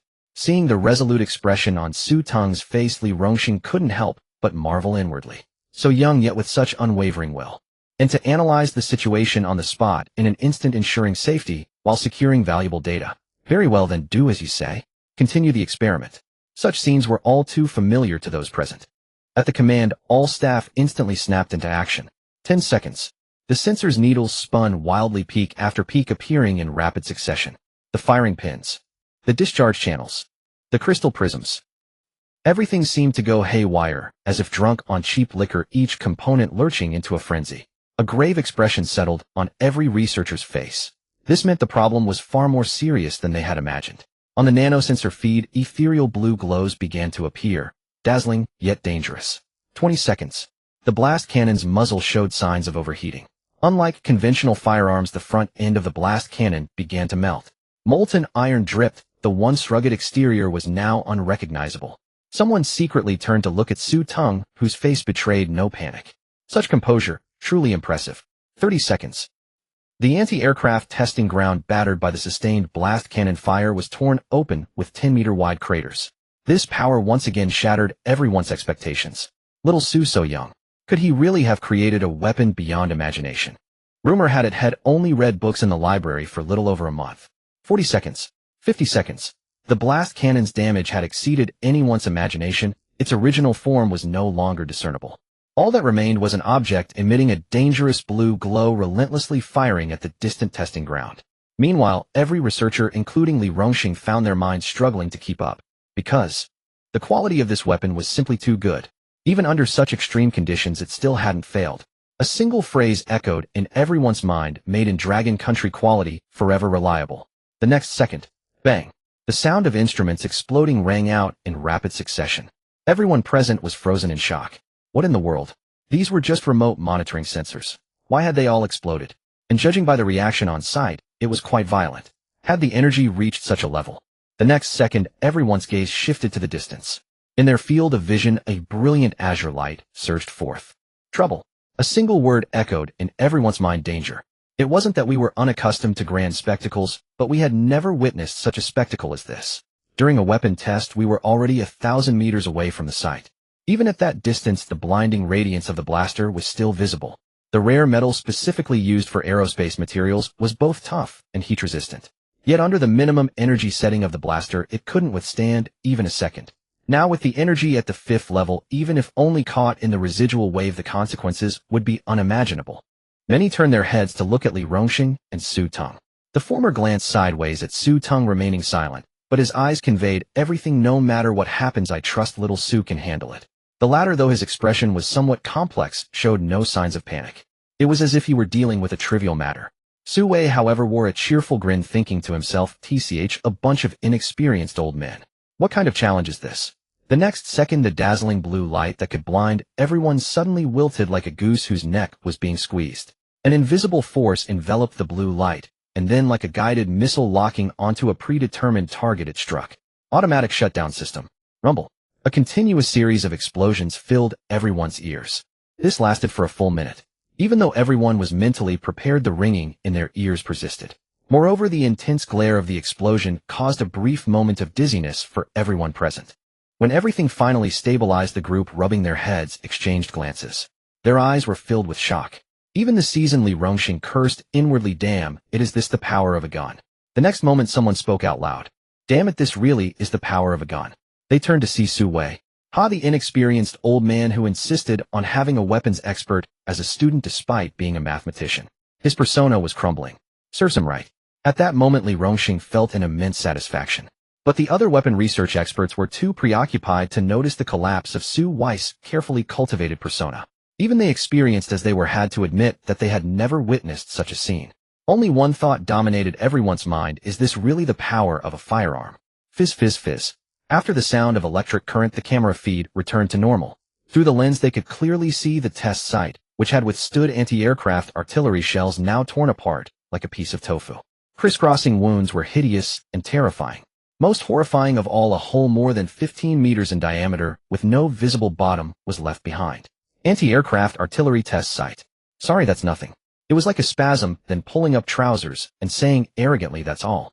Below missile level, the blaster was undoubtedly the mightiest king. The researchers recalled the phrase from the blueprint: below missiles, the blaster is the absolute king. Before witnessing the experiment, many of the experts were not entirely convinced. Conventional knowledge doesn't change overnight. But now, having seen it with their own eyes, anti-aircraft artillery. What was that? In comparison, even a dog would shake its head. The energy at the 5th level possessed such power. Unconsciously, they felt as if they had walked along the edge of life and death. If it were aimed at a person, no, even a tank with thick armor, it would probably be a one-shot kill. If this thing had gone out of control. Wait. It seemed we had been recklessly testing the boundaries of life and death without realizing it. The same thought initially crossed Li Rongsheng's mind, but he quickly dismissed it. It seemed like a reckless gamble, yet everything was absolutely safe. Because when the automatic shutdown system was triggered, it enveloped all the energy, like an inverted bowl, absorbing it completely. This was no easy feat. The blaster's energy output was extremely violent. The fact that it could be contained so easily pointed to only one possibility: the automatic shutdown system had absorbed all the energy at the very source of the release. As for how Teng managed to achieve this, Li Rongsheng truly did not understand. He only recalled a detail during the report meeting when he proposed testing the blaster at its maximum energy level. Teng's reply was, "I have never done this before, and I don't know if it will meet the requirements." His next words were, "But I am willing to try." In the following seconds, he proposed the idea of an automatic shutdown system. The key point: never done it, willing to try, and within seconds he designed the device from the ground up. It was comparable to the processing speed of a computer. Li Rongsheng looked at Teng with a strange expression, thinking, this person, I am thoroughly satisfied. But then a nagging voice echoed in his mind, "He is my student. Damn it, you old dog." He turned to look at Su Wei, who was still stunned, not yet recovered from the explosive effect of the scene. Well, it's fine. His persona is ruined today, and I'm quite pleased. The atmosphere was eerily silent. No one spoke, as most were still in shock. Hey, go clean up the site. The blaster seems unusable, but the recorded data is still important. Keep the data safe. After saying this, Teng realized something was off. Usually Xiao Zhang was exceptionally enthusiastic. Why was there no response now? He glanced back and saw Xiao Zhang's eyes wide open, even his double chin protruding.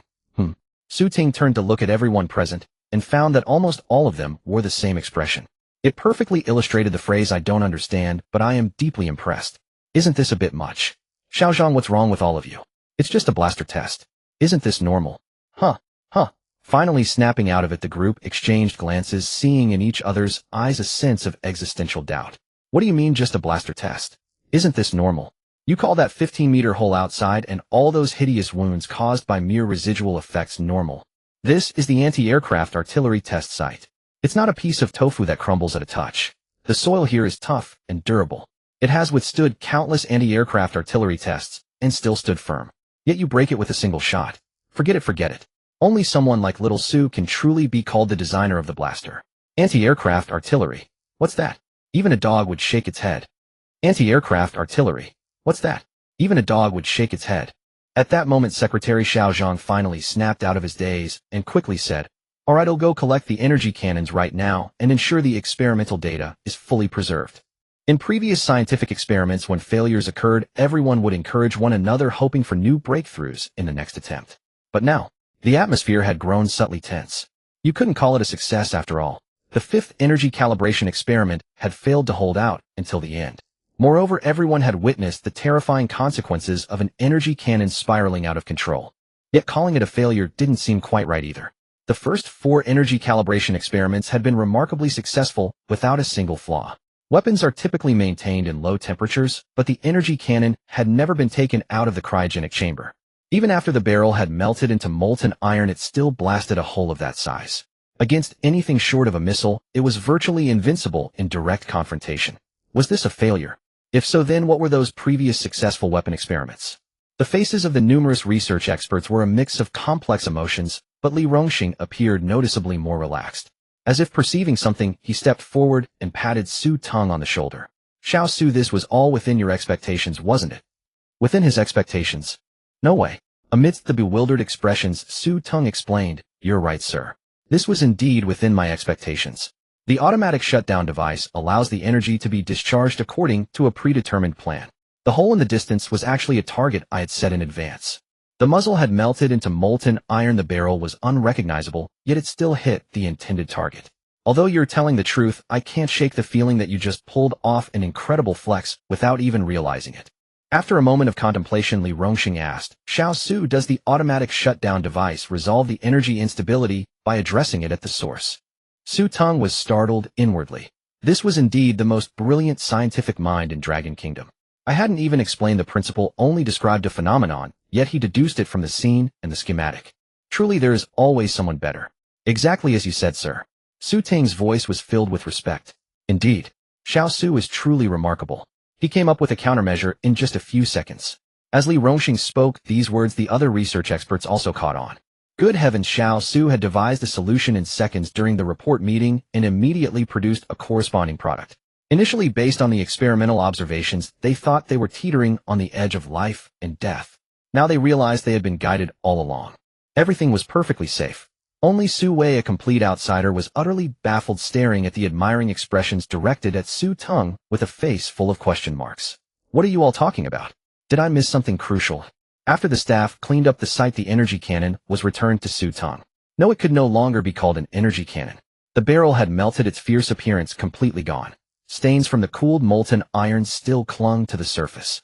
It looked like a heap of scrap metal. Yet everyone held that scrap metal in awe because the energy of the fifth calibration was no joke. Within its range of coverage, it was the embodiment of absolute power. Xiao Su raced the experimental data recorded by the machine.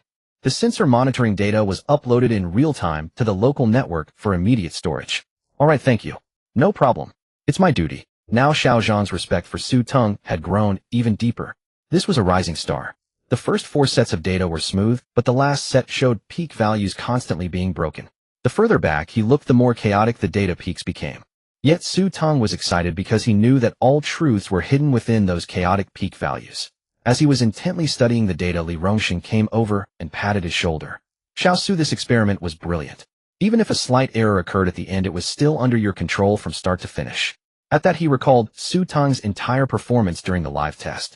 The meticulous initial inspection for any equipment errors. The moment when, while others rejoiced over the data, he sensed something amiss and firmly voiced his suspicions. He proactively had the personnel move to a safer distance in advance. Even during the 5th experiment, he showed no signs of panic. The most astonishing part was the flawless performance of the automatic shutdown device, which contained all the energy and directed it precisely at the intended target. All of this was accomplished by Su Teng alone. The energy cannon itself had shattered Li Rongxing's previous understanding.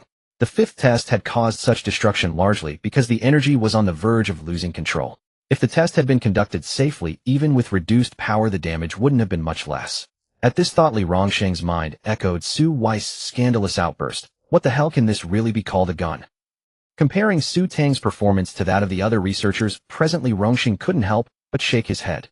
It's not that I look down on you, but I feel that despite all your years of research, you're not that impressive. Researchers. From Li Rongxing's expression, they sensed they were being subtly mocked. Not at all, not at all. In the end, the experiment was a failure. I'm no match for you veterans. Flustered by Li Rongxing's praise, Su Teng said modestly. No match for the veterans. Li Rongxing turned to look at them again, shook his head, and said nothing. The joyful expressions on the faces of the experts froze instantly. What are you doing? Don't think we don't know you're mocking us. If there are any breakthroughs in the experiment, be sure to let me know. But now I really must go. Li Rongxing and the other research experts had their own projects to attend to. They had been invited by Su Wei this time originally, just to hear a report on new technology. Who would have thought that due to Su Teng's outstanding presentation, things would escalate into witnessing a live test of the new technology? They even ended up watching the entire process. During that time, everyone's phones had been ringing off the hook. But because the results hadn't been released, the calls were forcibly suppressed. Now the situation had reached a point where they had no choice but to leave. Su Teng understood and said solemnly, "Rest assured, everyone. I will complete the experiment as quickly as possible. Xiao Su, I believe in you. Xiao Su, keep it up." As they departed, one after another, exaggerated tales of the experiment began to circulate within the research base. Since ancient times, tea houses, restaurants, and cafeterias have always been the most convenient places for information exchange. Especially in this enclosed base, any major event would spread everywhere in no time. At this moment, Li Yue, his face flushed with excitement, was sharing the news he had heard with the surrounding audience. Let me tell you, the experimental tests conducted at the anti-aircraft gun testing ground were absolutely spectacular. One sentence piqued the interest of those around him. Previously, the people who came to the base were either middle-aged or elderly with white hair. Having grown accustomed to that, this time a group of researchers younger than them arrived and instantly became the center of attention. The key point was that everyone knew these big shots had initially only come to attend a report meeting.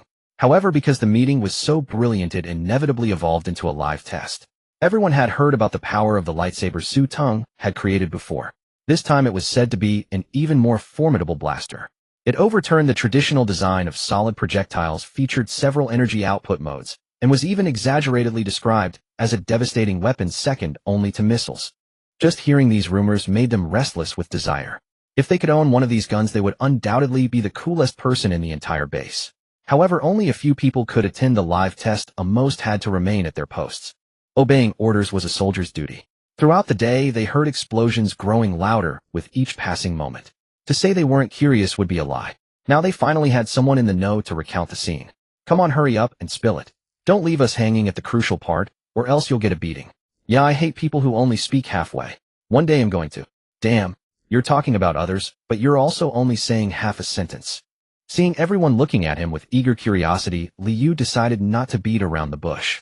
Because the blaster has 5 energy levels, the experimental test was divided into 5 stages.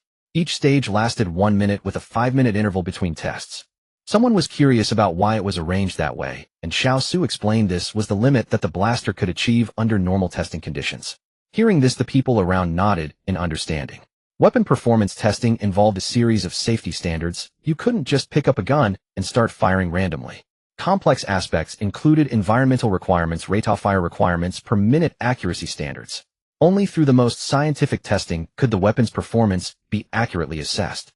At that moment, a jarring voice asked, "Xiao Su, did you take the blaster out of the cryogenic chamber?"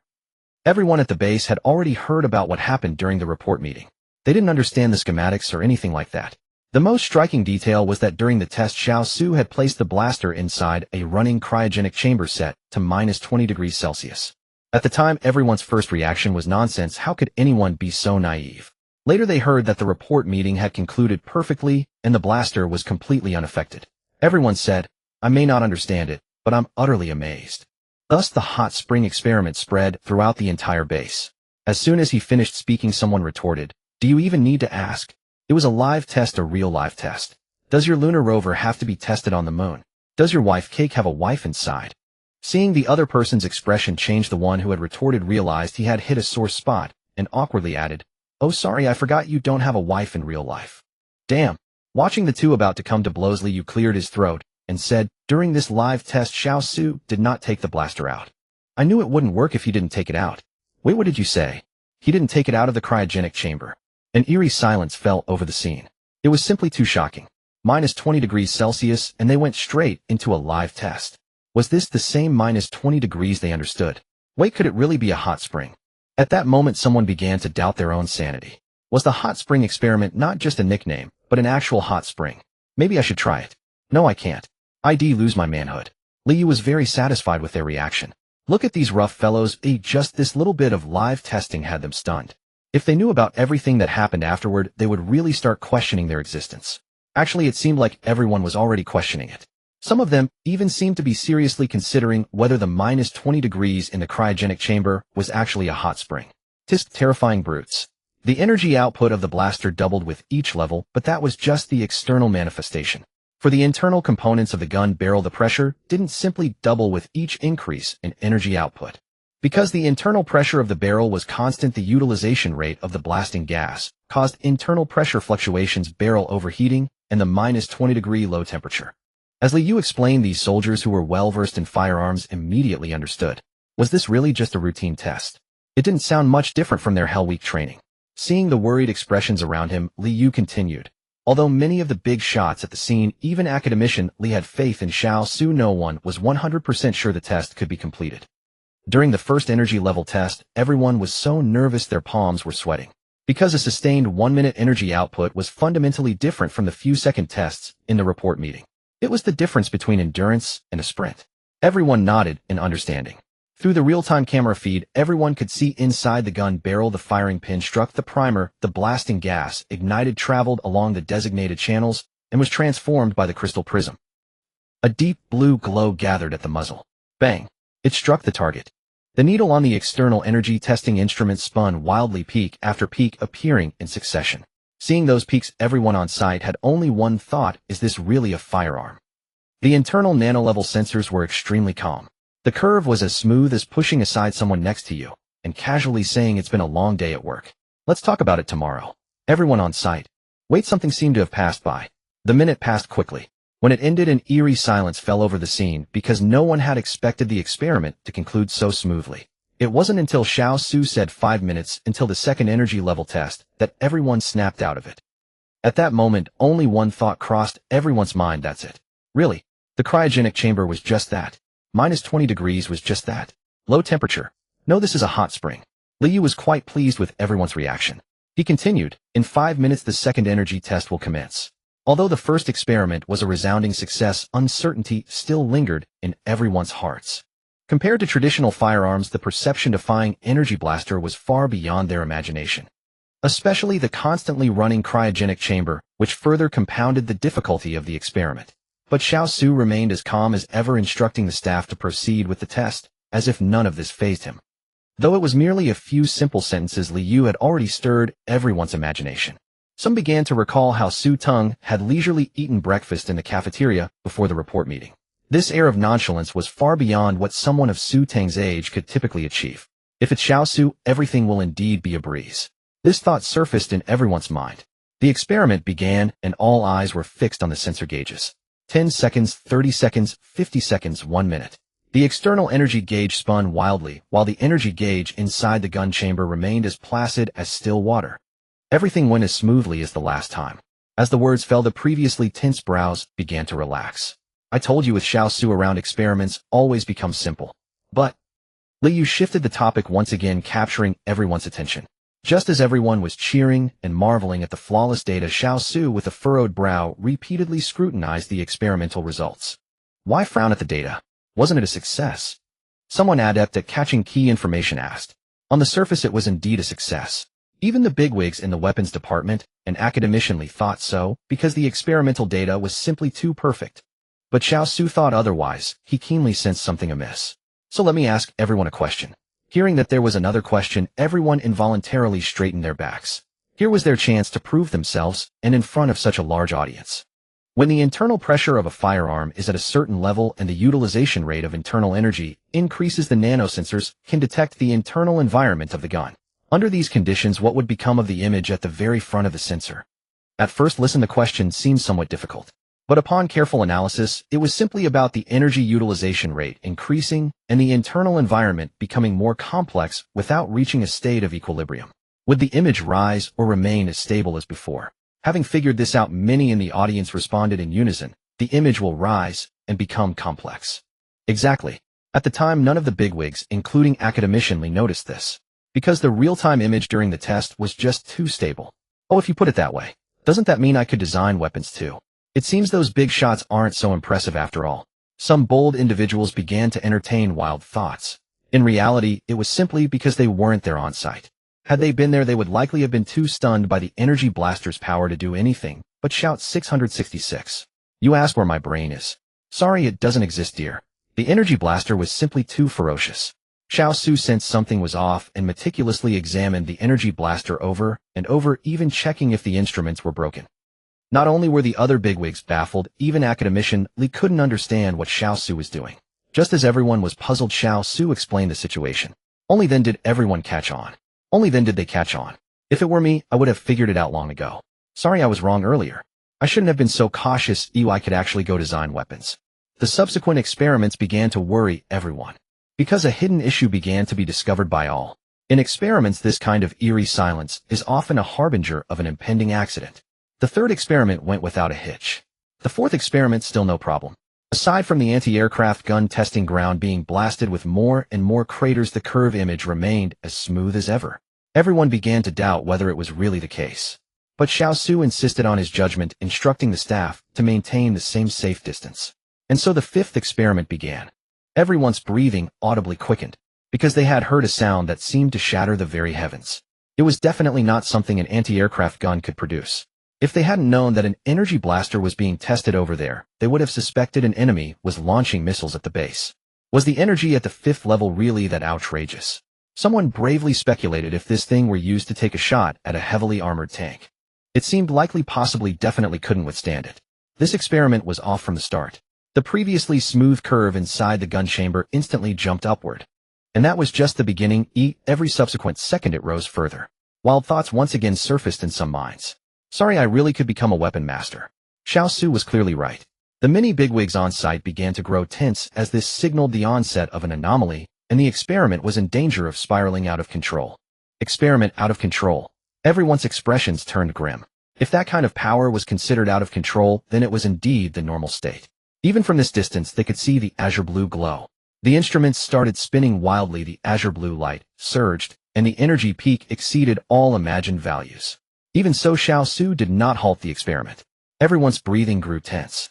Bang, bang, bang. The instruments measuring energy exploded one after another, and the azure blue light filled the eyes of the onlookers. The experiment was on the verge of losing control. But at the critical moment, a bowl-shaped cover clamped down over everything. The automatic shutdown system.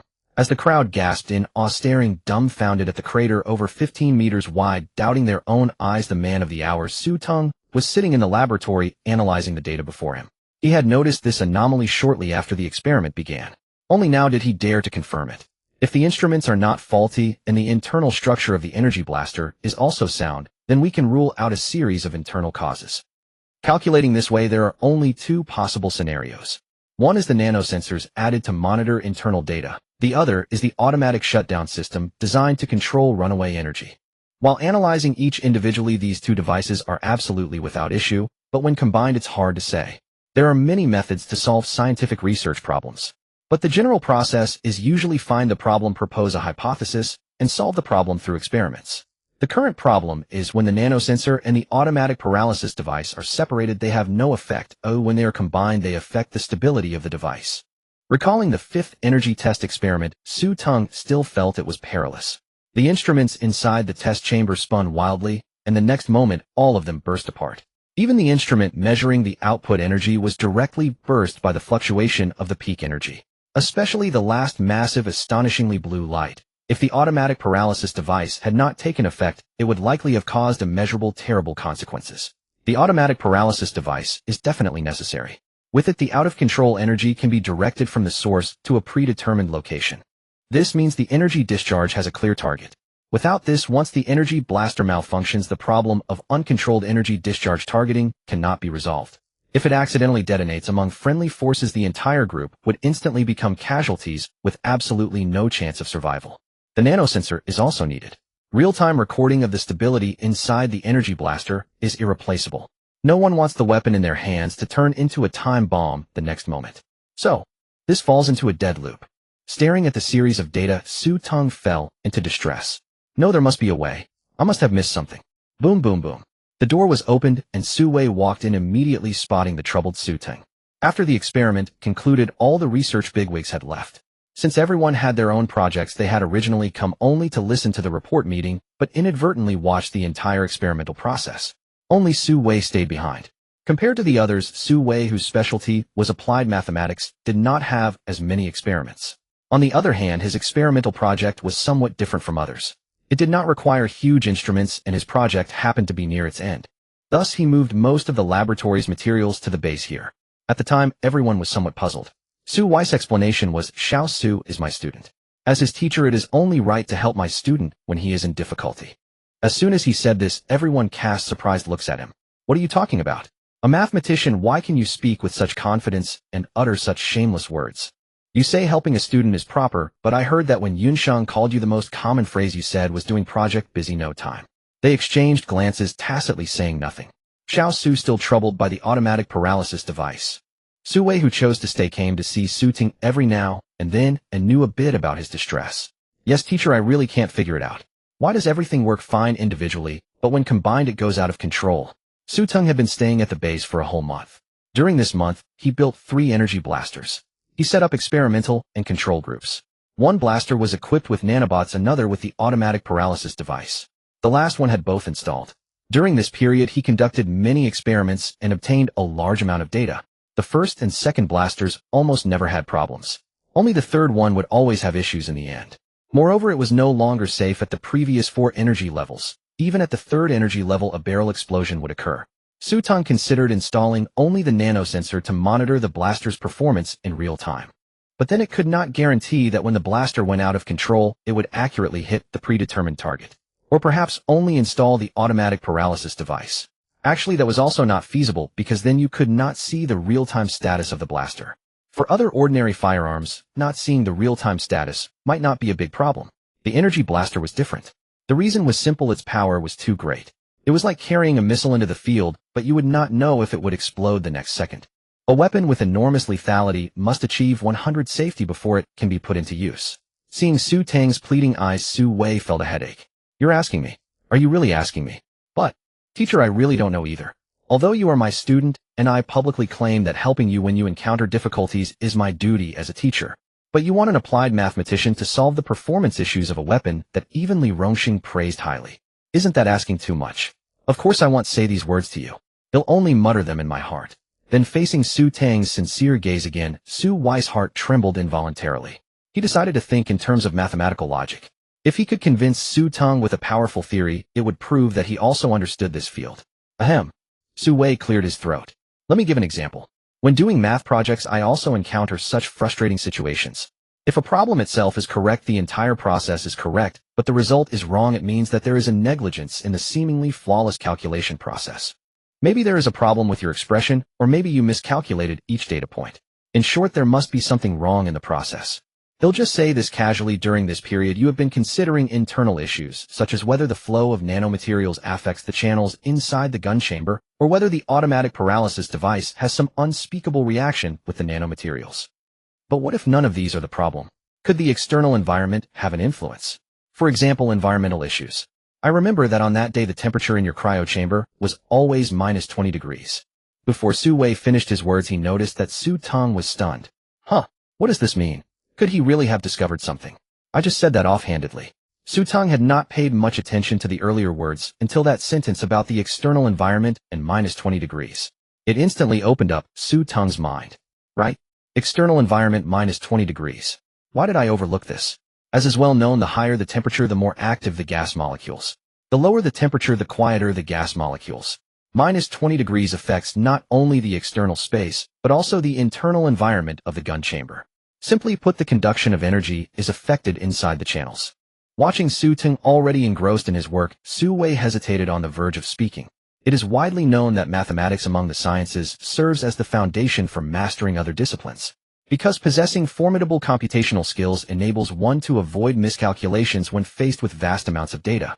The logical reasoning cultivated through mathematics also allows for effective problem analysis. However, crafting weapons and mastering mathematics truly have no connection whatsoever. You asked me, but I genuinely don't know about these things either. Casually, I gave an example listing a few possible scenarios. The result. Seeing Su Teng's excited demeanor, it seemed I had hit the mark, directly striking the core. Could it be that I too am a latent genius in weapon design? Su Wei's thoughts were now somewhat audacious. Xiao Su, could the issue truly be a temperature of negative 20 degrees? Su Teng looked up at the teacher in bewilderment, thinking, didn't you tell me this? Seeing this expression, Su Wei quickly explained, It's not that I don't know, I had no other thoughts, just wanted to ask you again. Oh, so it was to test me. Su Teng understood. Although these big shots were all eccentric in temperament, in the eyes of outsiders, it was hard to win their favor. But Su Teng didn't feel that way. Because from their interactions so far, whether it was Li Rongxing or Su Wei, as long as he explained the principles and development process of the blaster cannon, they were very easy to get along with. He wondered who spread the rumor that they were hard to please. With that in mind, Su Teng said seriously, at first I indeed didn't notice the external issue because the nanosensors and automatic shutdown system function normally in all test experiments. But every time they were placed into the experimental group, problems always arose. At that time I thought perhaps there was a problem inside the gun chamber that I hadn't found. So over this month I kept testing. Until I heard your earlier words, external temperature. Because the two are separated, the known temperature is constant, the invariants are the nanosensor and automatic shutdown system, and the dependent variable is whether the two are combined. At the same time, low temperature means less molecular activity. When the internal pressure of the gun chamber is constant, as the energy scale increases, the utilization rate of the volatile blaster gas rises, causing a dramatic change in the overall internal pressure. When the two are combined, does the reduced molecular activity affect the speed of the nanosensor within the predetermined channel? And the automatic shutdown device essentially controls the drastic changes in internal energy within the gun chamber. When it increases to a certain point, it automatically determines a runaway reaction. Thus, when the automatic shutdown device determines a runaway reaction, a series of chemical reactions occur. But the actual situation is that the internal operation of the gun chamber is normal. When the two electronic control signals differ, current instability arises within a short period. In simpler terms, I'm clearly not out of control, but you mistakenly think I am leading to a stress reaction. So from an external perspective, the energy instantly surges to terrifying levels, unleashing a burst at the intended target. In dangerous situations, it can even cause a barrel explosion. At first, Su Wei was listening attentively. Although he didn't fully understand, he could barely grasp it. After all, being an academician wasn't for nothing. He had gained some insight along the way. Until various obscure technical terms emerged, and Su Wei was completely dumbfounded. What are you talking about? Why do you have to explain it so clearly? I really can't understand. Young man, have you gotten it wrong?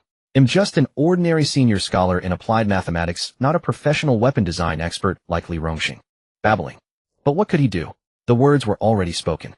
He was still the young man's teacher, even if only in name. So Su Wei had to patiently listen sentence by sentence. Cold sweat had already broken out on his back. And in his heart he kept repeating, please don't ask for my opinion, please don't ask me what to do next, please don't ask if I'm doing this right. The next second, Su Ting looked solemnly at Su Wei and asked that question. Teacher, what do you think I should do next, or is what I'm doing correct? His already tense body stiffened instantly. Turning his head slowly, he looked at Su Ting and said in a strained tone, Xiao Su, you've actually done very well. No, it's not just good. I think there's really nothing wrong with the way you're conducting the experiment. Really? Su Ting turned and looked at Su Wei with a skeptical gaze. Because from the teacher's expression, he sensed something was off. But he couldn't pinpoint what it was. Really? Su Wei patted Su Ting's shoulder firmly. This student was truly terrifying. Back when Xingcheng was my student, the questions he asked when seeking my advice were far too easy. I could solve them effortlessly. But Xiao Su, look at the kind of questions you're asking. Using these to test your teacher, doesn't your conscience not ache? Your teacher is really just an applied mathematician, not a professional weapons expert. Fortunately, Xiao Su is a pure researcher who can't read my expression. If it were that kid Yunxing, there would definitely be a different meaning in his smile now. Recovering his composure, Su Wei got into character, ready to handle Su Ting with ease. Xiao Su, let me tell you, sometimes you don't have to completely follow my advice. If you think I'm wrong about something, just ignore it. Think about it. The schematic for the blaster cannon was drawn by you, the product was made by you, and the automatic shutdown device was your instant idea. I'm just an ordinary old man. Have I given you much guidance on this? No, absolutely not. Su Ting thought seriously, and it did seem to be the case. So he nodded emphatically. Right, that's exactly. Wait, Su Wei began to sense something wrong. Saying it like that made him seem somewhat incompetent. After all, he was still Xiao Zu's teacher. So Su Wei tried to make amends. So while my opinion is sometimes important, it's not that important. Whether you listen or not isn't crucial either. Damn, it still didn't seem right. Enough, I'm annoyed. So Su Wei patted Su Ting on the shoulder, signaling, since you've figured it out, start the experiment now. I'm leaving. Watching his teacher's retreating figure, Su Ting felt a bit puzzled. That final pat on the shoulder somehow carried a hint of irritation. Forget it, maybe the professor is troubled by some annoying issue with the project. As for whether Su Wei was affected by his own setback, Su Ting had a clear understanding. Was it possible?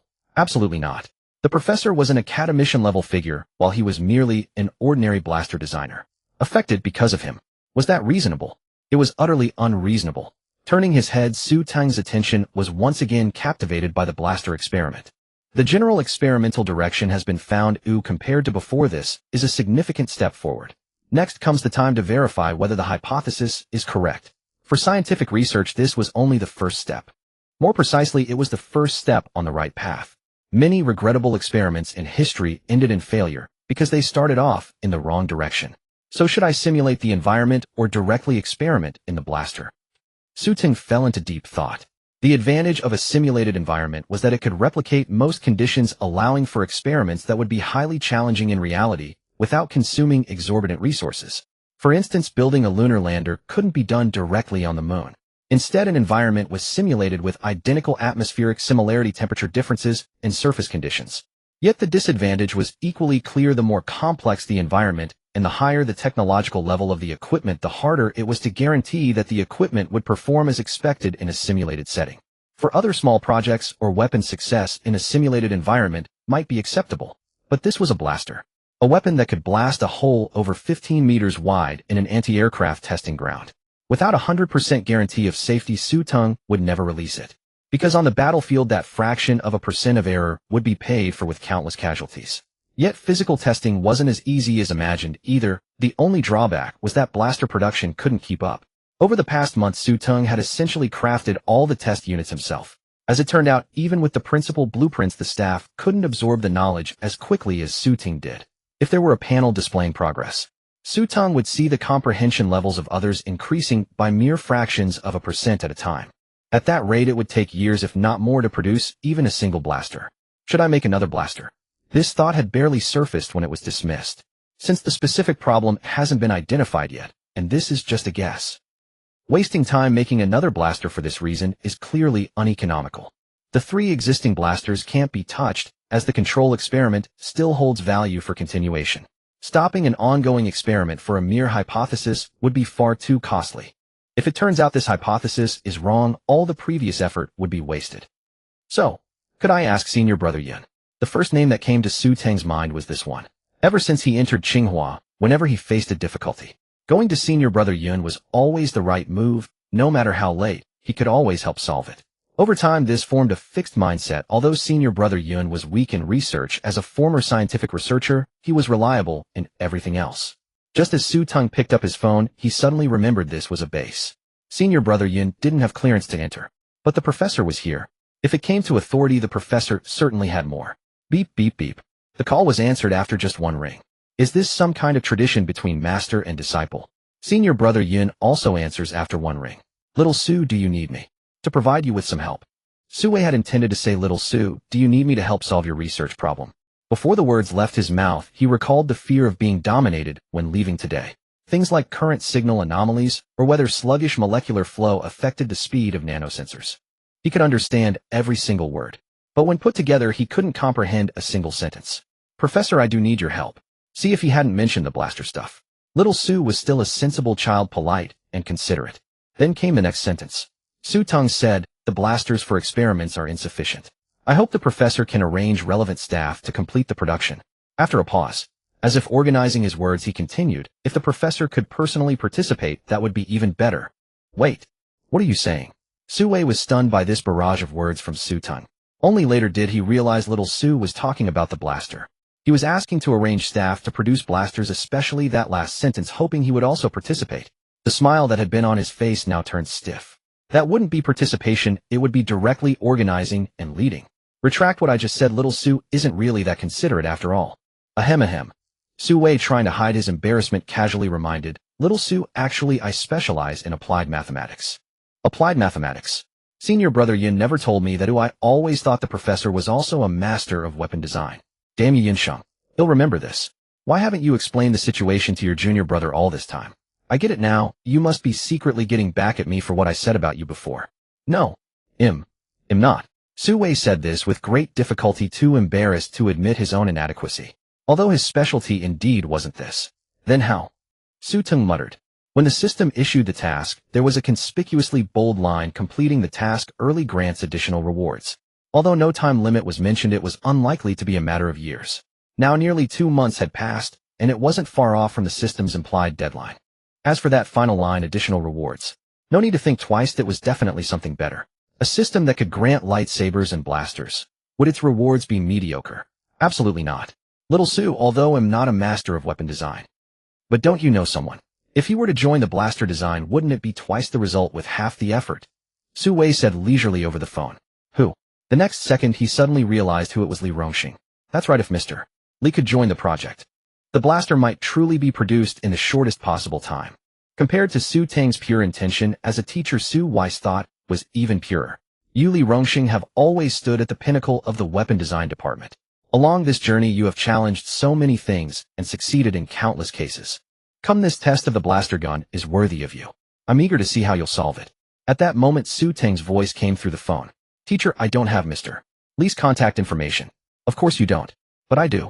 Shall Su leave this matter to me? He'll contact Li Rongxing right now and tell you the results shortly. See, the teacher is indeed just like Senior Brother Yin. A reliable person. With just one sentence from me, the teacher took care of everything. Truly a reliable master-disciple relationship. Alright, then I'll trouble you, teacher. No trouble at all. The moment he hung up, Teng felt a hint of doubt. Because from the teacher's tone, he seemed to sense an impatience. It seems the teacher is also deeply worried about the blaster gun. Turning around, Su Teng went to simulate the internal environment of the blaster gun. After hanging up, Su Wei was indeed as impatient as Su Teng had guessed. Beep beep beep. Beep beep beep. Damn it, what's wrong with old Li? Why isn't he answering after ringing so long? Can't he answer the phone as quickly as I do? What if something important is missed? Hey, what do you want? I'm busy working on a project. Although Li Rongxing and Su Wei often bickered, their private relationship was still good, so they spoke rather directly. Right, you're busy with a project, and I'm not busy with mine. Busy my ass. How come I heard someone moved all their experiment content to the base? Is that being busy? You're clearly coveting Su Teng. With his mask exposed, Su Wei felt a bit embarrassed. Finally, Rongxing. I wasn't going to set a trap for you. But since you're like this, I won't be polite either. I do have something to discuss with you today, but it's not from me, it's from Su Teng. Su Teng. Li Rongxing paused, then immediately recalled what he had said to Su Teng when leaving the base over a month ago. If the blaster gun finally yields results, you must tell me. Has it really yielded results? But it's only been a month. No, if it's Xiao Su, it might actually be possible. Li Rongxing's breathing became rapid as he tentatively asked, Xiao Su, has the blaster gun really been made? It wasn't that he hadn't seen powerful weapons, but that incredibly strong blaster gun truly shattered his understanding. Look at you with such little ambition, your breathing is already tense. That arrogant attitude was easily subdued. The blaster gun has been made indeed. The way he dragged it out made Li Rongxing want to curse. He'd just say it quickly. But the previous problem remains unresolved. Unresolved. Remembering that the final shot blasted a 15-meter hole even with the energy constrained by the automatic shutdown device, Li Rongxing lost interest, even feeling a hint of dullness. A weapon with immense power, but uncontrollable, would ultimately be useless. But, you bastard, there's a but. Your whole family is a but. Xiao Su has found a new direction this time. Of course, I also played a huge part in this. If I hadn't suddenly analyzed the path, Xiao Su would still have a long way to go. Seeing Su Wei about to boast, Li Rongxing ruthlessly interrupted his prelude. Get to the point, speak plainly. Oh, how boring. Muttering, Su Wei said solemnly, Xiao Su hopes you can join the blaster gun project because he needs a new blaster gun to verify a new experiment. If successful, the blaster gun will be completely free of hidden dangers. A new path. An experiment on the blaster gun. Completely free of hidden dangers. The words were few, but each one contained a key point. Combining these points seemed to herald the beginning of a new generation of technology. But I really do have projects in hand. Unlike Su Wei, Li Rongxing had several important projects. They were all classified documents with strict orders from higher-ups. They had to be completed within the set schedule, and even the approximate launch date was arranged. If he were to drop his current project to join Su Teng's blaster gun, even though he was willing, it would be hard to justify to his superiors. Your project is at a critical stage, and you're telling me you want to start over somewhere else. Are you kidding me? After thinking it over, Li Rongxing said, the project in hand is at a critical point. I can't go personally, but I can send an assistant. An assistant? Su Wei curled his lips. Do you know what you're saying? It's Long Dongsheng. Long Dongsheng. Hearing this name, Su Wei understood. Li Rongxing had indeed put thought into it. Calling him an assistant, Long Dongsheng was more like a true disciple of old Li. Now even key information was handled by Long Dongsheng. For such a long time, there had never been any reports of him making a mistake. In the team, he had always been a leading figure in the second tier. Sending Long Dongsheng seemed to be no problem. On the contrary, it indirectly showed the importance placed on Su Teng. Alright, as long as you don't think it will crush your assistant's confidence, let him come. Hearing this, Li Rongxing burst into laughter. Are you kidding me? Would Long Dongsheng's confidence be crushed? I hope you can still laugh later. After hanging up, they each began their arrangements. When Su Teng learned that Mr. Li was sending a very capable assistant, he was quite surprised. Because he knew Li Rongxing definitely wouldn't have time to personally join the blaster gun project. The most likely scenario was that he would send an assistant with some experience. But this time it was directly his true disciple. Thank you, teacher. Xiao Su, you are my student, no need to thank me. After hanging up, Su Teng turned to look at the simulation experiment environment he had set up. The airtightness was the same, the established channels were the same. The automatic shutdown device and nanosensors were placed in the same positions, and even the adjustable energy at the back was exactly the same. If there was anything different, it was that the simulated environment couldn't blast a 15-meter hole. Since everything was ready, let's begin. Su Teng could no longer contain his excitement. After all, it was a simulated environment test, so Su Teng chose to conduct it outdoors. Even a simulated 5-level energy output was far beyond what a small indoor lab could withstand. One careless move, and the entire laboratory might be gone. When Su Wei learned that Su Teng had applied for an outdoor test site, his emotions were conflicted. Whether as a teacher or a researcher, he yearned to witness the experiment firsthand. Even if he couldn't understand the details, standing beside such a revolutionary product and watching the test progress would set his blood ablaze. But if he actually went, he might once again be caught off guard by Su Teng's questions about common sense that he didn't know. The situation would be a little awkward. As a teacher unable to answer a single question, it was truly awkward. Forget it'll wait until Long Dongshan comes. Meanwhile, Su Teng had already begun the first experiment. 2:00 p.m. Simulated environment for the blast energy gun. First energy level simulation test begins. Through the lens, one could clearly see the tail's firing pin igniting a spark, which ignited the blast gas. The gas traveled through the designated experimental channel, passed through the narrow space of the blast energy gun startup module, and transformed into a powerful particle beam. The crystal prism focused the particle beam and transmitted it to the calibration barrel. A faint blue light began to gather rapidly at the muzzle. The next second, bang! The distant test plate shattered instantly. 10 seconds. 30 seconds. 60 seconds. 70 seconds. All incoming data indicated normal operation. The external energy value recorded a peak higher than the previous test. The internal barrel data initially showed a clear upward fluctuation, then settled into the usual smooth pattern. Over the past month, Su Teng had made improvements to the blast energy gun. Thus, the test duration was extended to 70 seconds of continuous output. At first, Su Teng was worried about anomalies. For instance, if the internal barrel data remained entirely smooth. But now it seemed all worries were unnecessary. Not only that, but the performance was unexpectedly excellent, durable, and enduring. All the staff around turned to Su Teng, awaiting his next instructions. Although Su Wei held the highest rank at the base, anyone with discerning eyes could see that even Su Wei never refused Su Teng's requests and unconditionally satisfied them. Moreover, Xiao Su was not only handsome, but also excelled in research. Taking orders from him was no disgrace. 5 minutes later, begin the second energy level test. Understood. The staff set to work. Su Teng focused on the big picture, while minor tasks like data recording and archiving were handled by dedicated personnel. Something seemed off, but he couldn't pinpoint it. Su Teng repeatedly reviewed the data graphs, his brows furrowed. 5 minutes later, prompted by the staff, he began the second test of the blast energy gun. 2:06 p.m. Simulated environment, second energy level simulation test begins. Unlike the previous tension, Su Teng now frowned deeply. Realizing that ambient temperature could affect the molecular flow inside, potentially impacting the automatic shutdown mechanism and nanosensors, he followed this line of thought and created a small device, a nanoscale temperature controller. In simple terms, it maintained the temperature within the channel between the automatic shutdown mechanism and the nanosensors, keeping both at room temperature. During those 5 minutes, Su Teng had been examining the graphs and finally spotted the anomaly. Although the internal barrel temperature graph rose initially in line with theoretical data, the temperature controller's real-time monitoring showed no response at all. It was like you've already finished, but the other side hasn't even felt a thing. 2 scenarios could explain this. 1, the temperature controller's trigger threshold wasn't reached, so everything operated normally, with some molecular reactions Su Teng didn't know about, and the blast energy gun's first-level test succeeded perfectly. The second scenario, in the simulated environment test, the temperature controller was irrelevant. All data could be perfectly obtained without it. If it was the first, that was obviously what Su Teng hoped for. If the second, the problem was far greater. The same triggering process as before, even the footage showed the same smooth flow. 10 seconds. 30 seconds. 70 seconds. Until the end, the basic data was almost identical to the previous test, the only difference being the peak energy value. At that moment, a staff member whispered to Xiao Zhang, "Secretary Zhang, hasn't the second-level energy test succeeded? Why is Xiao Su still frowning?" "You're asking me?" "Yes." The staff member was confused by Xiao Zhang's agitated reaction. "How the hell would I know? I'm just an ordinary secretary. Do you think something like the blast energy gun is within my ability to solve?" Xiao Zhang had almost used Su Wei as a comparison, but managed to change the wording just in time. "Well, that makes sense. He's just a secretary. Why am I asking you?" Before he could finish, Xiao Zhang slapped him on the head. "Ouch, that hurts. Serves you right. Do you think you're Xiao Su? You bastard." If Su Teng hadn't noticed the temperature controller issue the first time, this time the smooth data on the controller was like a bomb exploding before his eyes. Impossible to ignore. The energy output had doubled.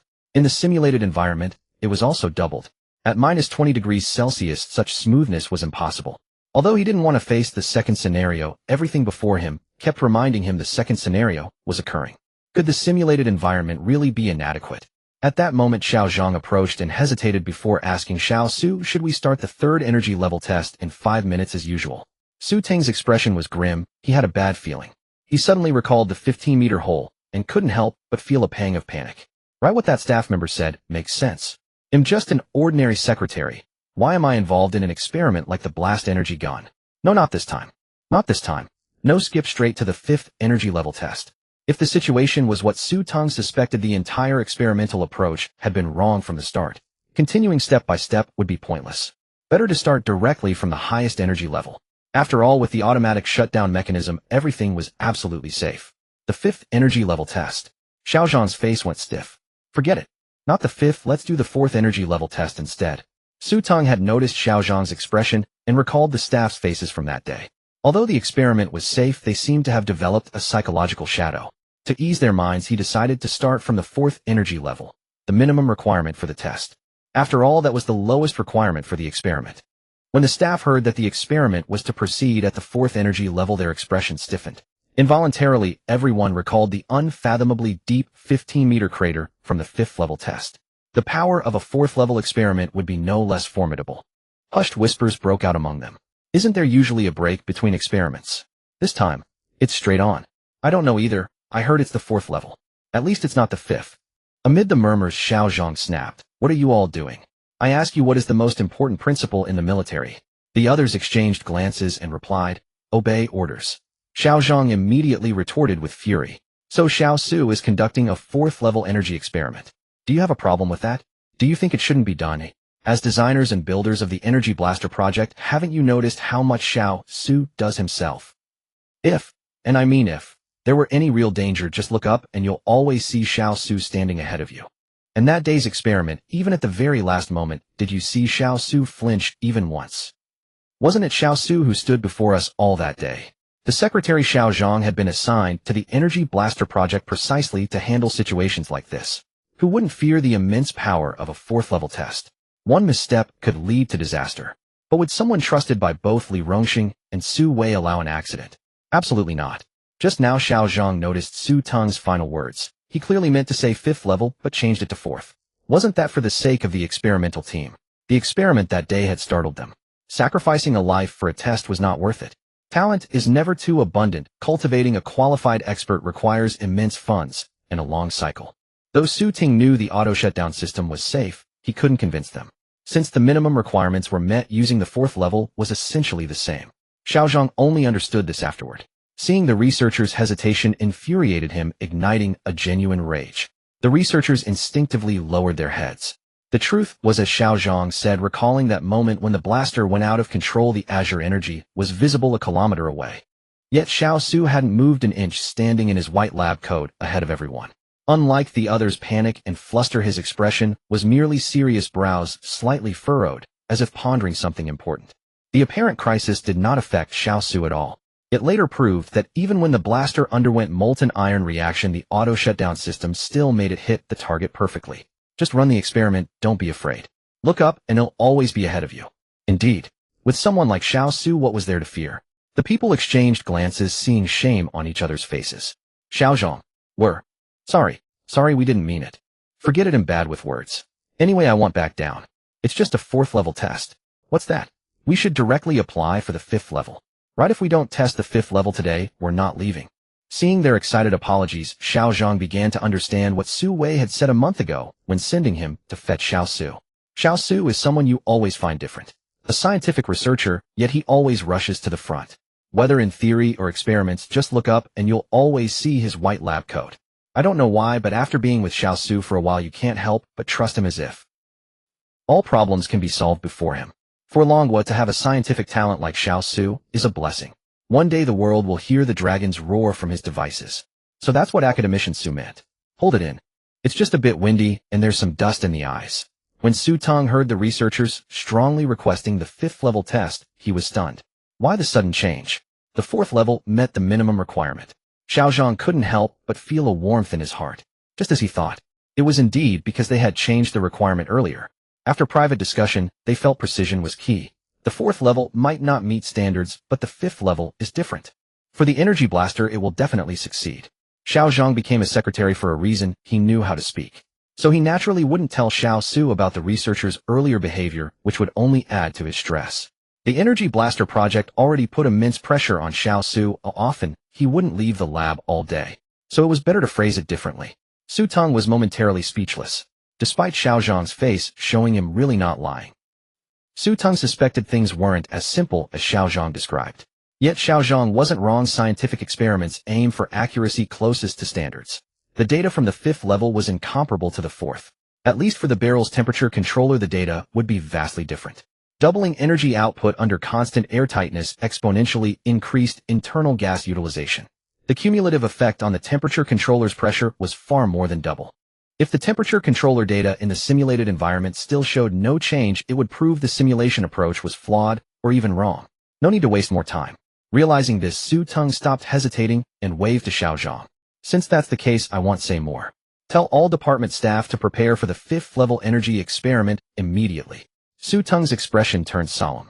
Instruct every department to thoroughly recheck all instruments. No accidents are allowed. Because this is the most crucial step in verifying the simulation hypothesis for the energy blaster. When Su Teng walked toward the testing grounds, he noticed an unusual scene. Hurry up, Xiao Su will be here soon. Are the sensors on the testing board all laid out? All done, all done. Not just the testing board. We've laid sensors all around. Even if Xiao Su accidentally misses, it'll definitely land on the board. No sooner had he finished speaking than the person opposite him gave his head a slap. What nonsense are you talking about? Xiao Su doesn't accidentally miss. He aims well and hits it on purpose. The one who was slapped didn't get angry, grinning instead and saying, I think you're right. The base was filled with a cheerful atmosphere and everyone worked with extra vigor. Su Teng was indeed a bit dumbfounded by what he saw. Logically, the researchers who could enter this base were 1 in 100. Even his senior brother, Yun, wasn't qualified to come in. This alone highlighted the importance and confidentiality of the research project here. Some people's lives might be colorful, but in the Dragon Kingdom, at least within this base, the lives of these researchers would never be colorful. It was a rigid routine of 3 places. Over time, this created a quiet, even somewhat heavy atmosphere because the final deadline loomed overhead. But now, how had the atmosphere come alive? It wasn't that Su Teng thought it was bad. On the contrary, a livelier atmosphere was more conducive to research. But how had it suddenly changed? Xiao Su is here. At this call, all the staff around stopped their work, stood up, and lined up straight around Su Teng. The most crucial point was that Su Teng saw respect, admiration, and trust in their eyes. Not just one person or a group, but everyone. What on earth had happened? Was it because of me? As Su Teng was deep in thought, Xiaozhang ran over and said loudly, Xiao Su, according to your instructions, all procedures have been checked. All instruments are functioning normally. Please give the next order. Were they treating me as a commander? Su Teng tightened his white lab coat and waved his hand, saying, the 5th energy scale experiment begin now. Understood. With that command, all the researchers instantly entered their work mode. Everyone stared intently at the instruments before them. Su Teng had never told them how far the experiment had progressed, but from his unusual operations, everyone understood that the experiment had run into trouble and had reached a critical juncture. The researchers had only one thought: could the 5th scale energy experiment of the energy blaster really succeed? Buzz, buzz, buzz. Unlike previous experiments, this time, the energy blaster entered a violent state. The firing pin no longer stopped after the first strike. It began to strike incessantly, again and again, like a machine that wouldn't stop. The pressure gauge needle inside the gun chamber spun wildly, like a possessed exhaust fan. The rear channel was in utter chaos. The narrow space of the energy blaster's activation module was continuously widened. The utilization rate of the blasting gas skyrocketed, and the crystal prism, which should have remained still, spun frantically, like a coin-operated kiddie ride. All the data showed the 5th energy scale experiment had exploded, gone out of control again. Only the temperature controller's graph remained as calm as a middle-aged married man, utterly unmoved. Wait a little longer. Don't let the experiment stop yet. At this moment, Su Teng took the initiative to reassure the staff around him. The previous failed experiments had left them with too profound a lesson. In such a situation, the staff would instinctively recall the fear dominated by the energy blaster. If he didn't speak up in advance, panic might arise and cause the experiment to halt. Since the experiment had already reached this stage, the temperature controller's data was now the most critical. Although the situation was dire, if the temperature controller could kick in immediately, everything could be salvaged. So, the experiment absolutely could not stop now. All right, Xiao Su, don't worry about us.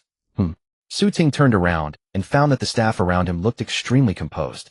So composed that it didn't seem like they were facing an experiment on the verge of appearing out of control. You all.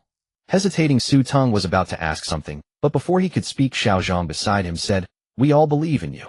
Turning around, he saw the surrounding staff nodding firmly. Good, in that case, no matter what happens, the experiment will proceed without stopping. Understood. Looking at Su Teng's solemn expression, all the staff recalled Xiaozhang's words in their minds. No matter when, as long as you look up, you'll find Xiao Su standing in front of you. So why would you have any reason to be afraid? Indeed, we have no reason to be afraid. Rumble. A tremendous sound echoed through the testing grounds. 30 seconds, 40 seconds. When the energy blaster was outputting at maximum power, it truly couldn't be compared to any anti-aircraft gun. In the distance, a growing crater formed with earth and rocks flying everywhere and dust filling the air. A cerulean glow filled everyone's eyes, and even Su Wei a kilometer away suddenly looked up in surprise, muttering again. At 50 seconds, the molten iron reaction occurred. Even with the improved materials Su Teng had used, he still couldn't prevent the molten iron reaction. The surrounding air kept echoing with explosions. The hydrogen generated was being ignited. Compared to the last time, this reaction was even more intense. But no one took a step back because Su Teng hadn't moved an inch, his white lab coat silhouette standing so steadfast. At 60 seconds, the energy blaster was reduced to barely a recognizable gun shell shape. Even so, it was still outputting, still firing. Could it not completely explode? Everyone once again deeply understood Su Teng's earlier words. If the energy blaster isn't 100% safe, I will never let you use it. Although the experiment might fail, you could always trust Xiao Su. At 65 seconds, the already ruined energy blaster could no longer withstand the continuous energy output. Boom. A loud bang, instruments shattered, and the cerulean energy rapidly expanded, then instantly spread out. Just as the energy reached its peak, a bowl-shaped energy formed instantly, trapping the cerulean glow. It compressed sharply, and the next second it shot toward the distant target at lightning speed. The automatic shutdown mechanism had worked perfectly again. Rumble. A few seconds later, the sound of the explosion reached them. Everyone looked at Su Teng, who had his brows tightly furrowed. Because until that very moment, Su Teng had noticed that the temperature controller's graph had remained smooth throughout. This meant that under the simulated environment, the experiment had taken no effect. Only a physical experiment would do. The worst-case scenario had arrived. The atmosphere on site fell into a momentary silence. Judging by the final outcome, the automatic paralysis device had performed steadily, even more flawlessly than before. In the seconds before the crystal prism completely exploded, the vast amount of hydrogen mixed into the air was continuously detonated.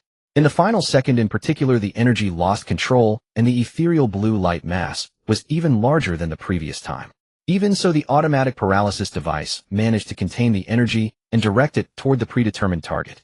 In other words, the automatic paralysis device was a success, but the experiment itself was a failure. The staff exchanged glances, clearly wanting to speak, but daring not. After all, Xiao Su had yet to say anything, and his brows were tightly furrowed. Someone silently urged Xiao Zhang with their eyes. The experiment has failed again this time. Go comfort Xiao Su. Xiao Zhang glared back. Why don't you go?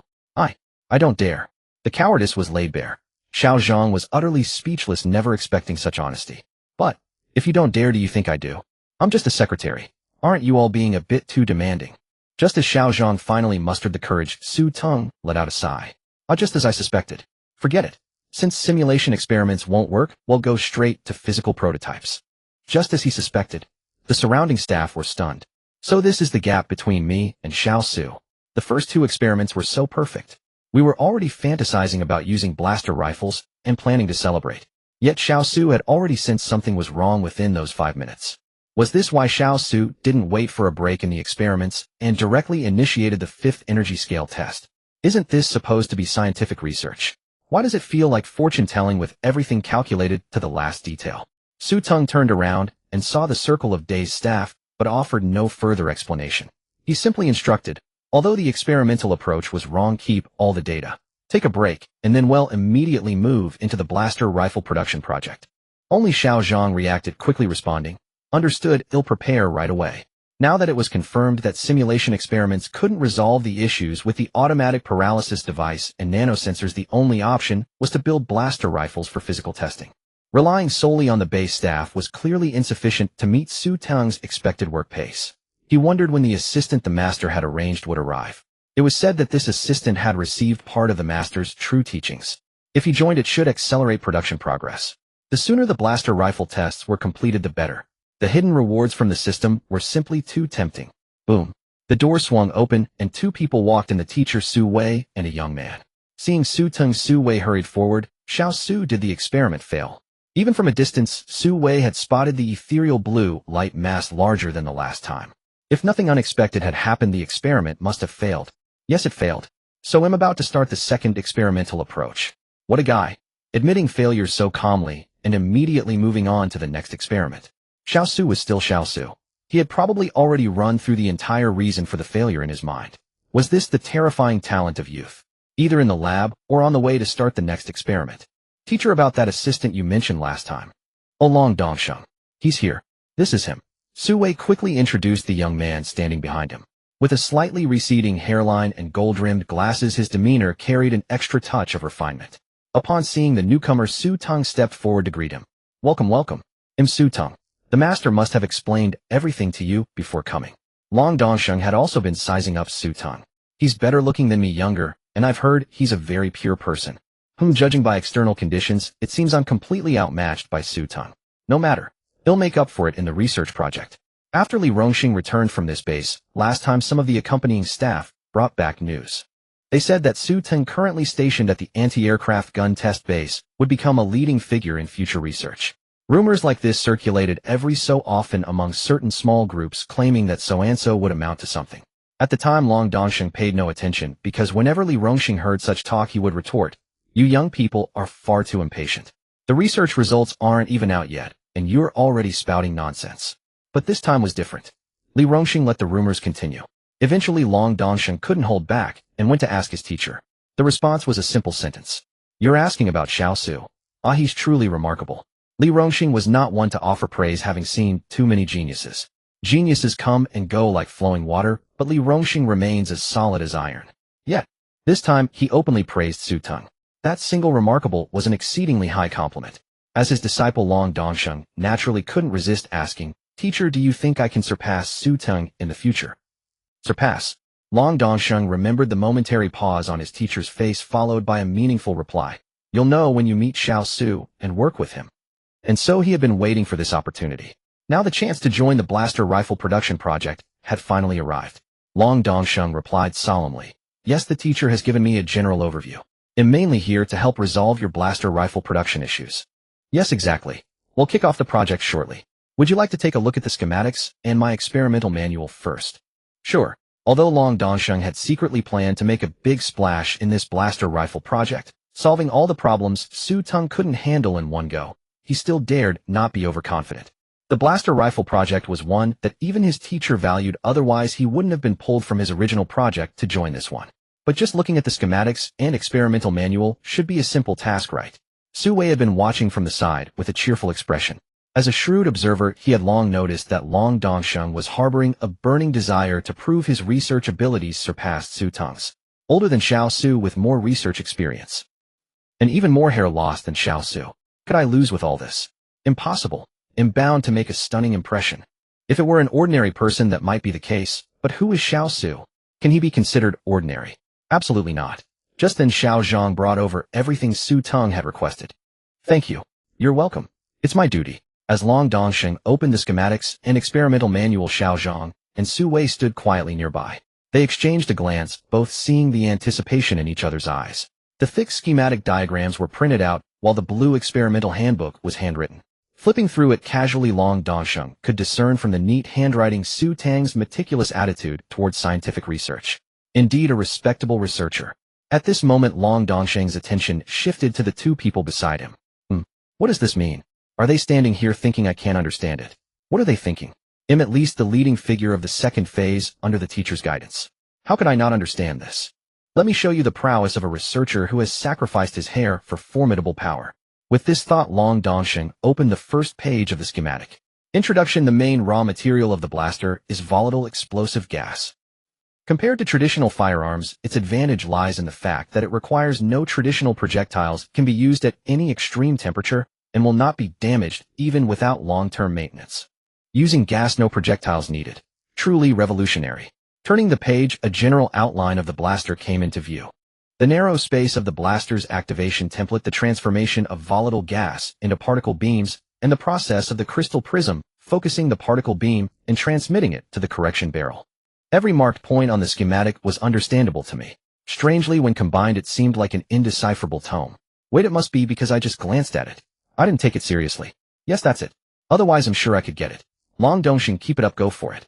After taking a deep breath, Long Dongsheng opened it again with a blank expression. For a blaster, the airtightness inside the barrel is crucial. If other gases inadvertently mix in, it will not only affect the density of the volatile gas, but also reduce its utilization efficiency. According to the atmospheric pressure formula PROGH, this is the most basic gas pressure formula. So it's not just a glance I can understand it. Turning to the next page, the style suddenly changed. A plethora of complex formulas and vast analytical data left Long Dongxing utterly bewildered. Wait, steady your mind. I can understand it if I read carefully. 1 second, 10 seconds, 1 minute later. What the hell? What is all this? Who am I? Where am I? What am I doing? Long Dongxing's composure shattered. Ignoring the two people beside him, he directly picked up the blue experimental handbook. Generally, an experimental handbook records the specific procedures of the experiment problems encountered and detailed solutions. When the schematic is incomprehensible, consulting the handbook together is indeed the best approach. When Long Dongxing opened it full of confidence, he was stunned. Because, although it was indeed recorded as such, the problems were not those from the schematic, but more profound experimental issues encountered in the overall experiment. So the experimental handbook is an extended problem set beyond the schematic. Does such a researcher really exist? Am I a fake researcher? With a thump, he heard the sound of his heart breaking. So am this mediocre. Did Xiaosu really create this? No wonder he is someone even the teacher praises. Now I understand. The teacher's words weren't meant to give me hope. They were hinting, don't dream. Some people are born with it, and I can't even catch a glimpse of their shadow in a lifetime. Su Wei and Xiao Zhang exchanged glances, seeing satisfaction in each other's eyes. Isn't he just Li Rongxing's disciple? Nothing special. Compared to my student, he's still lacking. A mere assistant daring to compare himself to Xiaosu. Now he knows the gap. Just as Long Dongxing continued to doubt his existence, Su Teng approached and asked, the blaster production project has started and the staff are in place. Have you understood the contents of the schematic and notes? Understood. Those two words struck Long Dongxing's heart directly. How proud could I be? I'm fragile too, you know. Thus Long Dongxing said with difficulty, Xiaosu, I need you to tutor me again on the schematic and notes. I don't quite understand. Su Teng casually replied, it's fine. They'll go over it with you quickly. Seeing Long Dongxing's emo state, Su Teng encouraged him. Initially, Mr. Li and many weapon designers didn't understand it either. I explained it all to them. Don't worry, these things aren't too difficult. It won't take long to understand. Oh, so my teacher didn't understand these details back then either. That's all right. Long Dongxing instantly felt capable again. Comparing this way, I'm not so bad. I am indeed a genius among the second phase leaders. Wait, something seems off. It was only then that Long Dongxing realized. Su Teng had once lectured above the teacher and many weapon designers. And me? Where was I? Recalling the timeline, he seemed to be frowning over a mess of chaotic data. Damn, not comparing is fine, but when I do, it's simply. Forget it, I won't say more. My heart aches. Su Teng sensed something was wrong. I originally said that to comfort him, but now his mood seems even lower. Did I misjudge? I must have. Although Long Dongxing was disheartened, he quickly adjusted his mindset, adopting the earnest attitude of an elementary school student during Su Teng's lecture. Long Dongxing, reputed to be the second-tier leading figure in the project besides Li Rongxing, truly lived up to his name. The contents of the schematic and experimental handbook were fully digested right after the lesson. Apart from being initially crushed into a state of existential doubt, from all perspectives, Long Dongxing was a very responsible and genuinely skilled researcher. Having such an assistant join was indeed beneficial for the blaster production project. In the following days, Su Teng and Long Dongxing worked non-stop in the lab. They often stayed inside for days without leaving, eventually even moving their beds in. Aside from eating and sleeping, this routine drastically accelerated the project's progress. In scientific research, two types of people are needed. One is someone who can guide the entire team in the right direction, solving the numerous problems encountered in the project. The other is someone who can activate the potential of each team member, accelerating the group's overall pace. Su Teng was the former and Long Dongxing the latter. As the blaster was about to be built, Su Teng pondered, could the master have foreseen all this? Thinking carefully, it was indeed possible. Li Rongxing, as a master of weapon design, had led countless teams and project groups. He naturally knew clearly what was missing and what was needed. At 7 o'clock the next morning, the two blasters improved by Su Teng were officially completed. Long Dongxing, with dark circles under his eyes, was so excited he could barely stand. The physical testing officially commenced. Hurry, let's apply to use the anti-aircraft testing ground. The physical test of the blaster is about to begin. In 2 weeks, you've only made 2 improved blasters. Of course, you have no idea how hard we pushed ourselves. Xiaosu and Long Dongxing even slept in the lab. Impressive. This test experiment was even more anticipated than the last, as the production speed of the blasters had greatly increased. It was said that Xiaosu had also found a new approach, running theoretical simulations over and over again. In the end, all could perfectly pass the experimental tests. And so, everyone finally had something to look forward to. Would the blasters finally fall into their hands? Thinking of that certain covert unit now gradually equipped with lightsabers training in secret day after day. They even practiced various tactics centered around the lightsaber. Enough said. Every time I think of this, bitter tears well up in my eyes and I stuff a whole bunch of lemons into my mouth. We also want good gear like a blaster. To be the coolest one on the block. The researchers in their white lab coats were brimming with excitement. I heard the success rate for this test is very high. The one who had been scolded before also said cheerfully, I heard that too, no need to say more. I trust Xiao Su the most. The people around all nodded. Over this period a thought had taken root deep in their hearts. Experiments might fail, but you can always trust Xiao Su. Watching the orderly staff, Long Dongsheng kept sighing inwardly. Now he finally understood why the teacher had said what he did. Xiao Su is a pure researcher without selfishness. If you have any questions he will answer them. His material demands are low, just as long as things fit. Polite and humble. Anyone else who made a blaster, even a simple version, would brag about it for a lifetime. But Xiao Su, he had no such awareness, only thinking about how to perfect the flaws and get the blaster onto the mass production line sooner. His only hobby, it seems, is a taste for good food. A person like this is hard not to admire. Just look at the staff ahead. They are much older than Xiao Su with far longer research careers. Yet they still cheerfully and energetically assemble the testing equipment. Long Dongsheng couldn't help but recall the question he had asked his teacher before. Can I surpass Xiao Su? Now he didn't need the teacher's answer. He knew no, absolutely impossible. In this life he might never even see Xiao Zu's back. What does it mean to have a clear understanding of oneself? This is it. Xiao Su, everything is ready. Xiao Zhang reported. Good, let's begin the test. The orders were relayed step by step. The next second the entire experimental base buzzed with a humming sound. The firing pin struck the explosive gas compressed, passing through the predetermined channel to emit a faint blue light. Bang! The test plate was hit, the sensors on it spun wildly, and the peak values were continuously pushed higher. Wave after wave rose steadily, then entered a smooth curve. External energy test, image normal. Internal environment test, image normal. Su Teng stared fixedly at the last instrument, which recorded the temperature controller's image. The image rose in the front part, then entered a smooth phase. Temperature controller test, image normal. 30 seconds. 70 seconds. Ding, the time mechanical arm automatically released the trigger. The energy was cut off instantly. After a few seconds of silence at the scene, someone began to cheer. Then it spread like a tide, and everyone was cheering. Having followed Su Teng for so long, they already knew where the main issue lay. If the temperature controller's data image showed no response, it meant an unspeakable molecular reaction between the automatic shutdown device and the nanosensor. Now everything was normal. So, haha, our blaster project is finally about to succeed. Yes, from now on, when those mysterious units with lightsabers see us, they'll shed tears of envy. Perfect heaven finally rewards the diligent. Long Dongsheng was also excited, which meant their efforts had finally seen hope. Though the price was a few more inches of receding hairline. But that's okay. Researchers, it's normal, no need to fuss. Su Teng, however, waved for everyone to quiet down. When everyone looked over, he announced loudly, it's not the final experiment yet. This is only the first energy level. There are 4 more tests to go. After all are completed, it won't be too late to celebrate. In 5 minutes, start the second experiment. Understood. With that, Su Teng went back to check the data. Long Dongsheng, who had been watching from the side, couldn't help but sigh. I'll forget it. If I can keep seeing Xiao Zu's back for the rest of my life, that's fine too. The experiment log recorded as follows. November 1st, 0805 a.m. First energy level test ran perfectly. 5 minutes later, proceed with the second energy level test.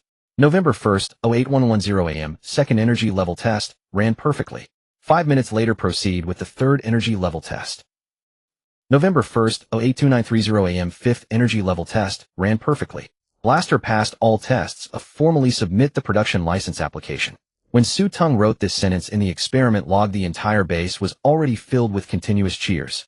Everyone celebrated with each other, laughing. It was even more joyful than having a son. Until finally everyone repeated one phrase, no one person's name. Xiao Su. Xiao Su. Seeing this scene, Long Dongsheng almost shed tears, because from today on all indicators of the blaster had met perfect requirements. This meant in the field of firearms, Dragon Kingdom had achieved a tremendous boost in strength. Long Dongsheng tremblingly took out his phone and dialed the teacher's number. The next second the call was picked up instantly. Dongsheng, why is it so noisy over there? Wait, does this mean? Yes, teacher. Just as you think, the blaster project has succeeded. Succeeded. Li Rongxing was stunned, then plunged into ecstasy. The dawn of a new era of technology had truly arrived. Xiao Su, where is he? I want to speak with him. Li Rongxing, always known for his steadiness, began to speak with a trembling voice. Xiao Su, he. When Long Dongsheng turned to look for Su Teng, he found the figure in the white lab coat, standing before the test bench holding the data and continuously performing the final verification. Though it had succeeded, he was still reviewing the overall data for a last confirmation. At that moment a phrase came to Long Dongsheng's mind. As long as you look up you will always see Xiao Su. After repeatedly verifying the experimental data, Su Teng finally breathed a sigh of relief. This time the experimental data perfectly aligns with the theoretical predictions, and all the experimental images are flawless. It also means there are no hidden dangers. Everything was correct. The blaster gun project was finally completed. Over the past 2 months, Su Teng had not set foot outside the base, and later he hadn't even left the laboratory. All his efforts had finally borne fruit. The surroundings erupted into a sea of cheers. The blaster gun, a concept that overturns traditional firearms, was indeed worthy of celebration. Just then the voice of the black technology system echoed in his mind. Ding, the blaster gun mission has been completed. Now searching. No time deviation beyond the potential limit. The host played an indispensable leadership role in the entire project, successfully transforming the blueprint product into real-world technology. Reward acquired: Red Star brand energy liquid. Note: 1 bottle keeps you alert for 3 days, without fail, unyielding, and indestructible. Researchers who have consumed it all praise its benefits for health. Energy points acquired: 1. Next technology set being searched. Please await further updates. Su Teng was completely baffled by this series of system messages. Compared to the previous time, the black technology system now had more voice lines, and even more functions had been added. Everything aligned with Su Teng's expectations. The system indeed had a latent time requirement. Why hadn't it been mentioned before? Could it be due to insufficient energy? Through the virtual screen, he could see the line, energy points acquired: 1. This seemed more like the system had experienced some disaster in the past, forcing it into a dormant state. The black technology projects released were missions, and the energy points earned upon completion seemed to be charging the system, enabling it to awaken later. As for the phrase, successfully transforming blueprint technology into real-world technology, it seemed to conceal something momentous. Forget it, I won't dwell on it. These few lines provide too few clues to deduce the specifics. However, the Red Star brand energy liquid in a small vial of purple energy made his expression serious. The black technology system could provide blueprints for lightsabers and blaster guns. And every description on the blueprints was 100% genuine, never a case of false advertising. This indirectly indicated that the Red Star brand energy liquid was exactly as described in the note. Truly, 1 bottle keeps you alert for 3 days, without fail, unyielding, and indestructible. What is most important for a researcher? Time. Knowledge. None of that. It's physical health. The news of sudden deaths among researchers was all too common, a tremendous loss for teams that had painstakingly cultivated talent. If the effects are truly this good, then this time I've hit the jackpot. For now there are too many people around, and we're still in the lab. They'll take it out when no one is watching. Although Su Teng never hoarded his knowledge of the disciplines, he would keep everything related to the system strictly confidential. It was his greatest trump card. While Su Teng was lost in thought, Long Dongsheng rushed over and embraced him, speaking excitedly. Xiao Su, teacher. Teacher wants to talk to you. Turning around, he saw the video call on Long Dongsheng's phone and understood. It seemed that right after the experiment succeeded, Long Dongsheng couldn't wait to call the master and share the good news. It was understandable. This was a technology that would revolutionize traditional firearms. It would even be an understatement to say it was pulling back the curtain on a new era of technology. Taking the phone before Su Teng could speak, Li Rongxing, his face flushed with excitement, exclaimed, Xiao Su, is this experiment truly successful this time? Although he had only spent a short time with Su Teng, he understood that Xiao Su was extremely cautious in experiments. Before, even under perfect test conditions, he had discovered discrepancies in the data and images, thereby identifying underlying issues. This time he would certainly cross-check the final data and images again. Even if everyone around was cheering until the last moment without personally recalculating in Xiao Zu's eyes, the experiment could not be considered truly successful. So when Long Dongsheng called to announce the success, his first thought was of Su Teng. Only when the designer and manufacturer himself personally acknowledged success could the experiment be deemed truly successful. Yes, just as the master expected, the blaster gun is ready for mass production. All potential issues have been resolved at this time. It is absolutely safe. That settled it. Xiao Su had spoken so many words. Haha, Xiao Su, I knew you could make it happen. Good. Longguo is fortunate to have a pure researcher like you. From now on, Under the leadership of a new generation of scientific research pioneers like you, the strength of our Longhua will surely soar again. Long Dongxing stood by dumbfounded. Li Rongxing, the foremost figure in the weapons department, a name immortalized in textbooks, had never seen his teacher so excited. In fact, he had never heard him utter so many words of praise in one breath. Thinking back, the only time the teacher spoke so much was when he was scolding the junior researchers. He felt like crying. Envious. JPG this time, he was truly shoving lemons down his throat. After a hearty laugh, Li Rongxing's emotions were released. As an older generation of researchers, he had lived through the most difficult times of Longhua's survival. Back then, during wartime, they didn't even have air superiority. When enemy planes came, all they could do was take cover. Trains carrying supplies were bombed one after another, railway tracks were destroyed section by section, yet they still persevered. If you asked Li Rongxing what his deepest wish in life was, need it be said that the younger generation of researchers would carry on the legacy. Longhua's airspace, no unauthorized flight. Now, hadn't that moment finally arrived? Xiao Su. He had never met a researcher so pure. Young, polite, modest, handsome. No, he couldn't dwell on that. So what if he was Su Wei's student? Who said a good student could only have one teacher for life? You, an ordinary applied mathematician, how dare you call Xiao Su your student? With that thought, Li Rongxing blurted out, Xiao Su, I have a project here very important, and it's approaching its final deadline. It's top secret. I hope you can join our team. Holy crap. Long Dongxing couldn't hold back this time, and cursed inwardly. It wasn't that he as a researcher lacked manners, but the reality unfolding before him was too much for his cognition. Wasn't it supposed to be a top-secret project? It seemed like he hadn't even joined such a project. How could the teacher suddenly try to recruit someone on the spot? This felt like an eagerness to make Su Teng his student. Bitter sour, like eating a lemon. He had been a part of the blaster gun project too, after all. Before Su Teng could speak, Su Wei, who had been quietly listening on the sidelines, could no longer hold back. How dare you, Li Rongxing, trying to poach a student right in front of me? Even before the experiment began, Su Wei had followed the other staff members to observe. It was said that this experiment had a high chance of success. Although he specialized in applied mathematics, he was deeply intrigued by this firearm that defied conventional understanding. The impact of the previous Azure flashes had been far too overwhelming. At the 5th energy level, a single shot could blast a massive crater. If he hadn't known this was reality, he might have thought he was dreaming. Who could resist such a weapon brimming with sheer firepower? Had he been a few decades younger, he might have pursued a career in weaponry himself. Above all, one thing was paramount: he had to keep a close eye on Su Teng.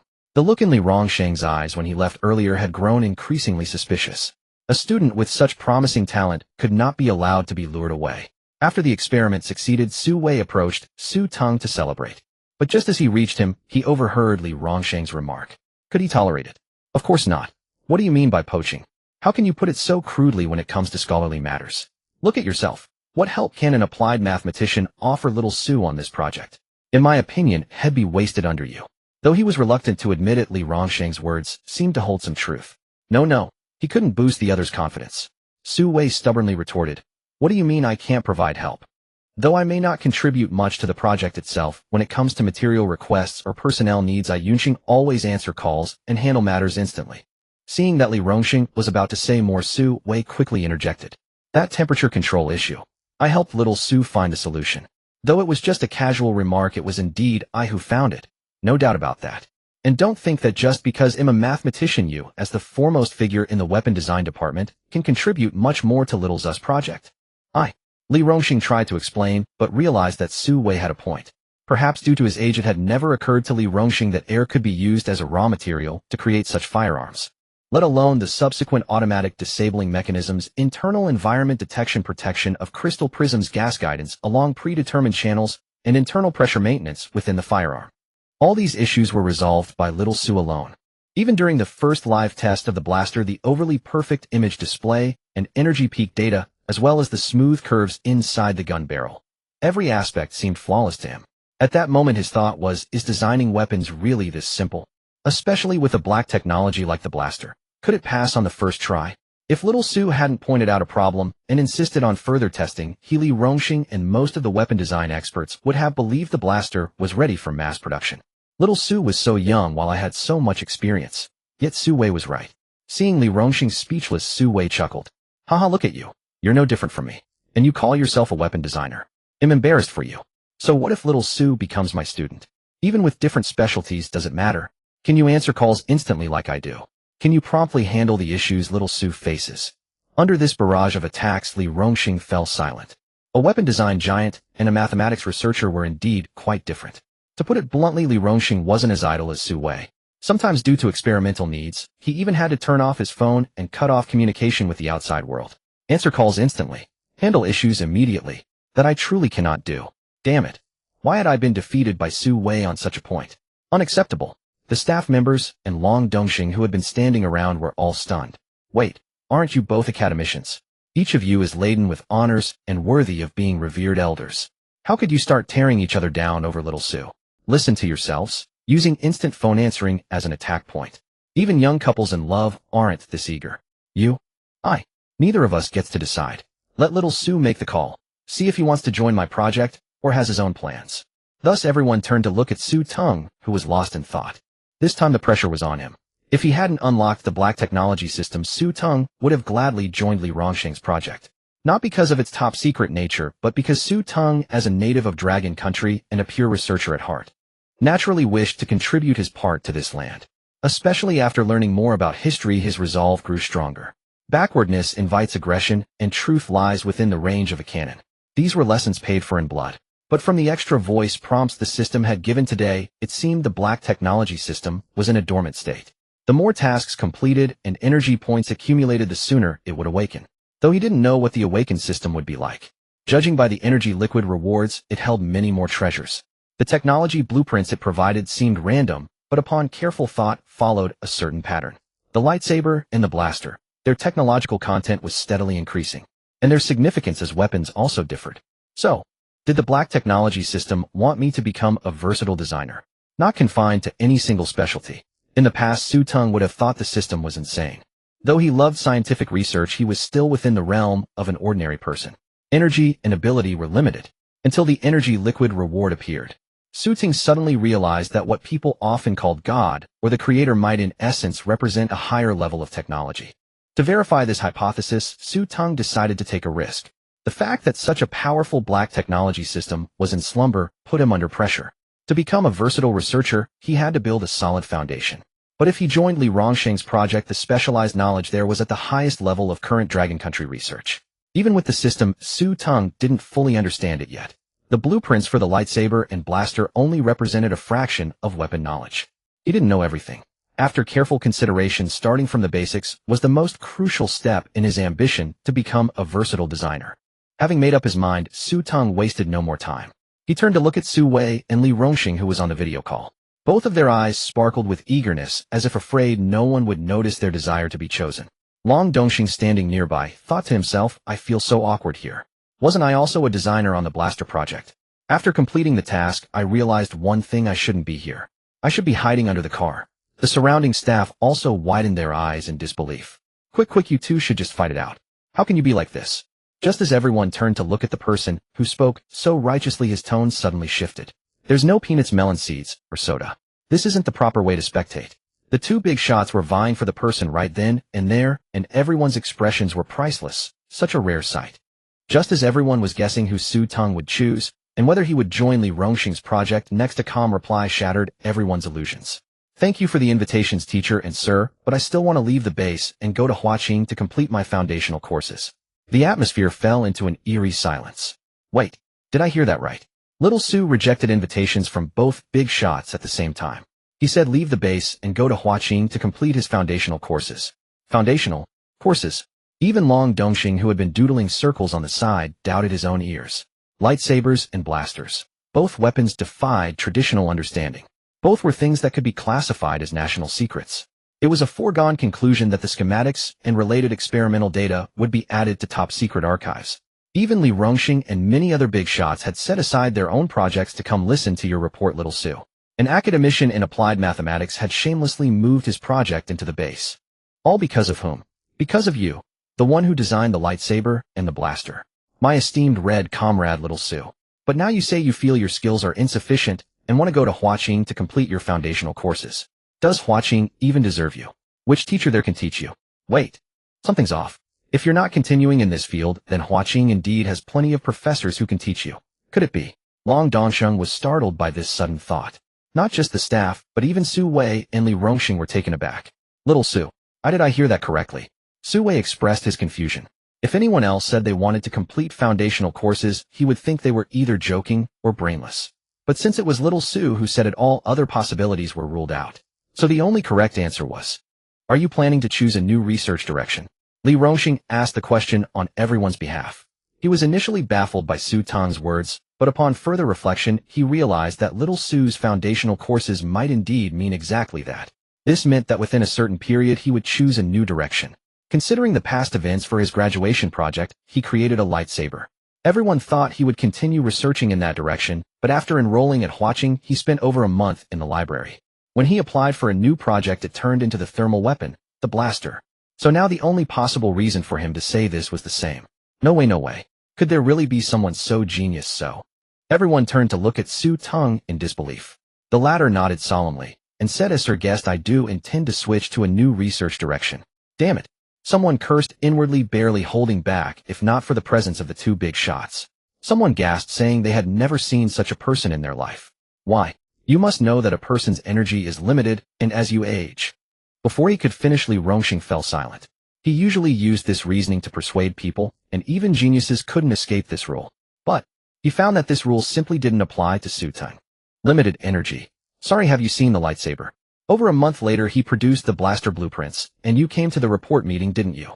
Aging. What are you talking about? I'm just an ordinary newly enrolled 23-year-old graduate student at Huaqing. Damn it. The mission to trap. Oh no, to recruit. Little Su had failed. Annoying. But thinking that Su Wei also failed, Li Rongxing felt a bit better. No, he was still little Su's nominal teacher. He should be even more annoyed. Everyone was dumbfounded, their eyes glazed over. My goodness. What kind of shocking words have I heard today? No energy. Too old. A single phrase popped into everyone's mind. Sorry, if heaven hadn't birthed me, Su Teng's scientific research would be an eternal night.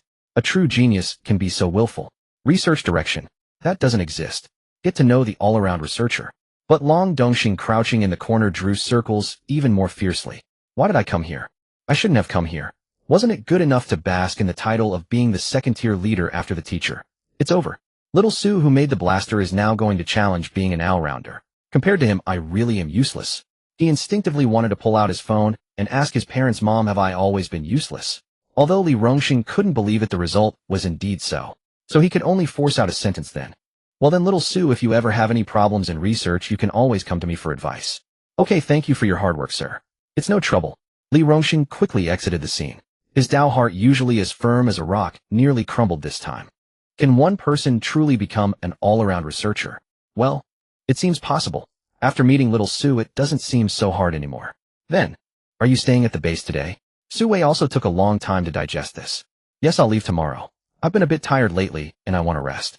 In truth, Su Teng was more eager to try the energy liquid rewarded by the system, unable to wait to see what it meant by researchers say it's good for your health. Little Su, go get some rest. Leave the rest to us. Sorry for the trouble, teacher. No trouble at all. All the staff instinctively made way for little Su, except Long Dongxing, who remained in the corner muttering under his breath. The dormitory assigned to Su Teng in the base was the largest, arranged entirely to the standards of an academician. The 80-square-meter room had a private bathroom, a meeting room, a bedroom, and even floor-to-ceiling windows in the living room. The base was located deep in the remote mountains and forests, yet it still offered unique scenery. When tired from working on projects, Su Wei liked to brew a strong cup of tea to refresh himself, standing by the floor-to-ceiling windows to gaze at the view outside. Once when Su Teng went to find him, he was muttering incessantly at the scenery. But for Su Teng, his own room was even more Spartan than Su Weiss. Although everything was available, the most abundant items were always the spread-out experimental data and schematic diagrams. Once Xiao Zhang asked Su Teng if there was anything unsatisfactory about the room. After a moment of thought, Su Teng said, "It feels a bit too big." Since then, Xiao Zhang never asked again. Closing the door and looking at the room filled with experimental data and schematics, Su Teng finally breathed a sigh of relief. The project is finally over. To say that this period hadn't been tiring at all would be a lie. For a researcher, sleeping in the lab was not unacceptable. The hard part was the wave of fatigue that surged up the moment the project was completed. It was the same when he made the lightsaber, but this time the blaster was even more exhausting than the last. At that moment, Su Teng almost lost his footing. He slowly sat down on the sofa, and through a virtual screen took out his reward, the Red Star brand energy fluid. A 250 milliliters bottle contained a thick purple liquid, and below it was a thoughtfully placed tiny needle hole for infusion. So it offered me two choices. Either drink it all, or inject myself. Aiming at his body, he directly injected the energy fluid. As the purple energy entered his body, a cool sensation filled him, and the fatigue vanished instantly. Starting from his arm, he could see the purple liquid gradually flowing through his body. The refreshing sensation slowly spread. Boom. When the purple liquid reached his head, a feeling of dizziness and swelling immediately struck his mind, as if something inside had been expanded. Pain, pain, pain. Sweat poured from his back like a spring, and his white lab coat was suddenly stretched taut by his bulging muscles. The next second, everything returned to normal. The whole process lasted for 30 seconds. Pain, pain, pain, I finally made it through. Su Teng, having obtained the energy fluid, was influenced by the note on the label. Researchers all say it's good for the body. He had thought it would be a painless process, a single injection and head be instantly refreshed. Who knew it would almost make him cry out? But Su Teng felt it. The fatigue is completely gone.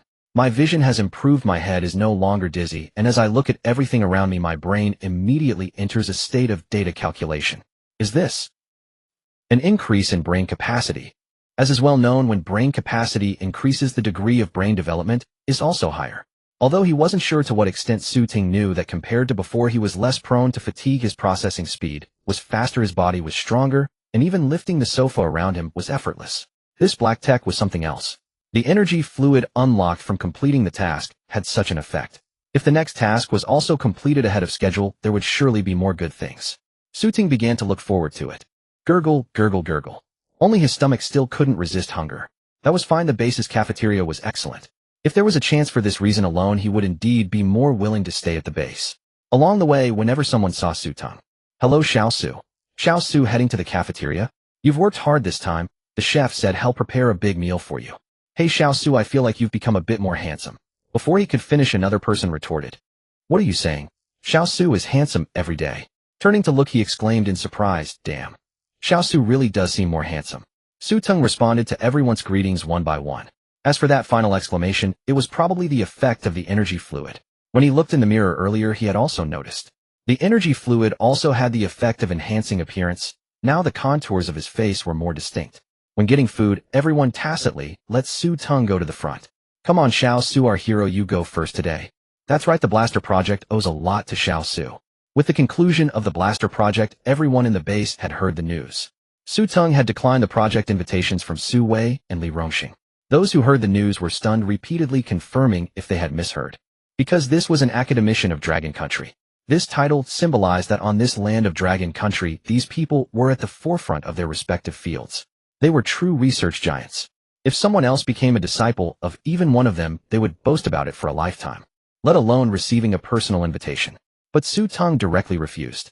The most absurd part wasn't this, but that today was Su Teng's last day at the base. Tomorrow he would return to Tsinghua University to continue his graduate studies, and he had heard he would also study other basic courses. All the base personnel were stunned when they heard this. Studying basic courses. Was he planning to delve into another field? A versatile research talent. When the news was confirmed, the researchers at the base fell silent for dozens of seconds. Because in comparison, some of them struggled even with data in their own field. So, am I actually quite mediocre? But I never knew I was so mediocre. Until Su Wei gave everyone a pep talk. I say, you people, don't compare yourselves to Xiao Su. He's a genius beyond comparison. Look at him.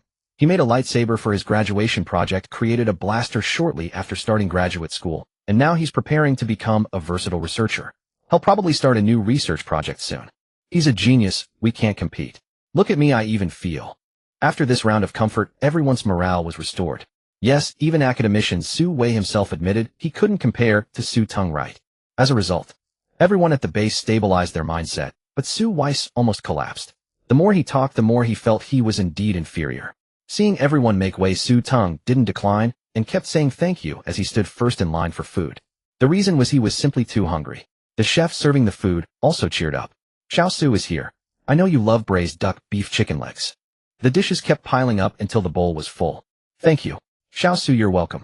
This is the treatment you deserve. The steaming braised duck, the tender beef mixed in pickled pepper soup, the golden fried chicken legs still dripping with oil. Su Teng swallowed his saliva.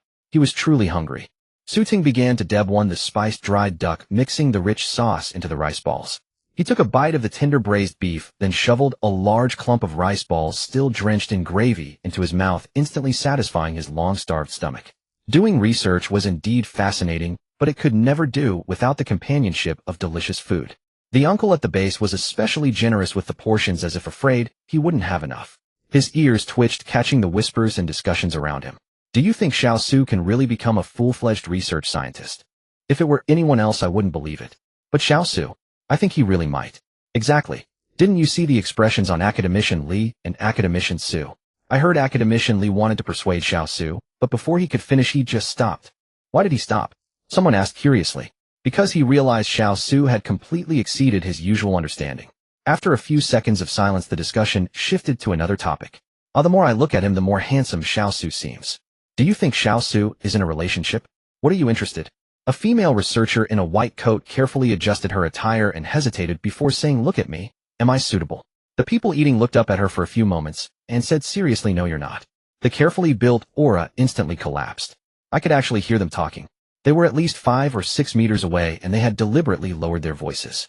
After pondering for a moment, Su Teng guessed it was the effect of that bottle of purple energy liquid. His physical fitness had been comprehensively enhanced, allowing him to hear conversations from such a distance. Other than that, he kept hearing people around him constantly praising him and even meddling in his romantic life. In the end, he had to pretend he hadn't heard anything, which was rather strange. This meal Su Teng finished unusually quickly. He wolfed it down because he heard that some single female researchers were planning to come up and ask for his contact information, probing from the side whether he was in a relationship. Danger. This place was not safe to linger. The rest of the day was the most relaxing Su Teng had ever had. He took a walk near the base and saw off his teacher Su Wei. Originally, Su Wei had moved the remaining research projects to the base to witness the creation of the revolutionary energy burst gun. Now that the experiments were complete, Su Teng was returning to Huaqing the next day. There was no need for him to stay any longer. Research reporting meetings and new projects awaited him. At the base helipad, Su Wei said warmly to Su Teng, "Xiao Su, I've asked the staff to arrange your flight for tomorrow. Huaqing has been notified as well, and senior brother Yun will come to pick you up." He paused. "Although I don't know why you chose to become a full-fledged research scientist. You're young. You have ideas and ability. I support you. The future of Dragon Kingdom's research rests on the shoulders of you young people." Because of the privacy issue of the system, Su Teng naturally found it hard to explain his choice. Choosing the path of a full-fledged research scientist, Su Teng also felt it was difficult. But from the blueprints released by the system, they were all random and inclined toward a comprehensive range. Completing tasks ahead of time would earn rewards and energy points.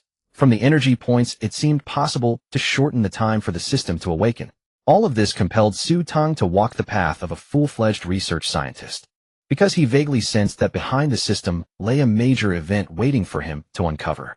"Don't worry, teacher, I will work hard." With Su Teng's assurance, Su Wei smiled happily. This child was truly born for research. The light sword, the energy burst gun, the rewards after completing the projects. He had never asked about them after so long. Material things meant little to him as long as his life was comfortable. Oh no. The child loved good food, always eating a bit more when a fine dish was served. But he never wasted anything.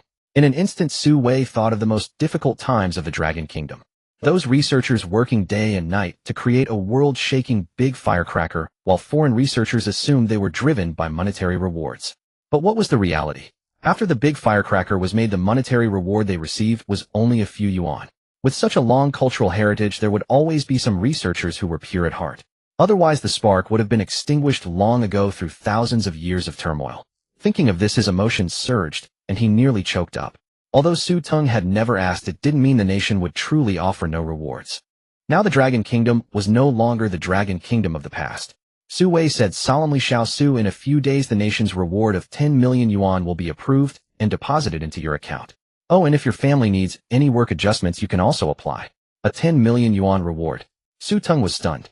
If the teacher hadn't reminded him, he would have almost forgotten. He hadn't even touched the cash reward from the light sword yet. It seemed he really wasn't short of money. Accommodation was provided by the school. Daily necessities and meals could be paid for with the campus card at Huaqing, and even more so at the base. As for materials, they were always specially approved and supplied. Approved in the afternoon, they would arrive by evening. That was the reliable senior brother Yun for you. But the work transfer for his parents, that he would have to ask them. "Teacher, thank you. I'll ask them later if they need a work transfer. If you need anything, just contact Xingcheng directly. I've already briefed him. He'll definitely answer your call immediately. I'll be starting a new project soon, so I might miss your call." After Su Wei left, Su Teng realized he hadn't seen senior brother Yun in a long time. He missed him quite a bit. The next day, when Su Teng walked out of his room, he sensed something was off. Everyone at the base had come out standing on both sides of the road to see him off. Su Ting couldn't help but stop Xiaozhong and say, Xiaozhong, isn't this a bit over the top? The researchers at the base were all older than Su Ting and had longer research experience, and he had only been here for a little over a month. To his surprise, Xiaozhong smiled and said, we didn't ask them to do this, they did it spontaneously. Hearing that you were leaving the base today, they specially asked for half an hour to see you off. Half an hour won't hurt. Since that was the case, Su Ting didn't decline. He warmly greeted everyone around him. But from time to time, he would overhear remarks like, Xiao Su is leaving. I feel like I'll never see a researcher as handsome as Xiao Su in my lifetime. Same here. Not only that I'll never see a young researcher with such excellent skills as Xiao Su. Stop talking. If you keep going, I think I'm going to cry. My heart aches. As the helicopter took Su Ting high into the sky, he breathed a sigh of relief. Why did those female researchers look at me so strangely? Over a month ago, a helicopter whisked away Su Ting along with all the materials and data from the project. Half an hour later, the once-packed laboratory was emptied in an instant. The three-member Slack team, Teng Haiba and his two companions, disbanded the project on the spot. When Yunsheng gave them the notice, the three were still staring blankly at the vanishing helicopter. What's going on? A project that's been running for a few days suddenly gone just like that. Judging by Dean Yun's tone, it seems so. Wait, does a normal scientific project follow this procedure? The three then realized that the explosive energy weapon was far from normal. It could even be considered a top-secret project. They had all signed confidentiality agreements, and all core issues were handled solely by senior brother Su. Even Dean Yun couldn't help. Oh, I see. After a moment of thought, they understood. After all, the three of them were just extras. The big shot had gone to attend research meetings with even bigger shots, so it was only natural for them to be disbanded. They could accept that. But why did it sting a little? Teng Haiba had always been the child of others for over 20 years. Getting into the Huaqing graduate program, though not outstanding, was still decent.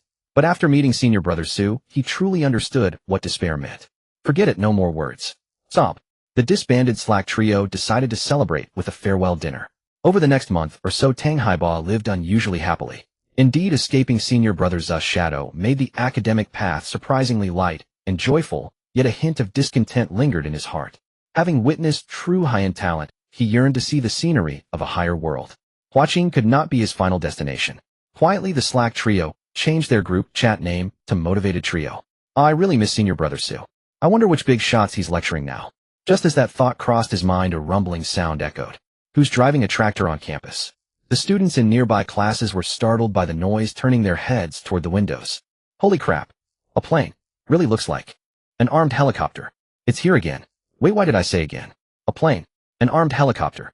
The next second, Teng Haiba snapped back to reality and immediately turned to look at the sky in the distance. He remembered that senior brother Su had headed in that direction over a month ago, and now it was the same direction. Could it be? Yes, it must be. At that moment, the long silent Motivated Trio group chat stirred. Oh my god. Senior brother Su is back, right? There's a 90% chance. So will our project continue? Although the three had been tormented by Su Teng's methods in the lab, deep down as researchers, how could they refuse such a project? The explosive energy weapon.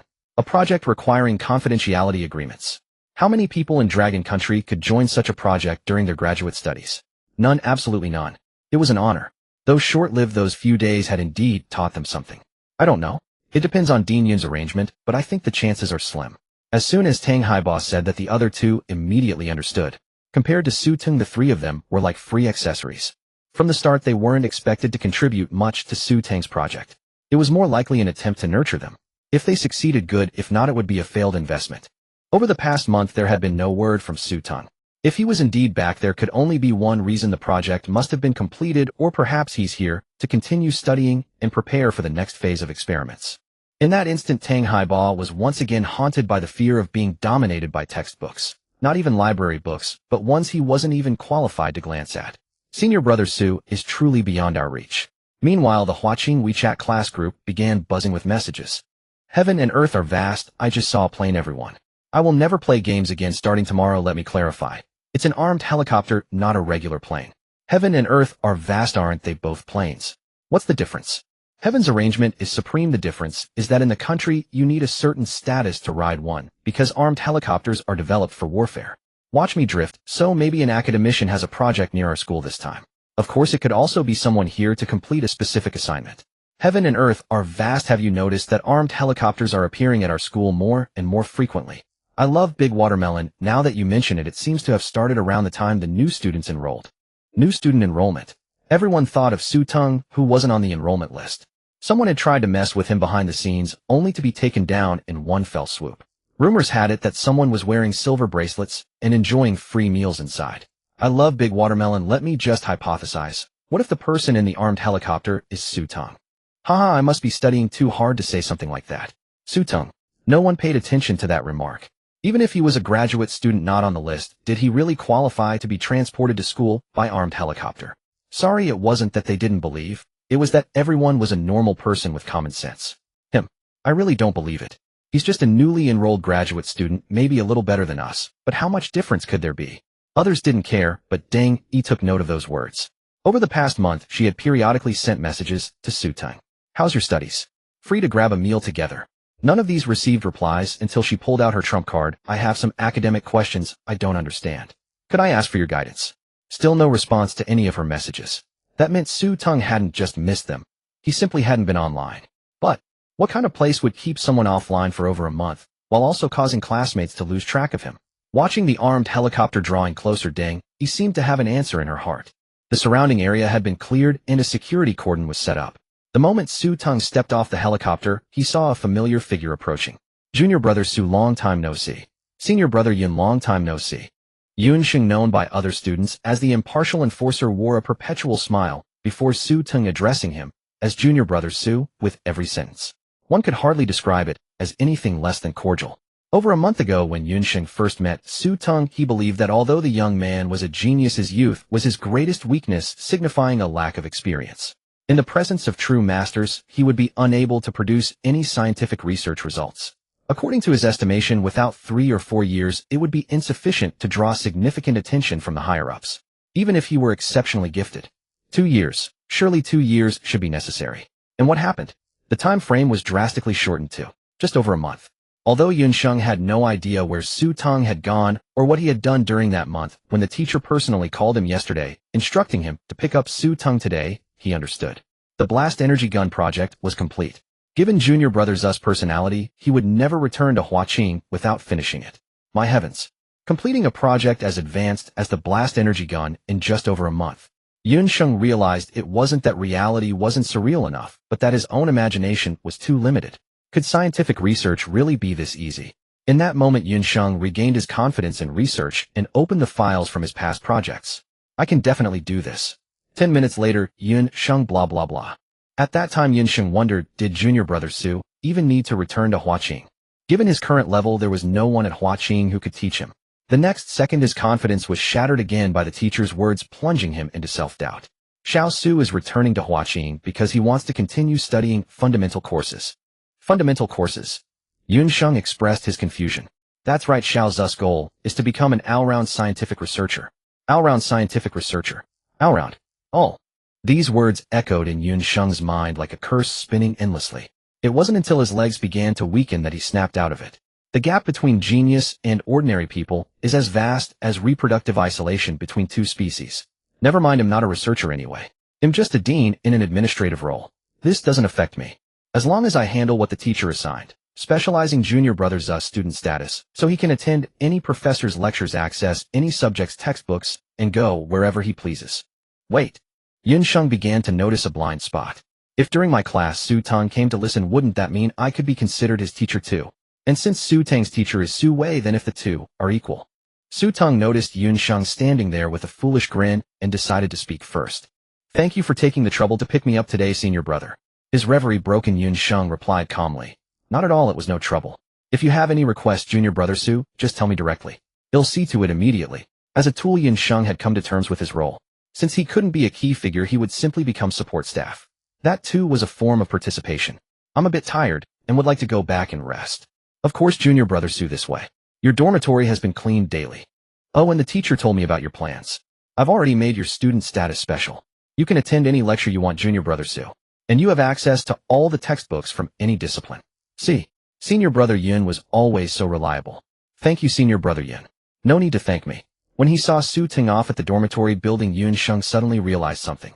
After not seeing him for over a month, junior brother Su seemed to have grown more handsome. Was it his imagination? No. Could doing scientific research actually improve one's appearance? He had never heard of such a thing. Opening the door to his single dormitory, it was as clean as when he had left.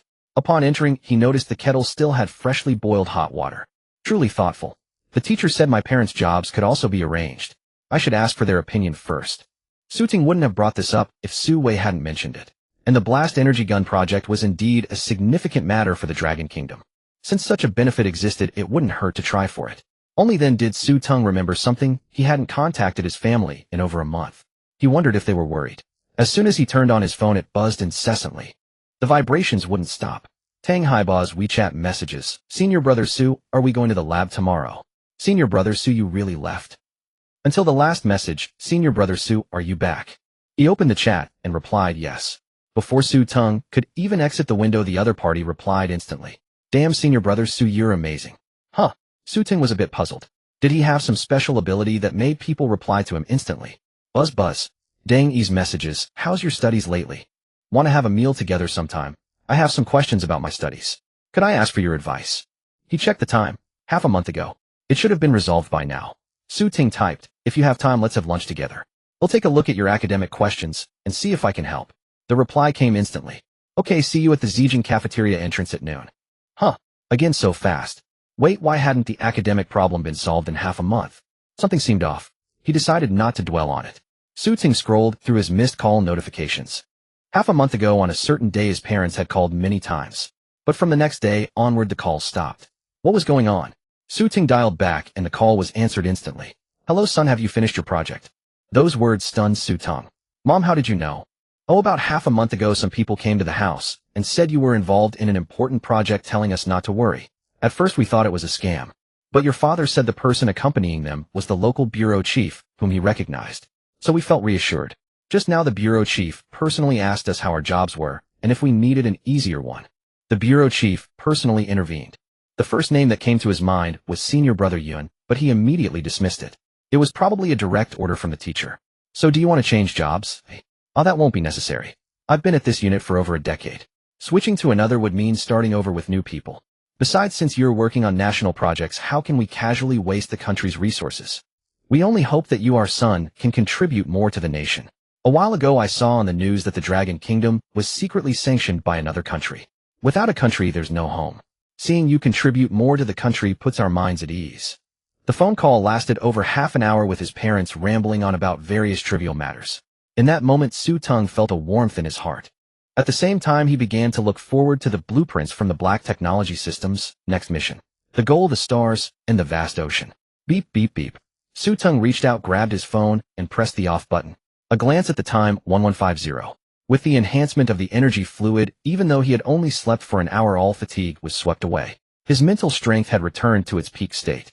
He splashed cold water on his face and gazed at the sharply defined reflection in the mirror for a moment.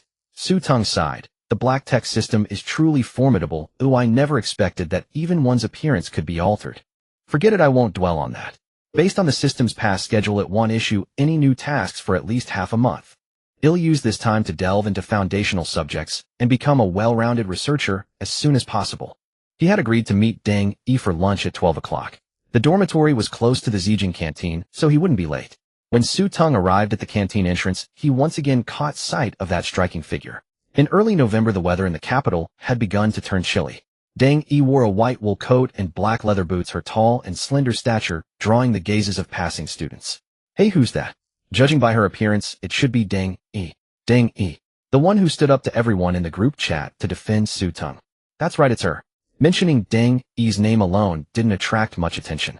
After all, Tsinghua was filled with top-tier students. She was beautiful and excelled in her field. But when it came to Su Tung, everyone was far more intrigued. From the start of the semester until now, no one had ever seen him or heard of him attending any classes. He was like a ghost. What if the person Deng E was waiting for happened to be Su Tung? A few bystanders began to slow down, curious to see who she was waiting for. A minute later, they saw a sunny, handsome man with sharp features walking toward them from a distance. Deng E turned to scrutinize the approaching figure, then said uncertainly, Su Tung. After not seeing him for over a month, he had somehow become even more handsome. Su Tung smiled. You're early again. It's fine, I just got here too. Last time you treated me, this time it's my turn. Hee hee, alright. The onlookers struggled to process what was happening. Wait. Was that handsome guy who just walked by actually Su Teng? How could a graduate student still have such thick hair, such clear skin, and be so good-looking? Some began to understand why Teng had defended him. The two of them walked up to the cafeteria lattice serving window. "Oh, young man, it's been a while. I've been busy. Auntie, you'll have the oil-exploded prawns, pickled chili spare ribs, and crispy roasted pork. Coming right up." After Su Teng got his food and turned around, the auntie saw Teng and whispered, "Young lady, how are things between you two?" Hearing this, Teng's expression immediately fell. "Not good. I still can't get a hold of him." "Oh, that won't do. Let me tell you, you need to target his interests. Find out what he likes and lean into that." "I know that. So what is it?" "Auntie will give you some advice." "Research." At this, the auntie's expression stiffened, and she nearly dropped her ladle. "It's not that I want to help you, but this is deep waters. I really don't know anything about research." She quickly changed the subject. "The same meal as usual." Teng looked puzzled. Why had she stopped mid-sentence? She carried her tray and sat down on the other side of Su Teng. The oil-exploded prawns had been shelled, stir-fried in hot oil for a few dozen seconds, and then sprinkled with seasonings. The golden prawn meat mingling with the spices exuded an enticing aroma. The pickled chili spare ribs used premium rib cuts, each piece coated in a rich, thick sauce, with a sprinkle of scallions on top. It looked absolutely delectable. As for the crispy roasted pork, it was roasted to a perfect crunch, with a slight ooze of oil. One bite filled the mouth with fragrance. Su Teng, already famished, wolfed down his food. In truth, he was trying to mask the awkwardness on his face. Thanks to the energy fluid, he had overheard Teng's conversation with the auntie. Only then did he understand why the academic issues from the past half-month remained unresolved. The girl across from him wasn't really there to ask about difficult problems, as she was after him. "No, I need to try again." He looked up and met Teng's gaze. Her eyes flickered with a moment of panic. "Didn't you say you had some academic problems? Have you solved them yet?" "Academic problems? Oh, that. Damn, I didn't bring them. What now?" Stay calm, stay calm. Su Teng is slow on the uptake when it comes to feelings. He'll just think of a good excuse. Suddenly a meme popped into her head. "My cat can do a backflip. Want to come home and see?" A stroke of inspiration. "I left my homework in the dorm. Want to come to my dorm and take a look?" An awkward silence fell over the scene. A few seconds later, Teng realized what she had just said. A slip of the tongue. It just goes to show that people really do lose their minds when they're flustered. Maybe next time. Su Teng broke the silence, first burying his head in his food. Teng's face flushed a deep crimson. It's over, it's over. It won't be so easy to ask Su Teng out again." In truth, Su Teng hadn't given it much thought. He was merely pondering which foundational subjects should he start with first. Logically, chemistry and physics should take top priority, because those two fields could yield new creations the fastest. For example, energy. But mechanics and biology were also viable. For instance, artificial intelligence. Ding! A new WeChat message. He opened it and saw it was from senior brother Yin.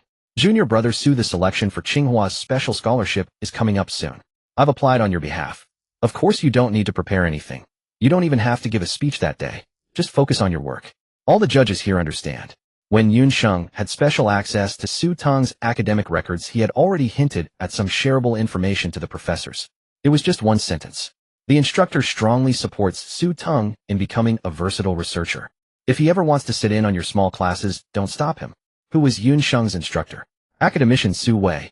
An academician fully backing a graduate student like Su Teng to become a versatile researcher. Anyone would understand the immense contributions this young man must have made behind the scenes. Stop him? No way. In fact, if he showed up in their classes, they might even worry that they hadn't taught well enough. The special scholarship. Su Teng had heard of it, but didn't know much about it. So he turned to the still blushing Teng and asked, "Do you know anything about Tsinghua's special scholarships?" Special scholarship. Teng was taken aback. Weren't they just eating peacefully? Why did he suddenly bring this up? Wait. She recalled Su Teng's family wasn't wealthy and was even somewhat strained. He had studied in Xingcheng for his undergraduate degree and now came to the capital. Not only were graduate tuition fees higher than undergraduate ones, but moving to a first-tier city like the capital also increased daily expenses. So, was he aiming for the special scholarship to ease his family's burden? Damn, Teng was shocked.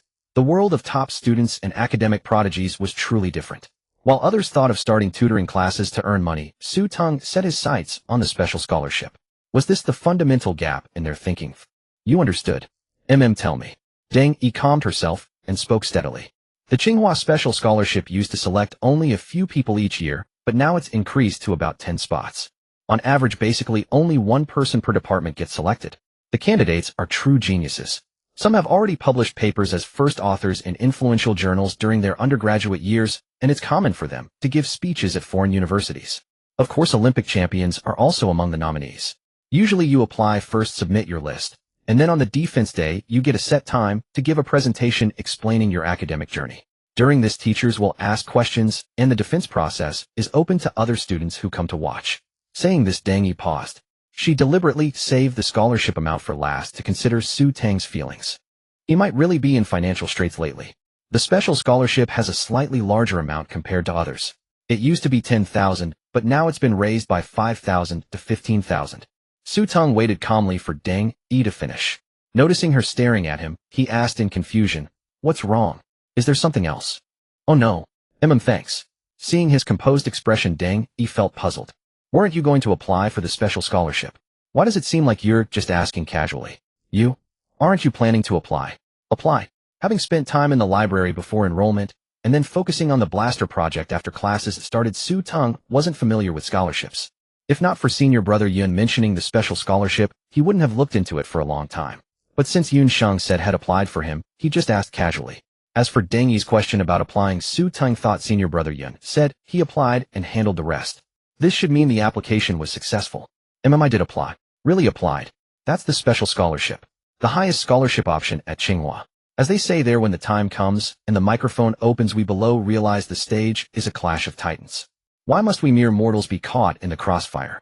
Someone once tried to film a video for netizens, but when the student on stage opened their microphone, they were so stunned they forgot their purpose entirely. Teng unconsciously swallowed.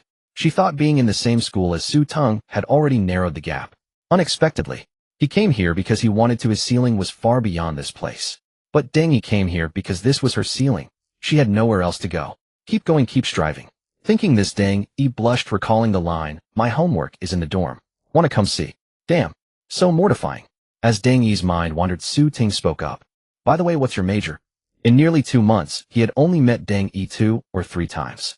Those meetings were either spent pondering the blaster or eating. Now determined to pursue a comprehensive scientific research path, he wanted to know her major. Maybe it would help him decide where to start. Physics. Physics. Can you be more specific? Though puzzled by his question, Teng patiently explained. "I finished classical mechanics a while ago. Those are extensions of high school knowledge, specifically Newton's laws. Now I'm studying electromagnetism and quantum mechanics.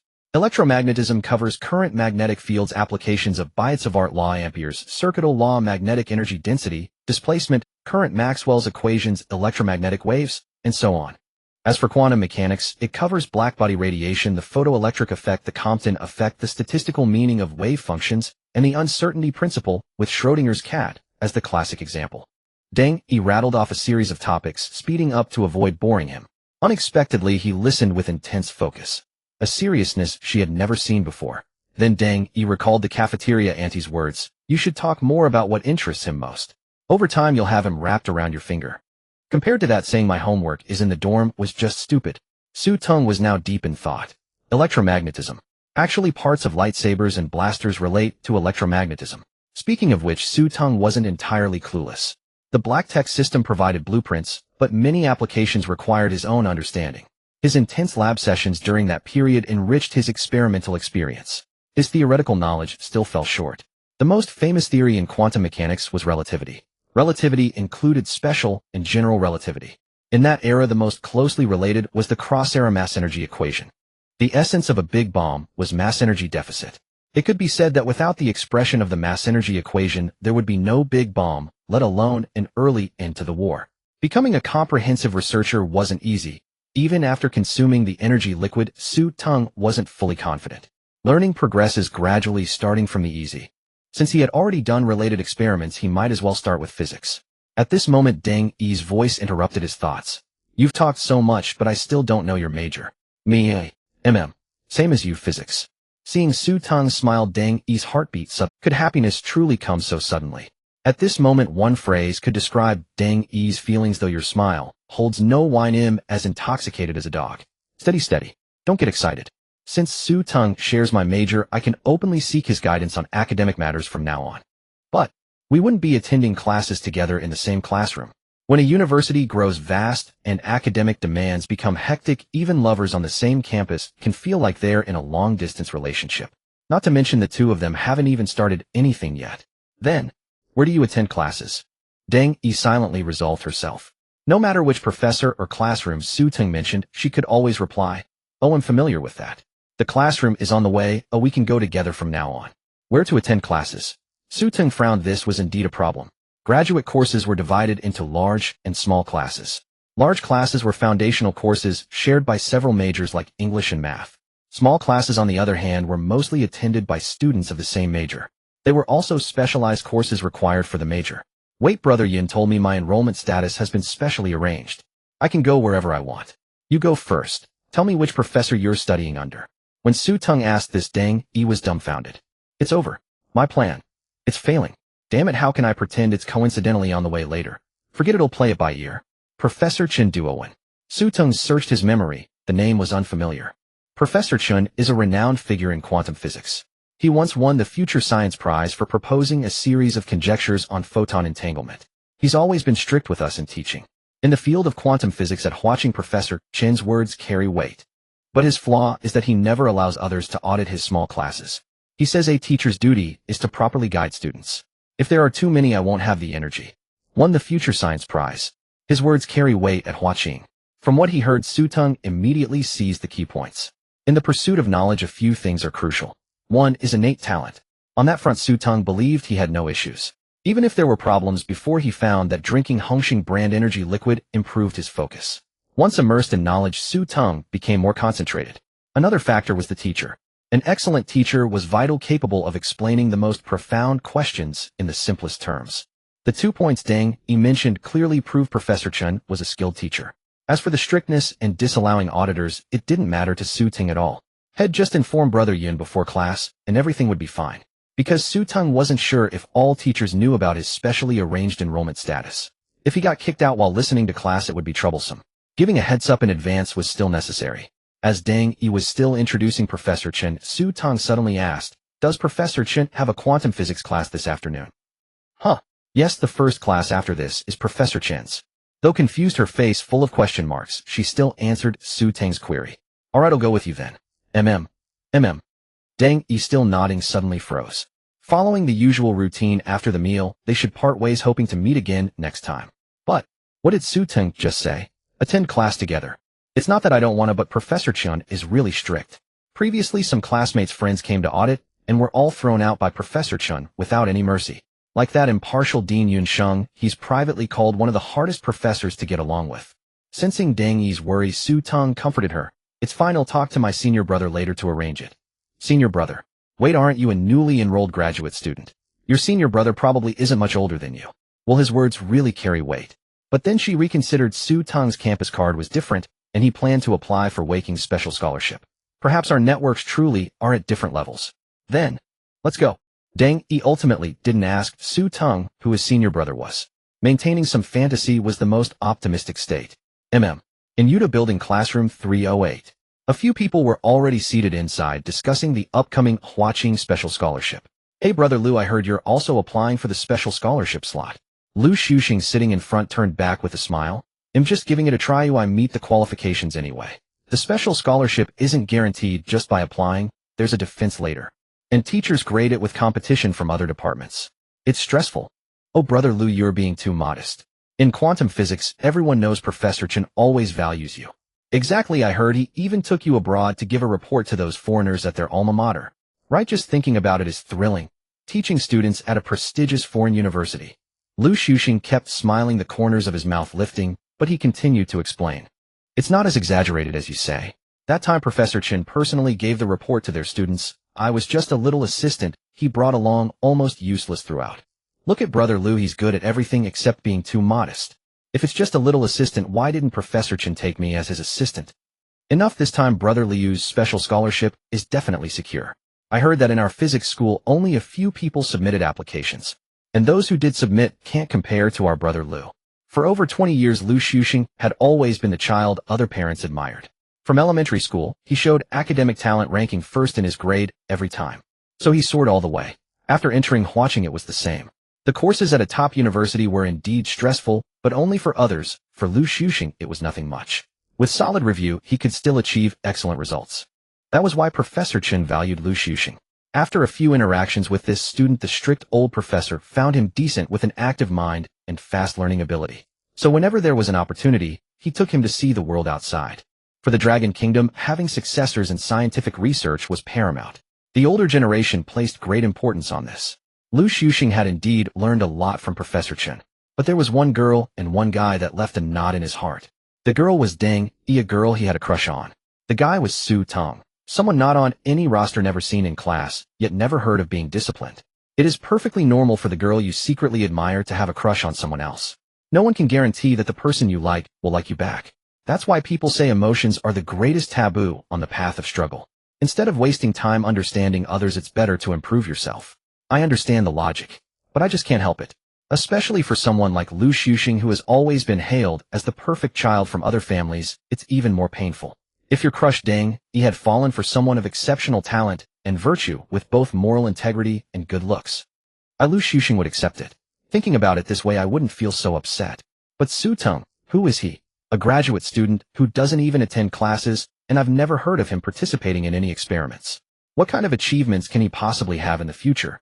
After all, he's just a newly enrolled graduate student. No matter how extraordinary he might be, there's a limit to what he can achieve. People like me who get to accompany professors abroad to broaden our horizons are already rare.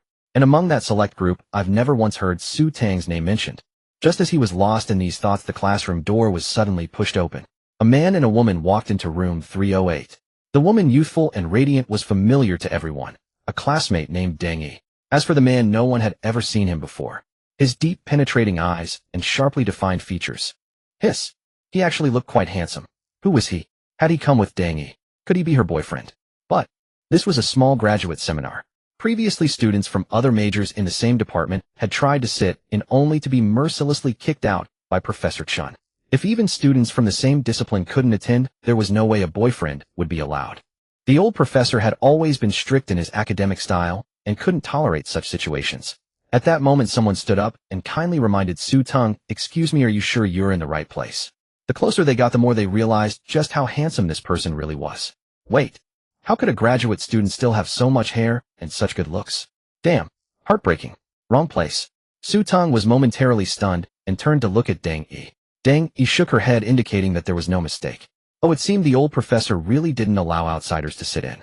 But that's fine. I've already contacted senior brother Yin. I remember he replied, "My dear junior brother, you can attend any class you want at Tsinghua. Just let me know which textbooks you need, and he'll take care of it." So junior brother, do you have time to come and listen to my lectures? Everything else sounded normal, but that last sentence was a bit strange. Su Teng subconsciously ignored it. What appeal could a lecture from someone who had long abandoned research possibly hold for him? Su Teng was always polite to those who offered kind reminders. "Oh, thank you, but I'm not lost. This is Professor Chen's class, isn't it? I'm here to attend it." You know Professor Chen, and you still want to take his class? You're quite bold. Just as the well-meaning classmate was about to persuade him further, Lu Xuxing spoke up from behind. He already said he's here for Professor Chen's class. There's no need to keep convincing him. Maybe he really does have a way. When Su Teng first entered, Lu Xuxing hadn't recognized him, because the change was indeed significant. And by change, he meant that Su Teng had become even more handsome. Damn, could doing research actually make your hair thicker and your face more attractive? If Lu Xuxing hadn't seen it with his own eyes, he would never have believed it. In the end, the confirmation came from Su Teng's voice. As his self-perceived rival in love, Lu Xuxing had memorized that voice distinctly. And with Teng standing right beside him, there was no room for doubt. Besides this guy in front of him, he couldn't think of anyone else who would be standing next to Teng. Humph. Since you know about Professor Chen and still dare to attend his class, let's see how you get out of this one. Lu Xuxing had already imagined several scenarios of Su Teng being thrown out, and the more he thought about it, the more delighted he became, nearly laughing out loud. The classmate who had kindly reminded Su Teng wore a puzzled expression. Lu Xuxing was never one to meddle in others' affairs unless it affected his own interests. This handsome young man didn't seem to have provoked him in any way. Wait, it probably wasn't about the handsome guy, but the person next to him, Teng. Word had it that Lu Xuxing had always harbored feelings for Teng. Now it seemed to be true. Tisk, his secret crush had a boyfriend. Interesting. Are you trying to steal her away? That's probably impossible. You're not as handsome as him. Well, when it comes to research ability, that's another matter. After all, Lu Xuxing had accompanied Professor Chen abroad several times as an assistant. Wait, there might be a good show to watch. The surrounding classmates had more or less caught on, casting strange glances at Su Teng. Knowing how tough Professor Chen's classes were, you still came. Kid, you're really brave. Deng Yi also understood the looks from her classmates and tugged at Su Teng's sleeve, saying forget it, maybe we should just go to another professor's class. Professor Chen not only banned auditors, but also severely punished students who skipped class. If caught, there would be serious consequences. If I hadn't mentioned Professor Chen's status in quantum physics, Su Teng wouldn't have followed me here. Oh, it's fine. Didn't I tell you? I've already contacted my senior brother. No problem. Su Teng turned to reassure her. Contacted his senior brother. The classmates' expressions grew even stranger. Judging by your youthful appearance, you're probably a first-year graduate student too. What standing could a first-year graduate student's senior brother possibly have? Comparing him to Professor Chen, who had won a Future Science Award, seemed rather inappropriate. Hearing this, Lu Xuxing became even more gleeful. If you're not talking nonsense. Forget it, with your handsome looks you must be talking nonsense. Professor, hurry up and get here. Someone's showing off, claiming his senior brother's influence surpasses yours. Come and teach him a lesson. Tap tap tap. Footsteps sounded from outside the window. From the sound of the leather shoes, it had to be Professor Chen.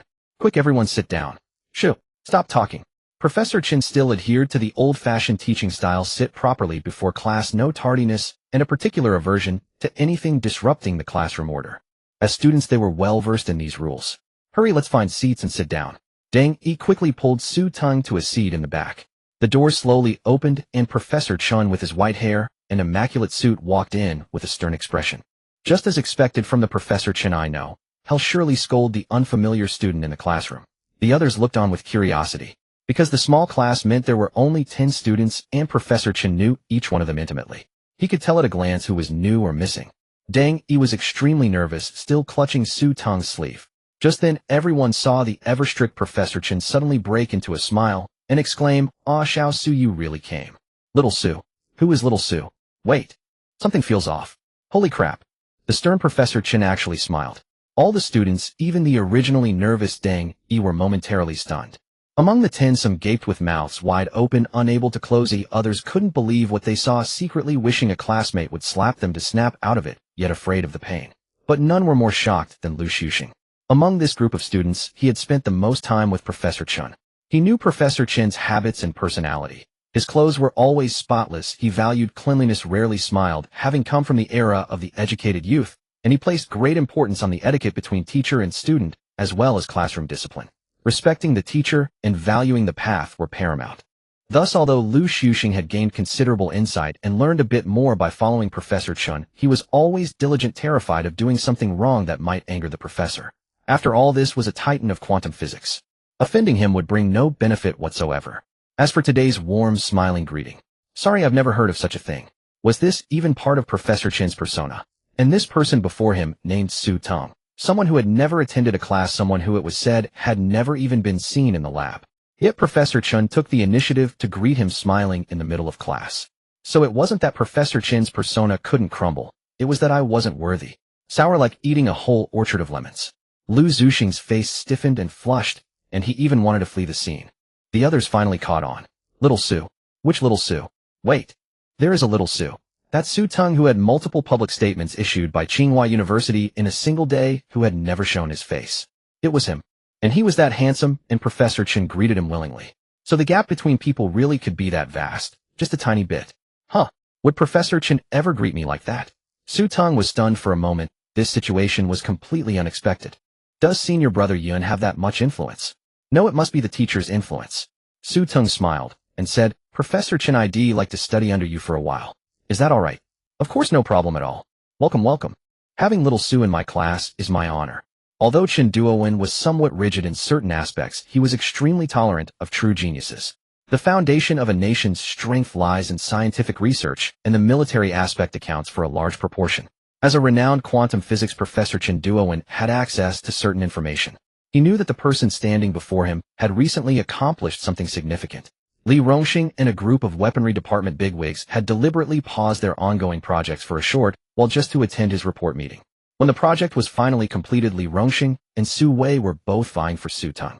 Both Li Rongxing and Su Wei were academicians of Longhua. Two people representing the highest level of scientific research in the nation were competing over Su Teng. The implications behind this were self-evident. What astonished Chen Duowen most was that although Su Teng was young and had already advanced far in one direction, he suddenly decided to become a versatile scientific research talent. The key point was that both academicians supported him. Calling a young man supported by academicians promising was no longer sufficient. Describing him as a leading figure capable of ushering in a new era of technology was more accurate. People like little Sue were destined for the stars and the sea. Coming to attend the class of an ordinary professor like me. Tell me, isn't that an honor? In scientific research, those who excel take precedence. Age is not the most important factor. Incompetence is incompetence and competence is competence. Hearing Professor Chen's words, Su Teng blushed. Not at all, Professor Chen, you flatter me. Haha, little Su really knows how to speak. Now let me begin the lesson. If the fact that Professor Chen smiled at Su Teng had shocked them earlier, now they were utterly thunderstruck. Professor Chen not only welcomed him, but also spoke with a smile. Professor Chen said it was his honor, and again he spoke with a smile. Professor Chen said he was about to start the class, which was already 5 minutes overdue, and again he spoke with a smile. The most stunned was Teng. She was speechless.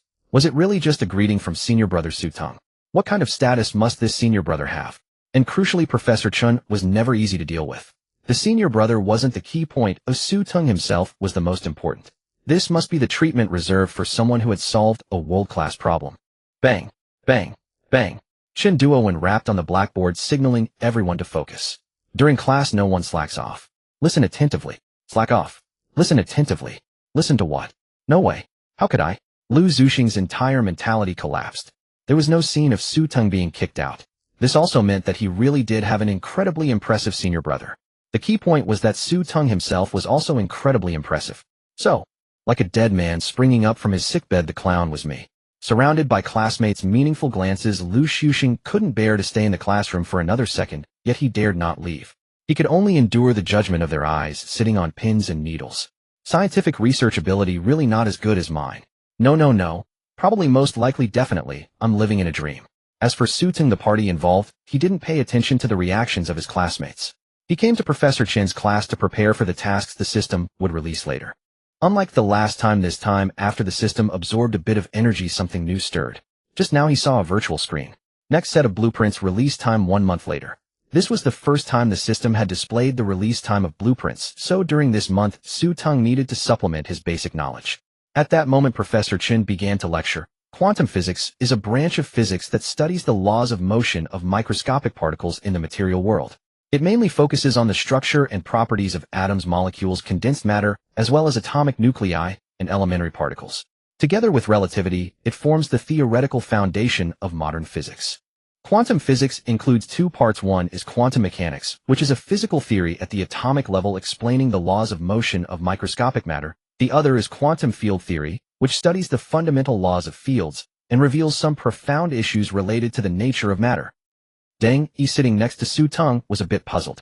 These were all basic definitions of quantum physics. Why would Professor Chen start from the beginning? Was it for Su Teng's sake? Looking at Su Teng beside her, Teng whispered, I want to ask, before you came to Professor Chen's class, were you really studying quantum physics? Su Teng pondered for a moment, then turned back and said, not really. I was reading textbooks on thermal weapons before. Teng, what are you talking about? Su Teng would not deceive anyone, nor did he have any reason to do so. This meant he was speaking the truth. Huaqing indeed had many specialized courses, and the library housed a vast collection of textbooks. But books on thermal weapons, what were these things? Would the library really have books on that subject? Weren't they all graduate students? Why did it feel like there was a gap of an entire century between them? Truly just a tiny bit. While Teng was questioning her existence, this class turned out to be the happiest Professor Chen had ever taught in his entire life. He taught the entire session with a smile on his face.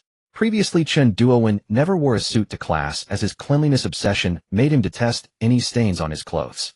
Before class, he received a message from Dean Jr. Brother Su, just applied, and he will be attending your classes for a while, Professor Chen. During this time, ill trouble you, Professor Chen. Junior Brother Su. Su Teng. All professors had been forewarned. Orders from above decreed that the school would open all courses and materials to pave the way for Su Teng. They aimed to help him become a versatile scientific researcher as soon as possible. While others were still waiting in anticipation, I had already been chosen. Haha, so this is the joy of being selected. Chen Duowen was overjoyed, so he hurried back to change into a suit, the very one he wore when he won the Future Science Award. It held symbolic meaning. He rushed all the way to class, and upon opening the door he indeed saw Su Teng. Just as the rumors said, talented, humble, and polite. No matter how he looked at him, he liked him. You're mentioning Lu Zuxing. That's where you're wrong. How can a slightly stronger ordinary person be compared to a true genius? And so, Throughout the entire class, Chun Duan's attention was fixed on Su Teng. When Su Teng wrote swiftly, he slowed his pace a little. When Su Teng furrowed his brow, his heart would skip a beat. Had he made a mistake in his lecture? When Su Teng's brow relaxed, he would think with relief, perhaps this person before him might truly become the first all-around scientific researcher in Dragon Nation's history.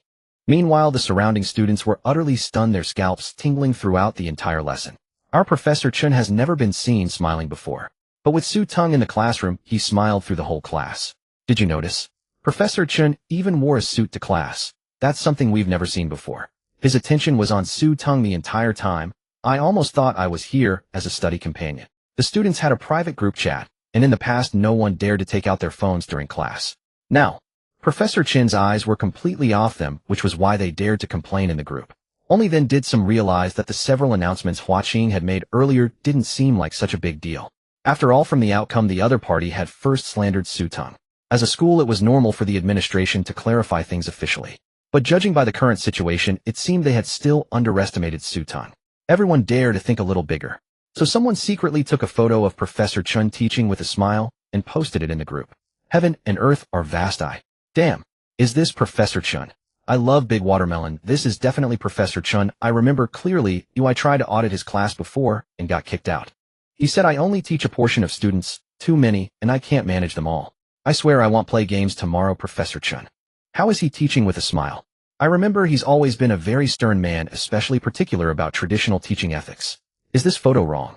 I love Big Watermelon. No, it's definitely not a misphoto, I guarantee. Wait. Why is Professor Chin wearing a suit? Watch me drift. What does this suit have a story? I love Big Watermelon, a huge story. Remember the year Professor Chin won the Future Science Award?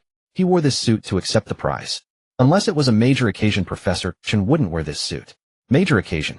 Lu Shuxing, who had been lurking in the chat, turned pale. I have a curse word I don't know whether to say. I was terrified of offending Professor Chun. But in Professor Chin's eyes, teaching Su Teng was a major occasion, and he even wore the suit with special meaning.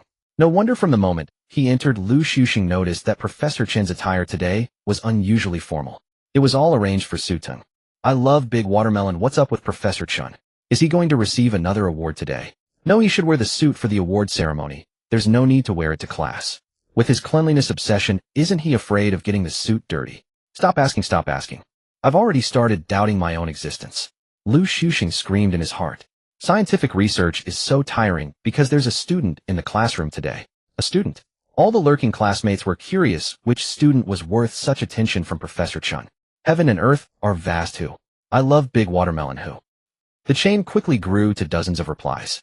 Scientific research is so tiring. Su Teng. The Su Teng who never attends class, the one Hua Qing issued several announcements about. Then a candid photo was posted. Damn, that was the first thought in every classmate's mind. Then came the thought, no, absolutely impossible. Someone must be forcing an April Fool's joke today, fooling us. Then they saw the candid photo. Perfect profile, sharply defined features, upright posture, and Professor Chin smiling on the podium. Damn it. I love Big Watermelon was completely crushed. I from the same major tried to audit one class, and you wouldn't allow it. You said you didn't have enough energy and needed to be responsible for the students attending your class, so you kicked me out. Yet for Su Teng, also a student, you wear a suit and smile. What is a gap? This is it. I love Big Watermelon. I'm broken. Heaven and earth are vast. I'm broken. Arranged by heaven is greatest. I'm broken. A chain followed, instantly reaching 99 messages. There was no helping it. As a giant in quantum physics, Chen Duowen held a high academic status at Hua Qing, known to every student in his field. The student who took the secret photo was very happy. Humans share a common trait. When I alone am crushed, it hurts. But when I make everyone else crushed too, my pain is shared. Watching them fume in frustration even brought a bit of joy. Watch me drift. Su Teng is so handsome. Where did this person breaking the chain come from? Teng, who was lurking, also frowned and silently noted the nickname. The next second, another voice emerged in the group. I love Big Watermelon. Even if Su Teng can attend, he definitely won't understand a thing. I've never heard of anyone from the physics department with that name. So if Professor Chin asks questions later, Su Teng definitely won't be able to answer. And so, Lu Shuxing, who had been doubting his own existence, suddenly felt confident again. Quantum physics was only gradually proposed at the beginning of the 20th century. Compared to classical mechanics, optics, and other branches, it was far too young. This meant that many situations had not yet been perfected. For instance, theorems were only applicable under certain conditions, and beyond those conditions they became what people often called conjectures. In this field there was much to be explored.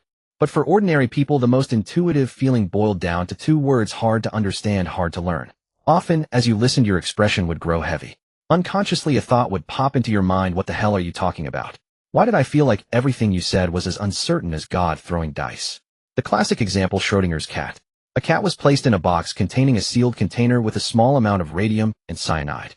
The decay of radium was probabilistic. If the radium decayed, it would trigger a mechanism to break the cyanide bottle, and the cat would die. If the radium did not decay, the cat would survive. Traditional understanding: the cat was either dead or alive. But in quantum mechanics, it became a different scenario. Simply put, without opening the box, I could not know the cat's state. Thus, it was both dead and alive. Did you understand that? I did not. Back then, Lu Xuxing was utterly baffled by this lesson. It took him a long time to convince himself. From then on, he began to understand a saying: the end of science is theology, and it was not without reason.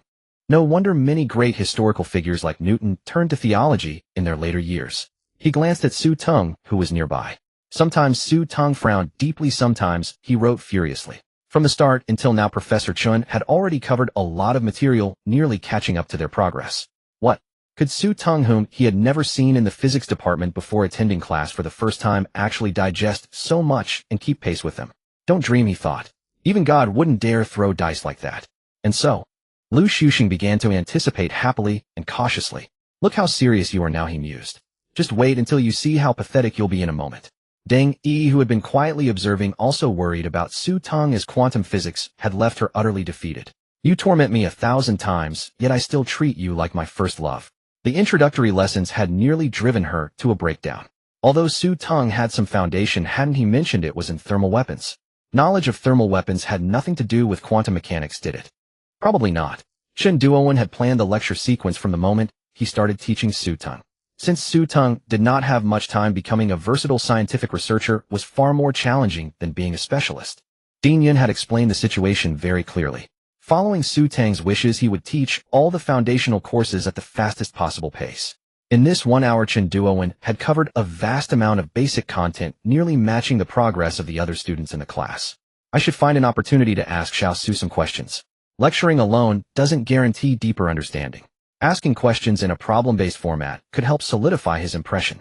It's a pity I can only be Xiaozu's teacher for a short time. Oh well, even a short time is enough.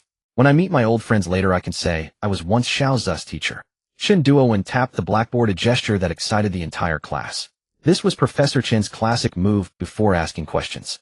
Deng Yi thought, what if Su Teng really can't answer? Other classmates thought, oh, here it comes the test. Lu Xuxing thought, Professor Chen, don't go easy on him. Grind Su Teng into the ground. Xiao Su, I've taught you a lot of basics. Now I'd like to test you, is that alright? As soon as these words were spoken, everyone was stunned. Professor Chen, why are you so humble? Do you need approval just to ask a question? Of course, Professor Chen. It's an honor to attend your class. Although senior brother Yun had made all the arrangements behind the scenes, Su Teng had to admit that this was how he truly felt. Every elderly professor had come through an era of upheaval. They faced not only pressure from external enemies, but also constant internal sabotage. To have persisted single-mindedly and dedicated their strength to the nation's development, Su Teng felt honored to be a temporary student of these professors. Chen Duowen smiled even more brightly. Humble and polite, clear in his goals, young and promising. There are successors to carry on the legacy. In the morning, hear the way, in the evening, die content. So this was that feeling. Alright, Xiao Su, listen carefully. What is the main subject of quantum mechanics? When the question was asked, others could only think, is that it? Is Professor Chen going easy on him? The amount of water he's letting out could fill an ocean. Su Teng was also taken aback for a moment, but he answered seriously. Simply put, quantum mechanics is about discontinuity and probability. In classical physics, all states of objects are certain, but in quantum mechanics, the position and energy of particles are uncertain. Alright, that's enough. Chen Duowen interrupted Su Teng's intention to continue. What surprised him was Su Teng's extraordinary memory. It seems Su Teng had memorized the entire passage from the textbook. He had only said it once. Xiao Su, let's move to the next stage of the test. Turning around, Professor Chen began writing on the blackboard.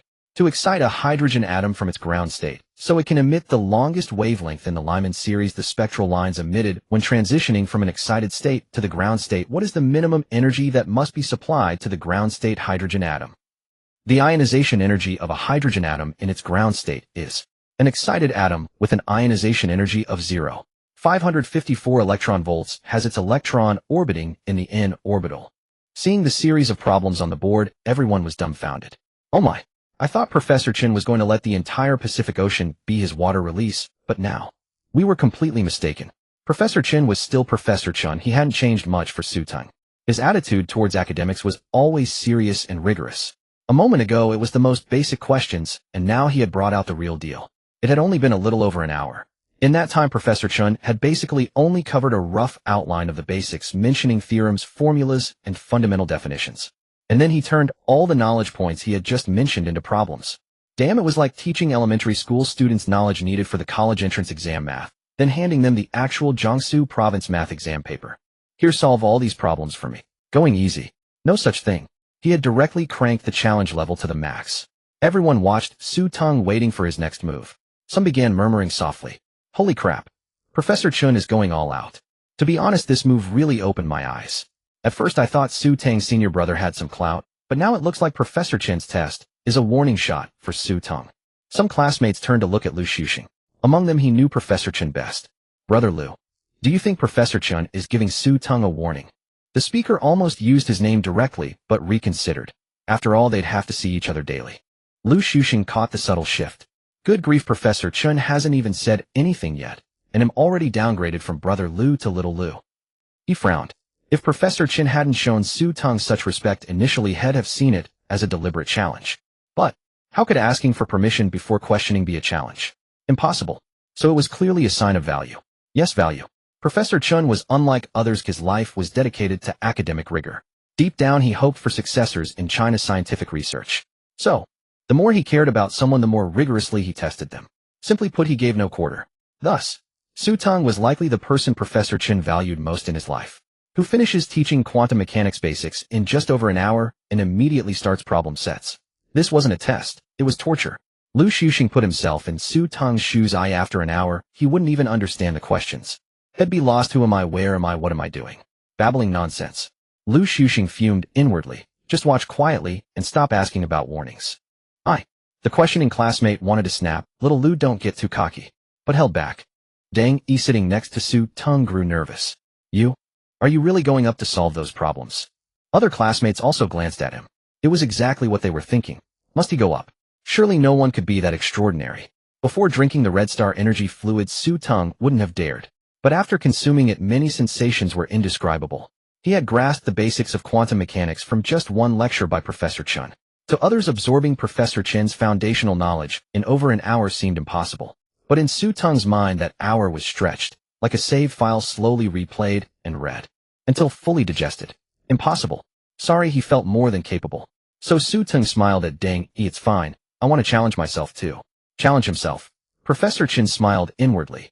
Yes, young people should embrace unknown difficulties. Meanwhile, the group chat buzzed with activity. I love watermelon. So can Su Teng answer any questions?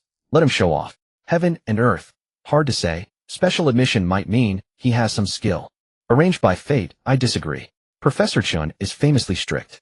I know a senior he once made cry. If he's testing, he won't go easy. I love watermelon. Then Su Teng's doomed today, ha. Watch me drift. You can't bully him just because he's handsome. A bunch of dogs. Huh. I love watermelon. Frowned. Where did this stupid woman come from? So rude. Kick her out. Kick failed. Checking Watch Me Drift's profile. Damn. She was the group owner. Hell. There were traitors among them. Someone posted the latest update. Research is exhausting. Professor Chen just asked Su Teng about quantum physics definitions. If not stopped, Su Teng would have recited the textbook verbatim.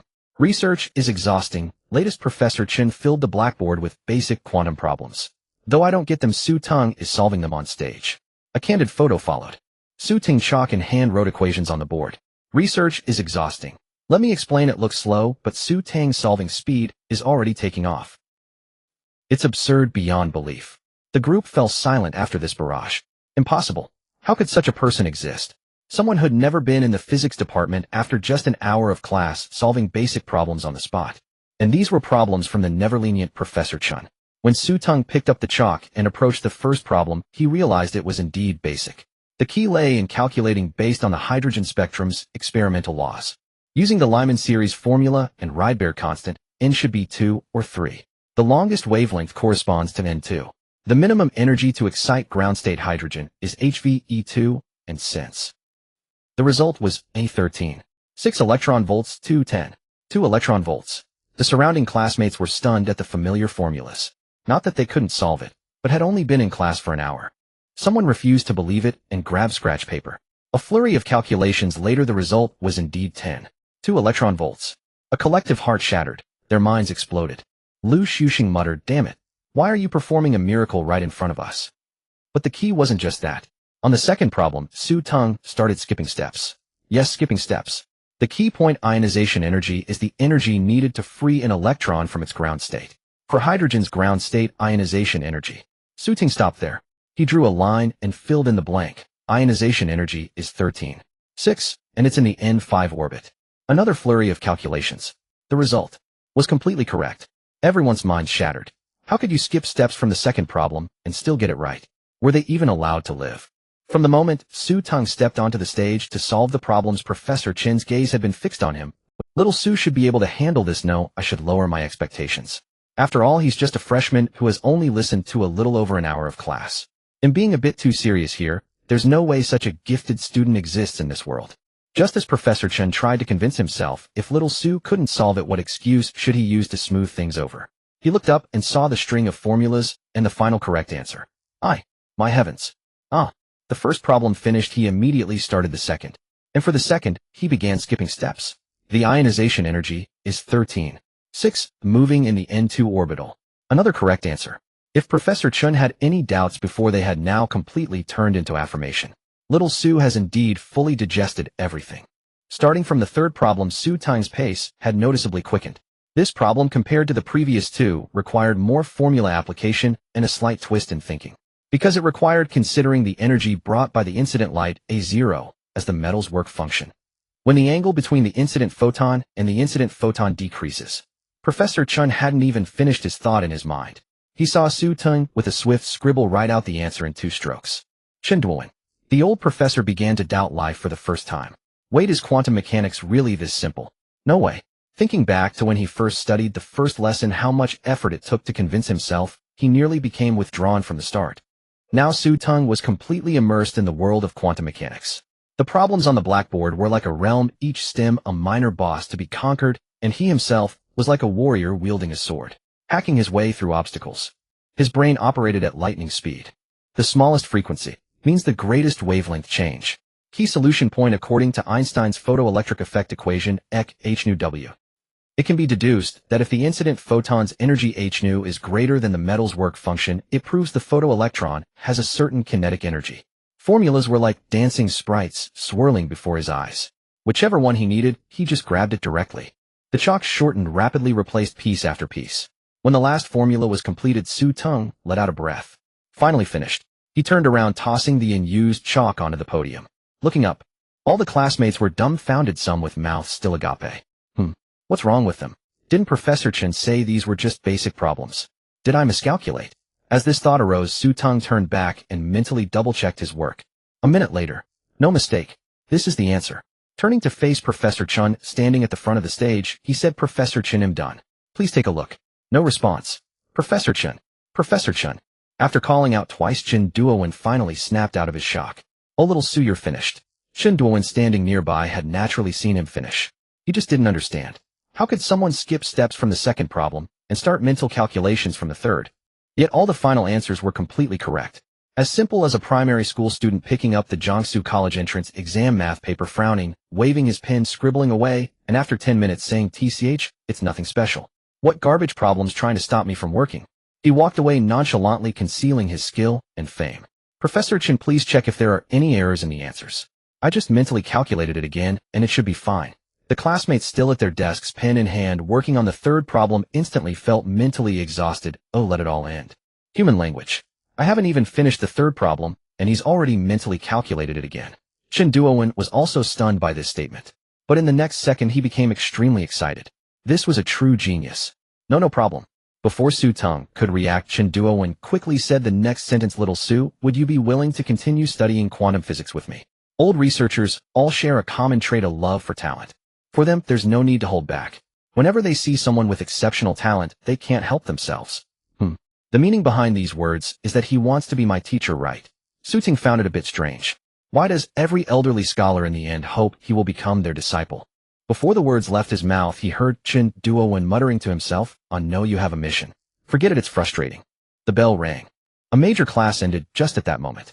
Chen Duowen carefully packed the books on the podium into his briefcase, brushed the dust off his clothes, walked up to Su Teng, and said solemnly, "Little Su, I won't take up any more of your time. If you want to attend class in the future, just come directly. Your senior brother will send you the schedule. Thank you for your trouble, Professor Chen." "Ah, no trouble, no trouble." Chen Duowen waved his hand and walked away, muttering as he went, "What a pity, if only he were my student. But it's okay, I can brag to those old fellows.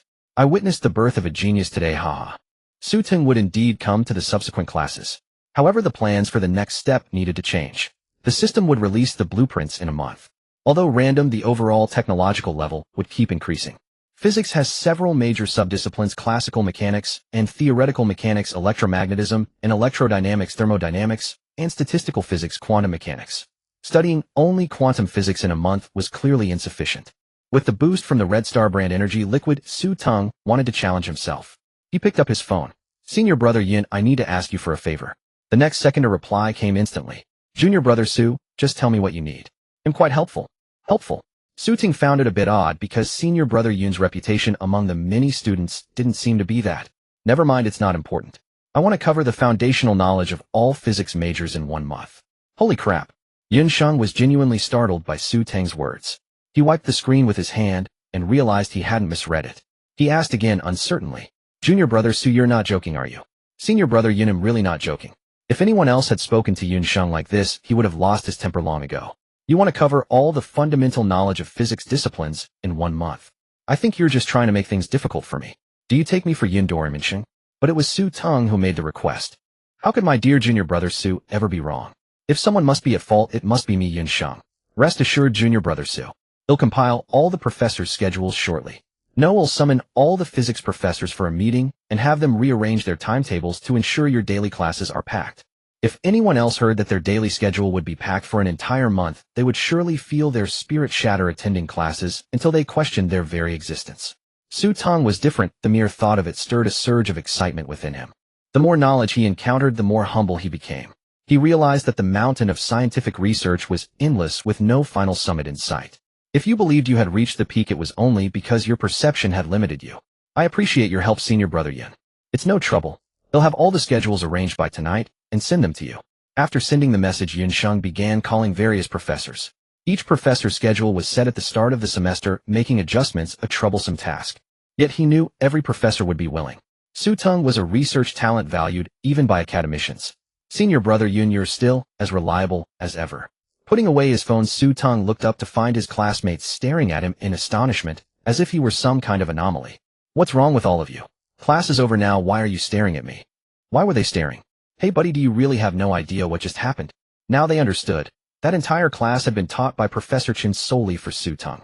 Though somewhat absurd, it was still within the realm of comprehension. The world was full of geniuses, and one more made little difference. But the standard answers to the quantum mechanics problems on the blackboard were utterly shocking.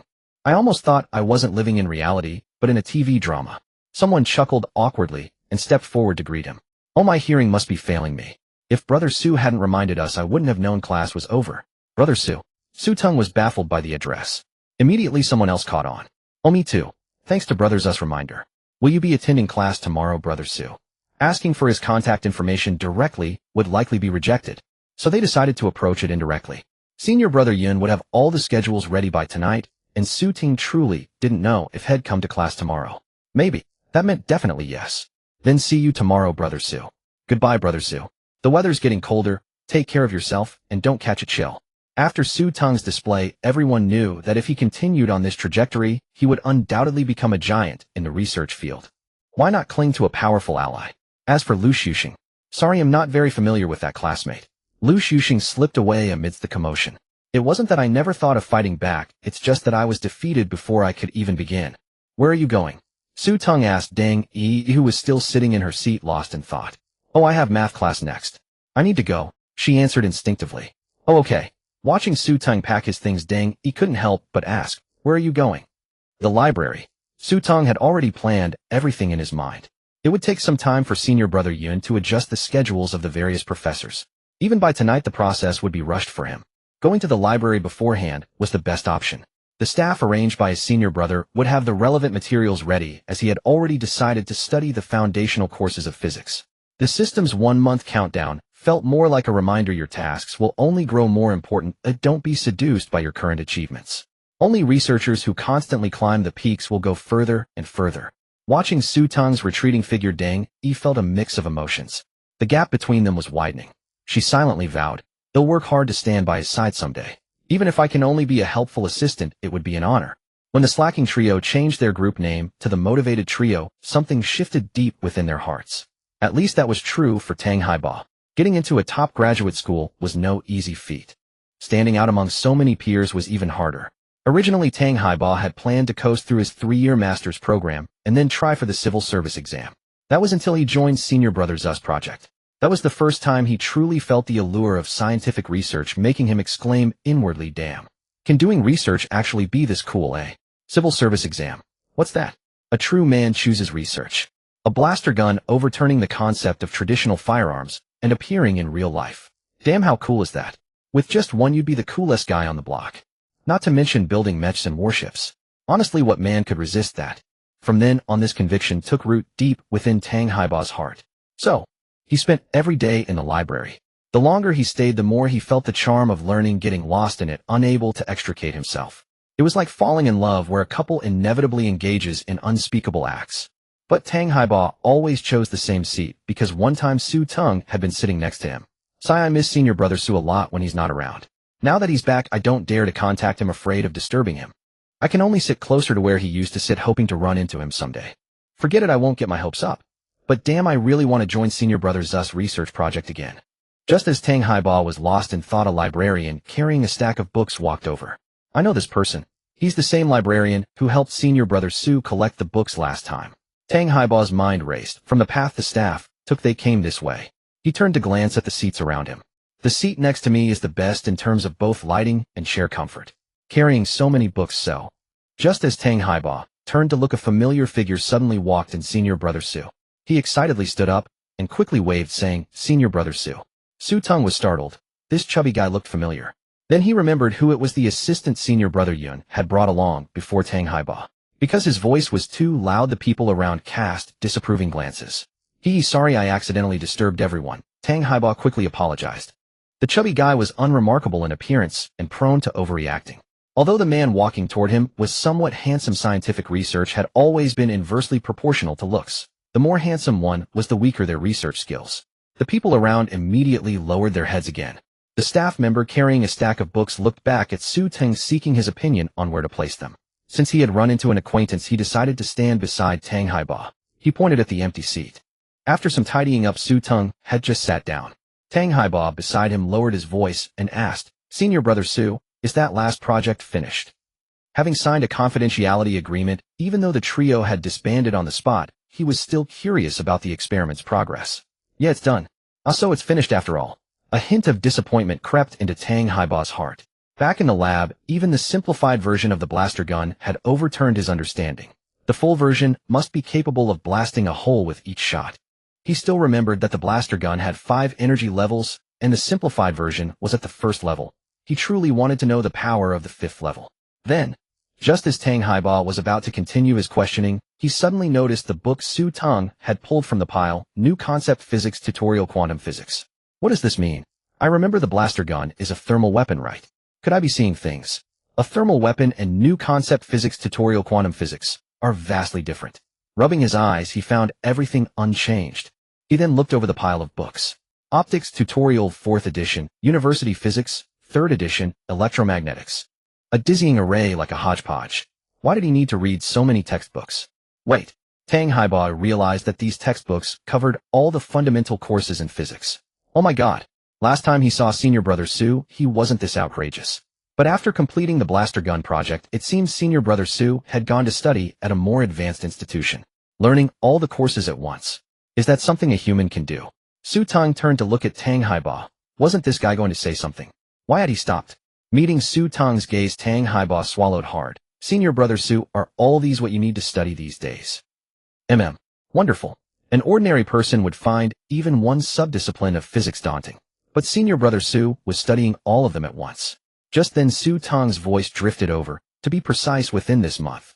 Teng Haiba. Critical hit, heavy damage. No, it can't be a world where only I suffer. Teng Haiba opened the group chat of the motivational trio. I saw senior brother Su. Really? Lying makes me your son. You unfilial son, how dare you speak to your father like that? After sending that, Teng Haiba shared a photo. Clear features, a stunning profile.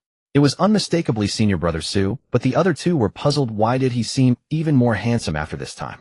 Damn. It really is senior brother Su. I think senior brother Su looks even more handsome. Is it just my imagination, eh? No, senior brother Su was indeed more handsome. Teng Haiba muttered inwardly, that's because you're not here in person. If you were sitting in my seat, you'd see him even better. But, I'm not trying to discuss this with you now. Teng Haiba typed, look at what books senior brother Su is reading. He deliberately chose a good angle to capture all the books. 3 seconds later. I'm shocked. I just noticed senior brother Su is reading all the fundamental physics courses. I sent it to my friends, and they said he's just posing. If it were anyone else, I'd think so too. But you have to understand, this is senior brother Su. So, from the photo, is senior brother Su really going to study all this? Only then did Teng Haiba slowly type, yes, to be precise, in 1 month. 23 HFA, sorry my fingers went crazy, and I couldn't control them. Oops, sorry my cat suddenly jumped on the keyboard. Teng Haiba, lurking in the chat, felt very satisfied. Indeed, as a great man once said, pain is meant to be shared. Once shared, it dissipates. Immersed in the ocean of knowledge, Su Teng was completely oblivious to his surroundings, absorbing the textbook knowledge like a sponge. Only now did Su Teng realize how effective the energy liquid was. His focus multiplied, and even the most abstruse formulas became quickly understandable. After reading them a few times, he could even derive the formulas anew. His brain's processing power had also been enhanced, allowing him to mentally calculate many data points. Pages of the textbook turned one after another, leaving Teng Haiba beside him dumbfounded. Was university physics really that easy? When Su Teng pulled out a new book, Teng Haiba, unable to contain his curiosity, opened it to look. Complex formulas, obscure theorems, the textbook's wording felt off. Yes, it was the familiar taste. It wasn't the textbook that was simple, it was senior brother Su who was formidable. When Su Teng reached out again for the next book, he found he had finished reading. Looking up, he saw the clock, 9 in the evening.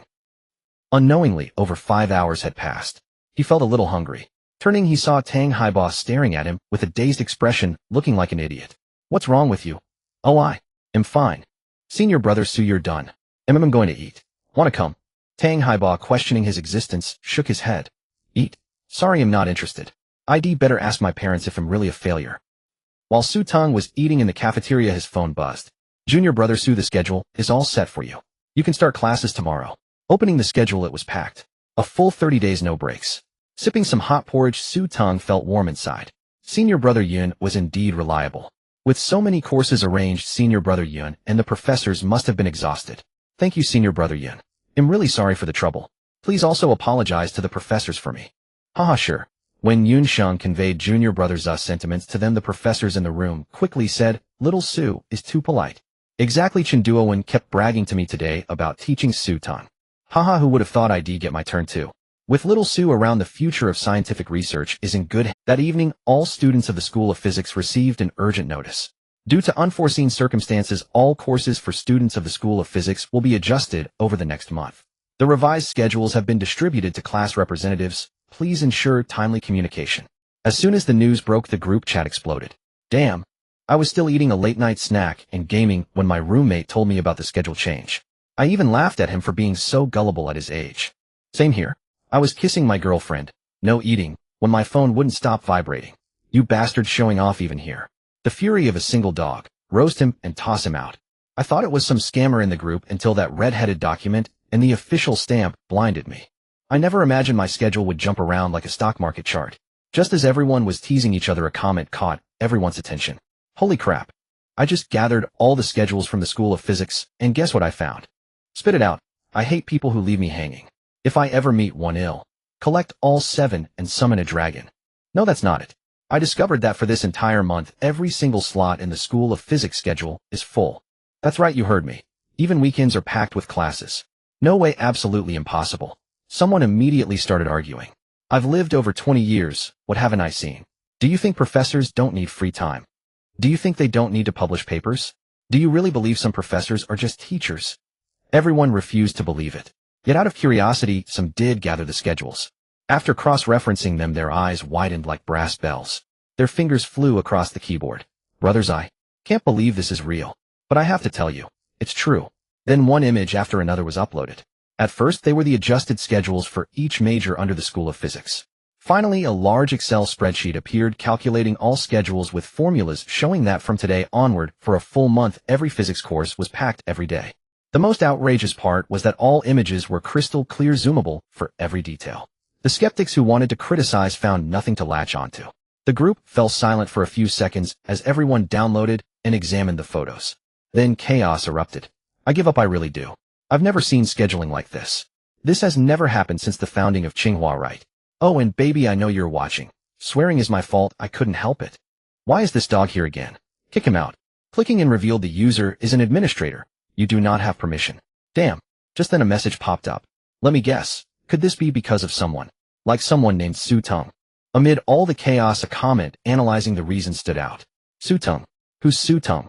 Oh, remembered. That's Su Teng who never showed his face. Him? No way. I heard he never even attends class. Right, he's never even been seen in the lab. How could such a big deal suddenly involve him? Meanwhile, the students of Professor Chun who were lurking felt a sudden jolt, even though the analysis seemed far-fetched. It oddly made sense. Professor Chun, who never accepted other students, had made an exception today. Not only that, but all attention was on him. The entire class today was tailored for Su Teng. Actually, I saw Su Teng in class today. Most people were stunned by this statement. The events in the quantum physics class hadn't fully spread yet. Wait, is that the Su Teng we're talking about? Yes, it's him. Someone suddenly became interested. Tell me what happened today. I feel like I missed something huge. Su Teng came to Professor Chen's class. Hold on, you mean that Professor Chun who kicks people out? I remember someone tried to audit his class and got thrown out. Someone lurking in the group was fuming. That had been a big deal in the School of Physics. Most people love to talk about it. Yes, that same Professor Chun. But today not only did he not kick anyone out, he even wore the suit he had on when he won the Future Science Prize. His first words were, "A little Su, you're here." I know someone's about to argue, but let me finish. The person who had typed out words and was about to delete them stopped. Let's see how long you can keep making this up. Soon after, Professor Chin started the class, but it was on the most basic quantum mechanics. Yes, from the ground up. At first we had no idea what he meant. Until over an hour later, when Professor Chin began asking Su Teng questions and writing problems on the board for him. That's when we realized the entire class was just for Su Teng alone. You heard me right, just for him. But the craziest part isn't here, it's what came next. After listening for just over an hour, Su Teng went up to solve problems. Yes, right there on the spot. Solve your damn problems. Can you get any more absurd? Someone was about to lose it. Then a picture was immediately uploaded, a young man solving problems on the blackboard with Professor Chin watching beside him. This is what happened. Some might think, oh, what could Su Teng, who only listened for an hour, possibly write? It's bound to be wrong. That's what we thought too, until another picture was uploaded, Professor Chun smiling and patting Su Teng on the shoulder. Everyone knew Professor Chun was a stern old man who rarely smiled unless he was truly pleased. And for him, the only things that brought joy were academic matters. The skeptic deleted all his typed words and silently put down his phone. Because this person had anticipated every one of my arguments with solid evidence and clear images. There was simply nothing to refute. Everyone across all majors in the School of Physics was stunned. This was quantum mechanics, a very young field, a particularly unreasonable one. Yet someone named Su Teng, with just an hour and a half of class time, had conquered all the basic exercises. And he had earned the serious Professor Chin's praise with a pat on the shoulder. Was this really someone our age? So these schedule changes really were for him. Mortals of the School of Physics, are you ready to welcome a genius? Is he really coming tomorrow? A ringing sound stirred the quiet morning. Su Teng stretched a hand out from under the covers to silence the alarm. Compared to others, his life was rather monotonous. He was either immersed in a research project or on the verge of embarking on one. With no other forms of entertainment, his daily routine was naturally disciplined. Early to bed and early to rise. You might ask, isn't such a life dreadfully dull? Well, the joy of completing a lightsaber or a blaster project far surpassed the fleeting thrill of winning a game. After washing up, he scrolled through the messages on his phone. Today it's optics, theoretical physics, and classical mechanics. Anyone else would have groaned at the sight of such a dense schedule. But not Su Teng. Adjusting his appearance in the mirror, he murmured to himself, only 29 days left. Can't afford to waste time. After breakfast, Su Teng hurried toward the classroom. The November weather in the capital had turned considerably colder, biting and sharp. He vaguely overheard his name being mentioned. Hey, do you think Su Teng will show up for class at the physics building today? Probably. Haven't you seen the buzz in the group chat? Someone claims they spotted him in the quantum mechanics class yesterday. I still don't believe it. Would the school really overhaul the curriculum for one person? That's insane. TCH, you just love to argue. Didn't you see that huge official red headline notice? Amid the heated debate, a discordant voice chimed in. Wow, that guy is so handsome. For crying out loud, why is everyone always ogling the handsome guys at a time like this? Is this the moment for that? The speaker turned then froze. He is really handsome, but don't you think he looks like Su Teng? Someone recalled the photo and realized the silhouette matched perfectly. So, it really was all for Su Teng. Today was bound to be spectacular because Tsinghua was never short of top students. If some academic prodigy felt challenged and wanted to compete with him, hiss, wouldn't that be a sight to behold? Realizing this, they looked up, but Su Teng's figure had already vanished. They exchanged glances and said in unison, "Let's go, let's audit the class." Not all physics professors were as strict as Professor Chun about auditing, especially after the entire physics department's schedule had been revised overnight. So the first class of the day was destined to be explosively crowded. Everyone was curious, was the schedule really changed for Su Teng? Could someone really answer all of Professor Chin's fundamental quantum physics questions correctly in just over an hour? Building Rongchuan Room 405, a tiered lecture hall. Class was still some time away, but Professor Lu Deming had already arrived. It was rare for a university professor to be in the classroom so early, especially since, just like Professor Chin yesterday, he was dressed in a formal suit. He paced back and forth, occasionally glancing at his watch. But today's anomalies didn't end there. The lecture hall, designed for 200 to 300 people, was already packed to the brim, and more students were still streaming in. Whoa, why are there so many people today? I even see people from other majors. The weirdest part isn't that. The hall is full, but no one is sitting in the front row. The front row seats had been tacitly reserved by everyone. They were for the legendary Su Teng, who was rumored to be coming. Many had spent over 10 minutes the night before staring at his photo just to memorize his face, so they could recognize him instantly. As class time hadn't yet arrived, discussions buzzed among the students. If the legendary Su Teng actually shows up, who do you think is stronger, him or Li Yuxing? Li Yuxing, the recognized top student in optical physics. He had already achieved excellent results during his undergraduate studies. While others had to take exams to enter Tsinghua's graduate program, he was directly recommended. Hard to say. If you only go by reputation, Li Yuxing is stronger. But if you think about what the schedule change implies, if Su Teng really does show up for this class, someone finished the thought, it proves the schedule was changed for him. If even the administration needs to adjust things for Su Teng, then Li Yuxing a recommended graduate student. The last person promptly added, then he's just an ordinary, unremarkable student. At first, Li Yuxing was pleased to hear himself being discussed, but as the conversation progressed, his face darkened. Damn it, if you can't say something nice, just shut up. No one is forcing you to speak. In truth, Li Yuxing was different from someone like Lu Xuxing.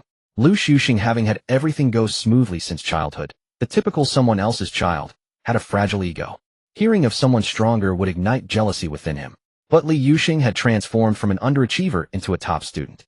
His rich life experiences had instilled in him a genuine admiration for true strength.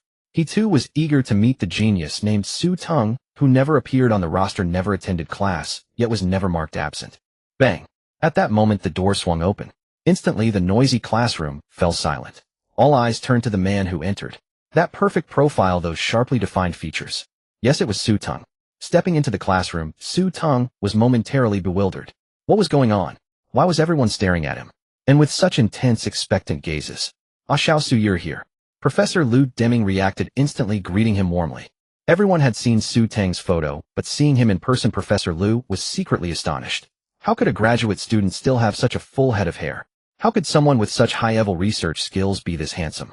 It was as if he was the perfect embodiment of both talent and good looks. Seeing the enthusiastic professor approaching, Su Teng hesitated for a moment before asking, "Am I late?" The professor's name was on the schedule, so Su Teng knew who he was. "Hey Xiaosu, what are you saying? You're not late at all." Professor Lu pointed to the watch on his wrist. "There are still 10 minutes until class. It's just that all of us arrived early." Su Teng looked and saw that it was indeed 10 minutes until class started. But the atmosphere in the room had inexplicably turned strange. Especially for Lu Xuxing, who had secretly come to watch, hoping to see Su Teng embarrassed. Given Professor Liu's enthusiastic welcome, that was never going to happen. Even if Su Teng couldn't solve a problem, would it matter? No. Dear Professor Lu would just smooth things over for him. Here it comes again. The fear of being dominated by quantum mechanics was about to resurface. This familiar prelude. Under normal circumstances, class would not have started 10 minutes early. But this time, with the arrival of Su Teng, the main figure, there was no need to delay further. "Su, take the front seat." Turning his head, Su Teng glanced at the rows of seats ahead and couldn't help but let out a sigh. Being watched by so many people placed a considerable amount of pressure on him. As Su Teng took his seat, Professor Lu adjusted his suit and slowly began. Well, let's start the class now. In fact, within the classification of university physics, optics is a relatively easy subject to study as it doesn't require too many calculations. Even if you can just memorize the formulas and conclusions, you can get by. He paused, then continued, but optics is also a challenging subject as it often demands abstract understanding. The key to mastering optics lies in grasping 6 main points: wave properties, interference, diffraction, and polarization, quantum properties, geometric optics, and modern optics. Among the phenomena of light interference, the most crucial experiment is Young's double-slit experiment. These were the fundamentals. All the students present began to realize that the curriculum had indeed been altered for Su Teng. All the professors were likely brought in specifically to teach Su Teng. For others, this basic knowledge merely served as a review. But for Su Teng at that moment, he suddenly sensed something. He thought of the energy beams refracted through the crystal prism of the blaster and the trapped particles within the lightsaber. Energy points acquired 1. Hearing the sudden system prompt, Su Teng was stunned. He had been worrying about how to obtain energy points, but he never expected it to work this way. Badge achievement of knowledge integration unlocked. Knowledge integration achievement. It seemed his earlier analysis was correct.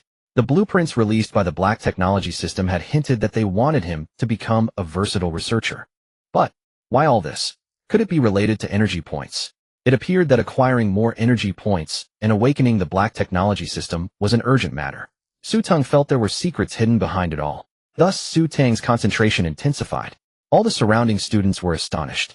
His hands never stopped taking notes, and the pages of his book turned continuously. Someone initially remarked sourly, "Oh, just putting on a show. Anyone could do that if they just looked." Exactly. I heard Lu Xingcheng from quantum physics is also a true top student. He didn't get a chance to shine yesterday, or else there would be no room for Su Teng. Lu Xingcheng, overhearing this, blushed and silently pleaded, "Can you just shut up?"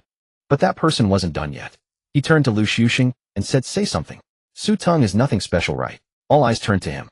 Lu Xingcheng snapped, "Get lost." Meanwhile, Li Yusheng wondered, can he really keep up? Though optics was said to be simple, it was only relatively so. In Young's double-slit experiment, there was one formula for bright fringes and another for dark fringes. The difference between the formulas for bright and dark fringes was that bright fringes used 2K, while dark fringes used 2K1. Indeed, it was just a difference of 1.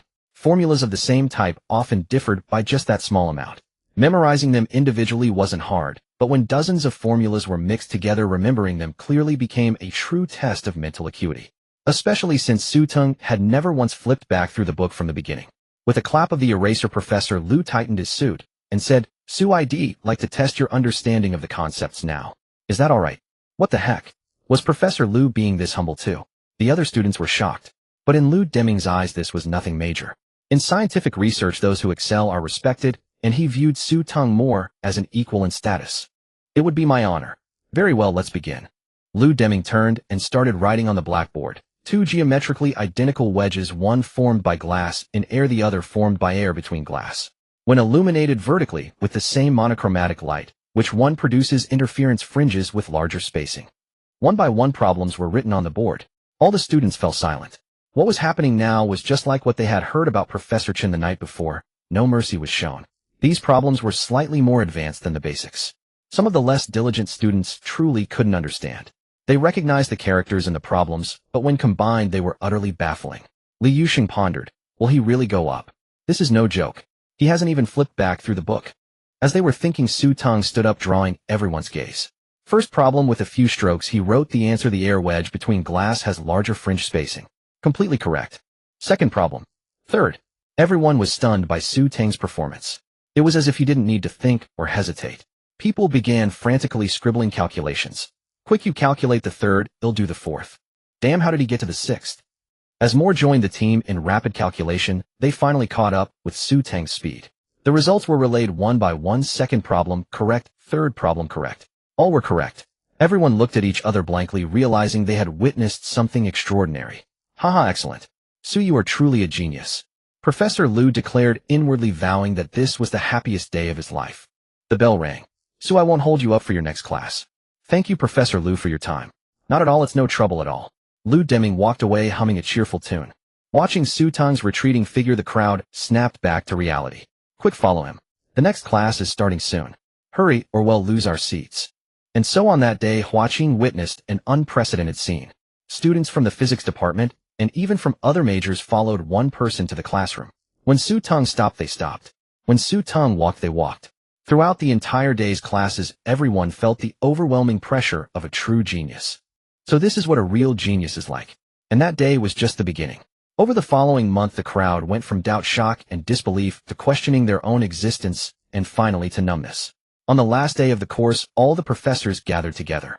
So you have completed all your foundational courses. As per your request, starting tomorrow you no longer need to attend classes. I've troubled all the professors during this time. No trouble at all. It's just that the other students will need some time to adjust their mindsets.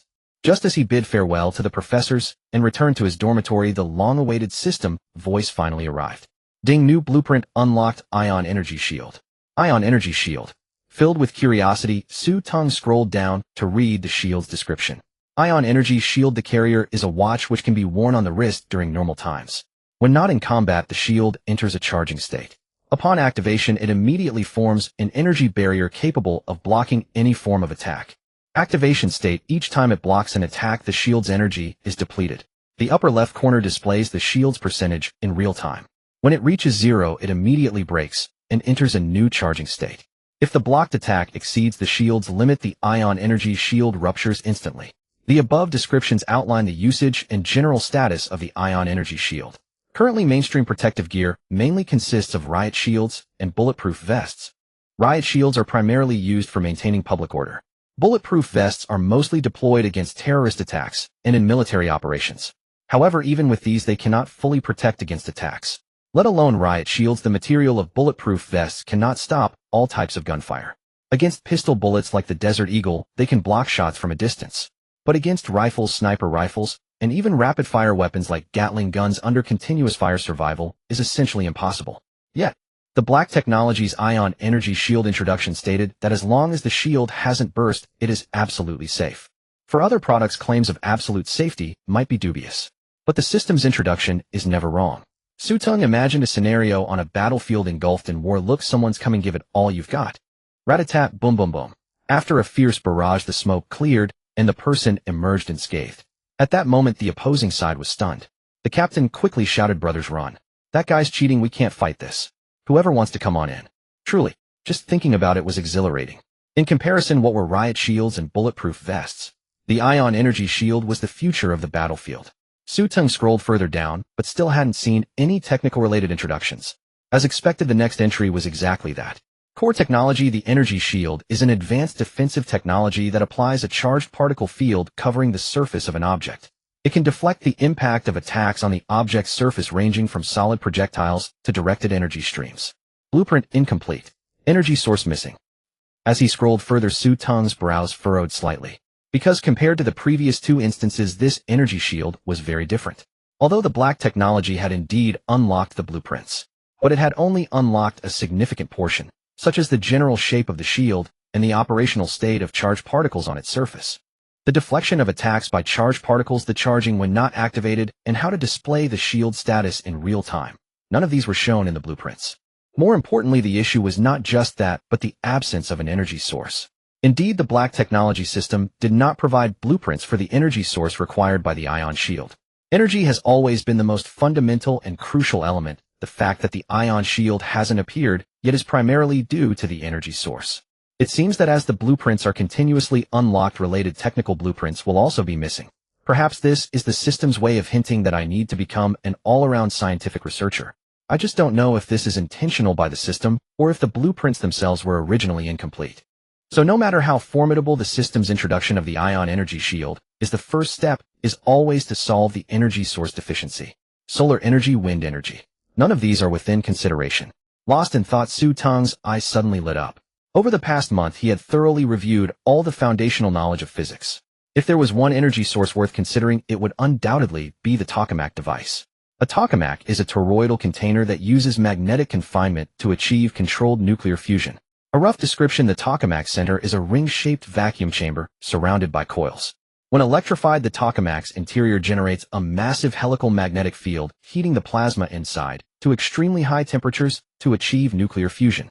Other energy sources are not only slow but also lack power. However, when it comes to nuclear fusion, not only is it fast, but its power is formidable. In history, there was something called Little Boy that changed the course of war. The representative weapon of nuclear fusion, the hydrogen bomb, has power comparable to Little Boy, or even slightly stronger. Having figured this out, Su Teng's eyes brightened. It seems I'll have to find senior brother Yun again to fill out an application form. At that moment, Xingcheng kept checking his phone every now and then.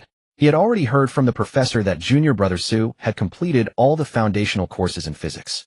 In that instant, his expression was slightly dazed as he murmured, "I thought junior brother Su would be somewhat strong, but I never imagined he would be this strong."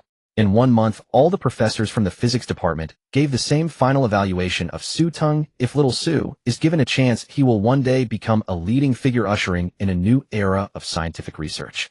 Moreover, the time required won't be very long. Just as Xingcheng was about to sigh, the tone of all the professors took a strange turn. It seems that being a teacher to little Su for a period of time is an honor. Absolutely, perhaps in the future, when physics history mentions little Zu's name, it will add a note once studied at Huaqing Physics Institute for a month, with teachers named. Haha, just thinking about it is thrilling. Exactly, that was my thought too. Maybe I can latch onto some fame later. For these professors, even adding their names to a corner of physics history was a very joyful thing. Thus some began to boast. No way in this room is there really someone who hasn't been little Zu's teacher. Huh. Feeling a pang of jealousy, Xingcheng suddenly realized he might have been subtly targeted. He raised his head and cast a cold gaze at the surrounding professors. The cheerful atmosphere instantly quieted down, and everyone fell silent for a few seconds. Chen Duowen, I suddenly remembered my wife called me home, so I'll take my leave first.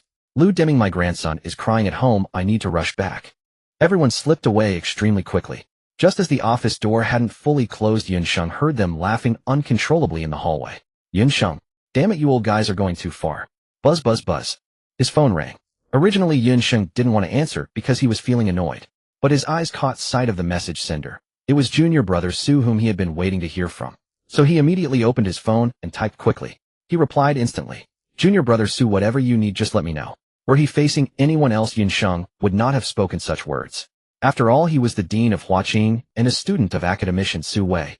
But the person before him was Su Teng, who had already crafted a lightsaber and a blaster and was forging his path toward becoming an all-round scientific researcher. What?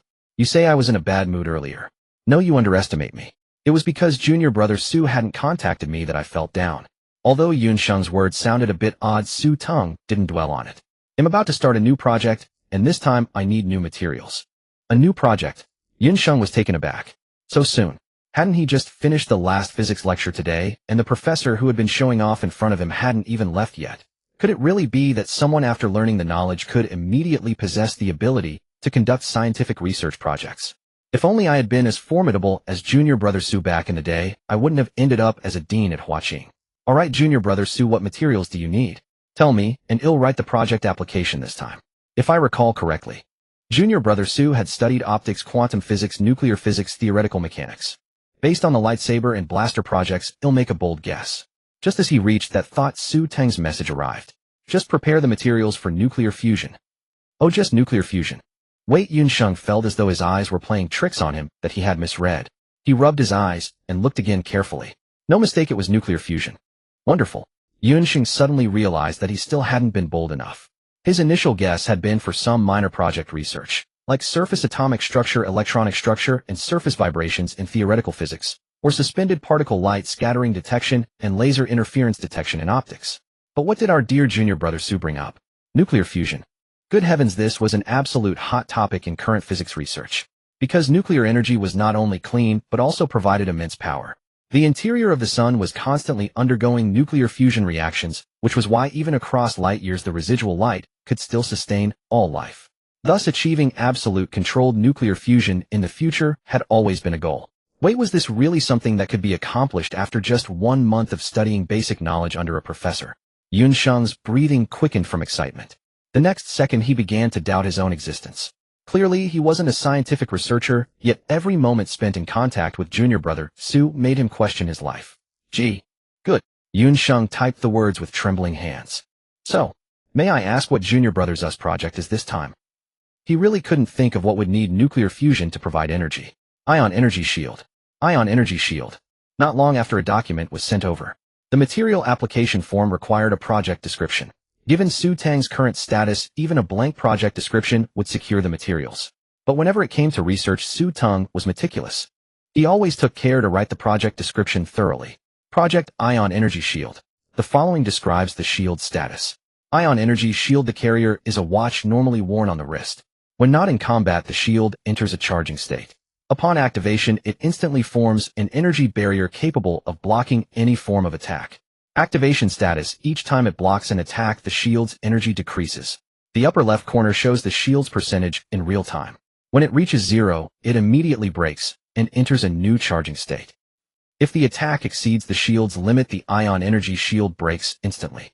After reading each passage, Xingcheng's breathing grew heavy.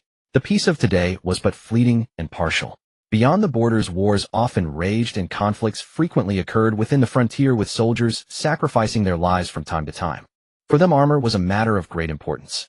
Ballistic shields and bulletproof vests could only resist partial damage and were relatively cumbersome. But the Ion Energy Shield was different. Its watch-like carrier was convenient to wear. Most importantly, its protective capability was absolutely sufficient. He had never seen such a hardcore shield before. Technical core. The energy shield is an advanced defensive technology that applies a charged particle field covering the surface of an object, capable of deflecting attacks on the object's surface, from solid projectiles to directed energy streams. What the hell is this? A charged particle field covering the surface, using it to deflect attacks on the object's surface. Why do I recognize every word, yet when combined I can't understand them? But that doesn't matter, none of this stops my awe. Sure enough, just like the previous projects, nothing that passed through Junior Brothers' hands was simple. The current lightsaber, though producible, had a low efficiency of only 1 per month. The blaster's technology was not yet fully mastered and was still being refined. If the Ion Energy Shield could be made into a physical object, it would undoubtedly become another item sought after by soldiers, especially for warriors and peacekeeping forces abroad, and those guarding the borders. Every shield would be something that could protect their lives. You mentioned ballistic shields and bulletproof vests. Sorry, those are the products we've phased out. We only sell them to you. Cunning. JPG, Junior Brother Sue, I'll write the material application right away. Are you starting the experiment tomorrow? Yes, tomorrow. I'm too tired today. Oh, I need to rest. A month of intense cramming plus organizing the system-issued blueprints just now had pushed Teng's mental energy to the brink. He urgently needed rest to recover his spirit. Junior Brother Sue, you've worked hard. Take good care of yourself. It's nothing new I've troubled you, Senior Brother Yun. No trouble at all. Just after finishing his chat with Teng, Yunsheng tremblingly dialed his teacher's number. Beep, beep, beep. Before the beeping finished, Su Wei answered. Speak quickly, I'm busy. There was no reply from the earpiece, only a series of heavy breathing sounds. What did this mean? Was he running late at night? Just as Su Wei was about to hang up, Yunsheng's trembling voice came through. Teacher, Junior Brother Su is starting a new project again. Su Wei's first reaction was so soon, because he remembered that Teng's request was to study the basic physics courses for a month. Although he wasn't sure why the request was for exactly 1 month, he remembered that today was the last day of that month.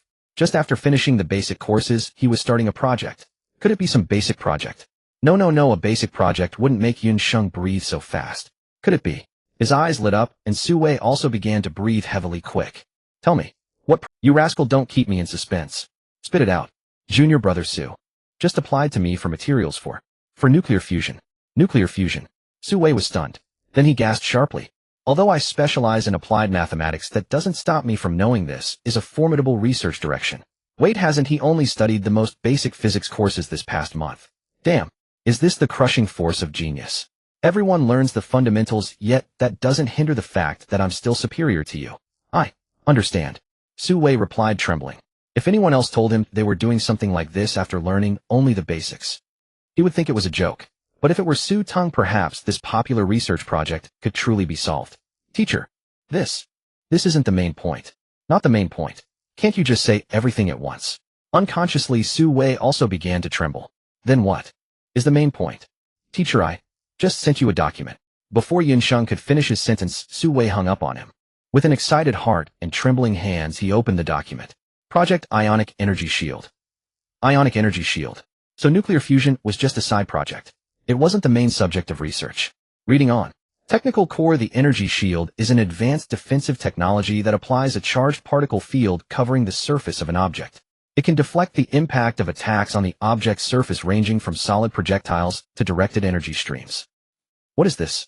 Su Wei was utterly dumbfounded. Li Rongxing was right. Even though Su Wei was an academician as Su Tang's nominal teacher, he truly couldn't comprehend the technical jargon and series of schematics in Su Tang's project. But what of it? Shouldn't a student surpass their teacher? So, the reason for researching nuclear fusion was merely to solve the shield's energy problem. And this ionic energy shield is incredibly formidable. It deflects the direction of attacks so. As long as the shield's durability is full, no one can ever hit me. Haha, truly impressive. Worthy of being my student. Su Wei immediately perked up and began filling out the material application form. Half an hour later, he uploaded the materials through a special channel and instructed the logistics personnel to deliver the nuclear fusion materials to the designated location overnight. Just as Su Wei finished everything and was about to sleep, he suddenly realized something. Oh right, there's still something to do. He picked up his phone, took a photo of the beginning of the project file, and sent it to Li Rongxing. My student recently applied for a new project. Oh, and I heard he's also going to study nuclear fusion on the side. The other party replied instantly. Although it was just 3 question marks, Su Wei could smell a strong sense of jealousy from them. As his teacher, this is all I can help with. It's getting cold, I'm going to sleep. You shameless old scoundrel. You can go to sleep easily, but what about me? How can someone of my age possibly fall asleep? That night, another fleet of trucks drove into Tsinghua campus. Hey, look, more trucks are coming. Calm down. As a physics student, don't be so ignorant. In this past month, no group of students had been more devastated than those from the School of Physics. Su Teng was no longer just a name. Some struggling students even privately called Su Teng God Su and prepared to worship him before exams. Inside a love motel off campus. Wow, look, I just saw a lot of trucks entering the campus. The boyfriend lying in bed remained completely unmoved, even wearing a proud expression. Let me tell you, this is a signature event at Tsinghua. As a physics student, my emotions have long since become unshakable. I heard something earth-shattering happened in your physics school recently, and the mindsets of all the top students collapsed. That's right. Let me tell you.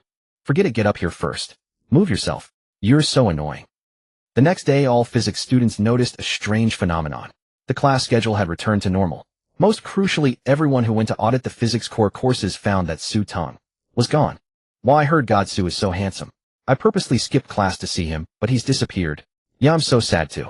At that moment, Su Teng was already standing in front of the lab, where he had previously worked on the blaster gun. Senior brother Yun, you're here early. Yun Sheng suppressed a yawn and smiled.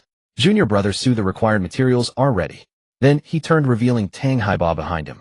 This is the assistant I found for you. Teng Haiba smiled shyly. Good morning, senior brother Su. At 5 o'clock this morning, Yun Sheng made 3 phone calls respectively to the 3 who had previously assisted Su Teng. Junior brother Su, this experiment won't need as many assistants as last time. I have a feeling only one is needed. Whoever answers the phone first will be the one. The first 2 didn't answer, but Teng Haiba picked up on the first ring. Hello, who is it? It's Yun Sheng. You were an assistant for junior brother Su before. I want to ask, would you like to come again? Huh. Senior brother Su has started a new project already. I remember yesterday was the last day of the basic physics course. During this time, everyone had heard about Su Teng's performance at the Tsinghua School of Physics. So whenever they had free time, they would attend one of his lectures. No other reason, they just wanted to see what kind of extraordinary person this famous Su Teng was. But the result? Everyone came in smiling and left with a look of utter bewilderment. Only Teng Haiba, squeezed among the crowd, was almost shouting, look, that person on stage. I worked with him on the blaster gun experiment. But he remained flushed with excitement, speechless. Because he had signed a non-disclosure agreement. Hearing Yun Sheng's question, Teng Haiba was so happy, he almost jumped for joy. Senior brother has started a new project again. Of course he'll go. What's the point of civil service exams? Scientific research is the most romantic future for a real man. Steady, steady. But as soon as he opened his mouth, he couldn't hold it in. Ha, Dean, you'll be right there. And so, another identical non-disclosure agreement, the same laboratory. Su Teng recognized him and replied with a smile. Nice to see you again. Welcome. You're too kind, senior brother Su. Seeing this, Yun Sheng yawned and said, junior brother Su. Then I'll be going now. I won't disturb your work. Goodbye, senior brother. Thank you for your hard work. He could tell that Yun Sheng had probably been up all night. Haha, no problem. As long as I haven't delayed junior brother Zu's project progress. Boom. The door opened, revealing all the materials before Su Teng and Teng Haiba. Each material was meticulously labeled. Senior brother Yun is truly reliable. Nuclear fusion officially entered the research phase. Nuclear fusion, also known as fusion reaction or thermonuclear reaction, is a process where under specific conditions such as extreme heat and pressure, 2 atomic nuclei are drawn together to collide, merging into a heavier nucleus. According to Einstein's mass energy equivalence formula EMC superscript 2, this fusion releases immense energy. The raw materials can be extracted from water, and the resulting byproducts are relatively low in pollution. Thus, compared to conventional energy sources, nuclear fusion offers tremendous advantages. However, its drawback lies in the exceedingly high demands on reaction conditions and technology. A single mishap could transform an energy-producing lab into the epicenter of a catastrophe. Teng Haiba gazed at the lab filled with materials, silently reassuring himself. Steady, I must stay steady. This isn't a dream. I'm truly part of a top-secret project. Yes, I've become Senior Brother Zu's assistant once again. I must perform well. As a graduate student, who else could join multiple classified projects within just a few months? No one but me. Persistence pays off in the end. Just as Teng Haiba's mind wandered, Su Teng turned and called out, Teng Haiba. Here. Snapping back to reality, Teng Haiba offered a shy smile. Senior Brother Su, just call me Junior Brother Teng. Su Teng, slightly taken aback by his enthusiasm, but unbothered, replied, All right, Junior Brother Teng. Help me gather all the materials we'll need next. Su Teng handed him a list. Got it. He'll get it done. Su Teng decided to handle the equipment setup himself, wary of entrusting it to his junior. Nuclear fusion has evolved through 3 generations. Deuterium-tritium fusion, the first generation, boasts cheap fuel, but produces neutrons. The trouble with neutrons is their tendency to react with the reactor walls, necessitating costly replacements over time. Soon the second generation emerged, deuterium-helium-3 fusion, which generates no neutrons itself. However, since deuterium is involved, deuterium-deuterium reactions still produce trace amounts, far less than the first generation. The improvement lies in first-generation reactors must be located in remote areas. Second-generation reactors can be placed in bustling city centers. Not long after the third generation appeared helium-3 with helium-3 fusion, which produces absolutely no neutrons. As Su Teng pondered, Teng Haiba had already gathered all the materials. With a flattering tone he asked, Senior Brother, I've prepared everything. Shall we start setting up the equipment? With the atmosphere set, Su Teng decided to test his assistant. Do you know the common methods of nuclear fusion? Huh, is Senior Brother Su testing me? Finally, he's testing me. Teng Haiba puffed out his chest, took a deep breath, and declared proudly, I know. There are 3 typical ways to achieve nuclear fusion. 1 is gravitational confinement. The second is inertial confinement using lasers. The third is magnetic confinement fusion, often employing tokamak stellarators or magnetic mirrors. Among these, magnetic confinement is considered the most promising. Just as Su Teng was about to ask why, Teng Haiba interjected, take the tokamak for example. It has a central toroidal vacuum chamber surrounded by coils. When energized, it generates a powerful helical magnetic field, heating the plasma to extreme temperatures. So with sufficient current and robust coils, less energy is needed. As Teng Haiba spoke, another voice echoed in Su Teng's mind. Ding, badge effect mastery triggered. Triggered projects blaster nuclear fusion. The badge's effect. Su Teng was stunned. He had received this badge during a basic physics course, thinking it was just an accessory from the system. But now it seemed to have unexpected power. A second later, details of the blaster flooded his memory. When volatile explosive gas ignites, it enters the narrow chamber of the blaster's initiation module, transforming into a powerful particle beam. The tokamak's advantage current heats the coils, rapidly raising temperature to reaction levels. So I can combine the narrow chamber of the blaster's initiation module with the tokamak device. The once blocked path suddenly opened wide, with inspiration rushing in like a spring. Yes, for the entire reactor setup, this is certainly feasible. The narrow chamber of the blaster's initiation module can withstand powerful particle beams. Thus, it must also endure strong currents. Compared to the blaster's violent 5th energy level, a mere electric current is nothing. Trivial. Even if it had come exerted itself and given its all, he felt no difference. Su Teng's eyes grew brighter. Under the badge's mastery effect, a model gradually took shape in his mind. Only Teng Haiba stood by, dumbfounded. What's wrong with Senior Brother Su? What did I say? Wait, let me think. The tokamak device, that's what I mentioned. But isn't that common knowledge for anyone with basic physics knowledge? I didn't do anything else. Seeing Su Teng's excited gaze, Teng Haiba grew frightened. Why does Senior Brother Su look like he's discovered a breakthrough again, while I'm still lost, completely clueless, with a face full of question marks? The closer I get to Senior Brother Su, the more despair I feel. After 3 seconds, Su Teng's eyes returned to normal. Then the black text system's voice echoed in his mind. Ding, badge effect mastery ended. Welcome to Trigger again. Huh. Since when is this black text system so polite, like a waiter? But, never mind, that's not the point. The point is, during the triggered effect, Su Teng had found his method. Su Teng looked up at the dazed Teng Haiba and said, Junior Brother, you've been a great help. Teng Haiba, what had I just done? Nothing much, just reciting knowledge everyone knows, right? Teng Haiba was somewhat dumbfounded at this moment. Yet he dared not speak or move. He simply watched silently as Su Teng continuously assembled materials afraid to disturb him. Just as Teng Haiba had guessed, the device Su Teng chose was indeed the tokamak apparatus. The definition of high temperature is any temperature exceeding 1000 degrees Celsius. An ordinary person entering such heat would begin to undergo carbonization throughout their body. However, the temperature required for nuclear fusion is ultra-high. The essence of a nuclear fusion reaction is to split atomic nuclei apart through heating. But the distance between atomic nuclei is on the femtometer scale, resulting in immense repulsive forces between them. Overcoming this repulsion requires tremendous kinetic energy. Under these conditions, the temperature needed for nuclear fusion typically exceeds several million degrees Celsius. You heard that right, several million degrees. Ordinary equipment is utterly incapable of withstanding or generating such temperatures. Thus, the advantage of the tokamak device became apparent. As electric current passes through the massive coils, a reaction occurs, continuously raising the temperature. After repeated cycles, the magnetic effect of the current elevates the temperature. But our lab probably can't withstand such a high acceleration speed. Teng Haiba thought silently. At this moment, Su Teng, who had already set up the simplified tokamak device, turned around and said, "I bet you're thinking right now that even if we build the device, the lab can't provide such a high acceleration speed." Teng Haiba's eyes widened. Huh. No way does senior brother Su have the ability to hear people's thoughts. How come I didn't know about this? Let me test you. Do you remember the general process of the blaster gun? The blaster gun. Although he didn't know why senior brother Su brought this up, Teng Haiba still lowered his head and muttered in thought. The blaster gun essentially utilizes volatile blaster gas, which passes through the narrow space of the ignition module to turn into a particle beam. Wait. Something seemed off. Rewind, quickly rewind. Ignition module, narrow space. He turned his head and saw the coils of the nuclear fusion device using the magnetic effect of the current to increase temperature. In an instant, inspiration surged. Senior brother, are you trying to modify the narrow space of the blaster gun's ignition module onto the tokamak device? Su Teng smiled and nodded. He didn't expect this junior brother Teng to be not bad. Just a little hint, and he understood what was going on. If that were the case. Teng Haiba's eyes lit up. The magnetic effect of the current is related to the number of coil turns and is directly proportional.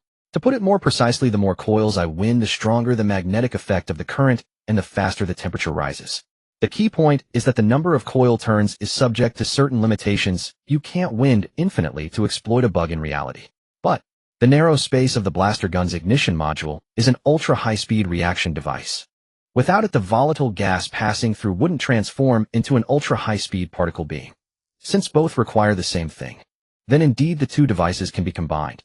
Damn, senior brother Su is truly formidable. Is this the genius who can complete the foundational physics course in a month, leave all physics majors feeling inferior, and earn praise from professional professors? Following senior brother Su was indeed a wise choice. No matter what the experimental process is, you can always trust senior brother Su. Seeing Teng Haiba's eyes light up, Su Teng understood. He had figured it out. So do you know now what I'm making? Yes, I do. Teng Haiba replied with a smile. Not everyone in scientific research is selfless, nor is everyone willing to share what they've comprehended with others. Because even in research there is underlying competition, and knowledge has entered the era of payment. But senior brother Su, despite being so strong, never hoards his knowledge. Like just now, if it were another senior brother, he might not say a word. If you can understand, it's your fortune. If you can't, it means you're not fated. Thinking of this, Teng Haiba couldn't help but choke up, and asked senior brother Su, "Why are you willing to teach me?" Su Teng, who was setting up the equipment, paused. He looked up and asked, "Why are you asking that?" Why? Huh. Why did I ask that? In the millennia-old culture of the Dragon Kingdom, has an education always been about teaching without discrimination? It's probably because I've heard too many cases of people falling out over academic issues. Teng Haiba muttered gloomily, because people like senior brother Su are rarely seen anymore. Rarely. Su Teng was stunned and recalled. In fact, many bad phenomena have appeared in academia, such as fighting for first authorship, fabricating data in major experiments, and publishing it in authoritative journals. Later, other labs repeated the experimental steps, couldn't reproduce the data from the paper, and publicly raised doubts. In the end, the farce hastily concluded with the mentor's suicide. But where there is darkness, there must be light in the distance. Even if it's just a glimmer, it surges forth with overwhelming force. I, Su Teng, am willing to be that beam of light. Thinking this, Su Teng smiled, but your question itself proves that there is another kind of person. He patted Teng Haiba on the shoulder and encouraged him. As for why I'm willing to teach you, it's because you are my assistant. That one reason is enough. If you still want to ask, you'll only say there were predecessors who spent their entire lives on the battlefield so that our generation wouldn't have to fight. Since the Dragon Kingdom had such people decades ago, it will have such people decades and centuries later. I simply want to complete the ion energy shield. You happen to be here, happen to want to learn, and I happen to understand. Thousands of words boiled down to one. Without a nation, there is no home. The Dragon Kingdom's scientific research must have successors. These last few words, though not loud, were thunderous and resounding. Teng Haibaw's nose stung, and he burst into tears. He began to understand why Su Teng was different from the rest of them. A person who is pure in their pursuit of scientific research does not care about trivial matters around them, such as money, entertainment, or other distractions. Civil service exams. Sorry, a real man's romance is doing research. Dean Yun and the big shots behind him respected senior brother Su not only for his research. Watching Su Teng assembling the final ignition module, Teng Haibaw said silently in his heart, "No matter what happens, no matter what occurs, you can always trust senior brother Su, because he is the light." On the other side, not long after Xingcheng had left the laboratory, his phone rang. "Who's calling me so early in the morning? Have they no sense of decency?" Xingcheng grumbled as he fumbled in his pocket, pulled out the phone, and was about to hang up when he saw the caller ID teacher. Instantly, he jolted awake from fright. "Teacher, you're calling me so early." Before he could finish, Su Wei interrupted. "Have the materials you requested yesterday arrived yet? Have you delayed little Zus experiment?" Yunsheng's face, which had been wearing a smile, began to twitch uncontrollably. "Indeed, it was my own naivety. I knew I shouldn't have harbored any hope. Ever since junior brother Su arrived, I Yunsheng have become nothing but a tool." Sob, comparing like this, it's clear that junior brother Su is the one who truly cares for me. At least he comforts me, telling me to rest early. The materials have arrived and junior brother Su is already preparing for the experiment. I just came out of the lab. That's good. Hearing that puts my mind at ease. Su Wei seemed to think of something and hesitated before asking, "You didn't delay little Zus experiment, did you?"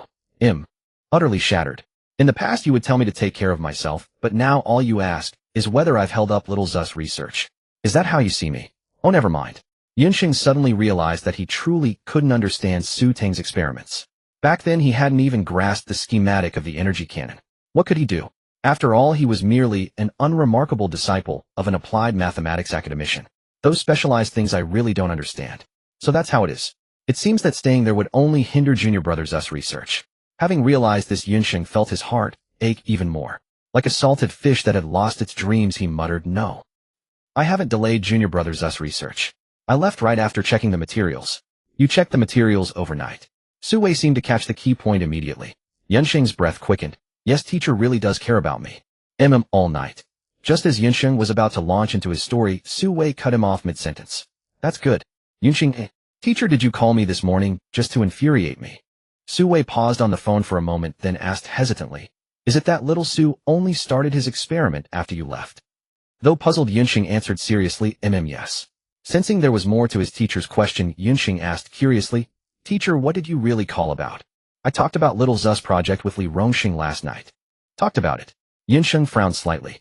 "Teacher, your choice of words is far too subtle. Knowing you shouldn't, you have been boasting wildly." Though Li Rongxing was irritated, he pointed out a key issue. Using nuclear fusion as the core energy source for the shield is a good idea, but there are many challenges. The most critical point is how to achieve artificial control. More specifically, how to reach the temperature required for a fusion reaction. Even with a tokamak device using magnetic fields for acceleration, it requires enormous coils and extremely high voltage. You know, I only have a rough understanding of these things." "No, you don't understand at all. In fact, you're just an unremarkable academician of applied mathematics." Yunsheng began to mentally undermine him. "So, I was thinking whether we should switch little Su to a different lab. At Tsinghua, the voltage level might not be sufficient to provide such strong power." Teacher's words seemed to make sense. In Yunsheng's brief research career, he knew that voltage levels varied across different locations. Some areas had high voltage and rarely experienced power outages. Others had lower voltage, lower priority, and occasional blackouts. And nuclear fusion indeed required such high voltage levels. Just as Yunsheng was about to turn back to the lab, Su Wei said, It's fine. After all, it's only the first day. No researcher ever sets up all their equipment on the first day." "Right, impossible," Yunsheng agreed silently. Then both fell into a momentary silence. For other researchers, such a situation was indeed impossible. But they simultaneously thought of the energy cannon project. Back then it was the same. They thought it had only been a short while, but when they went to check, Su Teng had already begun testing a simple energy cannon. Yunsheng had personally tested its performance. The sturdy test board was like paper in the face of the first energy level. So, thinking of this, both couldn't help but say in unison, "Maybe we should go take another look." Others indeed couldn't do it. But Su Teng was not someone ordinary people could compare to. Alright, go take a look. They'll wait for your call. Okay, teacher, I'll go right away. In the laboratory, Su Teng was assembling the final piece. Since this was a simple version for the first test, he didn't put in much effort. A silver-white ring device lay on the table with a permanent magnetic pole inserted into its center. Outside the ring were coils wound around it. These coils provided a parallel magnetic field to accelerate the plasma current in the vacuum inside the ring. This was the most basic tokamak device. But now on the outer coils of the device there were additional narrow white space modules, the activation modules from the energy cannon. These modules were not placed randomly as the current in an electrified magnetic field had a direction. Random placement would only weaken the kinetic energy of the plasma current. All activation modules were oriented based on rigorous calculations. Staring at the pile of white papers spread across the table, Teng Haiba was completely numb, because he had witnessed with his own eyes how Su Teng had calculated the orientation of over 100 energy cannon activation modules in just 10 minutes. Yes, over 100 modules, each with a different angle. Su Teng's calculation speed had shattered Teng Haiba's understanding, making him doubt, could anyone in the world truly achieve such a level of computation? Yet, his esteemed senior brother Su had indeed done it. Few finally done. As he placed the last activation module in position, Su Teng let out a breath. Now, it was time to truly begin the experiment. Su Teng gestured behind him, signaling for the experiment to commence. 1 second, 5 seconds, 10 seconds, yet there was still no response. Turning around, he found a stunned Teng Haiba, eyes vacant and mouth agape. For Teng Haiba, this moment was simply too overwhelming to comprehend. For ordinary researchers, projects are measured in months or even years, but under senior brother Su, research, apologies, but following senior brother Su isn't all that difficult. After all, he had once again assembled all the equipment in a single day. Wait, why did I say once again? Junior brother. Teng junior brother. My. Teng junior brother, snap out of it. Teng Haiba's previously dazed eyes finally cleared as he looked at Su Teng, who was repeatedly calling out to him, and his thoughts finally returned. Right now I'm in the lab. The first ignition of the nuclear fusion device is about to begin. I must leave a good impression on senior brother Su. That way there will be no shortage of research projects in the future. Teng junior brother, are you feeling unwell? Su Teng, seeing Teng Haiba standing there in a daze, thought he might have caught a cold from not sleeping well last night. No, I'm fine. Not at all. How could I possibly be unwell? It's just that your operation, senior brother Su, was so astonishing. Before this, I had never seen anyone manually calculate the correct positions for over 100 templates in just 10 minutes. It seems senior brother Su had been holding back quite a bit during the basic physics lectures some time ago. Go pull the switch. We need to power this up. Unlike other methods of confining nuclear fusion, the tokamak device is primarily controlled through magnetic confinement. The external operations simply involve supplying electricity. Okay, I'll go right away. Teng Haiba's tone was filled with excitement. This was a nuclear fusion project, even if it was just a small-scale auxiliary energy project. But this didn't change the fact that it was a world-class project. Teng Haiba, an unremarkable first-year graduate student, actually get to participate in this. What an honor. And the experiment before us had a very high chance of success. Filled with excitement, Teng Haiba pulled the switch. The silvery white tokamak device gradually lit up. For experimental clarity, Su Teng had coated the tokamak coils with white conductive phosphor powder and the activation modules with blue conductive phosphor powder. In Su Teng's plan, the experiment was divided into 3 parts. The first part was to activate the tokamak device. During operation, the white conductive phosphor powder would indicate whether the device was functioning normally. A low hum filled the air, the sound of current passing through the coils. Click, click, click. A series of sounds followed as streaks of white light illuminated the tokamak device. Some white lights flickered a few times before quickly stabilizing into a steady glow. At that moment, only the final white light remained. Teng Haiba and Su Teng turned their heads, staring intently. Senior brother Su, you can do this. It will definitely work. Su Teng's breathing quickened as well. According to theoretical calculations, powering up should be no problem. Click. The last white light illuminated. Nice. Teng Haiba pumped his fist and exclaimed.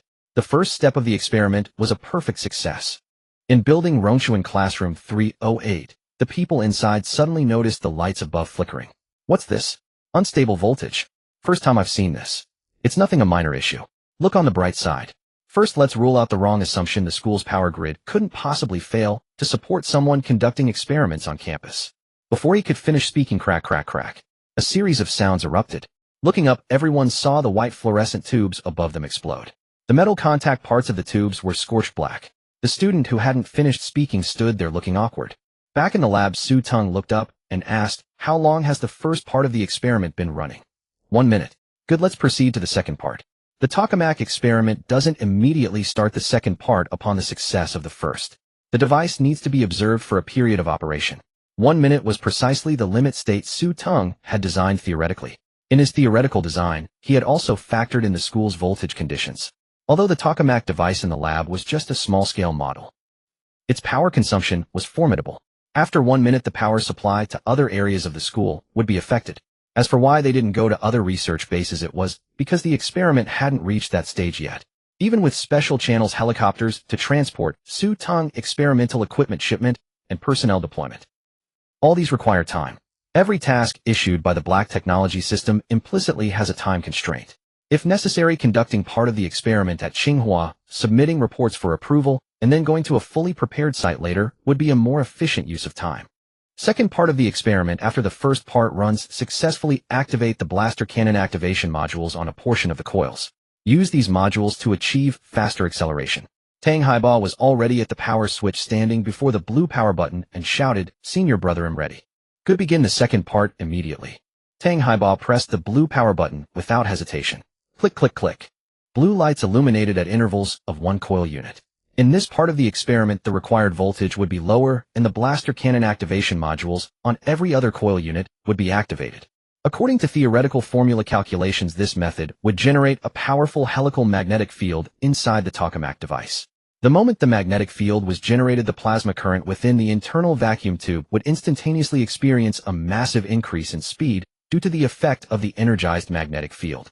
If the voltage were maintained at the level of the first part, there was a risk of instantaneous loss of control. The experiment had to proceed step by step. Ramping the power to maximum immediately would place a tremendous burden on the device. A low hum. Compared to before, the sound of this experiment was more intense. It won't lose control, will it? Watching the blue glow from the activated blaster cannon modules, Teng Haiba felt a bit uncertain, because the blaster cannon had left him profoundly awestruck earlier. Through the instrument display, he could also see that the internal temperature was rising sharply.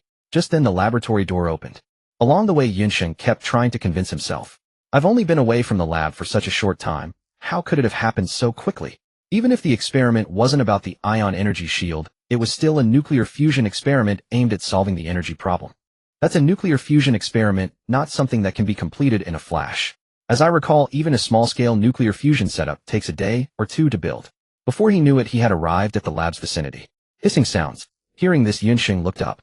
Not far away, a street lamp flickered a few times as if the voltage was insufficient. The next second, it exploded outright. What? Exploded? How could the school's voltage be unstable? Suddenly, as if a thought struck him, Xingcheng's expression grew even more peculiar.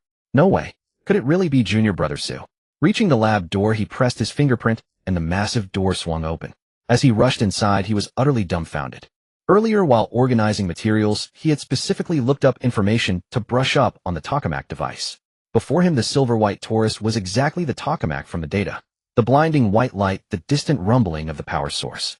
Good heavens. Just now the teacher had relayed Li Rongsheng's thoughts. Junior Zu's idea is indeed promising, but nuclear fusion remains a world-class challenge to this day. A world-class challenge. You call this a world-class challenge? Then what is this device before my eyes? At that moment, Xingcheng was seized by doubt. It's not that I don't believe in the expertise of the esteemed scholars, but after seeing Junior Brother Zu's project, I wonder if you all have been tending cattle while conducting research. Because Junior Brother Su has already initiated the experimental project in less than an hour, and judging by the scene, the progress is remarkably smooth. Even though Xingcheng was merely a disciple of an academician specializing in applied mathematics, he could still discern that this tokamak device was different from others. On the silver-white coils were blue devices, each positioned distinctly. These are components from the blaster cannon, aren't they? The ethereal blue glow. He had only seen it recently in the blaster cannon project. The sight of the blue device immediately brought that to mind. Why would Junior Brother Su install this? Glancing inadvertently at the soaring temperature on the instrument and the blue device lighting up every second. This can be integrated. He understood Junior Brother Su had modified the blaster cannon's device and adapted it to the tokamak, and the effect was superb. Trembling, he picked up his phone, his hands uncontrollably struggling to type. Teacher. Junior Brother Su, the experiment has started. I'm on site, afraid. afraid to disturb them. Unlike Yunsheng's agitation, Su Teng was intently monitoring the instrument's temperature curve, mentally calculating the live data. The temperature is rising much faster than with a standard tokamak device. Turning to look at the volt-seconds of the plasma current on another instrument with the activation of the blaster cannon's startup module, the rate is increasing in direct proportion. This indicates that the kinetic energy of the plasma current inside the device has not diminished, it has been consistently rising. This indirectly shows that everything in the experiment is proceeding within the theoretical calculations. In other words, it's very safe. The last startup module of the blaster cannon is about to activate. If everything stabilizes for 2 minutes, we can proceed to the third phase of the research. Click. The final blue light was illuminated. At that instant, the indices on the volt-seconds meter for the plasma current and the internal temperature gauge began to skyrocket wildly. The humming grew louder and tiny black specks began to appear on the surface of the silver-white instrument. Teng Haiba involuntarily swallowed, for he knew what this signified. Meanwhile, because senior brother Su had modified the tokamak device, it was enduring damage beyond what it should have been subjected to at this stage. Is the device going to explode? Just as this thought crossed Teng Haiba's mind, Su Teng pressed a red button. With a series of soft puffs, the black specks on the instrument's surface began to vanish. What the hell is this? Teng Haiba was stunned. Hadn't he been standing right beside senior brother Su when he assembled the instrument?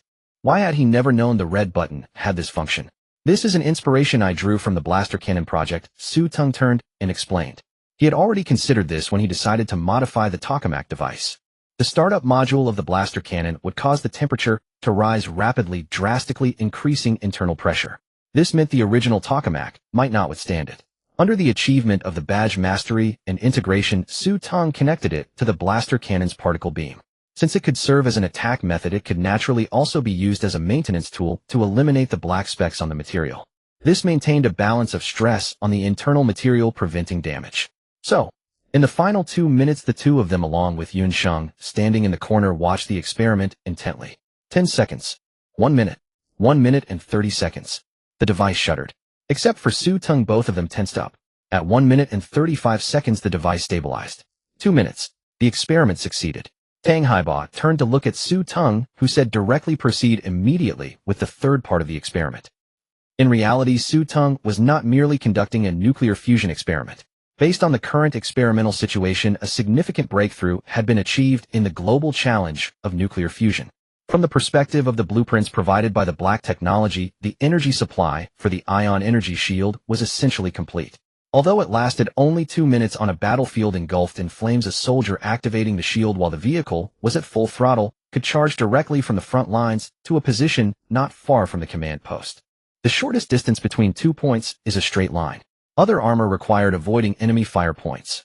But a soldier with an ion energy shield was different. He would remove his earplugs and politely say, "What are you talking about?" As a qualified soldier, does one need to avoid the enemy's fire coverage? Just activate the ion energy shield and charge straight in. However, obtaining the badge mastery and integration was unexpected. The modified tokamak device was also unexpected. This meant that if the third part of the experiment succeeded, the ion energy shield would gain even more powerful energy. Could this be abandoned? Of course not.